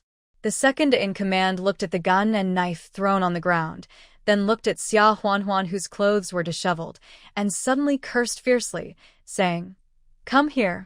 No tricks allowed." Xia Huanhuan breathed a sigh of relief, knowing that the second-in-command must have taken the bait. She walked towards the second-in-command, crying miserably, "Second-in-command, my man is unconscious. Please take us down the mountain to see a doctor as soon as possible." When Xia Huanhuan approached, the second-in-command, on impulse, threw Xia Huanhuan to the ground, cursing fiercely. "Witch, are you still thinking about your dead man? Wait until I get rid of you. I will send your man to the west and take you with me to flee to the ends of the earth." Xia Huanhuan's clothes were torn, and despair and shock appeared in her eyes. Why don't you keep your word? You promised to save my man." "Save him? My whole village has been destroyed. Why would I save him? Besides, if I save him, will you still follow me?" At some point, Li Zhan had already been behind him like a handsome god of death, his eyes cold and cruel, and he pulled the trigger of the gun in his hand without hesitation. The last bullet finally fulfilled its duty. Xia Huanhuan was scared only then. Her legs were so weak that she couldn't even stand up. Moreover, she was already wearing thin clothes, and now she was directly exposed to the air at -10 degrees Celsius, and she was almost frozen to death. Li Zhan came over, took off his raccoon fur coat and wrapped it around her, then held her in his arms again. Although the raccoon fur coat was wet, it still carried Li Zhan's body temperature, and being held by Li Zhan, it quickly warmed up. At this time, Li Zhan was holding her, and suddenly his body sank, and he fell directly on her. Xia Huanhuan was startled and subconsciously shouted, "Li." But there was no answer. She hugged Li Zhan with trembling hands and tried to bring him back to the space again, but this time she still failed. Xia Huanhuan didn't know what was wrong with her. She clearly had no intention of telling Li Zhan that she had a space, but at this moment she couldn't take the seriously injured and unconscious Li Zhan into the space, which made her so angry that she wanted to cry. She had no choice but to enter the space by herself, and then quickly took a few pieces of animal skins to keep warm. These were bought from an old hunter when stockpiling supplies, and brought back an injection of adrenaline. She first wrapped the animal skins around Li Zhan's body, and then gave him an injection of adrenaline with trembling hands. Li Zhan woke up faintly, saw her, grinned at her. The frost on his beard fell, and his voice was so weak that it was almost inaudible. "Wife." Xia Huanhuan's tears didn't know why. It all flowed down in a flash. Would this man call her wife? That's too unfair. But seeing Li Zhan wake up, Xia Huanhuan felt relieved. As long as he was not unconscious, she could help him go down the mountain slowly. If she met someone down the mountain, she could send Li Zhan to the hospital, and Li Zhan would not die. Thinking of this, Xia Huanhuan didn't care about anything else. She returned to the space again, took chocolate, biscuits, hot meat buns, rice porridge, and other supplies, and was about to go out again. To hurry, you need to replenish calories first. With a full stomach and no longer hungry, it is not so easy to faint again due to low temperature. However, when she came out of the space again, she returned not to Li Zhan, but to Qingshui village. Xia Huanhuan was stunned, then immediately entered the space and came out again, repeating this several times, but she could not return to the barren mountain again. What a broken space. Xia Huanhuan was really going crazy. Li Zhan was alone on the mountain and was injured. If she was not there, he might really die. But throughout the night, no matter how she tried, the space could not teleport her to the barren mountain again. The next day before dawn, Xia Huanhuan went to knock on the door of Secretary Zhao of the commune. Her heart was in a mess, but she still tried to be rational and said, "Secretary Zhao, I dreamed that my man Li Zhan was in trouble last night. I didn't sleep well all night. Can you give me a letter of introduction? I want to go to the county army contact point to inquire more." Secretary Zhao was stunned. How to say this reason, it was quite abrupt. But looking at Xia Huanhuan's haggard face and deep dark circles, he still felt a little reluctant. "Li Zhan's wife, you are dreaming about what you think about during the day. Li Zhan is in the army. If you go to the army contact point in the county, they will not have any news for a while. Besides, you are a young wife. It was okay for you to go with the supply and marketing cooperative to purchase goods yesterday, but how are you going to go alone today? It takes most of the day to ride a bicycle to the county for 30 or 40 miles. How about this? Don't worry, I'll see who in the town is going to the county for business today and let them go to the county to inquire." Xia Huanhuan didn't know how to insist after hearing what Secretary Zhao said. It was really unreasonable for her to ask for a letter of introduction just because of a nightmare. Xia Huanhuan had to nod, but still said unwillingly, "Then Secretary Zhao, please ask for me. If there is someone in the town who can take me there, it would be great." Secretary Zhao couldn't guarantee it and comforted her a few more words, so Xia Huanhuan had to go back first. She had been restless and exhausted all day, but she didn't dare to sleep. Once she fell asleep, she would dream that Li Zhan was lying alone in the snow and ice, and no matter how she called, he couldn't wake up. Even the three little guys saw that Xia Huanhuan was not in a good state, and they didn't go out to collect firewood with their friends, but stayed at home with her. Li Wu and Li Beibei looked up at her worriedly, but didn't dare to call anyone. Li Wen stood on a small stool sensibly, prepared the meal, and brought it to Xia Huanhuan. Xia Huanhuan looked at the sweet potato porridge in front of her, stunned for a moment, and rubbed Li Wen's little head with emotion, but she couldn't eat it after 2 bites. In the evening, Xia Huanhuan went to the commune again. This time, she planned to go to the county again tomorrow no matter what. Secretary Zhao smiled and said, "You came at the right time. I said you were worrying about nothing. Look." Didn't Li Zhan send a telegram? Xia Huanhuan's heart was beating uncontrollably, but she still suppressed her excitement and took the telegram tremblingly. The telegram was concise, but it was obviously not sent by Li Zhan, and it was signed by Zihan. "Li Zhan is fine, he told you not to worry." Xia Huanhuan didn't know whether to believe this telegram or not. After all, everything happened last night, but sending a telegram, although faster than a letter, still takes a day or 2 to 3 days to deliver. This telegram arrived the next day, which was a bit too timely. Secretary Zhao didn't read the content of the telegram in advance and asked, "What did Li Zhan say in the telegram?" "I didn't realize that this kid, who was so taciturn when he was a child, missed his wife so much. This is an urgent telegram from the army. It uses a special channel, and it was specially delivered by comrades from the army's telegraph station." After hearing this, Xia Huanhuan no longer doubted the authenticity of the telegram. But she became even more worried. If Li Zhan was okay, why didn't he send the telegram himself? Now that the telegram was sent in someone else's tone, it meant that Li Zhan's current condition was probably very bad. Thinking of this, Xia Huanhuan anxiously asked Secretary Zhao, "Secretary Zhao, is the comrade who delivered the telegram still there? Can you tell me where this telegram was sent from? I want to go over and take a look." Secretary Zhao saw this and became a little worried. What's the matter? Did Li Zhan really get into trouble? That comrade just left. He should not have gone far. But he is riding a bicycle. We have to chase him quickly, otherwise we won't be able to catch up. Go. Xia Huanhuan was touched to see Secretary Zhao so kind-hearted and concerned about her. She immediately followed Secretary Zhao and chased after him outside the village. Her mind was in a mess. From last night, when Li Zhan appeared in her personal space, seriously injured and in critical condition, to facing vicious bandits on the snowy and windy mountain, everything seemed like a dream. She didn't even have time to think about how to explain why she rushed over rashly. Should she explain that she teleported over there? That definitely won't work.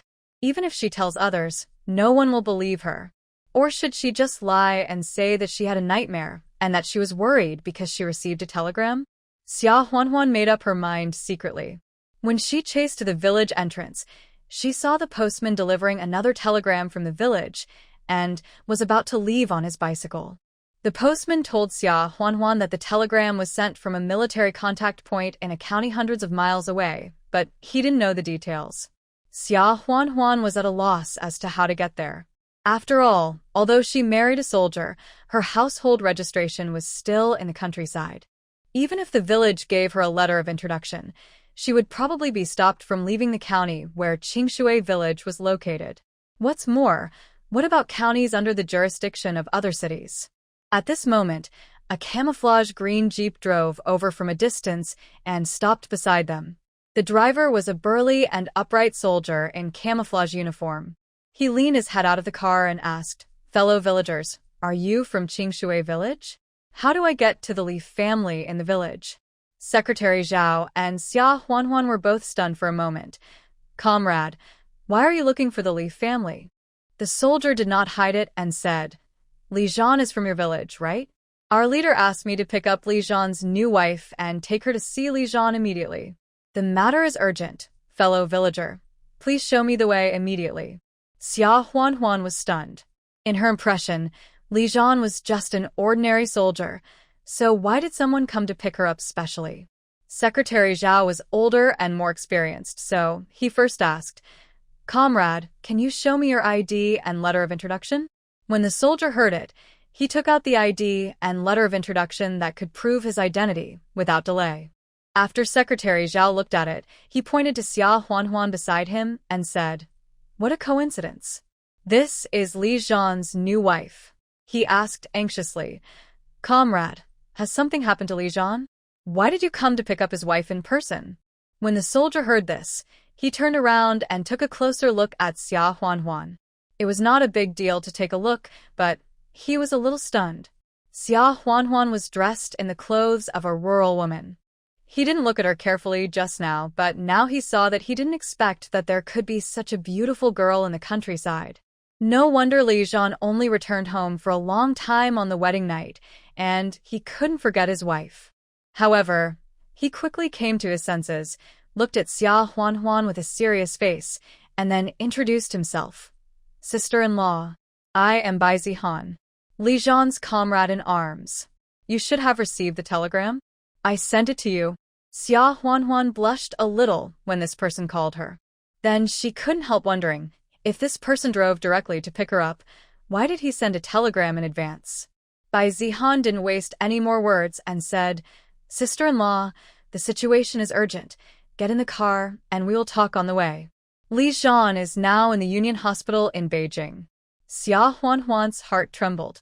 Union Hospital, Bai Zihan said. In order to prove his identity, Bai Zihan also took out a photo with Li Zhan and handed it to Xia Huanhuan. Li Zhan in the photo was only 18 or 19 years old and looked very young. He was wearing a military uniform, handsome and heroic, and people could recognize him at a glance. After Xia Huanhuan saw it, and Secretary Zhao had already checked the identity of this person, she did not doubt it anymore. At that moment, she did not hesitate anymore and took out 10 yuan from her pocket, handed it to Secretary Zhao, and asked Secretary Zhao to pass the money to Zhou Qiuhe, asking her to help take care of the 3 little cubs for a few days, and then got on the jeep. Even if Bai Zihan was lying and the photo was fake, she was not afraid. She would just jump out of the car and enter the space and come out when it was safe. But this was the worst plan. On the way, Bai Zihan briefly told Xia Huanhuan the whole story. It turned out that they took people to the barren mountain last night, found Li Zhan, who was in a state of confusion, and immediately carried him down the mountain to the county hospital for treatment. When Li Zhan woke up on the way, the first thing he said was to let him send a telegram to Xia Huanhuan to report that he was safe, and then he fainted again. After emergency treatment at the hospital, the head of the army directly ordered a special car to transfer Li Zhan to the Union Hospital in Beijing overnight. On the other hand, he was sent to pick up Li Zhan's family. After hearing these words, Xia Huanhuan's heart sank, and her throat felt uncomfortable as if something was stuck. After a long time, she asked, "Li Zhan, will he be okay?" While driving, Bai Zihan said seriously, "Don't worry, he will be okay."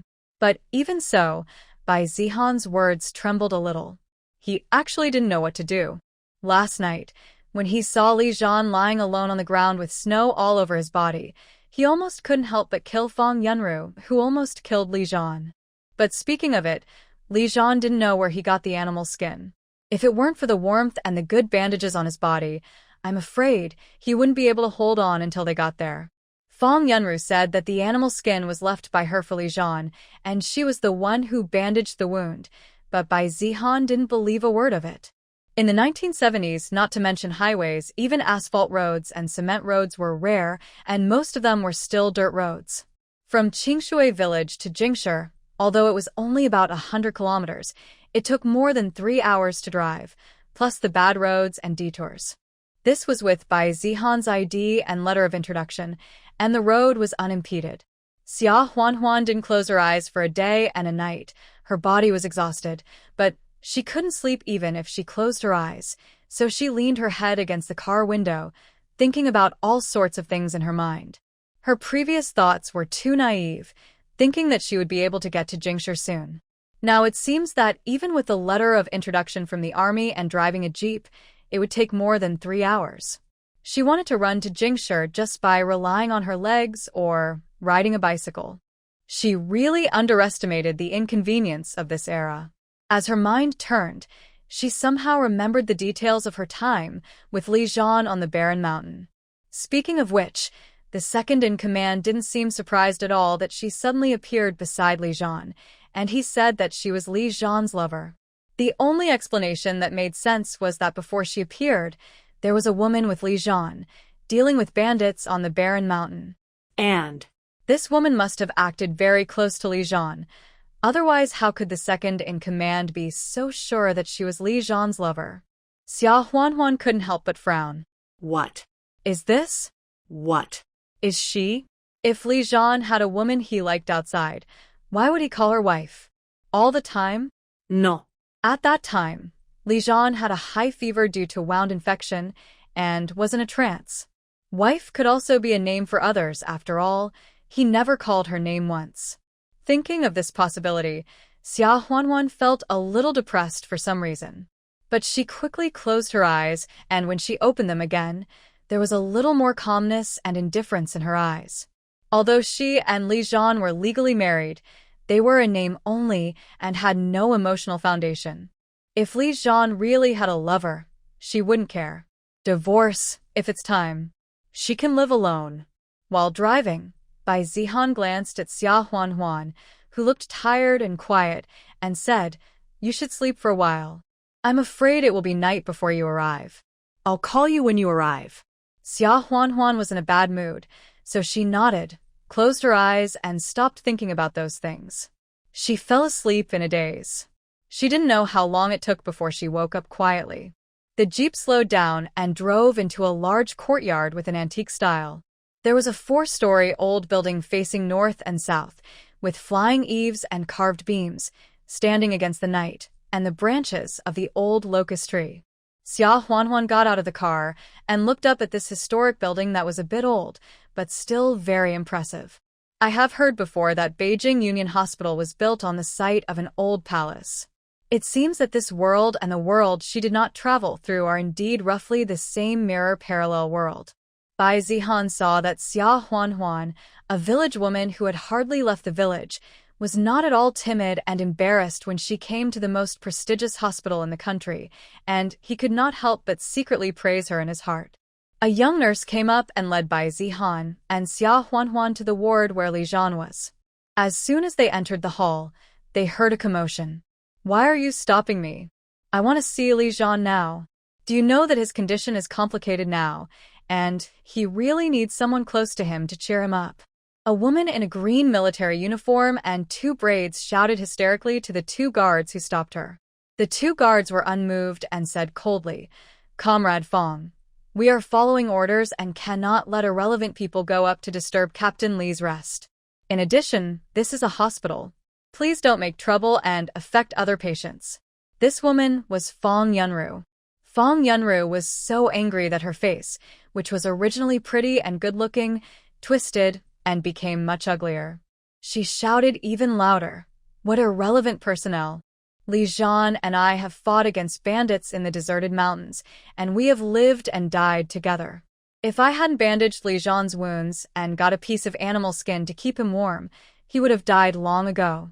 And do you know who my father is? My father is Fong Finjin, the division commander. I warn you, if you don't get out of the way, don't blame me for letting my father punish you." The 2 guards glanced at Fong Yunru coldly. The person who gave them the order was of a much higher rank. A mere division commander was really not enough. Moreover, his daughter had caused such a big disaster. It was still unclear whether he could remain as the division commander until tomorrow morning.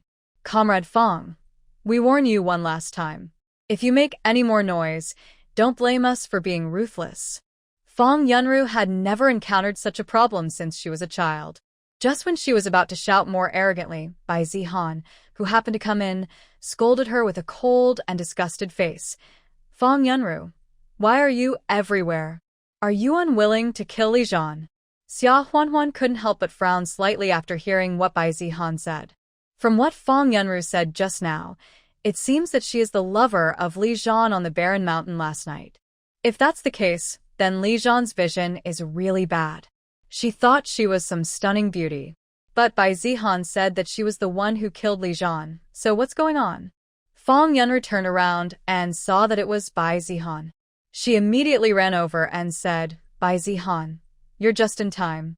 Please explain to them that Li Zhan and I are very close. I was the one who saved Li Zhan last night. She was halfway through her words when she noticed Xia Huanhuan beside Bai Zihan and was stunned. Out of a woman's instinct, Fang Yunru's first reaction was jealousy. Who is this woman? How can she look so? The second reaction was contempt and a full sense of superiority. Looking at her earthy clothes, she was obviously an ignorant village woman. How could she be compared with the backbone of her art troupe who could sing, dance, and read? The third reaction was alertness. She heard that Bai Zihan went to Li Zhan's village to pick up the wife that his family had married for him. Could it be The woman in front of her was? Xia Huanhuan saw through Fang Yunru's thoughts at a glance, and a hint of sarcasm appeared between her lips. For the time being, she just watched coldly. Bai Zihan was furious. What do you mean you and Li Zhan have that kind of relationship? A close relationship? I warn you, this time you have acted on your own, causing Li Zhan's undercover to be discovered. In order to save you, you were shot and seriously injured, and almost died on the deserted mountain. Are you going to throw dirty water on Li Zhan and damage his reputation? I warn you, Li Zhan is already married and has a wife. If you dare to talk nonsense again, don't blame me for being rude to you. After hearing what Bai Zihan said, Fang Yunru glared at Xia Huanhuan with hostility and asked shamelessly, Bai Zihan, the wife that Li Zhan's family married for him in the countryside is her you're talking about, right? Look at her. She looks like an uneducated village woman. How can she be worthy of Li Zhan? She is in cahoots with Li Zhan's biased country mother, trying her best to squeeze out Li Zhan's allowance. Humph. Li Zhan likes me. He promised to divorce his uneducated wife and be with me last night on the deserted mountain. Bai Zihan was so angry that he clenched his fists. Fang Yunru, shut up. With that bear-like appearance, where does his confidence come from? Li Zhan has been his comrade in arms for 7 or 8 years. Doesn't he know whether Li Zhan would say such a thing? He can guarantee that even if he dies, Li Zhan will never say such nonsense as abandoning his wife and children. If it weren't for the fact that Fang Yunru was the daughter of his immediate superior and a woman, he would have wanted to rush up and slap her a few times. When she was so angry that she was injured internally, there were 2 crisp slap sounds. At some point, Xia Huanhuan, who had been standing quietly at the side, suddenly stepped forward, raised her hand, and slapped Fang Yunru twice without mercy. Fang Yunru was stunned, covering her rapidly swollen face, looking at Xia Huanhuan in astonishment. This country sister-in-law is so cool, such a ruthless and taciturn beauty. The other people present, the 2 guards who blocked Fang Yunru, the nurses and doctors on duty at the hospital, and several patients who were woken up by Fang Yunru late at night and came out to check in dissatisfaction, also felt refreshed. It feels so good to let out the anger. Xia Huanhuan glanced at her indifferently and said, I may not understand the law, but you are definitely impolite. You ruined my man's reputation in the middle of the night. This is a hospital, not your home. Do you think everyone will spoil you like your father does? Bai Zihan was very excited and looked at Xia Huanhuan with admiration. If he was shocked by Xia Huanhuan's beauty when he first noticed her, then now, he was completely amazed by Xia Huanhuan's cool and calm demeanor. No wonder Li Zhan went back to see his wife and was so devoted and affectionate.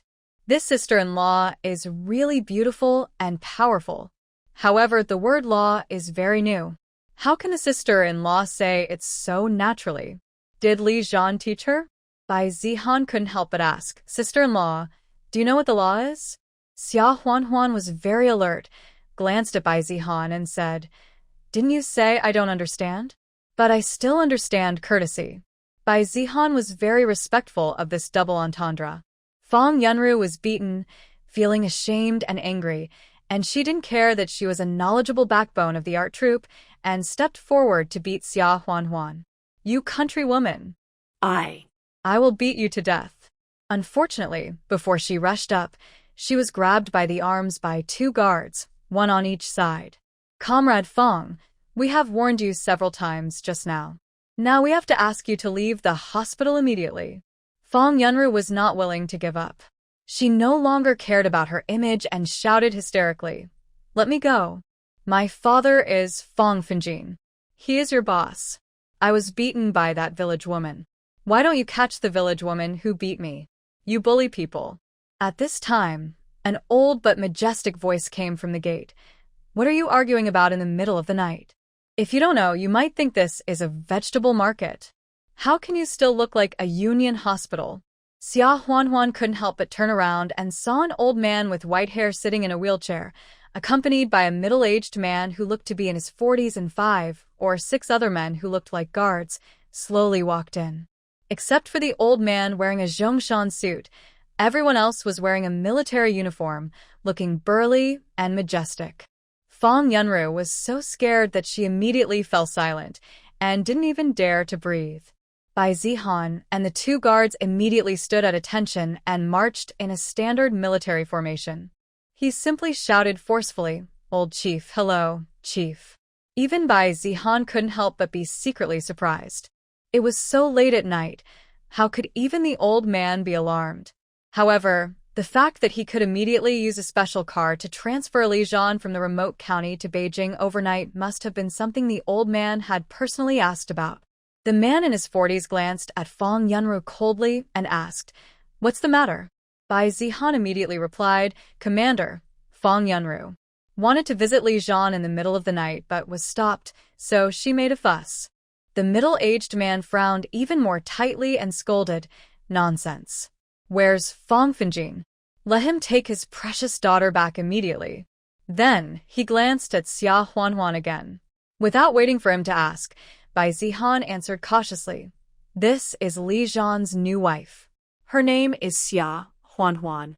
The middle-aged man nodded and asked, "Have you met Li Zhan?" Bai Zihan, no. "I just arrived and was delayed by Fong Yunru's disturbance." The middle-aged man said, "Then go first. Li Zhan is out of danger, but he hasn't woken up yet." After hearing this, Xia Huanhuan somehow relaxed the tense string in her mind, and her legs became a little weak. However, she did not show it and did not speak, and followed Bai Zihan to Li Zhan's ward. The middle-aged man here pushed the old man into a waiting room next to Li Zhan's ward. The old man asked calmly, "How is Fong Finjin?" The middle-aged man replied, "He was demoted to the west and will leave tonight." The old man nodded and said, "He has 3 children, right? They all have jobs in the city. The more powerful they are, the less they can be treated as special. Young people should be sent to the countryside to exercise more, otherwise they will not know how high the sky is and how deep the earth is." The middle-aged man replied, "That's true. His youngest daughter, Fong Yunru, is the girl just now. She has a bit of an arrogant temper, so she should go to the countryside to be an educated youth and exercise well." Li Zhan closed his eyes. His face was still pale, but his thin lips had regained some color, and he looked much better than when he was on the barren mountain. Xia Huanhuan walked to the bed, and Li Zhan's eyelids moved suddenly. Li Zhan opened his eyes and saw Xia Huanhuan and couldn't help but be stunned. When he was on the mountain, his wound was infected, and he had a high fever. He vaguely remembered that he suddenly found himself in a very warm and beautiful farm, and his wife was taking a bath. Then his wife bandaged his wound and fed him medicine and food. Then he returned to the snowy and barren mountain. His wife somehow followed him and made the second in command, who had been deceived, relax his vigilance. Finally, he was able to kill the second in command. At that time, he was confused, and it was normal that he couldn't distinguish between reality and dreams. I'm afraid that his body predicted that he might not last long, so he subconsciously imagined that his wife appeared beside him and saw him for the last time, right? But now, seeing Xia Huanhuan, he couldn't help but doubt, are those things he vaguely remembered true? Wife. Huanhuan, why are you here? Xia Huanhuan was actually sweating in her heart. Will he remember everything that happened last night? Will he suddenly ask about her and the space? Although the 2 of them had experienced life and death together, and she really wanted to take Li Zhan into the space last night, it was to save people. Now that Li Zhan is out of danger, she has calmed down, regained her rationality, and her thoughts have changed. Xia Huanhuan closed her eyes and quickly made up her mind that she would not take the initiative to mention the space again. If Li Zhan asked, she would pretend to be ignorant. Before Xia Huanhuan answered, Bai Zihan on the side smiled and said, "Didn't I drive to your house overnight to pick up your sister-in-law?" Li Zhan glanced at Bai Zihan and frowned slightly. Nonsense. I'm fine. Wouldn't it make her more worried if you took her over? Bai Zihan teased. Nothing? You almost died last night, and you still say nothing? Besides, who asked me to send a telegram to my wife to report safety right after I woke up last night? Now that I've seen my wife, you're acting like a hero? Besides, if you hadn't been calling wife while unconscious on the way from the county to Beijing, the chief wouldn't have directly ordered me to pick you up immediately. Li Zhan couldn't help blushing. He still remembered asking Bai Zihan to send a telegram on his behalf last night. It was mainly because the hallucination about Xia Huanhuan was too real, and he was afraid that she would worry, so he thought about reporting safety to her as soon as he woke up. Now think about it, this idea was stupid. If Xia Huanhuan was hallucinating, she would definitely not know that she was in danger of death. Wouldn't it be counterproductive for him to send a telegram and make her worry? Maybe. I still took those hallucinations as reality. However, he kept calling her wife while he was unconscious, which was a bit embarrassing. Li Zhan looked at Xia Huanhuan gently and said softly, "I'm fine now, don't worry too much." Xia Huanhuan was surprised at first when she heard Bai Zihan say that Li Zhan kept calling her wife while he was unconscious, and then she couldn't help blushing. She nodded and responded vaguely, "Yeah. I'm glad you're okay." Li Zhan looked at Bai Zihan again. "Did you just say the chief? And transfer to Beijing? Am I in Beijing now?" Before Bai Zihan could answer, a young man in a white coat walked in at the door of the ward and said with a smile, "Of course I'm in Beijing. And it's not just my dad. Even the old man sent someone to pick you up overnight when he heard that you were injured, had a high fever, and was unconscious. This treatment is much better than that given to me, his own grandson." Li Zhan was stunned for a moment when he saw the person coming. He subconsciously wanted to sit up, but failed because of the pain in the wound and being too weak. However, he still shouted in surprise, "Third brother Fu?" The person's name was Fu Nanjing. He was one of the doctors at Union Hospital, and one of the grandsons of Mr. Fu, who was in a wheelchair, just now, in the hospital lobby. Fu Nanjing glanced at Xia Huanhuan, who was standing aside. There was a flash of surprise in his eyes, but then he returned to normal and smiled. "This is Li Zhan's wife, right? She's quite pretty." Xia Huanhuan blushed a little and couldn't help but glared at Fu Nanjing. Fu Nanjing came over to check, then said, "Well, all the indicators are normal, and the critical period is past. The next step is to rest. You are still the same as before, and you are so cruel to yourself. Apart from other things, you dug out the bullet by yourself and used a knife to cut off the infected and necrotic parts. Most people can't do this. But fortunately, you did it this way, and your life was saved." Li Zhan was stunned when he heard it. He remembered digging out the bullet, but he didn't remember cutting off the red, swollen, and necrotic parts by himself. Li Zhan looked at Xia Huanhuan. His eyes were unfathomable. Xia Huanhuan looked away with some guilt. "This matter. If you dig deeper, Li Zhan will doubt it. But anyway, she doesn't know anything when asked." Fortunately, Li Zhan did not ask anything, but turned to look at Fu Nanjing and Bai Zihan. "Is the old man also alarmed?" Bai Zihan smiled and said, "Of course. Don't you know that just now in the hall, as soon as the old man appeared, the atmosphere of the whole hospital was different. Fong Yunru was almost scared to death." As he was talking, the old man was pushed in by the middle-aged man in his 40s or 50s. Grandpa Fu glared at Bai Zihan. "Am I a tiger? Can I scare people to death?" Seeing this, Fu Nanjing shouted, "Grandpa, Dad." The middle-aged man in his 40s or 50s was named Fu Weixin. He was Fu Nanjing's father and the commander of the military region to which Li Zhan belonged. Bai Zihan quickly stood still and shouted guiltily, "Old chief, I was just exaggerating." When Li Zhan saw the old man and Fu Weixin, he finally struggled to sit up, saluted with a standard military salute, and shouted with a sob, Old chief, Li Zhan. Return to the team. The old man glanced at Li Zhan, nodded, and said, It's good to return to the team. Rest well. Li Zhan answered seriously, Yes. The old man looked at everyone in the ward and said, If you have nothing else to do, you don't have to stay here. Don't you see Li Zhan needs to rest? Li Zhan's wife can stay to accompany him. When Bai Zihan and Fu Nanjing heard this, they naturally left the ward immediately. Fu Nanjing pushed the old man's wheelchair and walked out of the ward, then smiled and said, Grandpa, Li Zhan's wife is really pretty, but she looks… How should I put it? She looks familiar, as if I've seen her somewhere. Xia Huanhuan and Li Zhan were the only two people left in the ward, and Xia Huanhuan didn't know what to say for a moment. Strictly speaking, they had only met once. Li Zhan felt distressed when he saw Xia Huanhuan's haggard face and dark circles under her eyes. He struggled to get out of bed, and Xia Huanhuan saw this and quickly reached out to help him, asking, Do you want to go to the toilet? I'll help you. Halfway through her words, her face turned even redder. What's the point of her helping him go in this kind of thing? Li Zhan looked at Xia Huanhuan's shy look, and his heart was moved. He couldn't help laughing and said gently, No. I just wanted to move around. After symbolically turning around the room twice, Li Zhan sat down on a chair beside the bed, looked at Xia Huanhuan and said, Bai Zihan drove at night to pick you up, right? If you are sleepy, go to sleep for a while. Xia Huanhuan was stunned for a moment, and then she realized that Li Zhan didn't want to get out of bed to move around. He found an excuse to give her the bed.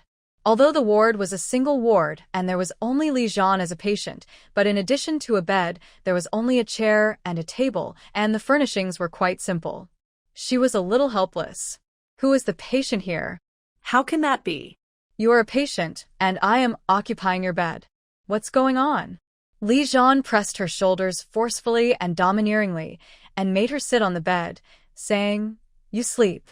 I am used to sleeping anywhere, and I have slept for so long. Now you want me to sleep, but I can't sleep either. Xia Huanhuan wanted to refuse, but Li Zhan said with a smile, Or, do you want us to sleep together? Xia Huanhuan felt that she was teased. The problem is, isn't Li Zhan injured in that aspect? Generally, people who have been injured like this are very sensitive and inferior, aren't they? Why is he so open-minded and can bring up this matter himself? But Xia Huanhuan still felt that it was not good for her to come here to visit the patient and sleep in the patient's bed carelessly, so she shook her head stubbornly and said, I am not sleepy either. Li Zhan looked at her, then nodded helplessly, and said, That's fine. Let's have a good talk. Then he asked about the situation at home. Xia Huanhuan talked about it in general. The three kids are all very sensible.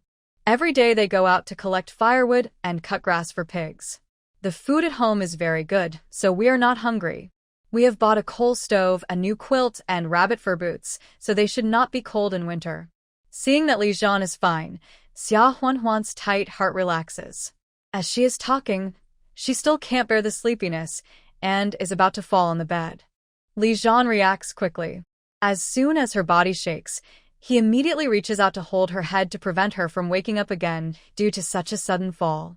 Looking at his wife, who is sleeping soundly in his arms, Li Zhan carefully puts her on the bed, covers her with a quilt, and turns off the lights in the ward. At this time, Fang's family. Fang Yunru stiffened her neck and said, I'm not wrong. It's a new society now. The arranged marriage of Li Zhan's family was wrong in the first place. I like Li Zhan. I heard that he was deep in the enemy's territory, so I went to find him and wanted to help him. I didn't mean to expose him. Fang Finjin was so angry that he slapped Fang Yunru, knocking her to the ground. You still say that? Do you think our mission is to play house? You are a member of the art troupe and you don't know anything, yet you dare to barge in? Do you know that if Li Zhan didn't care about you, you wouldn't even know how you died? And you still like Li Zhan? Not to mention that Li Zhan is married. Even if he isn't, do you deserve him? Mrs. Fang hurried forward to help him up and complained to her husband distressfully. Old Fang, what are you talking about? Our family has a Beijing household registration. How can our daughter not be worthy of a rural household registration from a mountain valley? Just because Li Zhan has made some military exploits and is appreciated by the Fu family, what's wrong with him? Isn't he still a farmer after retiring? I still think that Li Zhan is not worthy of my daughter. Fang Finjin was so angry that his heart ached. He pointed at his wife and couldn't speak for a long time. After a long time, he said, "Stupid woman, you have long hair but short knowledge. No wonder the daughter you gave birth to is so stupid." Did Li Zhan make some ordinary achievements? Back then, in the south, Li Zhan saved the lives of Fu's 2 children and Fu Weixin. He also fought guerrilla warfare alone, made a feint to the east and attacked in the west, dragged the enemy's elite team, and helped Mr. Fu buy precious time, and finally won a great victory. With the Fu family, Li Zhan will never retire and become a farmer in the future. Do you still think he is not worthy of your daughter? Even if your daughter is reincarnated for 8 lifetimes, she is not worthy of him. When Mrs. Fong heard this, she was very dissatisfied. Then our family is also registered in Beijing. Our daughter is better than the countrywoman he married. Now Yanro was slapped twice by that countrywoman. Why don't you say that you are venting your anger for our daughter? Why do you hit your own daughter? Fang Finjin laughed bitterly. Beijing household registration? I'm afraid it won't be after tonight. Mrs. Fong was stunned. You. What do you mean? Fang Finjin said, I leaked the secrets of the operation, and the punishment has been handed down. My position has been demoted by 1 level, and I will go to the west. I will set off at dawn. As for your precious daughter, she has just received a notice from the Youth League office. She will report to the Youth League site tomorrow and wait for notification on where to go to the countryside. As for her household registration and other relationships, she will also have to move from Beijing to the countryside. Fang Yunru's eyes widened when she heard this, and she rushed over and cried, Dad, aren't those who go to be Youth League only those who have no job? I'm already a backbone of the art troupe. I won't go. Dad, you must help me. Fang Finjin smiled bitterly. Your dad is also in a difficult situation now. All this is caused by you. The next morning, Xia Huanhuan woke up and found herself still lying on the hospital bed that should have belonged to Li Zhan. Her face turned red with embarrassment. As soon as she sat up, she saw Li Zhan walking in with a stainless steel lunchbox in one hand and 2 white steamed buns in the other. Seeing her wake up, he showed a sunny and handsome smile on his unshaven face and said, Are you awake? Are you hungry? Yes, I'll go to the hospital cafeteria to get you breakfast. As he said, he handed her the white flour bun, put the stainless steel lunchbox on the table, opened the lid, and saw stir-fried cabbage with meat and a few pieces of fat and lean braised pork with a shiny honey color. Xia Huanhuan's stomach subconsciously growled. Counting it up, she hadn't eaten properly for at least a day and a night. Although there were much better foods in the space, she couldn't help but have an appetite when she saw such good food. It seems that life in Beijing is still good, with sufficient supplies, and the cafeteria even sells braised pork. Xia Huanhuan looked up at Li Zhan, feeling a little embarrassed. She was taken in to take care of someone, but in the end she became the one being taken care of. Not only did she occupy someone else's bed, but now she also asked someone to bring her breakfast. Xia Huanhuan took the white flour bun and chopsticks and couldn't help asking, What about you? Don't you want to eat? Li Zhan looked at her and smiled. I already ate on the way to the cafeteria. This is for you. Eat it quickly. Oh. Xia Huanhuan responded and was no longer polite. She ate a mouthful of white steamed bun and a mouthful of braised pork and cabbage and ate very freely. Because of Li Zhan's matter, she had been hungry for almost 2 days. It would be too unfair for her to be shy and restrained now. Halfway through the meal, she noticed that Li Zhan seemed to be looking at her all the time.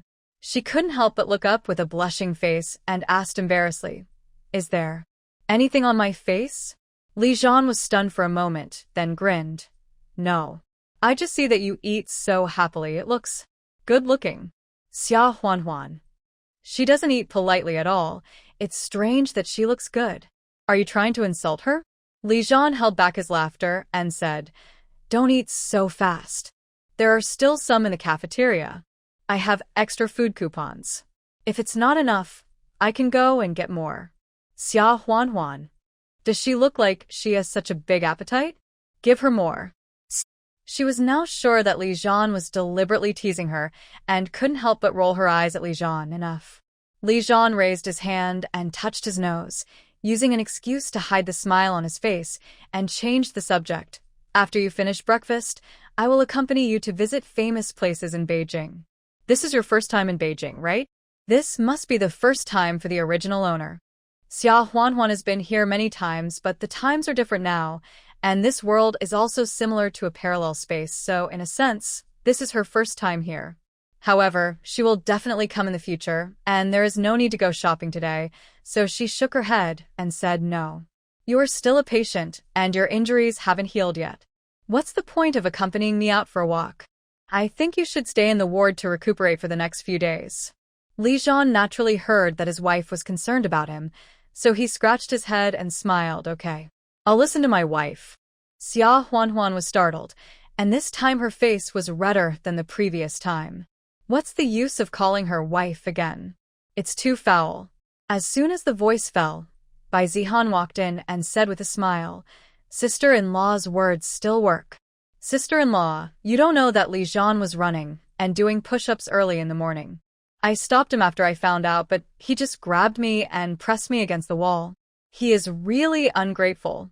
But when he saw sister-in-law, the big bad wolf turned into a little sheep. Li Zhan couldn't help but glanced at Bai Zihan. If you don't speak, no one will think you are dumb. Bai Zihan sensed the threat on his radar and waved and smiled. Okay, just pretend I didn't say anything. I'm going to go out for a walk and not disturb your world of two people. Having said that, he left with a mischievous smile. Xia Huan looked at Li Zhan with a frown. Then she got off the bed, walked to Li Zhan, and unbuttoned his military cotton-padded jacket. Li Zhan had always been very calm, but at this moment he couldn't help but feel a little confused. What is his wife doing in broad daylight? Wife. The voice was low and magnetic, entangled with some inexplicable repressed desires and embarrassing struggles. Xia Huan ignored him, unzipped the two lapels of the cotton-padded jacket, and saw circles of bandages wrapped around the muscular abdomen. She leaned over slightly, and after carefully checking that there was no blood seeping out of the bandage, she gave up, stood up, and glanced at Li Zhan. Fortunately, the wound is not bleeding, otherwise, you won't be able to get out of bed until the wound is healed. Because of this injury, her space was almost exposed, and she was teleported to a barren mountain and almost beaten to death by bandits. Later, she was worried so much that she couldn't eat or sleep well for several days. Li Zhan actually dared to go running and do push-ups with the wound? If the wound broke and got infected again, then all the suffering and worry she had endured in the past few days would be in vain. It's too much.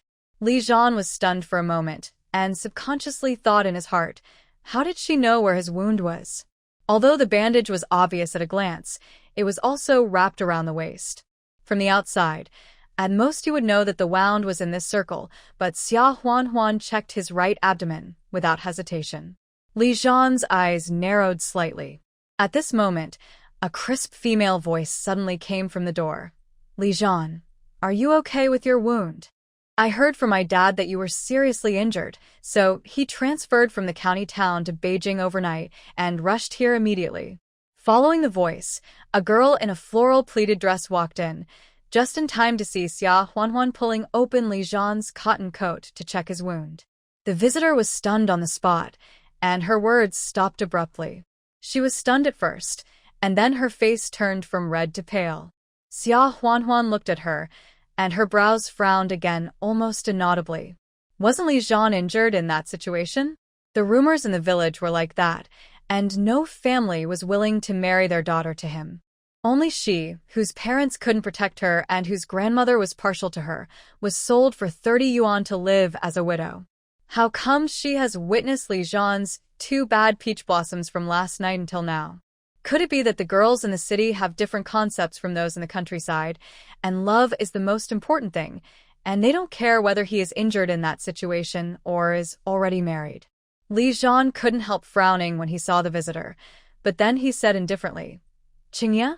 I'm fine. Just a minor injury. By the way, let me introduce you. This is Xia Huanhuan, my wife. Xia Huanhuan was stunned.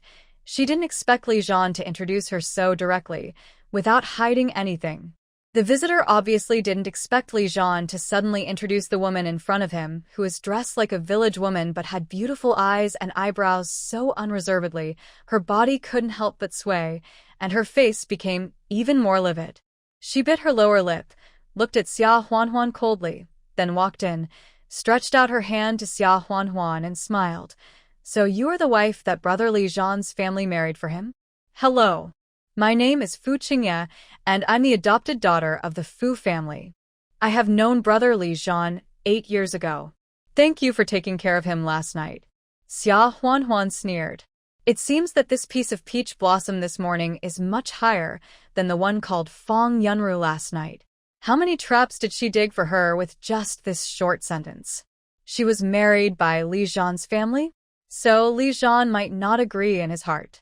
She introduced herself as the adopted daughter of the Fu family. Although Xia Huanhuan didn't know what the background of the Fu family was, just by looking at the aura of Mr. Fu in the wheelchair last night, she knew that she must have a background in Beijing. From such a family, even if she is just an adopted daughter, her status is naturally much more noble than that of a village woman like her.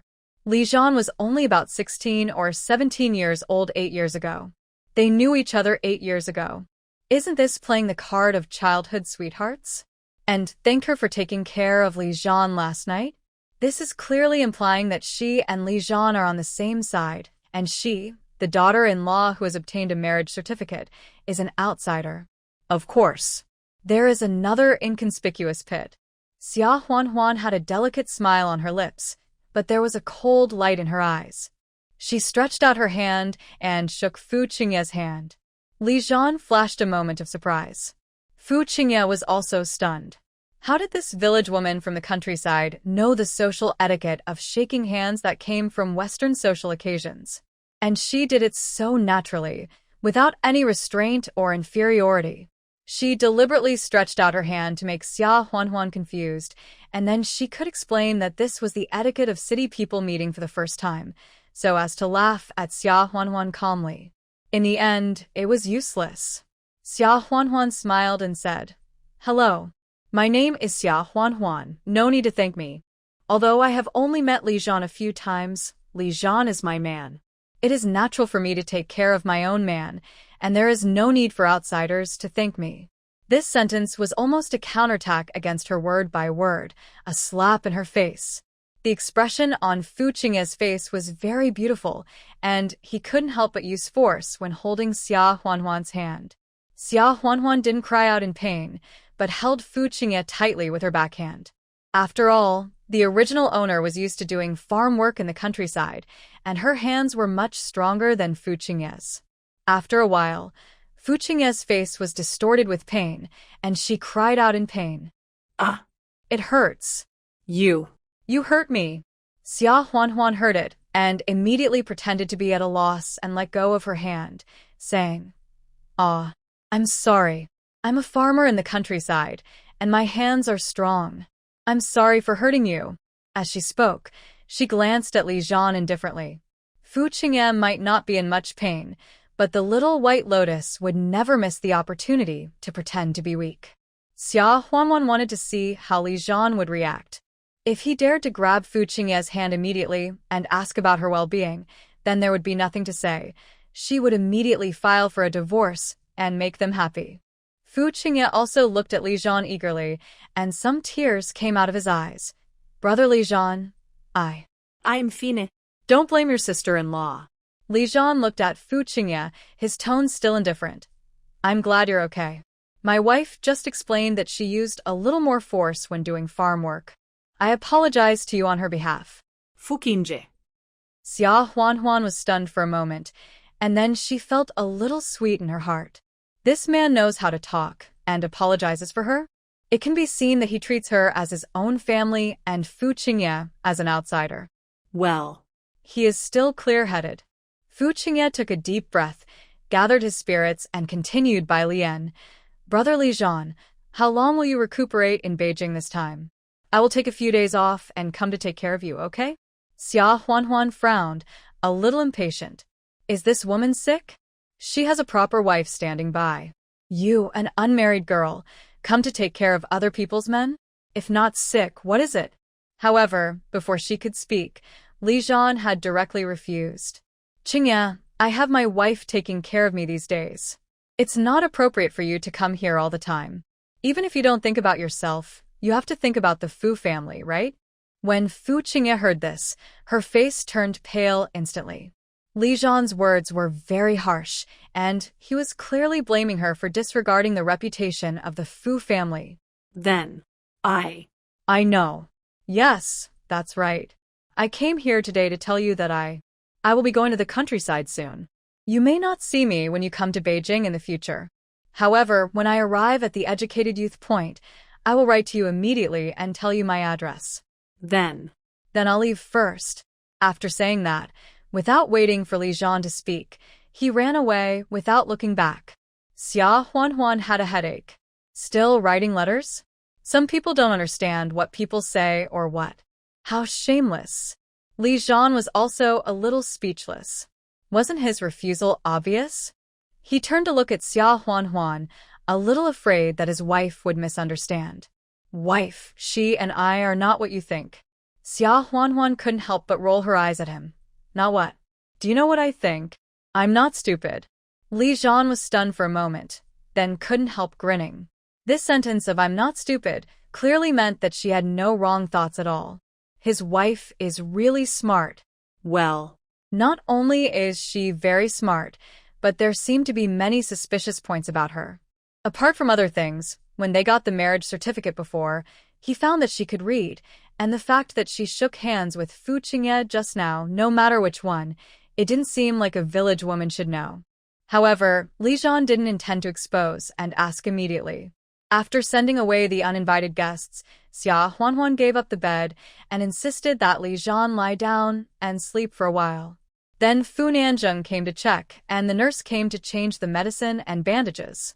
Bai Zihan helped to serve lunch, which was still cabbage stewed with vermicelli and pork with big steamed buns, and there was also yellow porridge made of millet. In this era, it was already a very good meal. In the afternoon, Li Zhan insisted on going out for a walk, and Xia Huanhuan accompanied him to walk around the yard. At night, Xia Huanhuan began to worry about the bed. She was so sleepy last night that she didn't know how she fell asleep and occupied someone else's bed. What should she do tonight? Is she really going to squeeze into the same bed with the patient? Or are the two of them going to continue their awkward chat and see who can stand it and who falls asleep first? However, when she returned to the ward, Xia Huanhuan found that she was worrying too much. Li Zhan had asked Bai Zihan to ask the hospital for a camp bed and put in the ward, but he still directly occupied the camp bed and gave the slightly softer bed to Xia Huanhuan. Xia Huanhuan was a little out of temper. This man was really meticulous, domineering, and wanton, but he had a lot of charisma.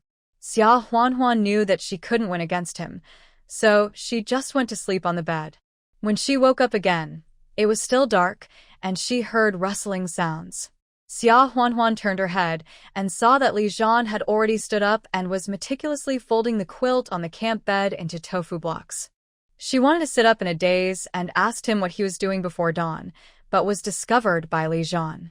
Li Zhan walked to the bed and sat down, pushed her back on the bed, tucked the corner of the quilt for her, and said softly, "Do and get up, sleep a little longer." In the early morning light, Li Zhan's eyes were clear and bright. He continued, "I received an order. A blizzard broke out in the north, and villagers from several villages were trapped. Bai Zihan and I will set off immediately to execute the rescue order. When it's dawn, the leader will arrange someone to send you back." Xia Huanhuan opened her mouth and wanted to say you are still injured or you are not allowed to go, but no matter which sentence she said, it was stuck in her throat and she couldn't say a word. Because she knew clearly that he was a soldier, no matter what she said, no matter how injured he was, as long as he could move, he would execute the order without hesitation. After a long silence, Xia Huanhuan finally whispered, "Your wound has not healed yet. Pay attention to keep warm. If you feel uncomfortable, Don't force yourself. You must return immediately. Li Zhan was stunned for a moment, then leaned over and hugged Xia Huanhuan through the quilt and smiled softly in her ear. Well, don't worry. I will come back safely. The Chinese New Year is just over a month away. After this mission, I will apply for a leave. I should be able to spend the Chinese New Year at home with you and the 3 kids. After saying this, he let go of Xia Huanhuan and then stuffed a folded stack of money and food coupons, cloth coupons, industrial coupons, and the like into Xia Huanhuan's quilt. Here are 50 yuan and some tickets. I'll send the portion for Mom back separately. You don't have to give it to her. Just take care of yourself and the 3 kids. Xia Huanhuan was stunned for a moment and subconsciously wanted to refuse. I still have money. Your allowance from last time hasn't been used up. Take it even if you haven't used it up. It's so cold in winter. Buy more coal to light the stove, or buy some more cotton-padded clothes and quilts. You will definitely need it. After saying this, without waiting for Xia Huanhuan to say anything else, he stood up, put on his bag, and said with a smile, "Then I'm leaving. Wait for me to come back." Xia Huanhuan wanted to get out of bed, but was pushed back again. She could only give up with a mixture of anger and amusement. However, after Li Zhan left, she couldn't sleep, so she got up. When it was daybreak, a nurse prepared breakfast for her, which should have been arranged by Li Zhan in advance. It was millet porridge, pickled vegetables and fermented bean curd, and a scallion pancake. She didn't have much appetite, but she knew that wasting food was a crime in this era, so she ate it well. Soon a guard came in. Xia Huanhuan thought he was here to take her back to Qingshui village, but he told her that Mr. Fu wants to see her. Xia Huanhuan was a little confused. Although she had seen the vigorous and majestic old man twice that night, she didn't seem to have much interaction with the old man. Why did he want to see her? When they arrived at the hospital as special reception room, Mr. Fu was still sitting in a wheelchair, looking at Xia Huanhuan sharply. Xia Huanhuan was not afraid of this elderly superior. She looked up and stared at Mr. Fu, without blinking. There was a flash of surprise in Mr. Fu's eyes, but he hid it immediately. He straightened the sofa in the room with his chin and said lightly, "Sit down." Xia Huanhuan sat down. Mr. Fu asked, "Are your parents farmers? Have you always lived in Mo County?" Mo County is the county where Qingshui village and Xiajia village are located. Xia Huanhuan's mouth twitched. Is this checking the household registration? Logically, with his status, he should be able to check the household registration in a day or 2, and there is no need to ask her. Yes, I have lived in Mo County since childhood. Xia Huanhuan answered truthfully. Mr. Fu pondered for a moment and asked, "Can you read?" "I went to primary school for a few years." This is true, but it has been many years since then, and the original owner has almost forgotten what she learned. But Xia Huanhuan now has more than just primary school level. In any case, the truth of having attended primary school can still pave the way for her to take the college entrance examination in the future. Mr. Fu has been looking at Xia Huanhuan calmly, as if he was exploring something, which made Xia Huanhuan a little uneasy. What is the intention of this old man to see her? Mr. Fu closed his eyes and thought for a moment, then continued, "Okay. You go back. Xia Juan. After just a few words of casual conversation, he ordered her to leave. This is simply incomprehensible. However, she didn't want to stay any longer, so she followed the guard out obediently. The guard is going to take her back to Qingshui village, so she didn't delay any further and got on a jeep all the way out of Jing City and headed towards Qingshui village. Not long after Xia Huanhuan left, Fu Weixin hurried in, looking at his increasingly eccentric and stubborn father with some helplessness. "Dad, you're not going to really order the girl to divorce Li Zhan, are you?" Originally, Li Zhan's marriage was arranged by his uneducated mother, Lu Lan. She brought the new bride into the house before Li Zhan even showed up. Because Li Zhan had done a great favor to the Fu family, the Fu family had long regarded Li Zhan as one of their own and were naturally very dissatisfied with this arranged marriage. Li Zhan would achieve great things in the future. Would they have a common language if he married an uneducated countrywoman? Would they be happy? It was precisely because of this that Li Zhan would rush back overnight on the eve of executing an important order, not to attend the wedding, but to prevent the wedding from taking place. Unfortunately, he went back too late, and Xia Huanhuan had already been taken back to the house. Another purpose of Grandpa Fu sending someone to pick up Li Zhan's wife this time was to see for himself what the wife Li Zhan married was like. If she was not to his liking, he would force them to divorce even if he interfered. Grandpa Fu rolled his eyes at his son and scolded in a deep voice, "You rascal! Am I your father a tyrannical and overbearing person? I just asked her a few homely questions." Commander Fu, who was still called a rascal in his 40s or 50s, stared at his father with disbelief and said after a long time, "That's good. I think Li Zhan likes this daughter-in-law very much. She is good-looking and not submissive. Even if she is a village woman, she has obtained a marriage certificate with Li Zhan in a legitimate way. Even if we think it is not suitable, we can't just get in and break them up." Grandpa Fu was very impatient. He did have that intention before, but now he has stopped, hasn't he? This cheap son is not done yet. "You little rascal, have you made up your mind? You are teaching your father a lesson? I can't beat you to death." As he said that, he was about to stand up from the wheelchair tremblingly. Fu Weixin hurried over to support him and said, "Be careful. I'll come over and beat you, okay?" Grandpa Fu glared at Fu Weixin and sat back in the wheelchair. "Okay. There's nothing else to do in the hospital, just ask someone to take me back." Fu Weixin agreed, pushing the old man's wheelchair out. After a while, he couldn't help asking, "Dad, have you asked about her parents?" Old man Fu sighed and said, "It doesn't make any difference whether you ask or not. There are so many people in the world who look alike. Even if it's Wen Hui's child, her parents have worked hard for 10 to 20 years to raise her. Can you take their daughter away now?" From the 1930s and 1940s to the early years of the founding of the People's Republic of China, the land was scorched earth and families were separated. How many parents and children were separated in wars, famines, and various natural and man-made disasters? Many things. All depend on God's will. Fu Weixin clenched his fists, and after a long time, he whispered, "We should investigate it." Grandpa Fu didn't say anything, which was considered as his tacit agreement. When the jeep was about 1 kilometer away from Qingshui village, a group of children from the village were waiting halfway. When they saw the car, they chased it from a distance, and then ran excitedly after the jeep towards the village. "Big car. Big car. Stupid. This is called a jeep. I heard from my elder brother that you have to be a soldier to ride it." "Really?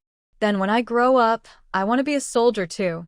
Li Wen, Li Wu, and Li Beibei were naturally among them. However, the three of them did not talk or cheer together. The expressions on their faces were more anxious and expectant than excited.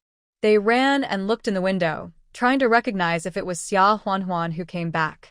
Xia Huanhuan's heart sank. She asked the guard who was sending her to stop the car, then opened the car door, jumped out, and hugged Li Beibei. "Beibei, have you missed your mother these days?"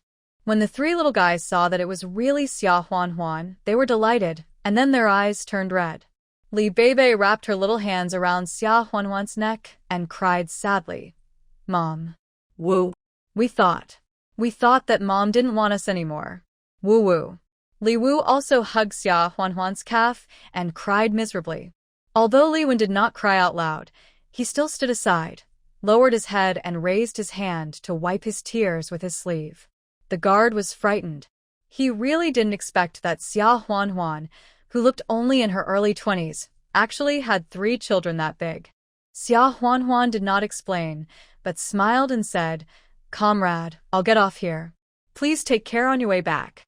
Be careful on your way back." The guard was frightened by Xia Huanhuan's smile, and his face turned red in an instant. He quickly turned his head and coughed twice, then said, "We haven't reached the village entrance yet. Get in the car, I'll take you to the village entrance." Xia Huanhuan was a little hesitant, but the children in the village on the side were already staring at the stopped jeep with starry eyes, and said, "I want to ride in a big car too." "Stupid, I said it's a jeep." "Jeep. I want to ride in a car, too."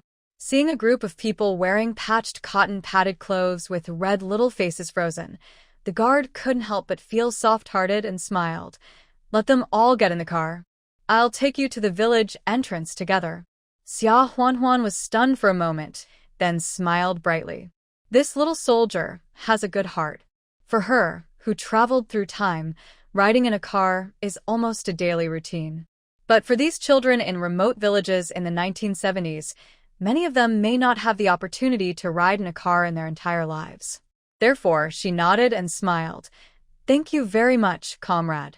The military jeep was not small, but there were quite a few children, so the guards enthusiastically sent the children back to the village entrance twice before driving away. The children excitedly chased the jeep for a long way and only came back reluctantly when they couldn't catch up. The three little guys were surprisingly quiet. They followed Xia Huanhuan closely and naturally didn't chase the jeep. Zhou Qiuhe and other people in the village heard the noise and rushed to the village entrance to watch the excitement. After all, it was rare to see a bicycle, let alone a big jeep. Zhou Qiuhe stepped forward and said with a smile, Huanhuan, you're finally back. If you didn't come back, these three little guys would have gotten up before dawn and ran to the village entrance to wait for you to come back. Xia Huanhuan was stunned for a moment. Then she raised her hand and rubbed their hair with some emotion and guilt to her heart, and said with a smile, What are you waiting for? Can I not come back? However, she left in a hurry and indeed did not explain properly. After all, these three kids were abandoned by their own mother, so it was understandable that they felt panicked. Xia Huanhuan walked back with the three kids and Zhou Qiuhe and turned to Zhou Qiuhe and said, Third sister-in-law, thank you for these days. Zhou Qiuhe smiled and said, What are you thanking me for? These three kids asked me to call them third aunt, and I'm not in charge of outsiders. Also, I'm giving this back to you. You're too polite. Xia Huanhuan saw that it was the money she had given to Secretary Zhao before, asking him to help pass it to Zhou Qiuhe, and she couldn't help but refuse. How can that be? The food and drink they've had these days. Zhou Qiuhe interrupted her and said, Can you eat me out of money? I'll take this 10 yuan. How can I still have the face to stay in Qingshui village in the future? You can't be so distant in the future. Seeing this, Xia Huanhuan no longer insisted, took the 10 yuan and smiled. That's fine. Thank you, third sister-in-law. When I returned to my yard, I saw a tall pile of firewood on one side of the newly built fence. I couldn't help but be stunned for a moment. Zhou Qiuhe explained with a smile, These are all picked up by the three little guys who went out early and came back late these days. Oh, I don't know if there is a tiger in my house that wants to eat people. I asked them to sleep in my house at night, but the big and small ones refused and insisted on running back to their own rooms to sleep, saying that this is their home. It really makes people angry and funny. I lost my temper. Xia Huanhuan glanced at Li Wen. This kind of thing must have been led by his elder brother, otherwise Xiaowu and Beibei were still so young. They would definitely be afraid to sleep in a dark room without adults. Li Wen turned away embarrassedly, not intending to admit it. Xia Huanhuan smiled, took out peanut nougat, donkey rolls, pea yellow, and other specialty snacks bought from Beijing from her bag, and distributed them to the three little guys, and then gave Zhou Qiuhe a big bag, asking her to take it back to her two daughters. Zhou Qiuhe refused for a while and accepted it, her face flushed with joy. This kind of snacks from Beijing are not something you can buy and eat casually. In addition to the one for Zhou Qiuhe, Xia Huanhuan also divided another portion for Xia Shuangshan and Lin Yuru, and planned to go to Xia village the next day to give it to them. After seeing Zhou Qiuhe off, Xia Huanhuan began to make arrangements for dinner. She took out white flour, mutton, radish, wild mushrooms, etc. from the space. In the winter, it is more comfortable to drink steaming mutton soup. The three kids, who had been frightened for the past few days, finally felt relieved at this moment. They ate their food with their bowls in their hands and enjoyed it very much. At night, Xia Huanhuan boiled some hot water, of course most of which was hot spring water directly scooped out from the space, and washed the three kids thoroughly and threw them into the warm quilt to sleep. She waited until they fell asleep before entering the space. First, she harvested the crops, vegetables, eggs, poultry, livestock, etc., and then took a bath, washed clothes, and took a hot spring bath to relax. At the same time, she couldn't help thinking about the space bug that happened a few days ago. The reason why Li Zhan suddenly broke in was still unclear, but she roughly guessed that at least one important reason should be that Li Zhan was seriously injured and in danger. Maybe the fact that she and Li Zhan were married made the space have some special connection with him? In addition to this, there was the fact that she was teleported directly to the barren mountain by the space. Xia Huanhuan wondered if this space teleportation function could be realized again. If the space could teleport her to any place according to her wishes, then let alone the county town, even Beijing City could be freely accessible, which would be much more convenient. Xia Huanhuan thought to herself, quickly put on her clothes, and planned to try it immediately. Since it was the first time, she didn't dare to try a place that was too far away, so she closed her eyes and silently said in the yard in her heart, and then left the space. When she opened her eyes and found that she was still in the house, Xia Huanhuan felt disappointed. Sure enough, the last time Li Zhan broke in and teleported to Li Zhan's side, was it just a glitch in the space? But she immediately widened her eyes, because she seemed to remember that when she entered the space, she was still far away from the door, but at this moment, she was standing much closer to the door. Xia Huanhuan was delighted. This time she retreated directly to the wall farthest from the door and stood still, and entered the space again, still silently saying yard several times in her heart, and then came out. This time it was much more obvious than last time, and the place where she came out was basically the door. However, it was a pity that she still couldn't get to the yard. But Xia Huanhuan was still in a good mood. After all, it was a new function of the space, and it seemed that it was also controlled by her thoughts. It would probably take a lot of practice to be able to move as she wanted. When this teleportation function can be used at will in the future, what else does she need a bicycle? Ahem. No, she still needs a bicycle. She can't always appear out of thin air, otherwise it will be over, if she is discovered. Xia Huanhuan thought about it and tried a few more times, but at most she got herself out of the door, and there was no progress. Fortunately, she opened the bolt in advance. Otherwise, she would have to wake up Li Wen and others to open the door for her, which would be hard to explain. She was not in a hurry to practice immediately, so she went to sleep. The next morning, just when she was thinking about going to Xiajie village to deliver the specialties she bought from Beijing City to Xia Shuangshan and Lin Yuru came first and brought a bag of fried peanuts for the three little guys. Among the grains distributed after the summer harvest, each family also received some peanuts, mainly for oil extraction. Naturally, the ones distributed to the Xia family did not fall into Lin Yuru's hands. This was the peanut she secretly found in the peanut field at night after the autumn harvest. She had never been willing to eat it or extract oil from it, so she fried it and brought it here this time. Xia Huanhuan knew that this thing was rare and was Lin Yuru's heart, so she did not refuse and accepted it. Lin Yuru asked worriedly, "Is Li Zhan okay? The other day, I heard that the army's car took you away in a hurry. Your father and I were almost worried to death. Your father also went to the county army contact point to inquire several times, but there was no definite news. Fortunately, you came back in a few days." Xia Huanhuan nodded and said, "Li Zhan is fine. He just got a little injured, not seriously. Isn't he going on a mission again? He also said that he would come back for the new year." Having said that, Xia Huanhuan was still somewhat worried and uneasy, and she didn't know if he was being stubborn. However, there was no need to explain too much to Lin Yuru. Not being able to help was one thing, but it made them worry. Lin Yuru breathed a sigh of relief and said, "That's good. Can he really come back for the new year?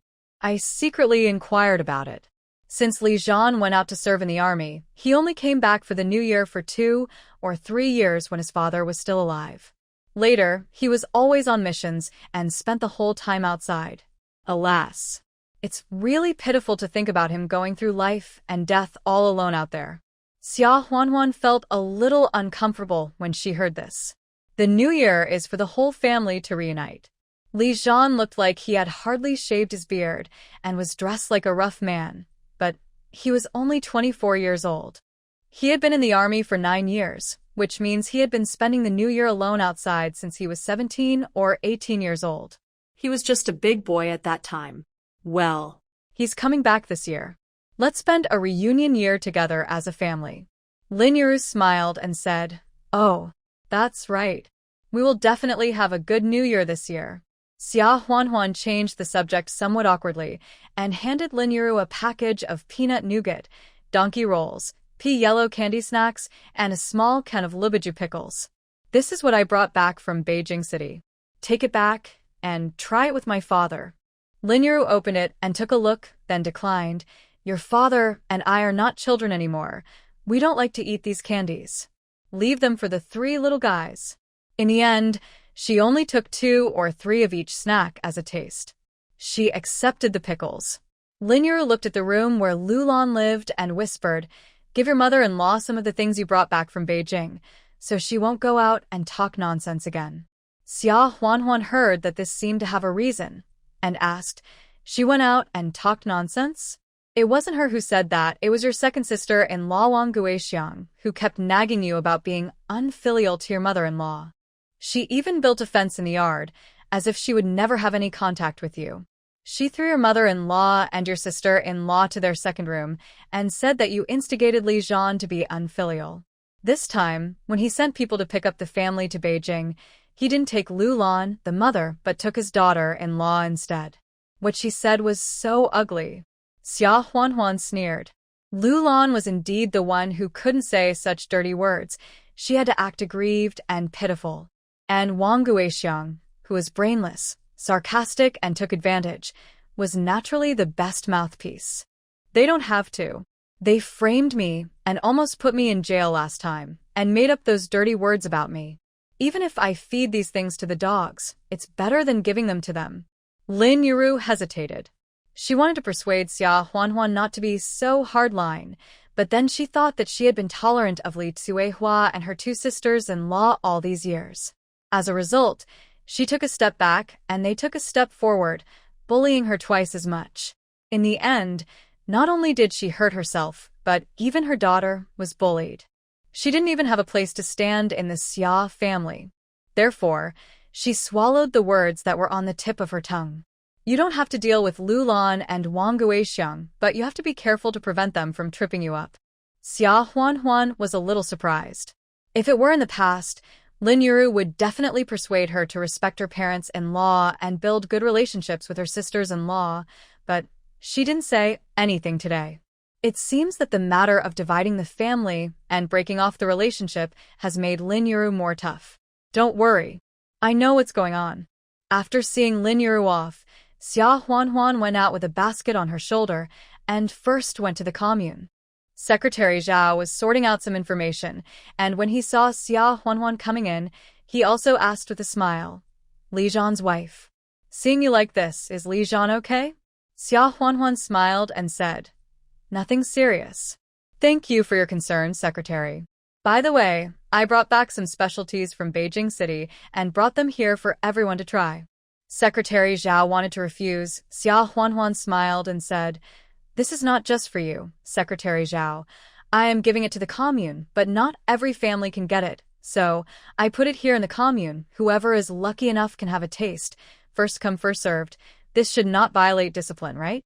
Secretary Zhao was stunned by what he said, and then smiled and said, "You little girl, you make a lot of sense. Okay, then stay. I thank you on behalf of everyone." Xia Huanhuan smiled. "This is what I should do. There is nothing to thank me for." She unconsciously glanced at Secretary Zhao's desk, but saw a familiar name, Fu Qingye, and couldn't help but frown slightly. It can't be such a coincidence, right? "Secretary Zhao, what are these materials?"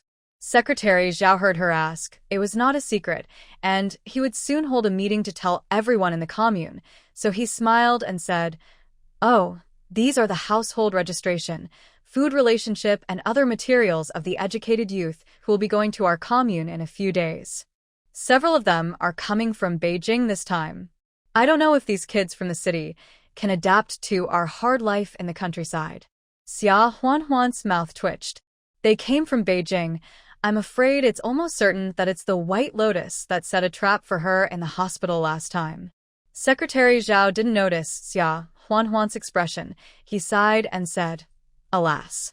These 10 or so educated youth are one thing, and there are 4 or 5 cow sheds that will be transferred from other communes to receive education and reform.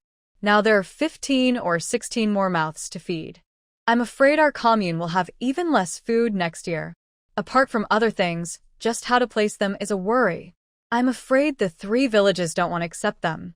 Secretary Zhao complained to Xia Huanhuan unconsciously while looking at another stack of materials. Accidentally, several materials fell to the ground. Xia Huanhuan helped pick up one, took a casual look, and saw that the name on it was Shenwan Xue, and she couldn't help but be stunned. Such a poetic name is incompatible with the style of this era. Looking at her age, she was over 40, and it was clear. She should be one of those people with some flaws in her background or other aspects. At that moment, she sighed in her heart, but her face remained expressionless. She handed the materials to Secretary Zhao and said, "Secretary, don't worry. Things will work out when the time comes. There are more mouths to eat, but there are also more hands to work, right? There will always be a solution." Secretary Zhao glanced at Xia Huanhuan and smiled. "You are quite open-minded. But it is indeed true." Xia Huanhuan put down the candy and said a few more words, then left. As she walked, she couldn't help muttering in her heart, "This Fu Qingye must not have been randomly assigned to Qingshui village, otherwise it would be too coincidental." Then the purpose of her coming, of course, was to come for Li Zhan. How shameless, knowing that Li Zhan was already married, but still rushing over to interfere. However, she didn't care. Come if you want. If Fu Qingye really has the ability to take down Li Zhan in front of her and steal her boyfriend, then she is willing to accept the defeat, and there is nothing to say. Of course, she naturally did not intend to let Bai Lianhua do whatever she wanted. She would fight back when the enemy came and cover up when the water came. Bai Lianhua would still be slapped in the face. On the way back, I met Aunt Wu, who was taking her grandson to the mountains to pick wild vegetables and mushrooms. Aunt Wu had been thinking of Xia Huanhuan because of the last time they divided the wild boar.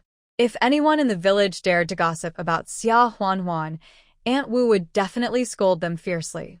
Therefore, Xia Huanhuan also took a bag of candies and snacks and handed them to Aunt Wu and said with a smile, "Aunt Wu, these are candies and snacks brought back from Beijing. They are not expensive but fresh. Let your grandson have a taste." Aunt Wu took a look and immediately refused. "This. How can I do this? Candies and snacks have to be bought with money, not to mention they're brought back from Beijing. How can they not be valuable?" Upon seeing this, Xia Huanhuan turned her hand and handed it directly to Aunt Wu's eldest grandson, saying with a smile, "Catch it quickly, take it back, and remember to share it with your brothers and sisters. Don't eat it alone." Aunt Wu's eldest grandson was a child after all, so he naturally caught it immediately and held it to his chest, as if he was not going to let go even if he was beaten to death.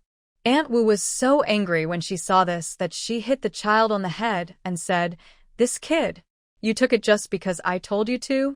Then she looked up at Xia Huanhuan embarrassedly and said, "Li Zhan's wife, look at you. How could this not be valuable?" Xia Huanhuan smiled and said, "It's worthless. Aunt Wu, you defended me in front of everyone and prevented them from making up stories about me and throwing dirty water on me. This is much more valuable than these snacks and candies. I can't thank you enough." Aunt Wu blushed a little and said proudly, "So what? It's because you are upright and there is no reason for people to find fault with you, so I dare to say it in front of everyone. It's just a few words. What's its value?"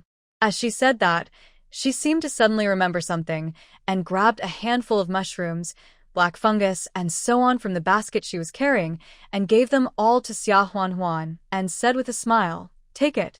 These are all picked on the mountain this morning. You can go back and cook them." Xia Huanhuan was stunned for a moment, then her heart warmed up. She accepted it without much refusal. It seems that most people of this era, except for people like Li Cuihua, Lu Lan, Wang Guixiang, and Song Shiyue, are still simple and honest farmers who adhere to the principle of giving and receiving and repaying kindness. Aunt Wu is a bit of a nag, but she is still quite kind. After returning home, Xia Huanhuan called Li Wen over and then handed him a bag of candies wrapped in oil paper, asking him to secretly give it to Secretary Zhao's grandson and granddaughter, and told him not to let others see it or tell anyone. Li Wen was very sensible, nodded, and ran out. Since she married to Qingshui village, Secretary Zhao has helped her many times and said a lot of fair words for her, but she has never expressed it much, mainly because she was afraid of gossip in the village, saying that Secretary Zhao accepted bribes and favor her or something. In this way, not only will she become unreasonable, but she may also harm Secretary Zhao. But this time, Secretary Zhao helped her chase the postman who delivered the telegram and confirmed by Zihan's identity for her when she was at a loss. He helped a lot, so a little candy should not be too much. Besides, even if people knew about it, she didn't show up, and her little boy played well with Secretary Zhao's grandchildren and gave them to him voluntarily. No one could find fault with it. After finishing this matter, Xia Huanhuan went to the supply and marketing cooperative in the town again. First, she gave Director Zheng a bag of candy specialties to thank her for taking her to the county town last time. Director Zheng naturally declined for a while, but still accepted it. Although she was the director of the supply and marketing cooperative, she had no channels to get things bought in Beijing, so weren't they rare things? Then, Xia Huanhuan bought 2 bags of milk powder to thank Zhou Qiuhua. She didn't want the 10 yuan either, because her little boy wanted to drink milk powder, so he shouldn't refuse it. Director Zheng took the money and gave her the milk powder, then said with a smile, "You came at the right time. I have something to ask you." What Director Zheng wanted to ask was, of course, about wanting Xia Huanhuan to be a salesperson in the supply and marketing cooperative. Every time you come to buy things, including the last time you went to the county town to purchase goods, I have checked. You are good at arithmetic and memory, and you are quick and efficient. I have already reported this to the superiors. As for the allowance, Song Shuyue was given 7 work points a day for a month, plus 1 yuan. I have secured 9 work points plus 2 yuan for you. How about it? If you agree, you can start work tomorrow. As she spoke, she came closer and lowered her voice and said, "Also, although you are just a salesperson, the leader said that if you do a good job, you can be promoted to a regular employee of a state-owned department store. By then, the rural household registration of you and the kids in your family may be converted to commercial grain household registration in the city."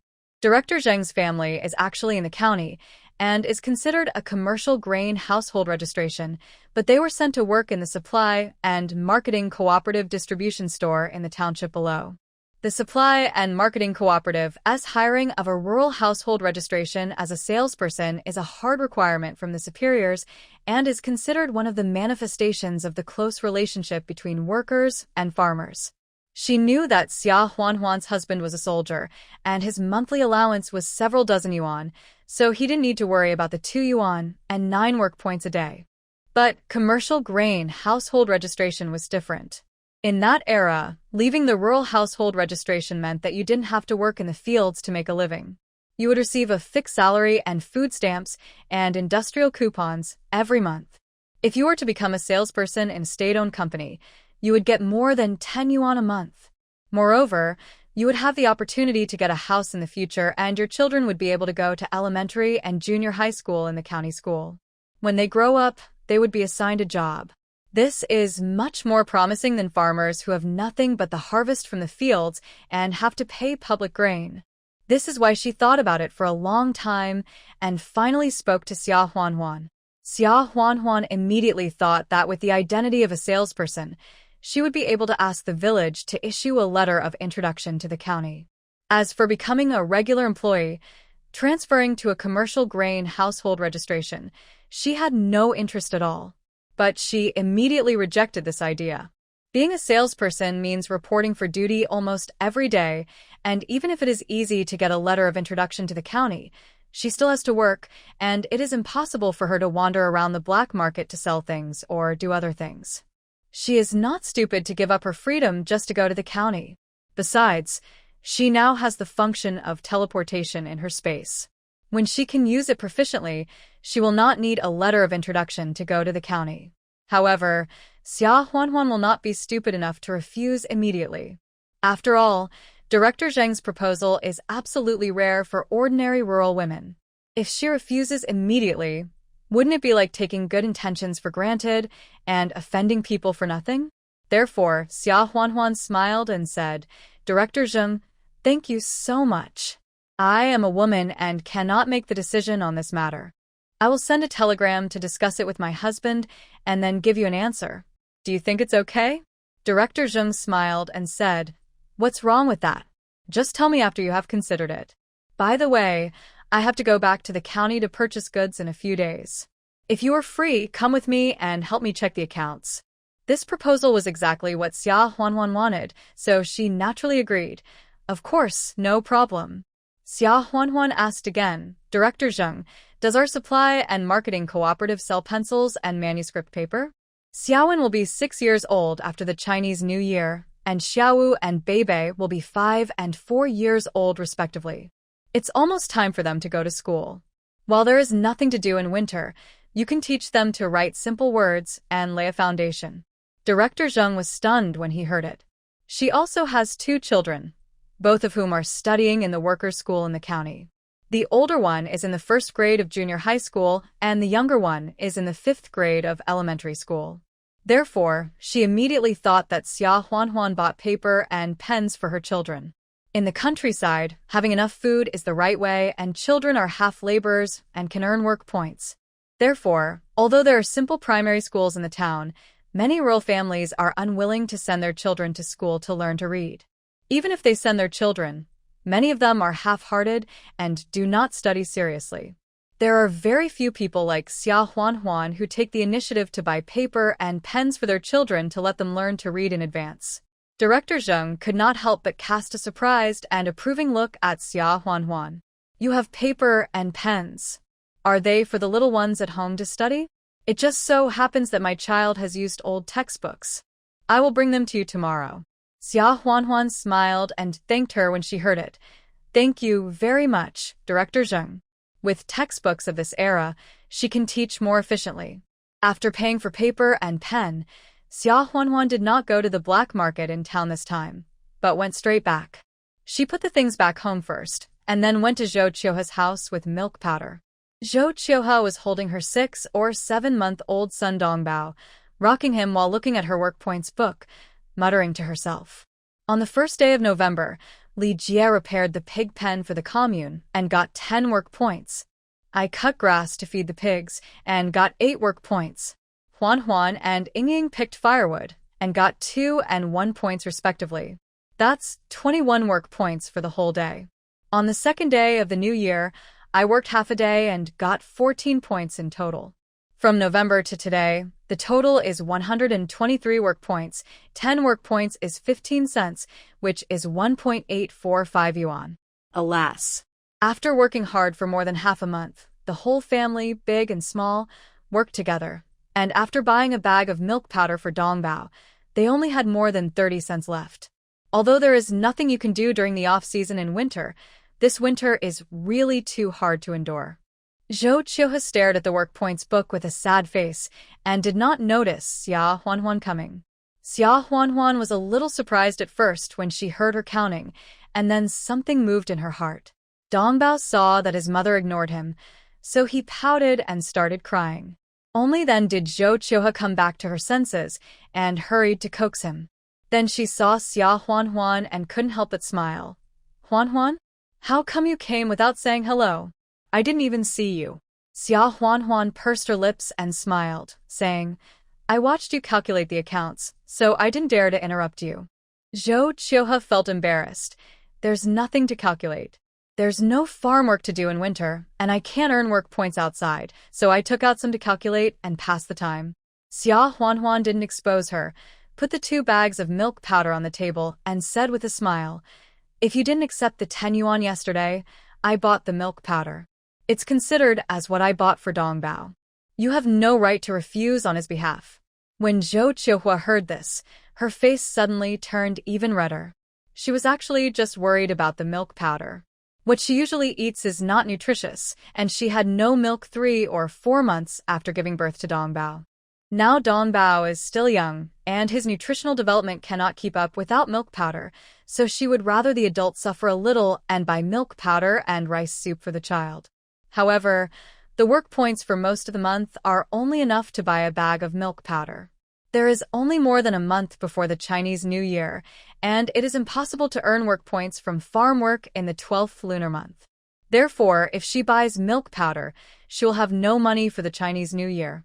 Huan, you haven't finished the 2 bags of milk powder you bought last time. How can I feel embarrassed? Zhou Qiuhua wanted to refuse. Xia Huan smiled and said, "Anyway, I won't listen to anything you say. If you have the guts, let your dongbao say no, and I will take it back." This sentence made Zhou Qiuhua laugh. Dongbao is only 7 months old and can't even call his mother yet, so how could he say no? She held Xia Huan's hand gratefully. Huan, thank you so much. What are you thanking me for? When I was not at home, didn't you help take care of Xiaowen and the others? Third brother also silently helped me fetch a jar of water every few days, didn't I thank you too? Xia Huan said, and then asked calmly. Third sister-in-law, I just heard you calculating the accounts, and you didn't use paper and pen to calculate or anything. You have read books and learned arithmetic, right? Zhou Qiuhua's expression froze. Then she raised her hand to tidy up her hair nervously and said softly, "Oh, I learned some from my father when I was a child. My father was a landowner before the founding of the People's Republic of China. He was the accountant of a wealthy family." Xia Huan understood. No wonder.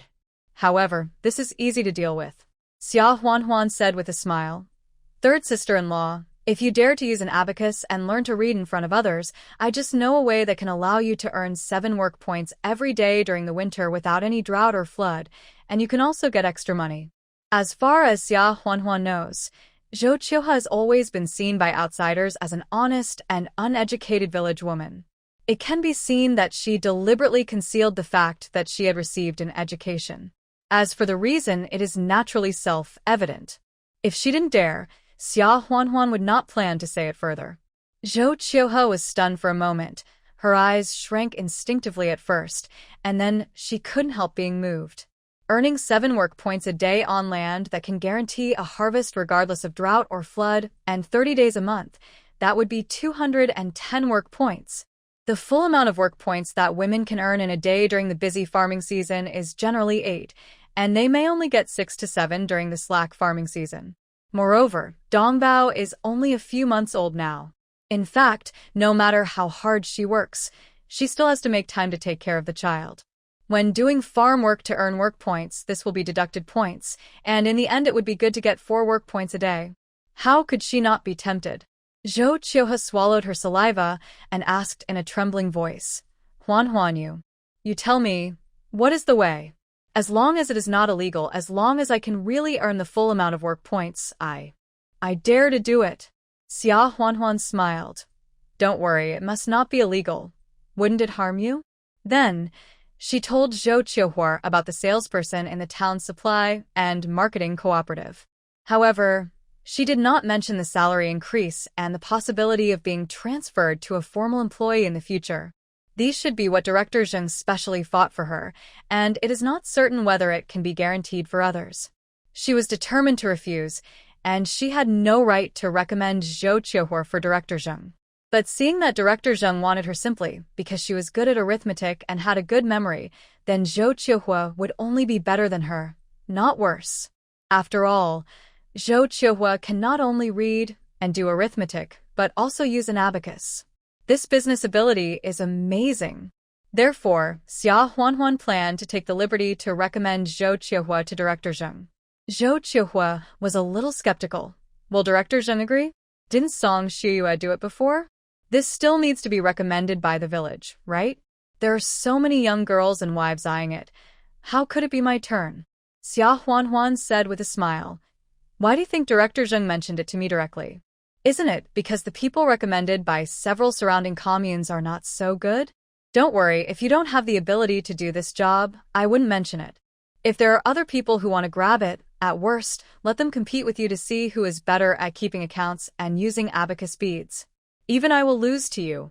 Zhou Qiuhua built up some confidence after listening and nodded solemnly, saying, Huan, you have a lot of ideas, tell me. What should I do? How to do it? I definitely can't rashly run to Director Zheng and arrogantly ask him to change the candidate. Xia Huanhuan thought about it, told Zhou Qiuhe about her plan, and then went home. Soon it was the day that Director Zheng and Xia Huanhuan agreed to go to the county to purchase goods. Xia Huanhuan took the introduction letter from the commune and went to the town early in the morning. Just like last time, she took a car with other employees of a state-owned store. On the way, she happened to run into Zhou Qiuhe, who was going to the county to visit relatives. At Xia Huanhuan's request, Director Zheng agreed to let Zhou Qiuhe take a ride. When they arrived at the county town, Zhou Qiuhe asked to help unload or count the goods. Because of Xia Huanhuan's guarantee, Director Zheng reluctantly agreed.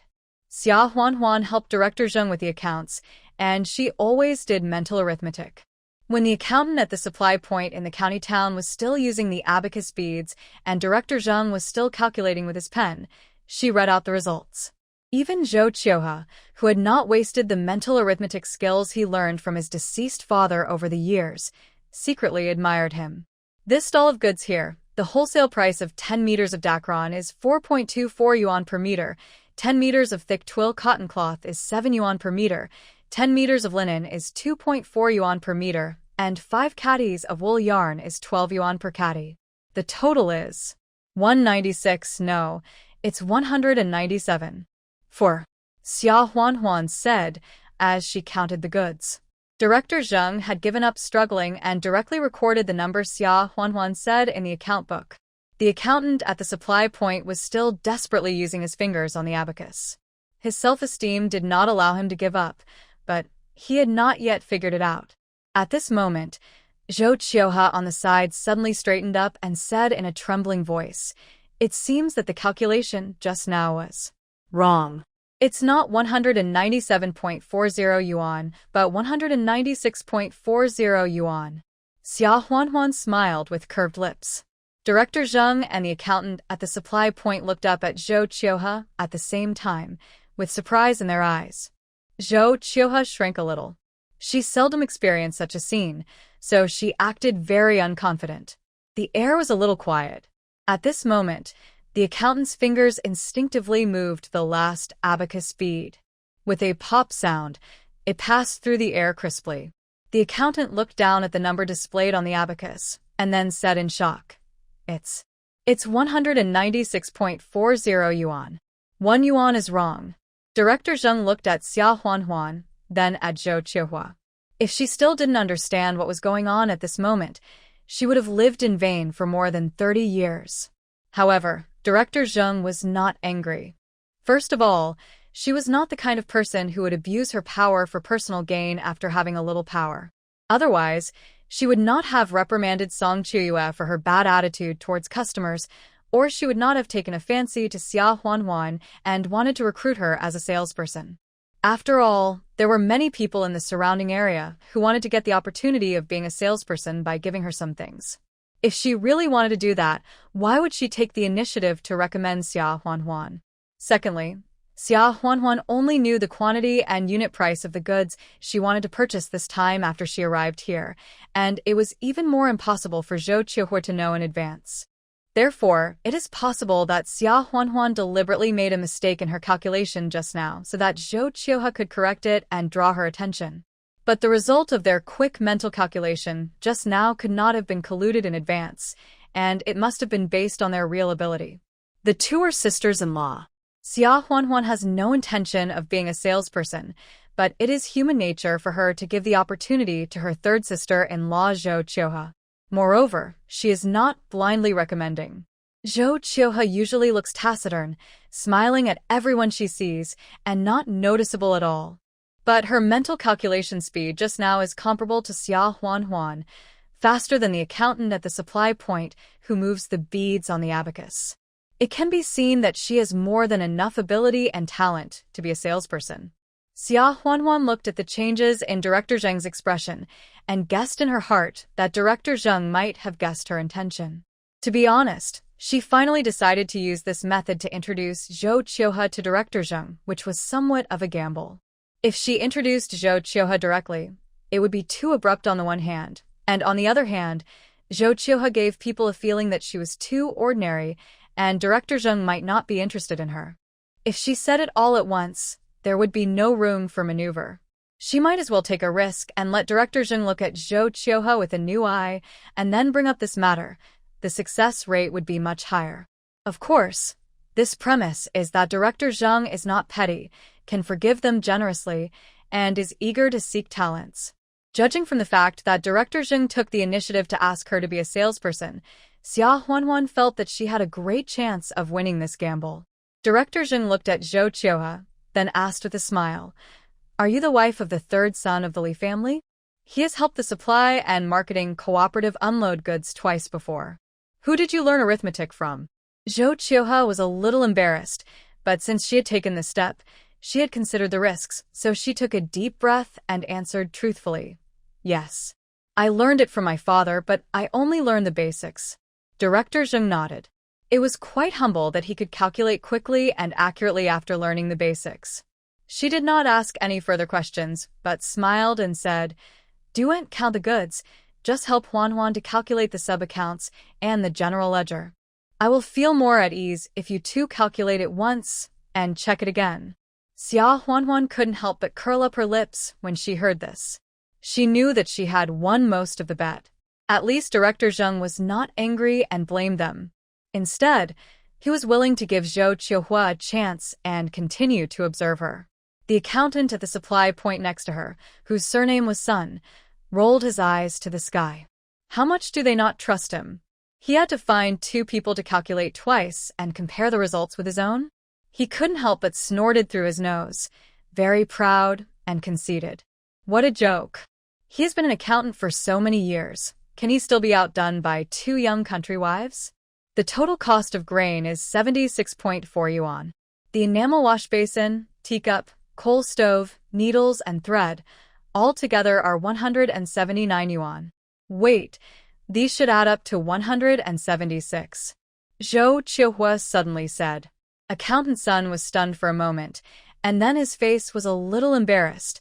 How can you talk like a country wife? I have been an accountant at the supply point for more than 10 years. Can I charge you 3 yuan more? Besides, I used an abacus to calculate. Isn't it more accurate than your mental arithmetic? When Director Zheng heard this, she hurriedly tried to smooth things over. She had been working with Accountant Sun for many years. In the past, she did the accounting herself. When the results were inconsistent with those of Accountant Sun, she would listen to Accountant Sun and go back to calculate again carefully. If the difference was large, such as a few yuan or a few cents, it would be easy to deal with. Just ask to make up for it next time.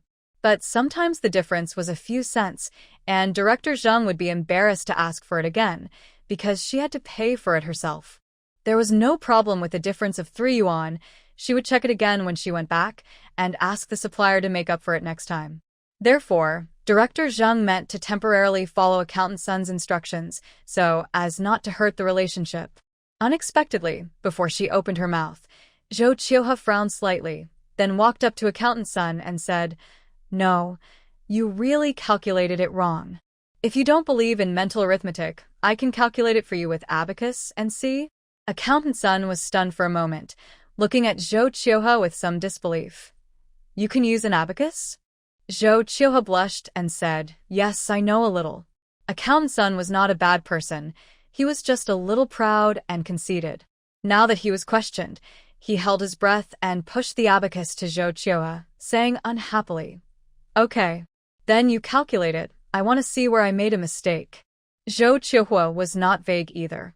She placed the abacus in front of her, adjusted the beads, and then started to move the beads so fast that they flew up. While moving the beads, she quickly compared the contents and unit prices on the invoice and spoke aloud with the formula of multiplication and calculation. Accountant Sun and Director Zheng were dumbfounded. How could this be just a little bit of knowledge? If she hadn't practiced for more than 10 years, she would definitely not have reached such a proficient level. Director Zheng couldn't help but glance at Xia Huanhuan. This daughter-in-law really introduced her to a talent. Xia Huanhuan smiled a little guilty and cunningly. "Director Zheng, I'm sorry to do this in front of you, but my third sister-in-law is better than me. Let alone anything else, I know nothing about using an abacus." Director Zheng rolled his eyes at her, but still nodded sincerely. She is indeed a talent.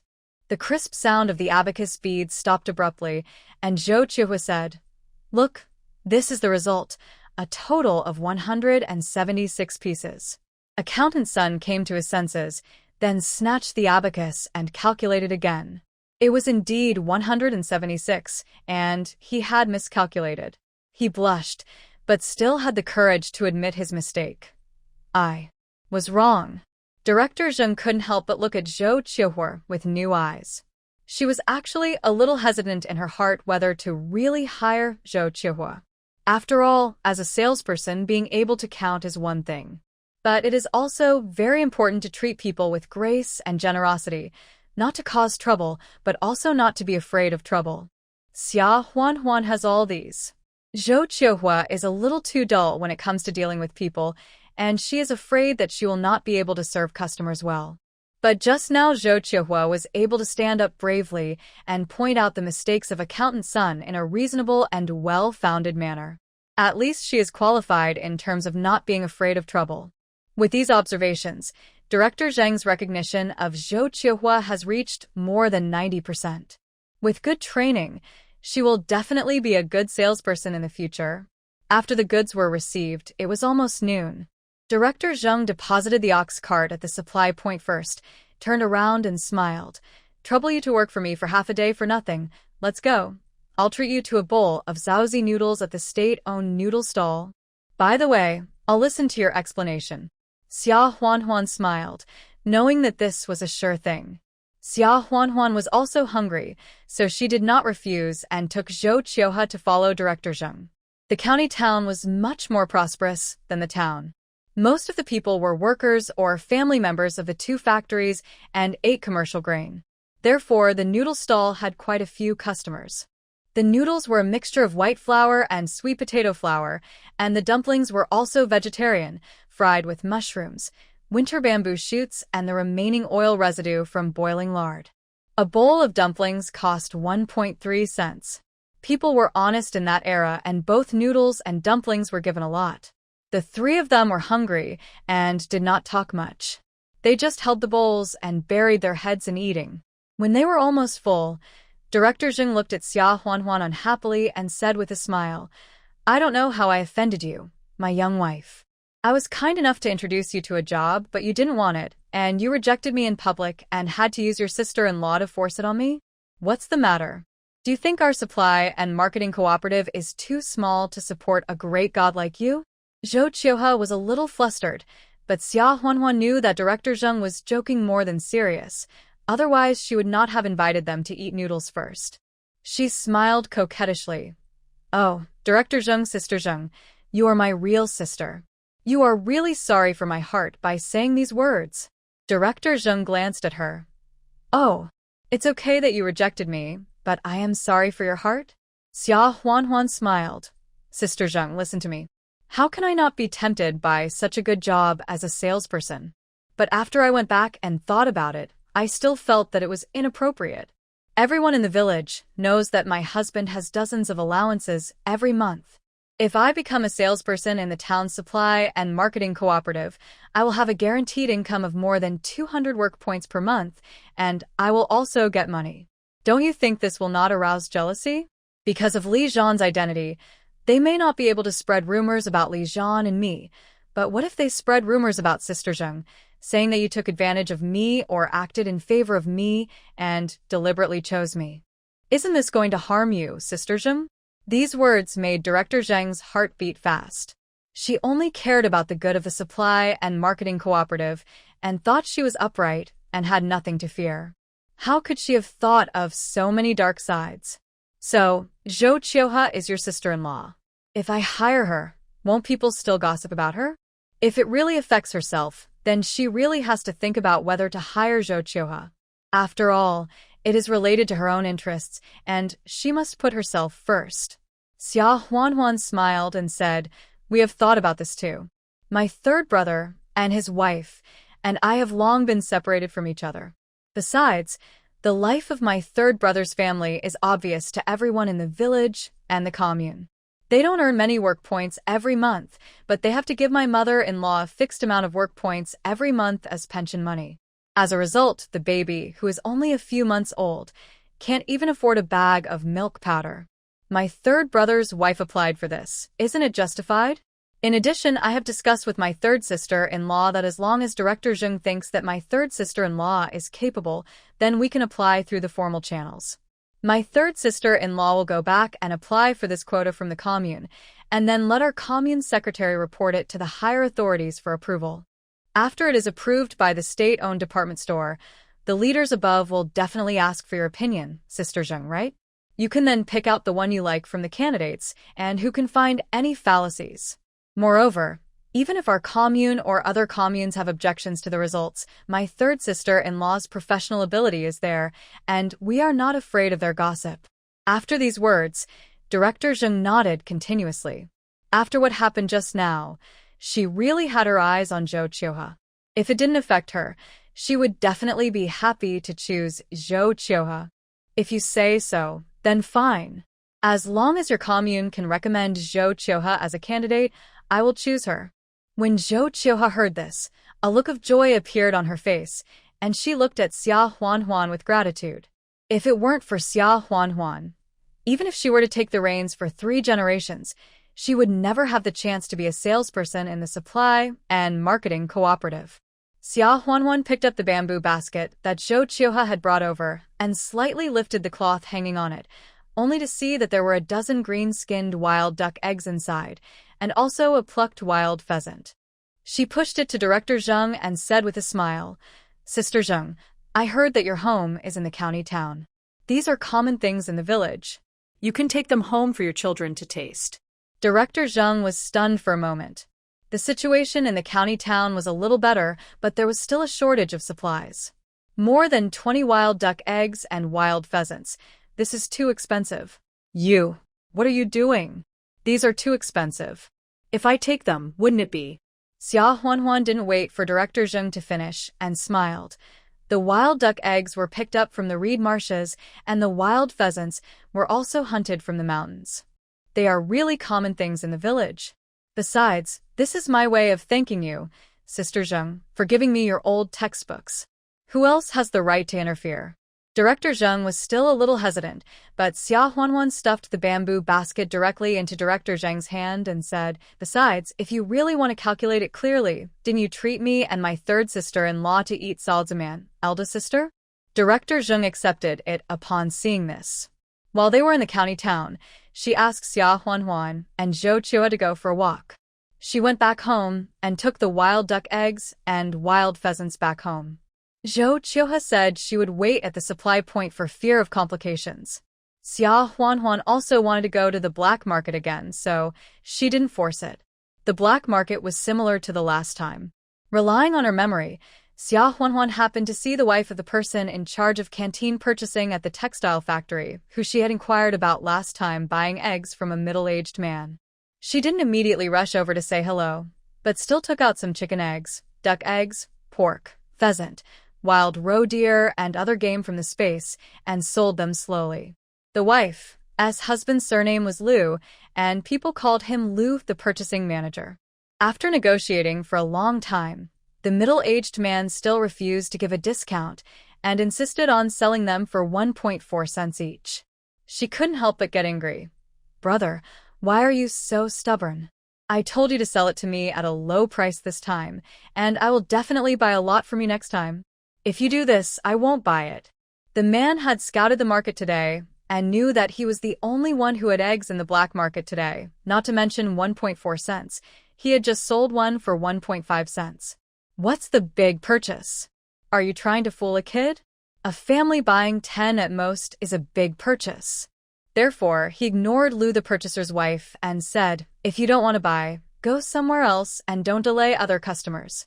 When Liu, the purchaser's wife, heard this, she was so angry that she almost died. People fight for their dignity. Even if she had promised her youngest son today that she would stew egg cake for his birthday, she would not buy it. Humph. If you don't want to buy it, then don't buy it. Don't expect me to buy things from you again in the future. Xia Huanhuan saw it, and when Liu, the purchaser's wife, passed by, She deliberately spilled the eggs from her bamboo basket so that she could see it.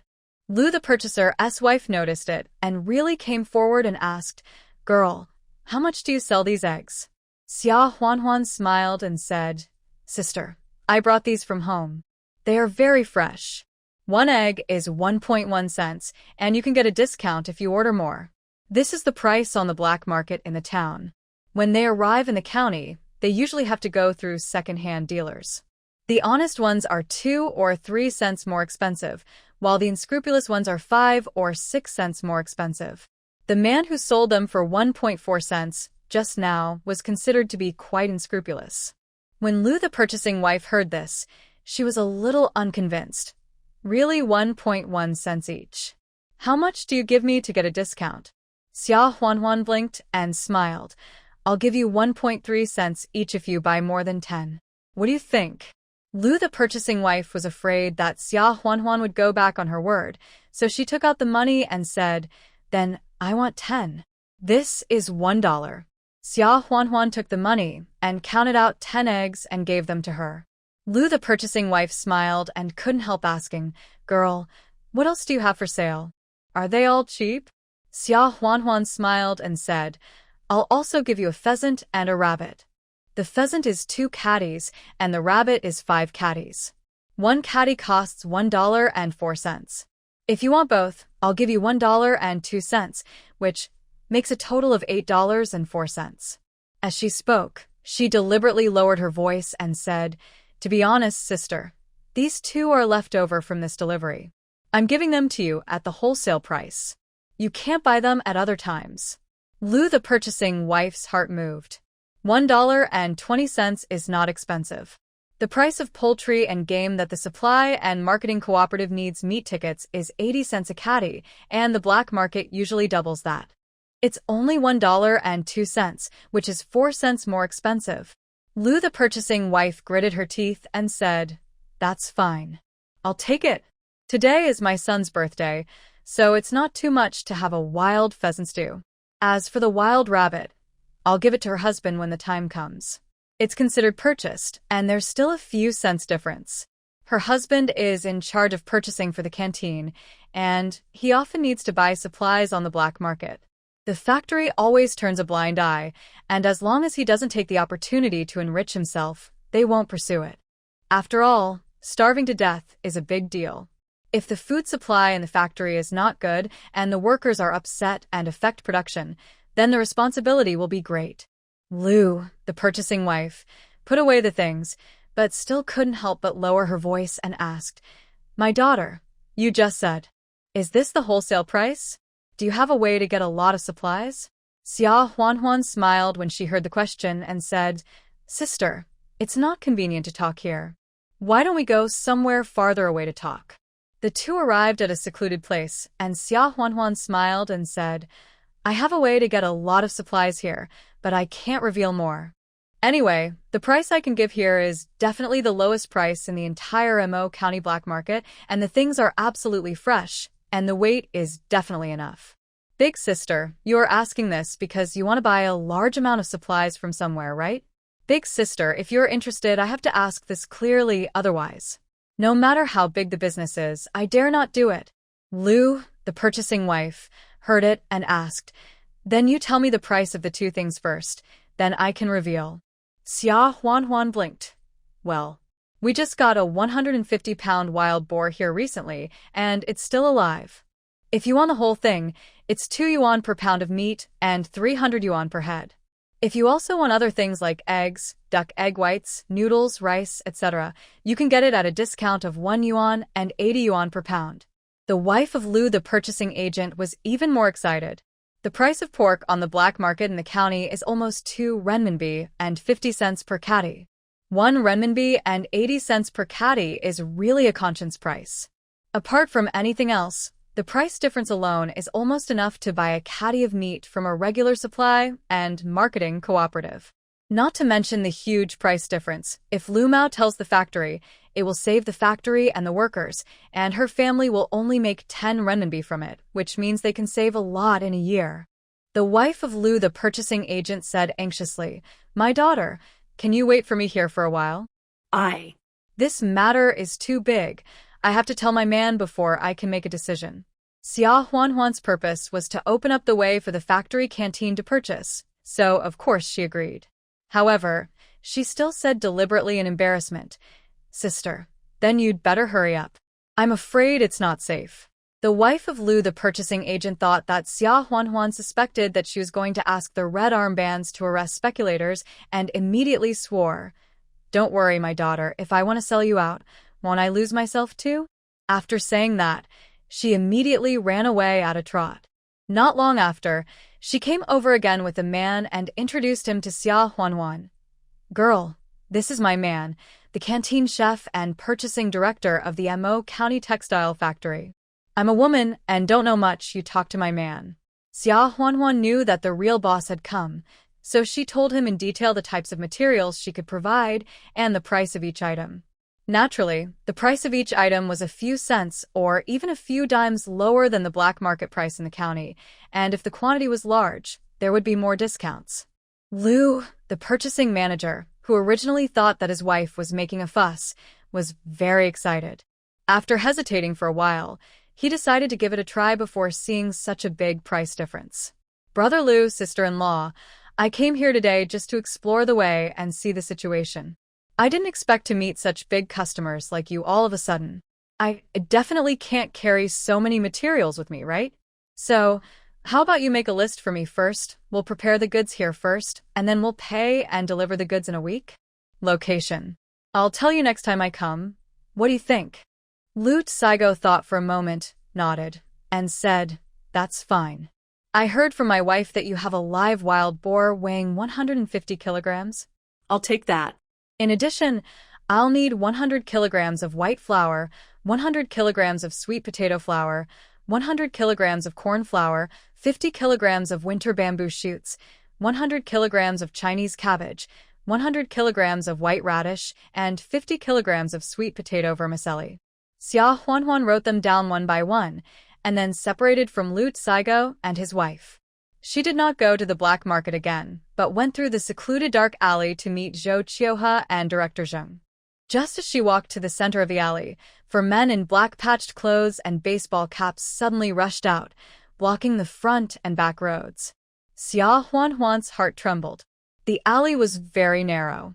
If the front and back roads were blocked, she would have nowhere to escape. "TSK. Third brother, is this the woman who stole your business? She is quite pretty. She is quite courageous," a man with a scar on his face asked in a frivolous tone. The man called Lao Sen nodded and said, "Yes. Big brother. It's her. She sells an egg for 10 cents. Isn't this ruining our business?"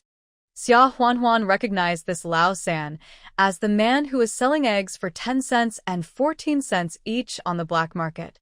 The other two men who were blocking Xia Huanhuan behind him laughed in an obscene manner. "Lao San, you're too slow. What's a 2-cent price difference? Can the boss see it?" The boss is interested in this girl in front of him. Right? Ha ha ha ha. That's right. Big brother. When you're done having fun, can you let the brothers have a taste of it too? These guys are all gangsters who have been buying and selling in the black market in the county town and surrounding towns all year round. Over time, they have become the tyrants of the black market. Not only do they buy at a high price, but they also take commissions from other middlemen. As a result, the black market prices are raised a lot. If Xia Huanhuan sells at a low price, isn't that ruining their business? The eldest brother rolled his eyes at his younger brothers, approached Xia Huanhuan, and said with a frivolous smile, "My little wife, you are so beautiful. I'm in a good mood today. As long as you serve me well, I won't bother you about the black market today." As he said that, he raised his hand to touch Xia Huanhuan's face. Xia Huanhuan showed a sneer at the corner of her lips. Before this dirty hand touched her, she suddenly raised her leg and kicked the eldest brother between his legs. She has been practicing fighting skills, karate, judo, and so on in the space these days, and her physical fitness has improved a lot. Now, it is more than enough to deal with 3 or 4 gangsters like this. Well, the boss obviously didn't expect that the delicate young wife in front of him would suddenly kick so hard. With a muffled grunt, he fell to the ground, covering his important parts, and curled up like a cooked shrimp. Big brother. You witch, how dare you kick my big brother? The other 3 people exclaimed, and then cursed angrily. The 3 of them waved their fists and rushed towards Xia Huanhuan. Xia Huanhuan was not panicked. She first dodged the fist of one of them by tilting her head, then grabbed the man's fist with both hands, and threw the man out with a beautiful shoulder throw. This was not over yet. She grabbed the man's wrist and dislocated his wrist joint with a clever move. He immediately screamed in pain like a pig being slaughtered. Then, Xia Huanhuan rolled on the ground and swept her leg at the 3rd brother. The 3rd brother could not stand steadily and fell to the ground directly, screaming ouch ouch ouch. Xia Huanhuan stood up neatly, took a few steps to run, and then jumped into the air with a chic body. Her legs, one in front and one behind, kicked the last person's chest hard. After kicking the man down, she landed steadily and kicked him in the chin again. After dealing with 4 people in about 3 minutes, Xia Huanhuan patted the dust on her hands and was quite satisfied with her current skills. At this time, the boss who was kicked down first had climbed up while enduring the pain, holding a knife in his hand, with fierceness in his eyes, and had walked behind Xia Huanhuan. He raised the knife high and was about to stab Xia Huanhuan. Witch, dare to kick me? Go to Hades. Xia Huanhuan shuddered all over, sensing the danger and subconsciously wanted to hide, but it was too late to hide. In a flash, a black shadow suddenly rushed over, quickly grabbed the boss's hand holding the knife, and then twisted it violently. Ugh. The boss couldn't even cry out in pain, but he was sweating all over in an instant. Xia Huanhuan came back to her senses and was surprised to see a familiar face. The man was even more ruthless than Xia Huanhuan. After dislocating the man's joint, he kicked him again at the place that Xia Huanhuan had just kicked. This time, the boss fainted from the pain. Xia Huanhuan frowned and looked at the man who rescued her, feeling a headache. Yan Haoyan. When exactly has he been here? The part where she just dealt with these 4 people. I'm afraid he watched the whole process, right? Otherwise, he wouldn't have been able to act so promptly. Yan Haoyan grinned very brightly. He blinked at Xia Huanhuan and said, "Oh, see you again, Xia Huanhuan." Before she went to the black market, she would disguise herself. This time she looked younger, which was different from when she sold things to Yan Haoyan in the town. But Yan Haoyan recognized her directly, which meant that her disguise in the town was useless.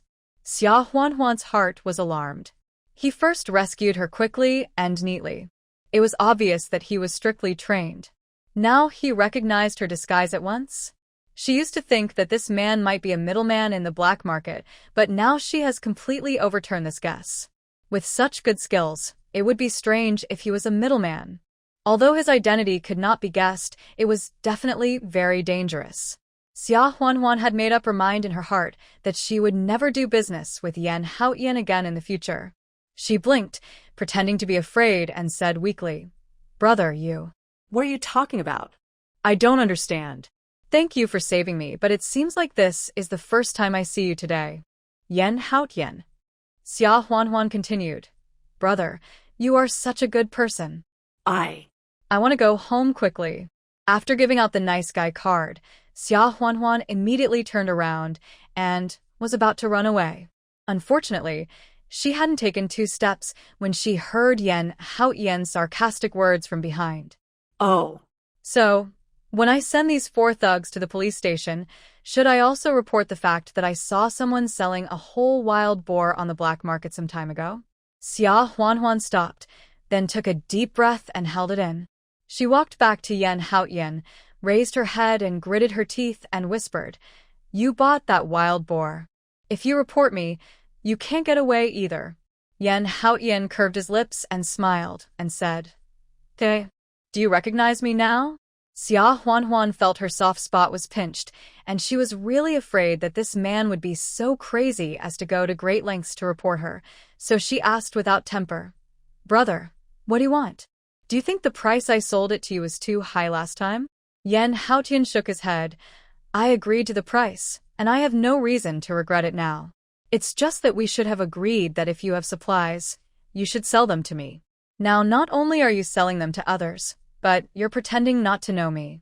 I'm really sad. Xia Huanhuan's heart sank, and she looked at Yan Haotian. I just came to the county town and sold a little on the way. I'll still sell the majority to you. Yan Haotian scratched his head and said with a smile, Oh, what's the matter with that lute Saigo and his wife? Xia Huanhuan's heart sank. How could this man even know this? You followed me? It's not that I followed, I just happened to see him. Yan Haotian avoided the main point. Xia Huanhuan's eyes were a little cold. So? You saw him? Are you going to report me? Yan Haotian saw the change in Xia Huanhuan's expression and felt that he might have played too much and irritated her, so he smiled and said, That's not the case. I can't sell myself, right? I was just joking with you. If you have extra supplies to sell to others, then I have no right to stop you, right? In the future, you can just sell me supplies as before, how about that? Xia Huanhuan frowned. There were many suspicious points about the man in front of her, and she really didn't want to deal with him anymore. However, she couldn't just break up, otherwise who knew what Yan Haotian would do. Therefore, she didn't answer, but in Yan Haotian's view, it meant agreement. Yan Haotian pulled out the belts of several people, tied their hands behind their backs, and then said to Xia Huanhuan with a smile, You don't have to worry about these four people. I'll deal with them later. They won't tell anyone about what happened today. I have other things to do today, or I can send you back to the village. Xia Huanhuan. She felt that she needed to clarify. Comrade Yan, don't be so ambiguous. Let me tell you, I'm a married woman with a man. Send her back? In this day and age, if a man and a woman get a little closer, all kinds of ugly rumors will spread. He still sent her back to the village? If that were the case, Lulan would probably go to the commune that day and accuse her of being fickle and force the commune to agree to her divorce from Li Zhan. Besides, she has no intention of having an affair with another man while married. Although Li Zhan was hurt, he is still her man. She doesn't like Li Zhan to have bad peach blossoms around him, but of course she is not so hypocritical as to think that she can easily attract bad peach blossoms. Yan Haotian was obviously surprised by what Xia Huanhuan said and looked at her in astonishment. Xia Huanhuan said seriously, Comrade Yan, if you have any thoughts about me in that way, then I think we should not do business together anymore. That's it. After saying that, without waiting for Yan Haotian to answer, he turned around and walked quickly out of the dark alley. It just so happened that he had a righteous reason to refuse to do business with Yan Haotian anymore, which was great. Yan Haotian was stunned for a while, and then he couldn't help but raise his hand to scratch his head. The misunderstanding seemed to be big. He chased after her, but Xia Huanhuan seemed to be hiding from her, and she had disappeared long ago. Yan Haotian had to sigh and go back to the dark alley. He first plundered the money from the four gangsters and then dragged them to the county police station with their belts. The poor four gangsters had to try their best to pull their pants with their hands tied behind their backs to prevent them from falling down and exposing themselves, while staggering and being strung into a line. They were dragged and paraded through the streets to the police station. As soon as they arrived at the police station, the four hooligans started shouting and accusing Yan Haotian of lynching them. The bruises on their faces and noses were caused by Yan Haotian. Of course, the truth was that it was Xia Huanhuan who beat them. But if they told others that four grown men were beaten up like this by a delicate woman, they would not be able to stay in Mo County anymore and would be laughed to death. Therefore, they all pushed the blame on Yan Haotian. Anyway, this man must be in cahoots with that powerful young woman. Then, they also reported that Yan Haotian had just had an improper relationship with a married woman in a dark alley, and that they had joined forces to speculate and resell supplies on the black market. In addition, he had robbed them of their money. The 20 yuan they worked so hard to earn from reselling supplies on the black market was all looted by Yan Haotian. Yan Haotian and the police officers from the police station looked at the four evil guys as if they were fools, as they filed a complaint first. The four of them were very enthusiastic in the beginning, but when they saw the expressions of Yan Haotian and the police officers, they all felt guilty and gradually fell silent. Yan Haotian cracked his fist joints and grinned. Tell me, how did I beat you specifically? Do you want me to demonstrate it to you again, so that it will be easier for you to recall? The four. Are they so arrogant that they dare to beat them in the police station? The police officer couldn't help laughing. Brother Hao, they're just a few minions. It's not worth your effort. Go to my office first and sit down. I'll give you a few instructions, and I'll be there right away. Yan Haotian was too lazy to argue with these scoundrels and walked out of the interrogation room leisurely. The policeman glanced at them with disdain and said with a smile, "You guys are quite promising, right? You even dare to make false accusations against a superior with the rank of major? Do you know how many years you will be sentenced for false accusations and undermining the honor of soldiers? If you want to spend the rest of your life in prison, keep making up stories and making false accusations." The four men were so scared that their faces turned pale. The third one was a straightforward person, and he said stupidly, "But we really heard him discussing the sale of supplies with that woman." Before he could finish his words, he was slapped hard by the second one of the four, and they were all stunned. The second one trembled and said, "Comrade police, we are wrong. We just saw that the young wife is pretty and wanted to take advantage of her. It was that soldier brother who passed by, stood up for justice, and killed us. We were all confused for a moment. We will be lenient to those who confess, and severe to those who resist." Yan Haotian waited for a while, and the policeman walked in. He first stood at attention and saluted with a standard military salute, and then shouted, "Battalion Commander." Yan Haotian smiled. "I have retired from the frontline mobile side now, and you have also retired, so let's forget about these. The policeman's name is Zhang Hai, and he used to be a soldier under Yan Haotian." He couldn't help but say, "The quartermaster is also the battalion commander. He is not wrong." Yan Haotian knew that he was complaining for himself, so he didn't say much and asked, "By the way, where are the detailed information you found?" Zhang Hai stopped talking nonsense and took out a document for Yan Haotian. "Brother Hao, I was always looking for clues about human traffickers before.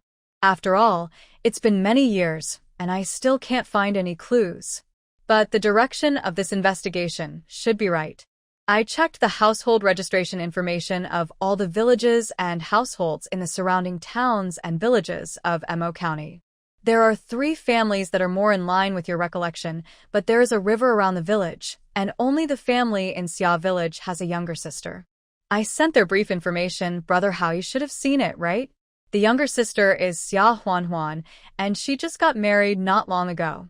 It was also a coincidence that when their village reported the marriage registration information, they asked them to take a photo, and the household registration department also kept a copy, so I sent that photo over."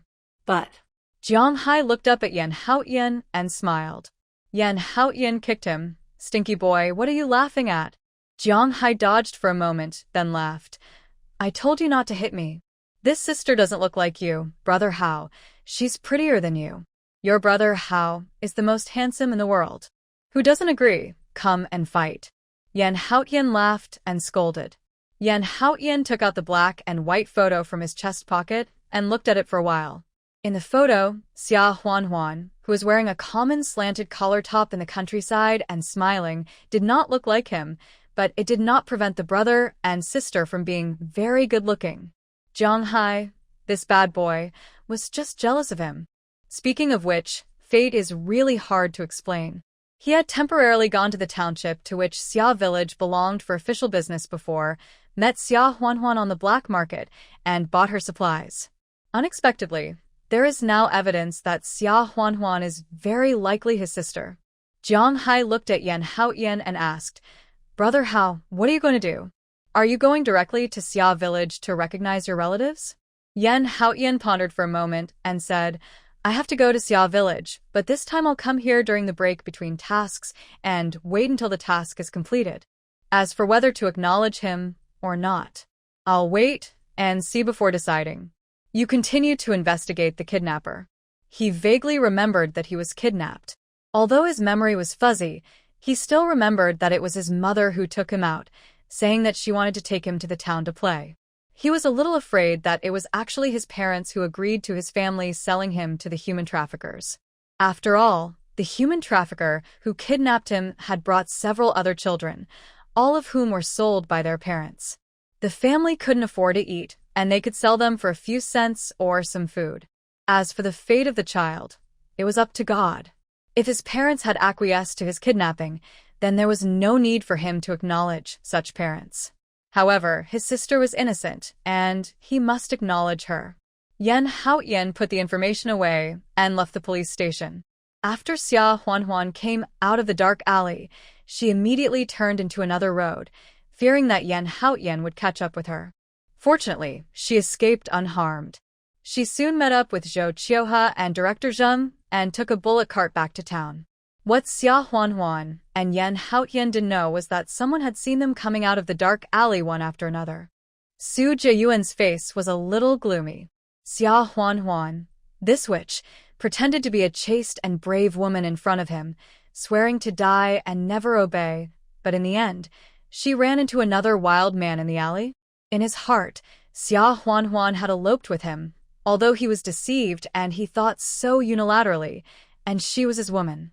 Although she later married Li Zhan was injured and couldn't do that kind of thing, so he just had a title.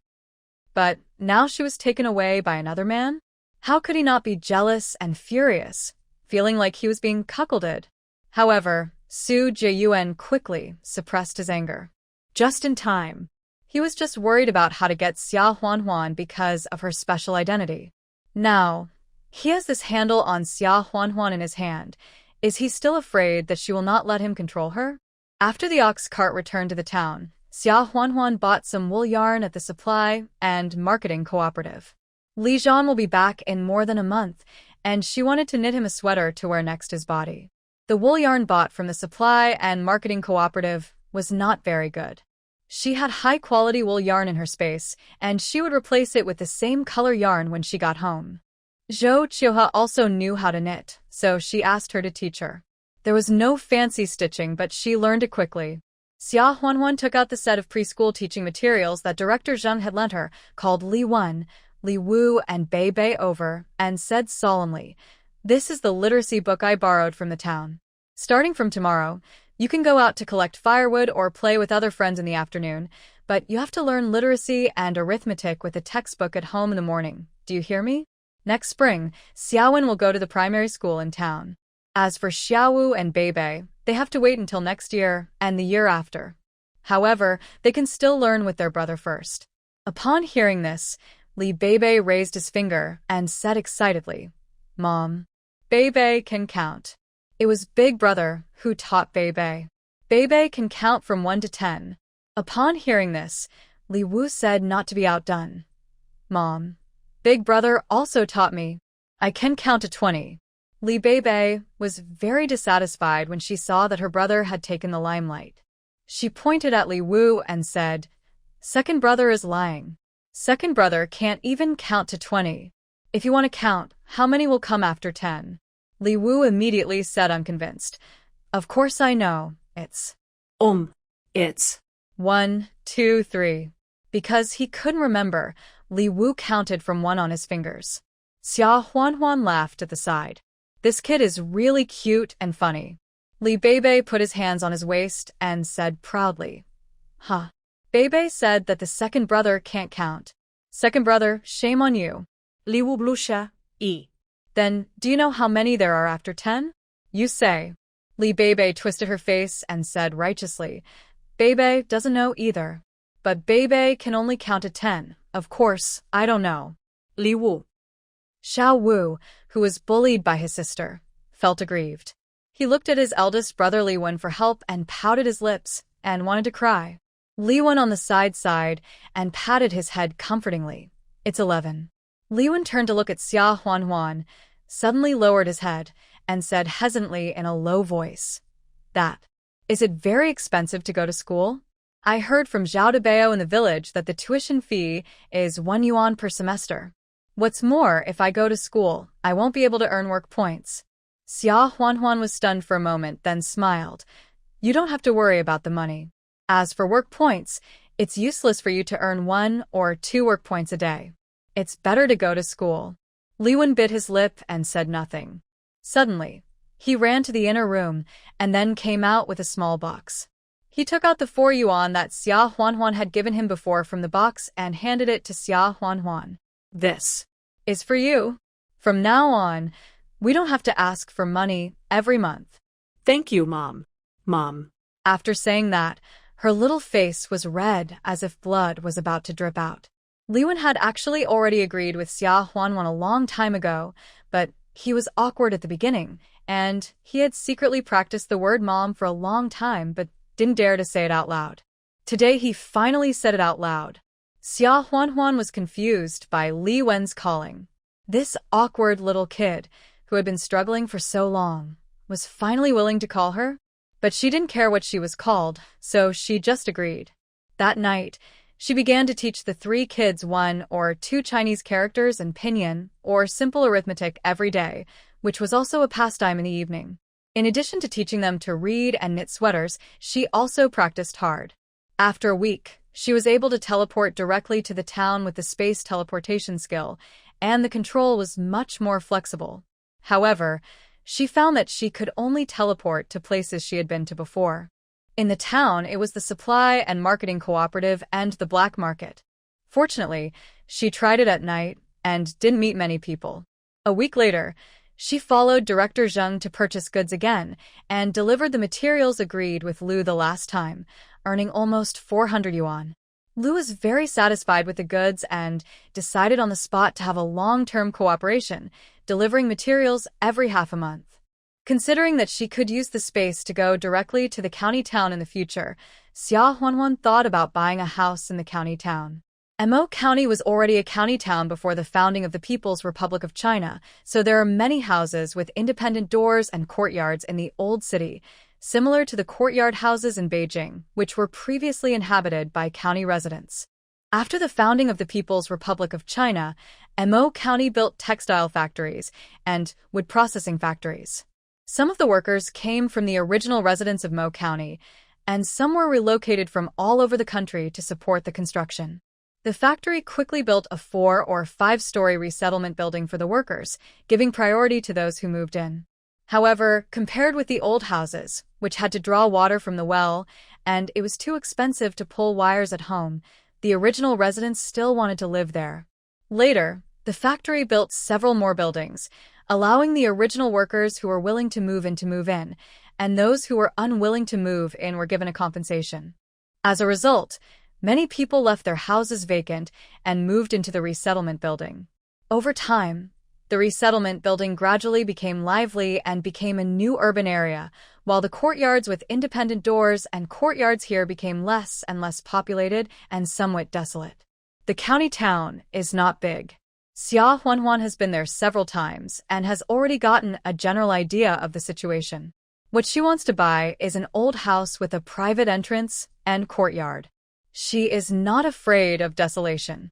On the contrary, she will use it as a base in the future and go in and out through space. It is best if it is desolate and no one sees it. On the other hand, most of the old houses are quite old.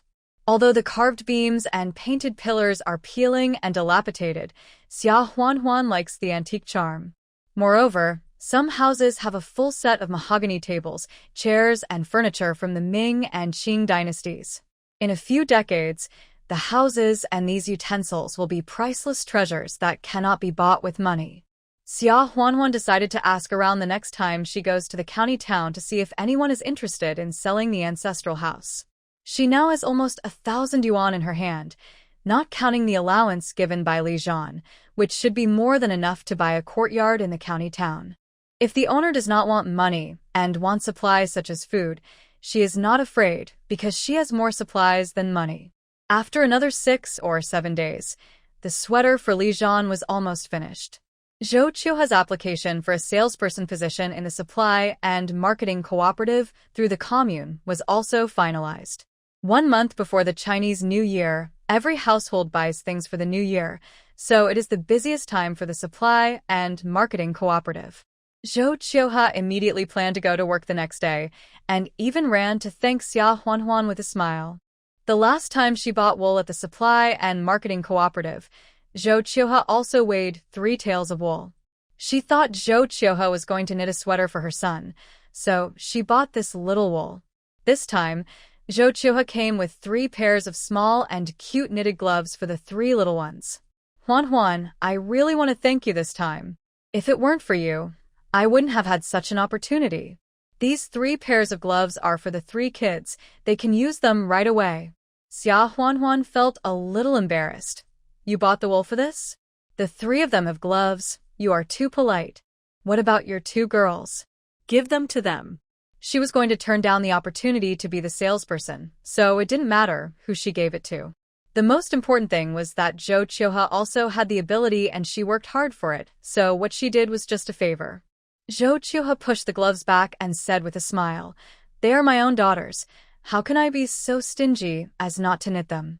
3 or 2 tails of wool. After knitting 5 pairs of gloves, there is still some left, and I knitted a pair of socks for the kids. Seeing this, Xia Huanhuan didn't refuse and accepted it. Her parents would send rabbit fur from time to time. A few days ago, they sent an adult wild roe deer fur and almost half of the roe deer meat. She put half of the meat in the space and ate it fresh. The other half was made into air-dried bacon and hung on the eaves. As for the wild roe deer fur and rabbit fur, she was also planning to sew hats, scarves, gloves, and socks for the 3 little kids. If she said she was short of these 3 pairs of gloves, she certainly had them. But this was the best gift Zhou Qiuhe could give. If she insisted on not accepting it, it would be too hurtful. Xia Huanhuan asked, "Director Zheng agreed to let you take Dongbao to work, right? If he didn't agree, it would be a problem." Zhou Qiuhe nodded, agreed. When I mentioned it, I was worried that if Director Zheng didn't agree, I would have to give some things and money to my neighbor Aunt Li, asking her to help coax Dongbao. Xia Huanhuan was stunned when she heard it. Lulan, the ready-made grandmother, was not used, and she had to ask the neighbors to coax her? What's the reason? In the countryside, when grandparents are old, grandpa will go out to do farm work within his ability to earn work points. As for grandma, unless the family is really starving to death, if she doesn't go out to earn work points, she usually stays at home to coax the children, cook, and so on. Even for people like Li Jie and Zhou Qiuhe, who have separated from Lulan and live on their own, it is natural to let grandma coax her grandchildren. After all, the 3rd room still gives Lulan 100 work points of pension every month, and it's not like they have completely cut off the relationship. However, speaking of it, it seems that she has never seen Lulan coax Dongbao for Zhou Qiuhe once. Even when the couple went out to work, Zhou Qiuhe always tied Dongbao on her back with a belt and coaxed him while working. Why don't you let your mother-in-law coax him? I see that she doesn't go to work all day to earn work points. She is supported by her sons and has nothing to do. Zhou Qiuhe lowered her voice and said, "Don't mention it. During the busy autumn harvest season this year, you hadn't married yet. I thought that carrying Dongbao, who is only 5 or 6 months old, on her back in the hot sun in the fields would get him sunburned, so I sent him to her room and let her coax him for the whole morning. As a result, when I got home to pick up Dongbao at around 1 p.m., I saw her and her daughter sitting upright at the table, drinking sweet potato porridge and pickles, and putting my Dongbao aside on the ground. Dongbao was crying like a loudspeaker because of hunger, and the other 2 were like deaf people. They didn't even pick him up to coax him. I told her in the morning that if I came back late at noon, I would feed Dongbao some rice soup. How much can a 5 or 6-month-old child drink? I'm afraid she didn't even give Dongbao a sip of water. I saw Dongbao crying so hard, her little face was red, and she could hardly breathe. I was so angry that my eyes turned red on the spot. I wanted to go up and slap that old hag twice. Even so, when people saw me, they complained that I came back too late and that Dongbao was disobedient and noisy. I really am. Zhou Qiuhe couldn't help but raise her hand to wipe away her tears. After a while, she sighed and said, "Oh, I regret it now. I was too cowardly and intolerant at that time. If I had learned from you earlier, I would have confronted her head-on and slapped her in the face. We wouldn't have had to suffer for a while. Every time I think about it, I feel aggrieved." Anyway, from then on, I took care of Dongbao by myself and never let her touch him again. Xia Huanhuan was stunned. She knew that Lulan was mean and selfish, but she didn't expect that she was so cold and ruthless even to a child who was only a few months old. That was her grandson. However, thinking about Lulan's indifferent attitude towards Xiaowen, Xiaowu, and Beibei when she just entered the house, she was not surprised. Alas. Sometimes, I even doubt that our Li Jie is not her biological child. No, not only Li Jie, even the eldest brother who has died, and the fourth brother Li Zhan, who does she treat like her own child? Her heart is all biased towards the second brother's room. The two chatted some more, and Zhou Qiuhe saw that it was getting late, so she got up and went back. Unexpectedly, not long after, Zhou Qiuhe's room started to make a fuss. The three little guys ran back and reported to Xia Huanhuan, "Mom, Grandma is making a fuss in Aunt San's room." Xia Huanhuan was stunned. The third room had already separated from Lulan. Why was Lulan making a fuss now? She treated the little guys like that, and she still had the nerve to make a fuss? Thinking of what Zhou Qiuhe said in the afternoon, Xia Huanhuan was somewhat worried.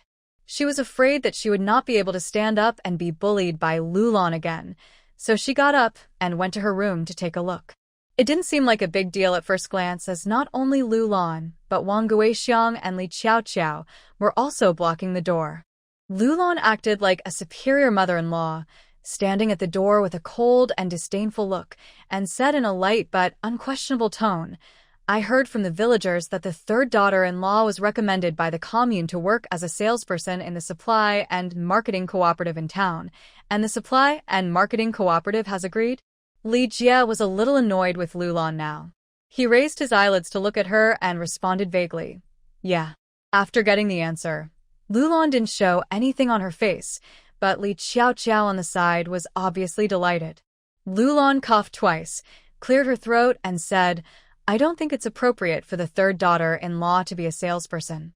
She can't even speak clearly, and she wouldn't even dare to greet customers. After a few days, she will be dismissed by the supply and marketing cooperative? Isn't that a waste of this precious position?" Xia Huanhuan listened and couldn't help laughing. TSK.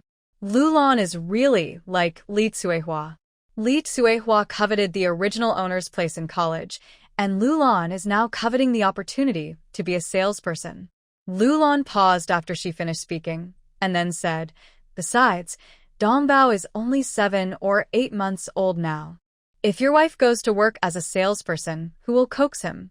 I think that your sister Qiao Qiao is outgoing and likes to talk. She is not married yet and can work without distraction. She is quite suitable to be a salesperson. Third brother, tell your wife to give the quota to your sister." As soon as Lulan finished speaking, Li Qiaoqiao looked at Li Jie expectantly and said coquettishly, "Third brother, just agree. I am your sister. When I become a salesperson, I will definitely not be ungrateful." Well. Third brother, when you come to buy milk powder, I will give you a discount of 10%. What do you think? Wang Guixiang also said, "That's right.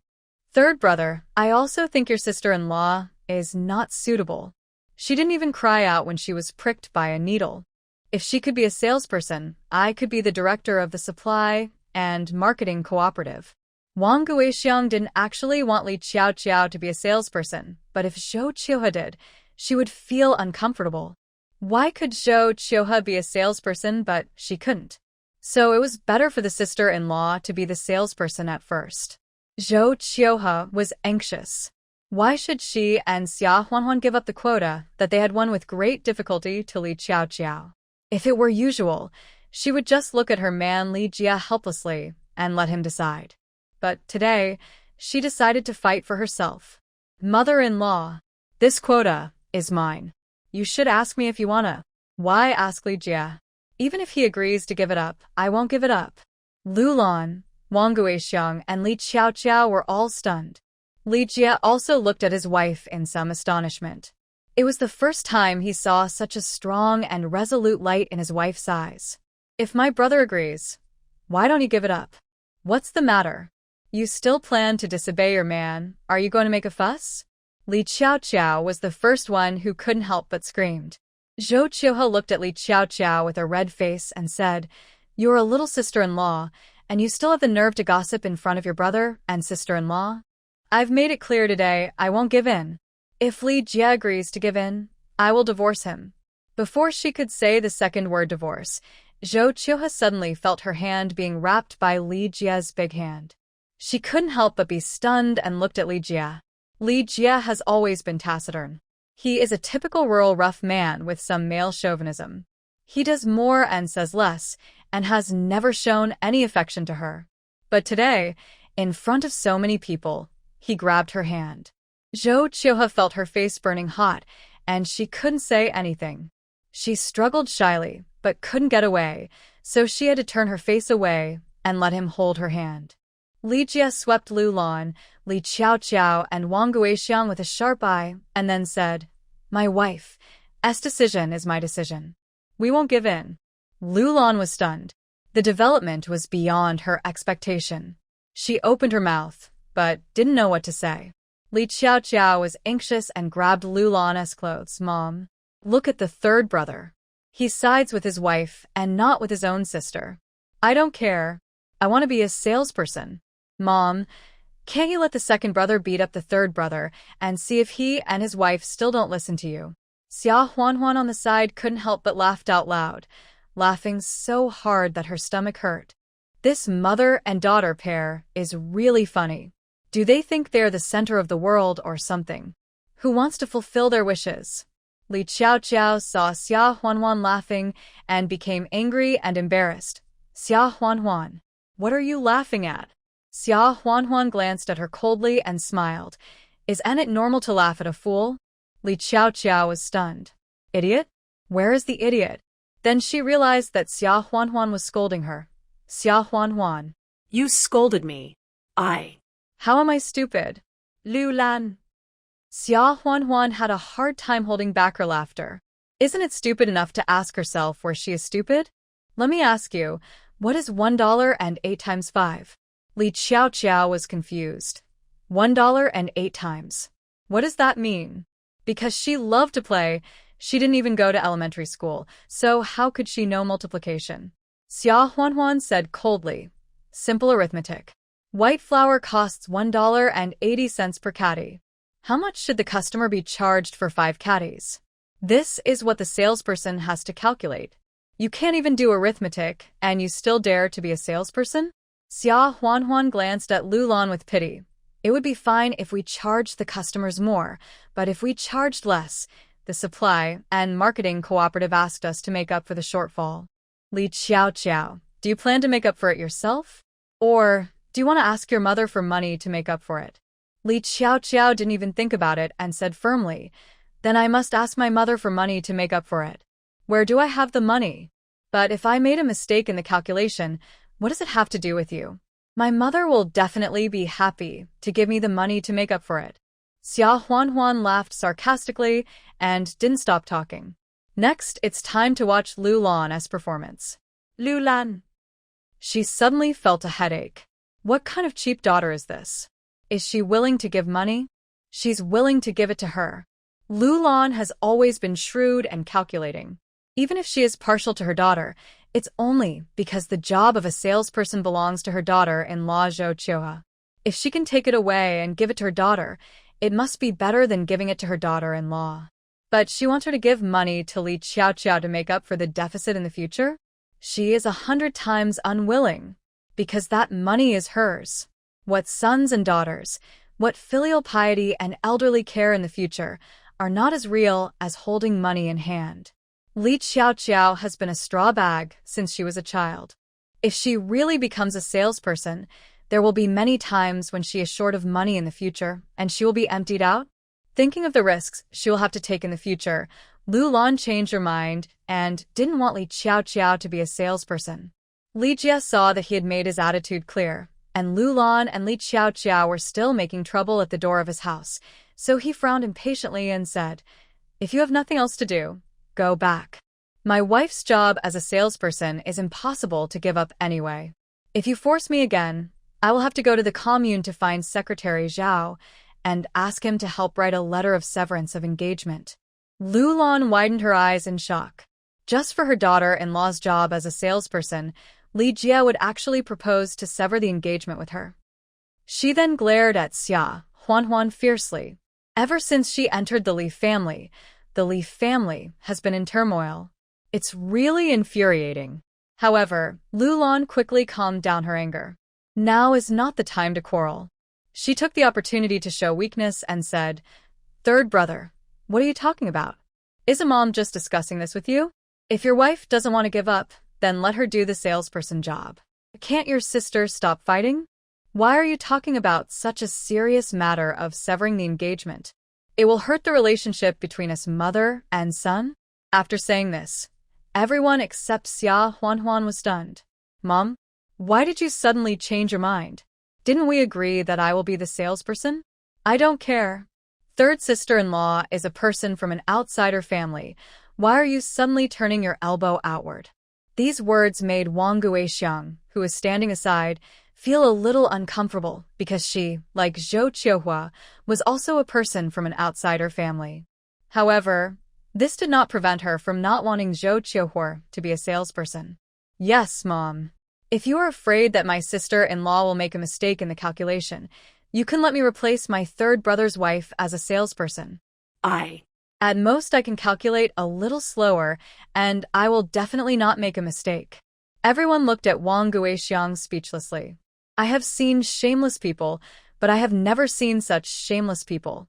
Lu Lan frowned and scolded Li Qiaoqiao and Wang Guixiang.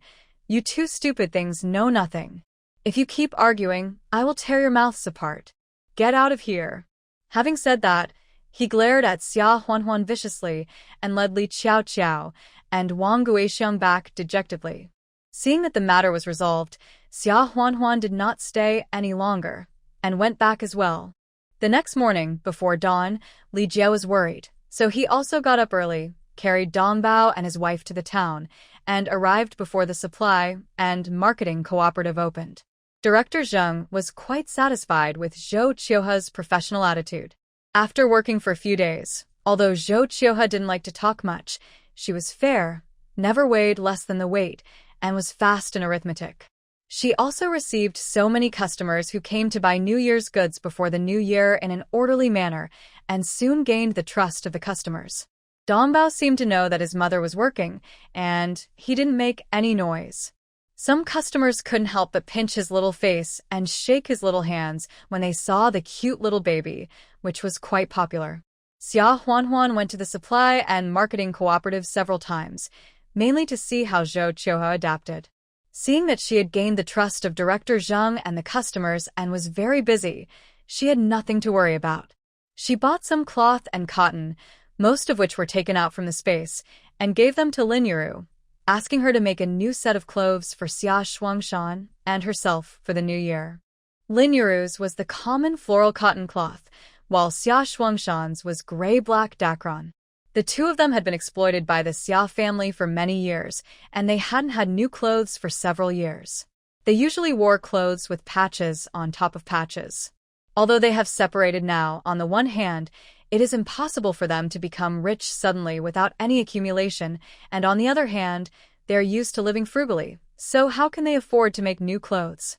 Lin Yiru wanted to refuse, but was suppressed by Xia Huanhuan. "Let me be frank in advance. If you are still wearing tattered and patched clothes during the new year, don't even think about me coming back to my parents' home on the second day of the new year." When Lin Yiru heard this, how could her daughter not come back to her parents' home for the new year?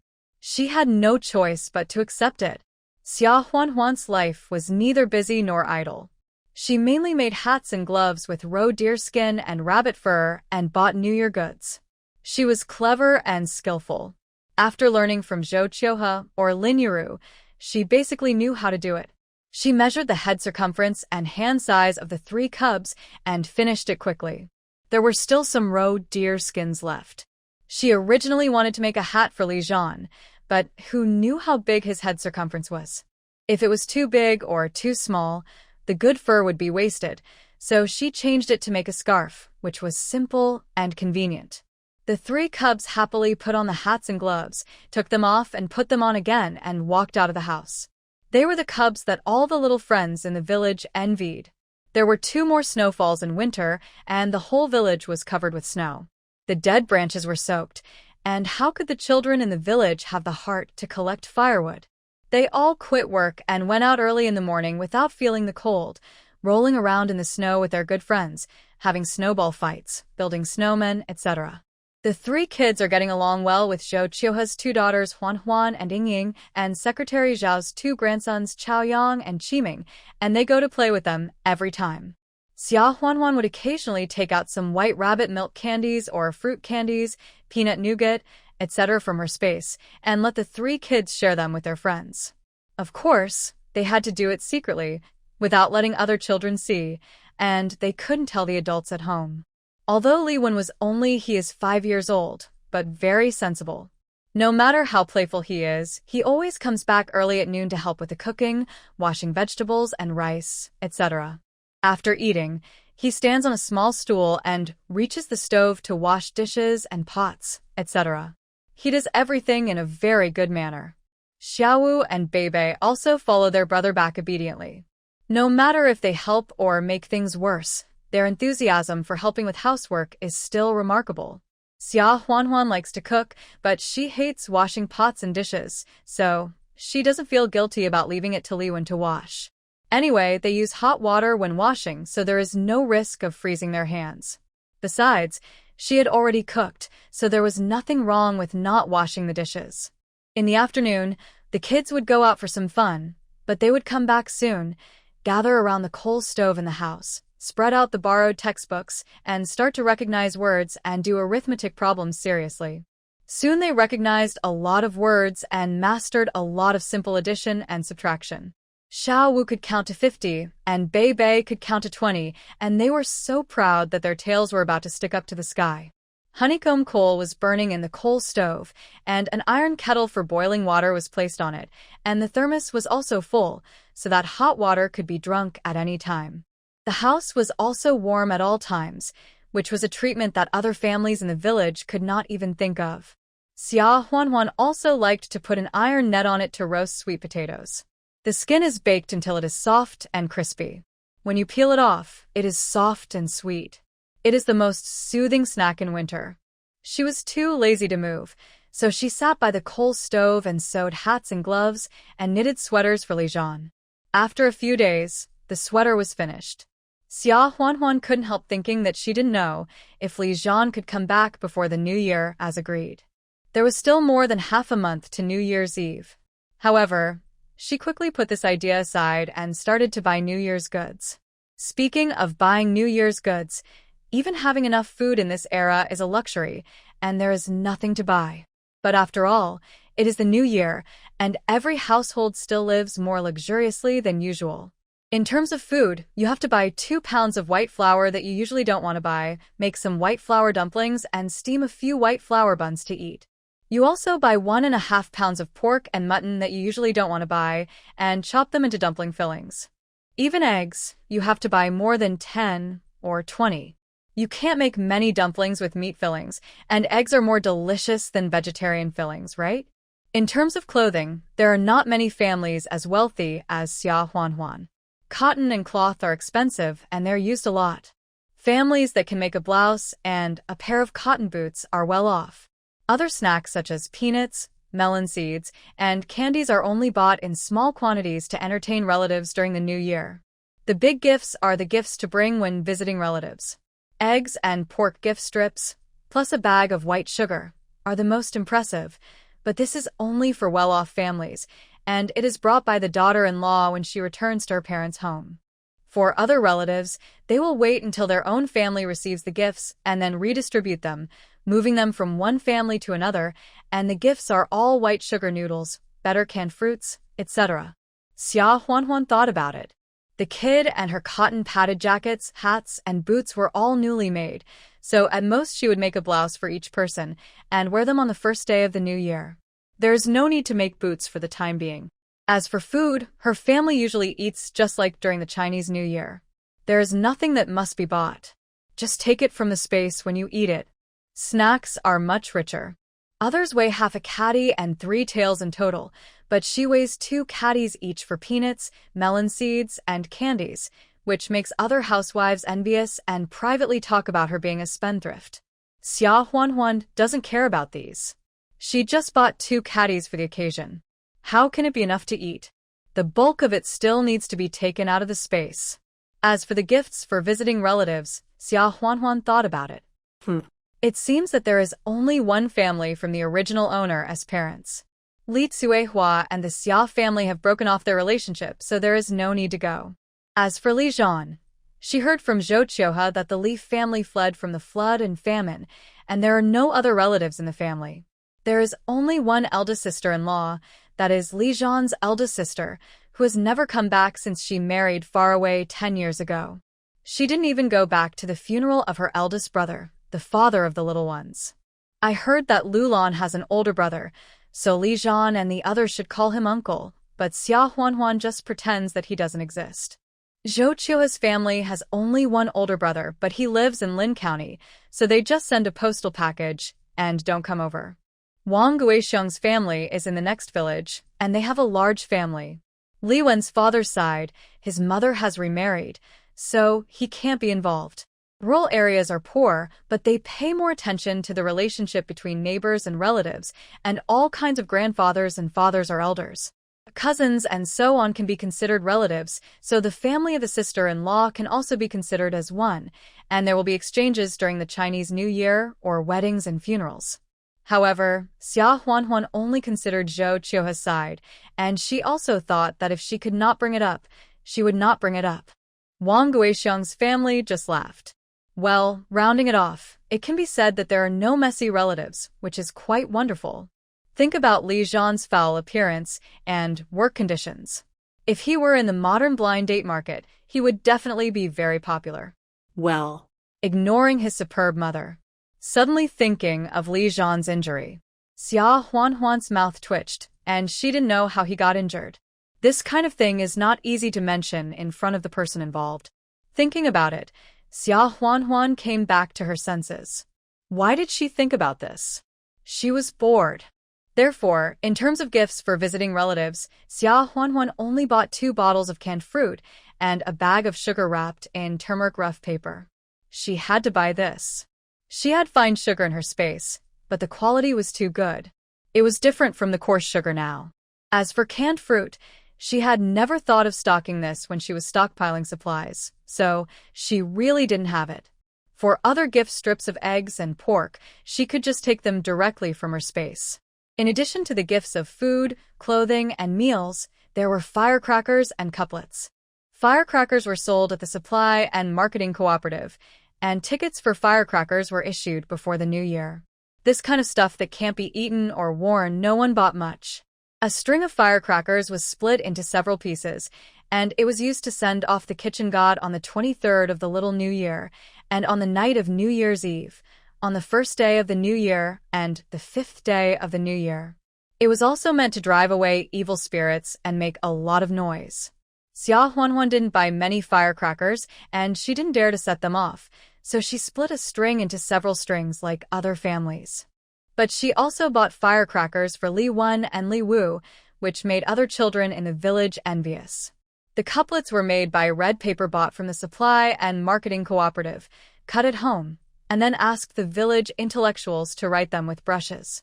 Secretary Zhao wrote the couplets for Qingshui village. There was a big table at the entrance of the commune. After grinding ink and spreading red paper, Secretary Zhao held the big brush and wrote with great vigor. You can still see some of my scholarly spirit when I was young. Xia Huanhuan also asked me to write a few couplets and also wrote a few characters for blessing. Of course, Xia Huanhuan's main job during this period was to sell things. During the New Year, although everyone had prepared in advance, there were still many problems with insufficient supplies and tickets. If you couldn't buy without tickets or had tickets but the things were sold out, you could only go to the black market to buy. There were a lot of people in the town these days, so Xia Huanhuan didn't dare to sell on the black market in the town. Fortunately, the Supply and Marketing Cooperative sold things quickly, so the number of times she went to the county town to buy goods became twice a week. The Supply and Marketing Cooperative needed people, so Zhou Qiuhe stayed in the store, and Director Zheng still asked Xia Huanhuan to help. Xia Huanhuan took the opportunity to almost choose the yard she wanted to buy in the county town. The courtyard that Xia Huanhuan liked was said to be a family residence built by a high-ranking official in the court after he retired and returned to his hometown. It was passed down to his children and grandchildren for several generations. The current owner is an old lady in her 70s. Everyone calls her Old Lady Luo. Her husband died more than 10 years ago. She has no children. She lives on a little relief from the government and the few things left by her ancestors. The house was originally a large courtyard with 3 entrances, a magnificent gatehouse, high courtyard walls, flying eaves, carved beams and glazed tiles, hollow carved windows, thick and straight Nanmu columns, and an old peach tree in the courtyard that is so big that one person can hug it. It has been etched for nearly 100 years and shows the beauty of ancient Chinese architecture to the fullest.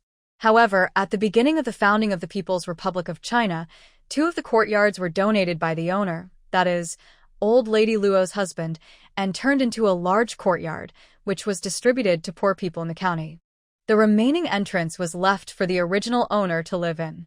When the chaos started a few years ago, there were also red armbands clamoring to take back the last courtyard and hold a meeting to criticize the original owner, but in the end, someone in Beijing gave instructions to put an end to it. The reason is that although the Luo family has a bad background, during the war years, many of their descendants with advanced ideas worked hard for the country. The Luo family originally had hundreds of acres of fertile land and a fortune, but they sold them all to support the country, and in the end only this old house was left. Mrs. Luo's 3 sons and 1 daughter also died for the country in their 20s, and were recognized as heroes and martyrs with names and surnames. After the founding of the People's Republic of China, Mr. Luo donated 2 more courtyards. Who is qualified to approve such a family? Mrs. Luo is over 70 years old, and living alone without children is not a big deal. The county reported to Beijing. Beijing then sent people to take the old lady to Beijing to live in the Cadre Sanatorium, where there are special people to take care of her. Old Mrs. Luo was unwilling. When people get old, they should return to their roots. How could they leave their hometown and die in a foreign land? Moreover, if she left, what would happen if her dead children could not find their home? So the matter was delayed. It was also God's will. One night, old Mrs. Luo dreamed that her 4 children came into the house together, talking and laughing, and called her mother coquettishly. They said that they would take her to the city to enjoy a good life, and said that they would settle down in the city, and insisted that mother go with them. Old Mrs. Luo had missed her children for half her life, so how could she not be willing? She wanted to go with them, but she woke up as soon as she took a step. The room was dark. Where was the 4 children in her dream? Old Mrs. Luo sat on the bed in a daze for half the night, and before dawn, she got dressed and knocked on the door of the county government. Although the county did not believe what old Mrs. Luo said, they still did not dare to neglect to send a telegram to Beijing. Within 2 days, Jingshi sent people directly over. It turned out that a group of heroes' remains were found recently and were transported to Jingshi Martyrs Cemetery for burial. The list has been sorted out, but there is no time to notify the surviving family members one by one. Aren't the children of Mrs. Luo on the list? Whether it is Jingshi or Ma Xian, everyone is amazed at this strange thing, sighing that mother and child are indeed connected by heart. Even if they are separated by life and death, they still send messages to their mother in dreams. Mrs. Luo was stunned for a long time before she suddenly burst into tears. In the past, she still had a thought in her heart when she died and didn't see the body. Now it is really gone. People in Jingshi and the county felt very uncomfortable when they saw the old lady so sad, but how to persuade her in such a matter? After crying, Mrs. Luo went home. Several children asked her to accompany them. Now that they know they are in Jingshi, how can Mrs. Luo not agree? However, before leaving, the old house of the Luo family must be properly handled. The Luo family had already spent all their wealth and sacrificed 4 lives for the country. She was not as great as the old man and her children, and she had some resentment in her heart. Therefore, even though the Luo family had no descendants, this remaining house, Luo Lao was still unwilling to donate for free. There must be something left, right? Whether it was for sustenance or selfishness, the Luo family did not live long. If this house could exist from generation to generation, it would be considered to be living for their Luo family. Once no one lives in the house, it will decay quickly. It might collapse and be destroyed in a few years. Therefore, Luo Lao began to look for the owner who could save the house in the future. Coincidentally, she remembered that her children liked to eat the mutton pies she made when they were young, so she wanted to make some in the house where they grew up, using the water from the well in the yard, so that she could take it to Beijing for them. On the eve of the new year, even the sweet potato noodles in the state-owned stores in the county were sold out, and they could not be bought with tickets, let alone white flour and mutton. Old Lady Luo took out a golden hairpin and tremblingly went to the black market. When Xia Huanhuan was selling goods, she would ask the buyers if there was anyone in the county who was willing to sell a house. It would be best if it was an old house with a yard in the old city. Money and food supplies would be fine. It didn't matter if the house was a little shabby. The price she gave was always fair. Everyone coveted it and asked her why she wanted a shabby old house. The workers in the county were scrambling to move into the building. It was shabby and gloomy over there. Those who still lived there were either unable to move or unemployed vagrants. Xia Huanhuan smiled and said that she lived in such an old house when she was a child. Later, her family destroyed it and rebuilt a new house. She always missed this kind of yard.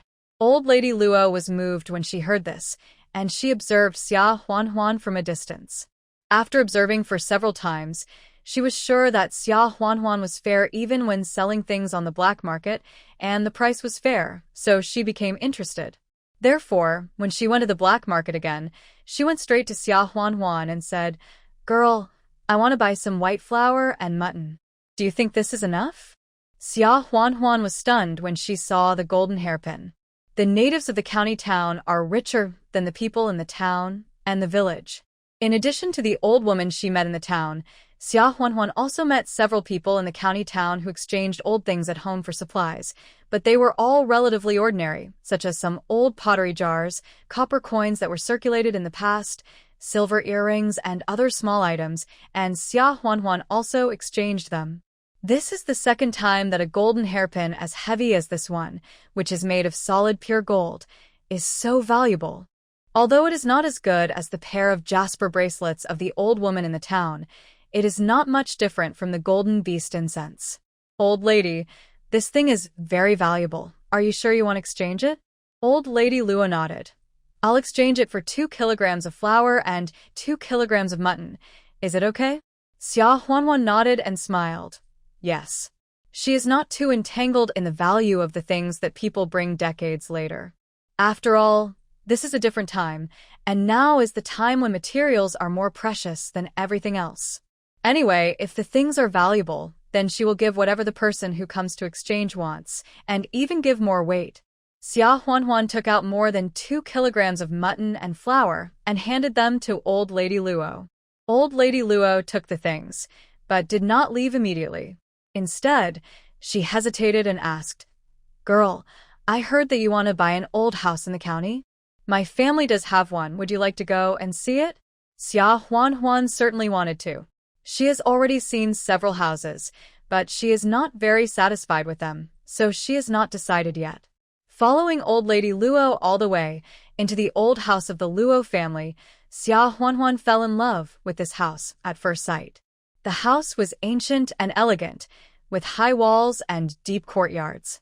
A cluster of red plum blossoms in the corner of the courtyard reflected the snow, which was extremely beautiful. "Old lady, how much do you want for this house? Or the materials are fine. Just name your price." Xia Huanhuan wanted to make a decision on the spot. But Old Lady Luo looked at her and said, "This house doesn't require money or materials.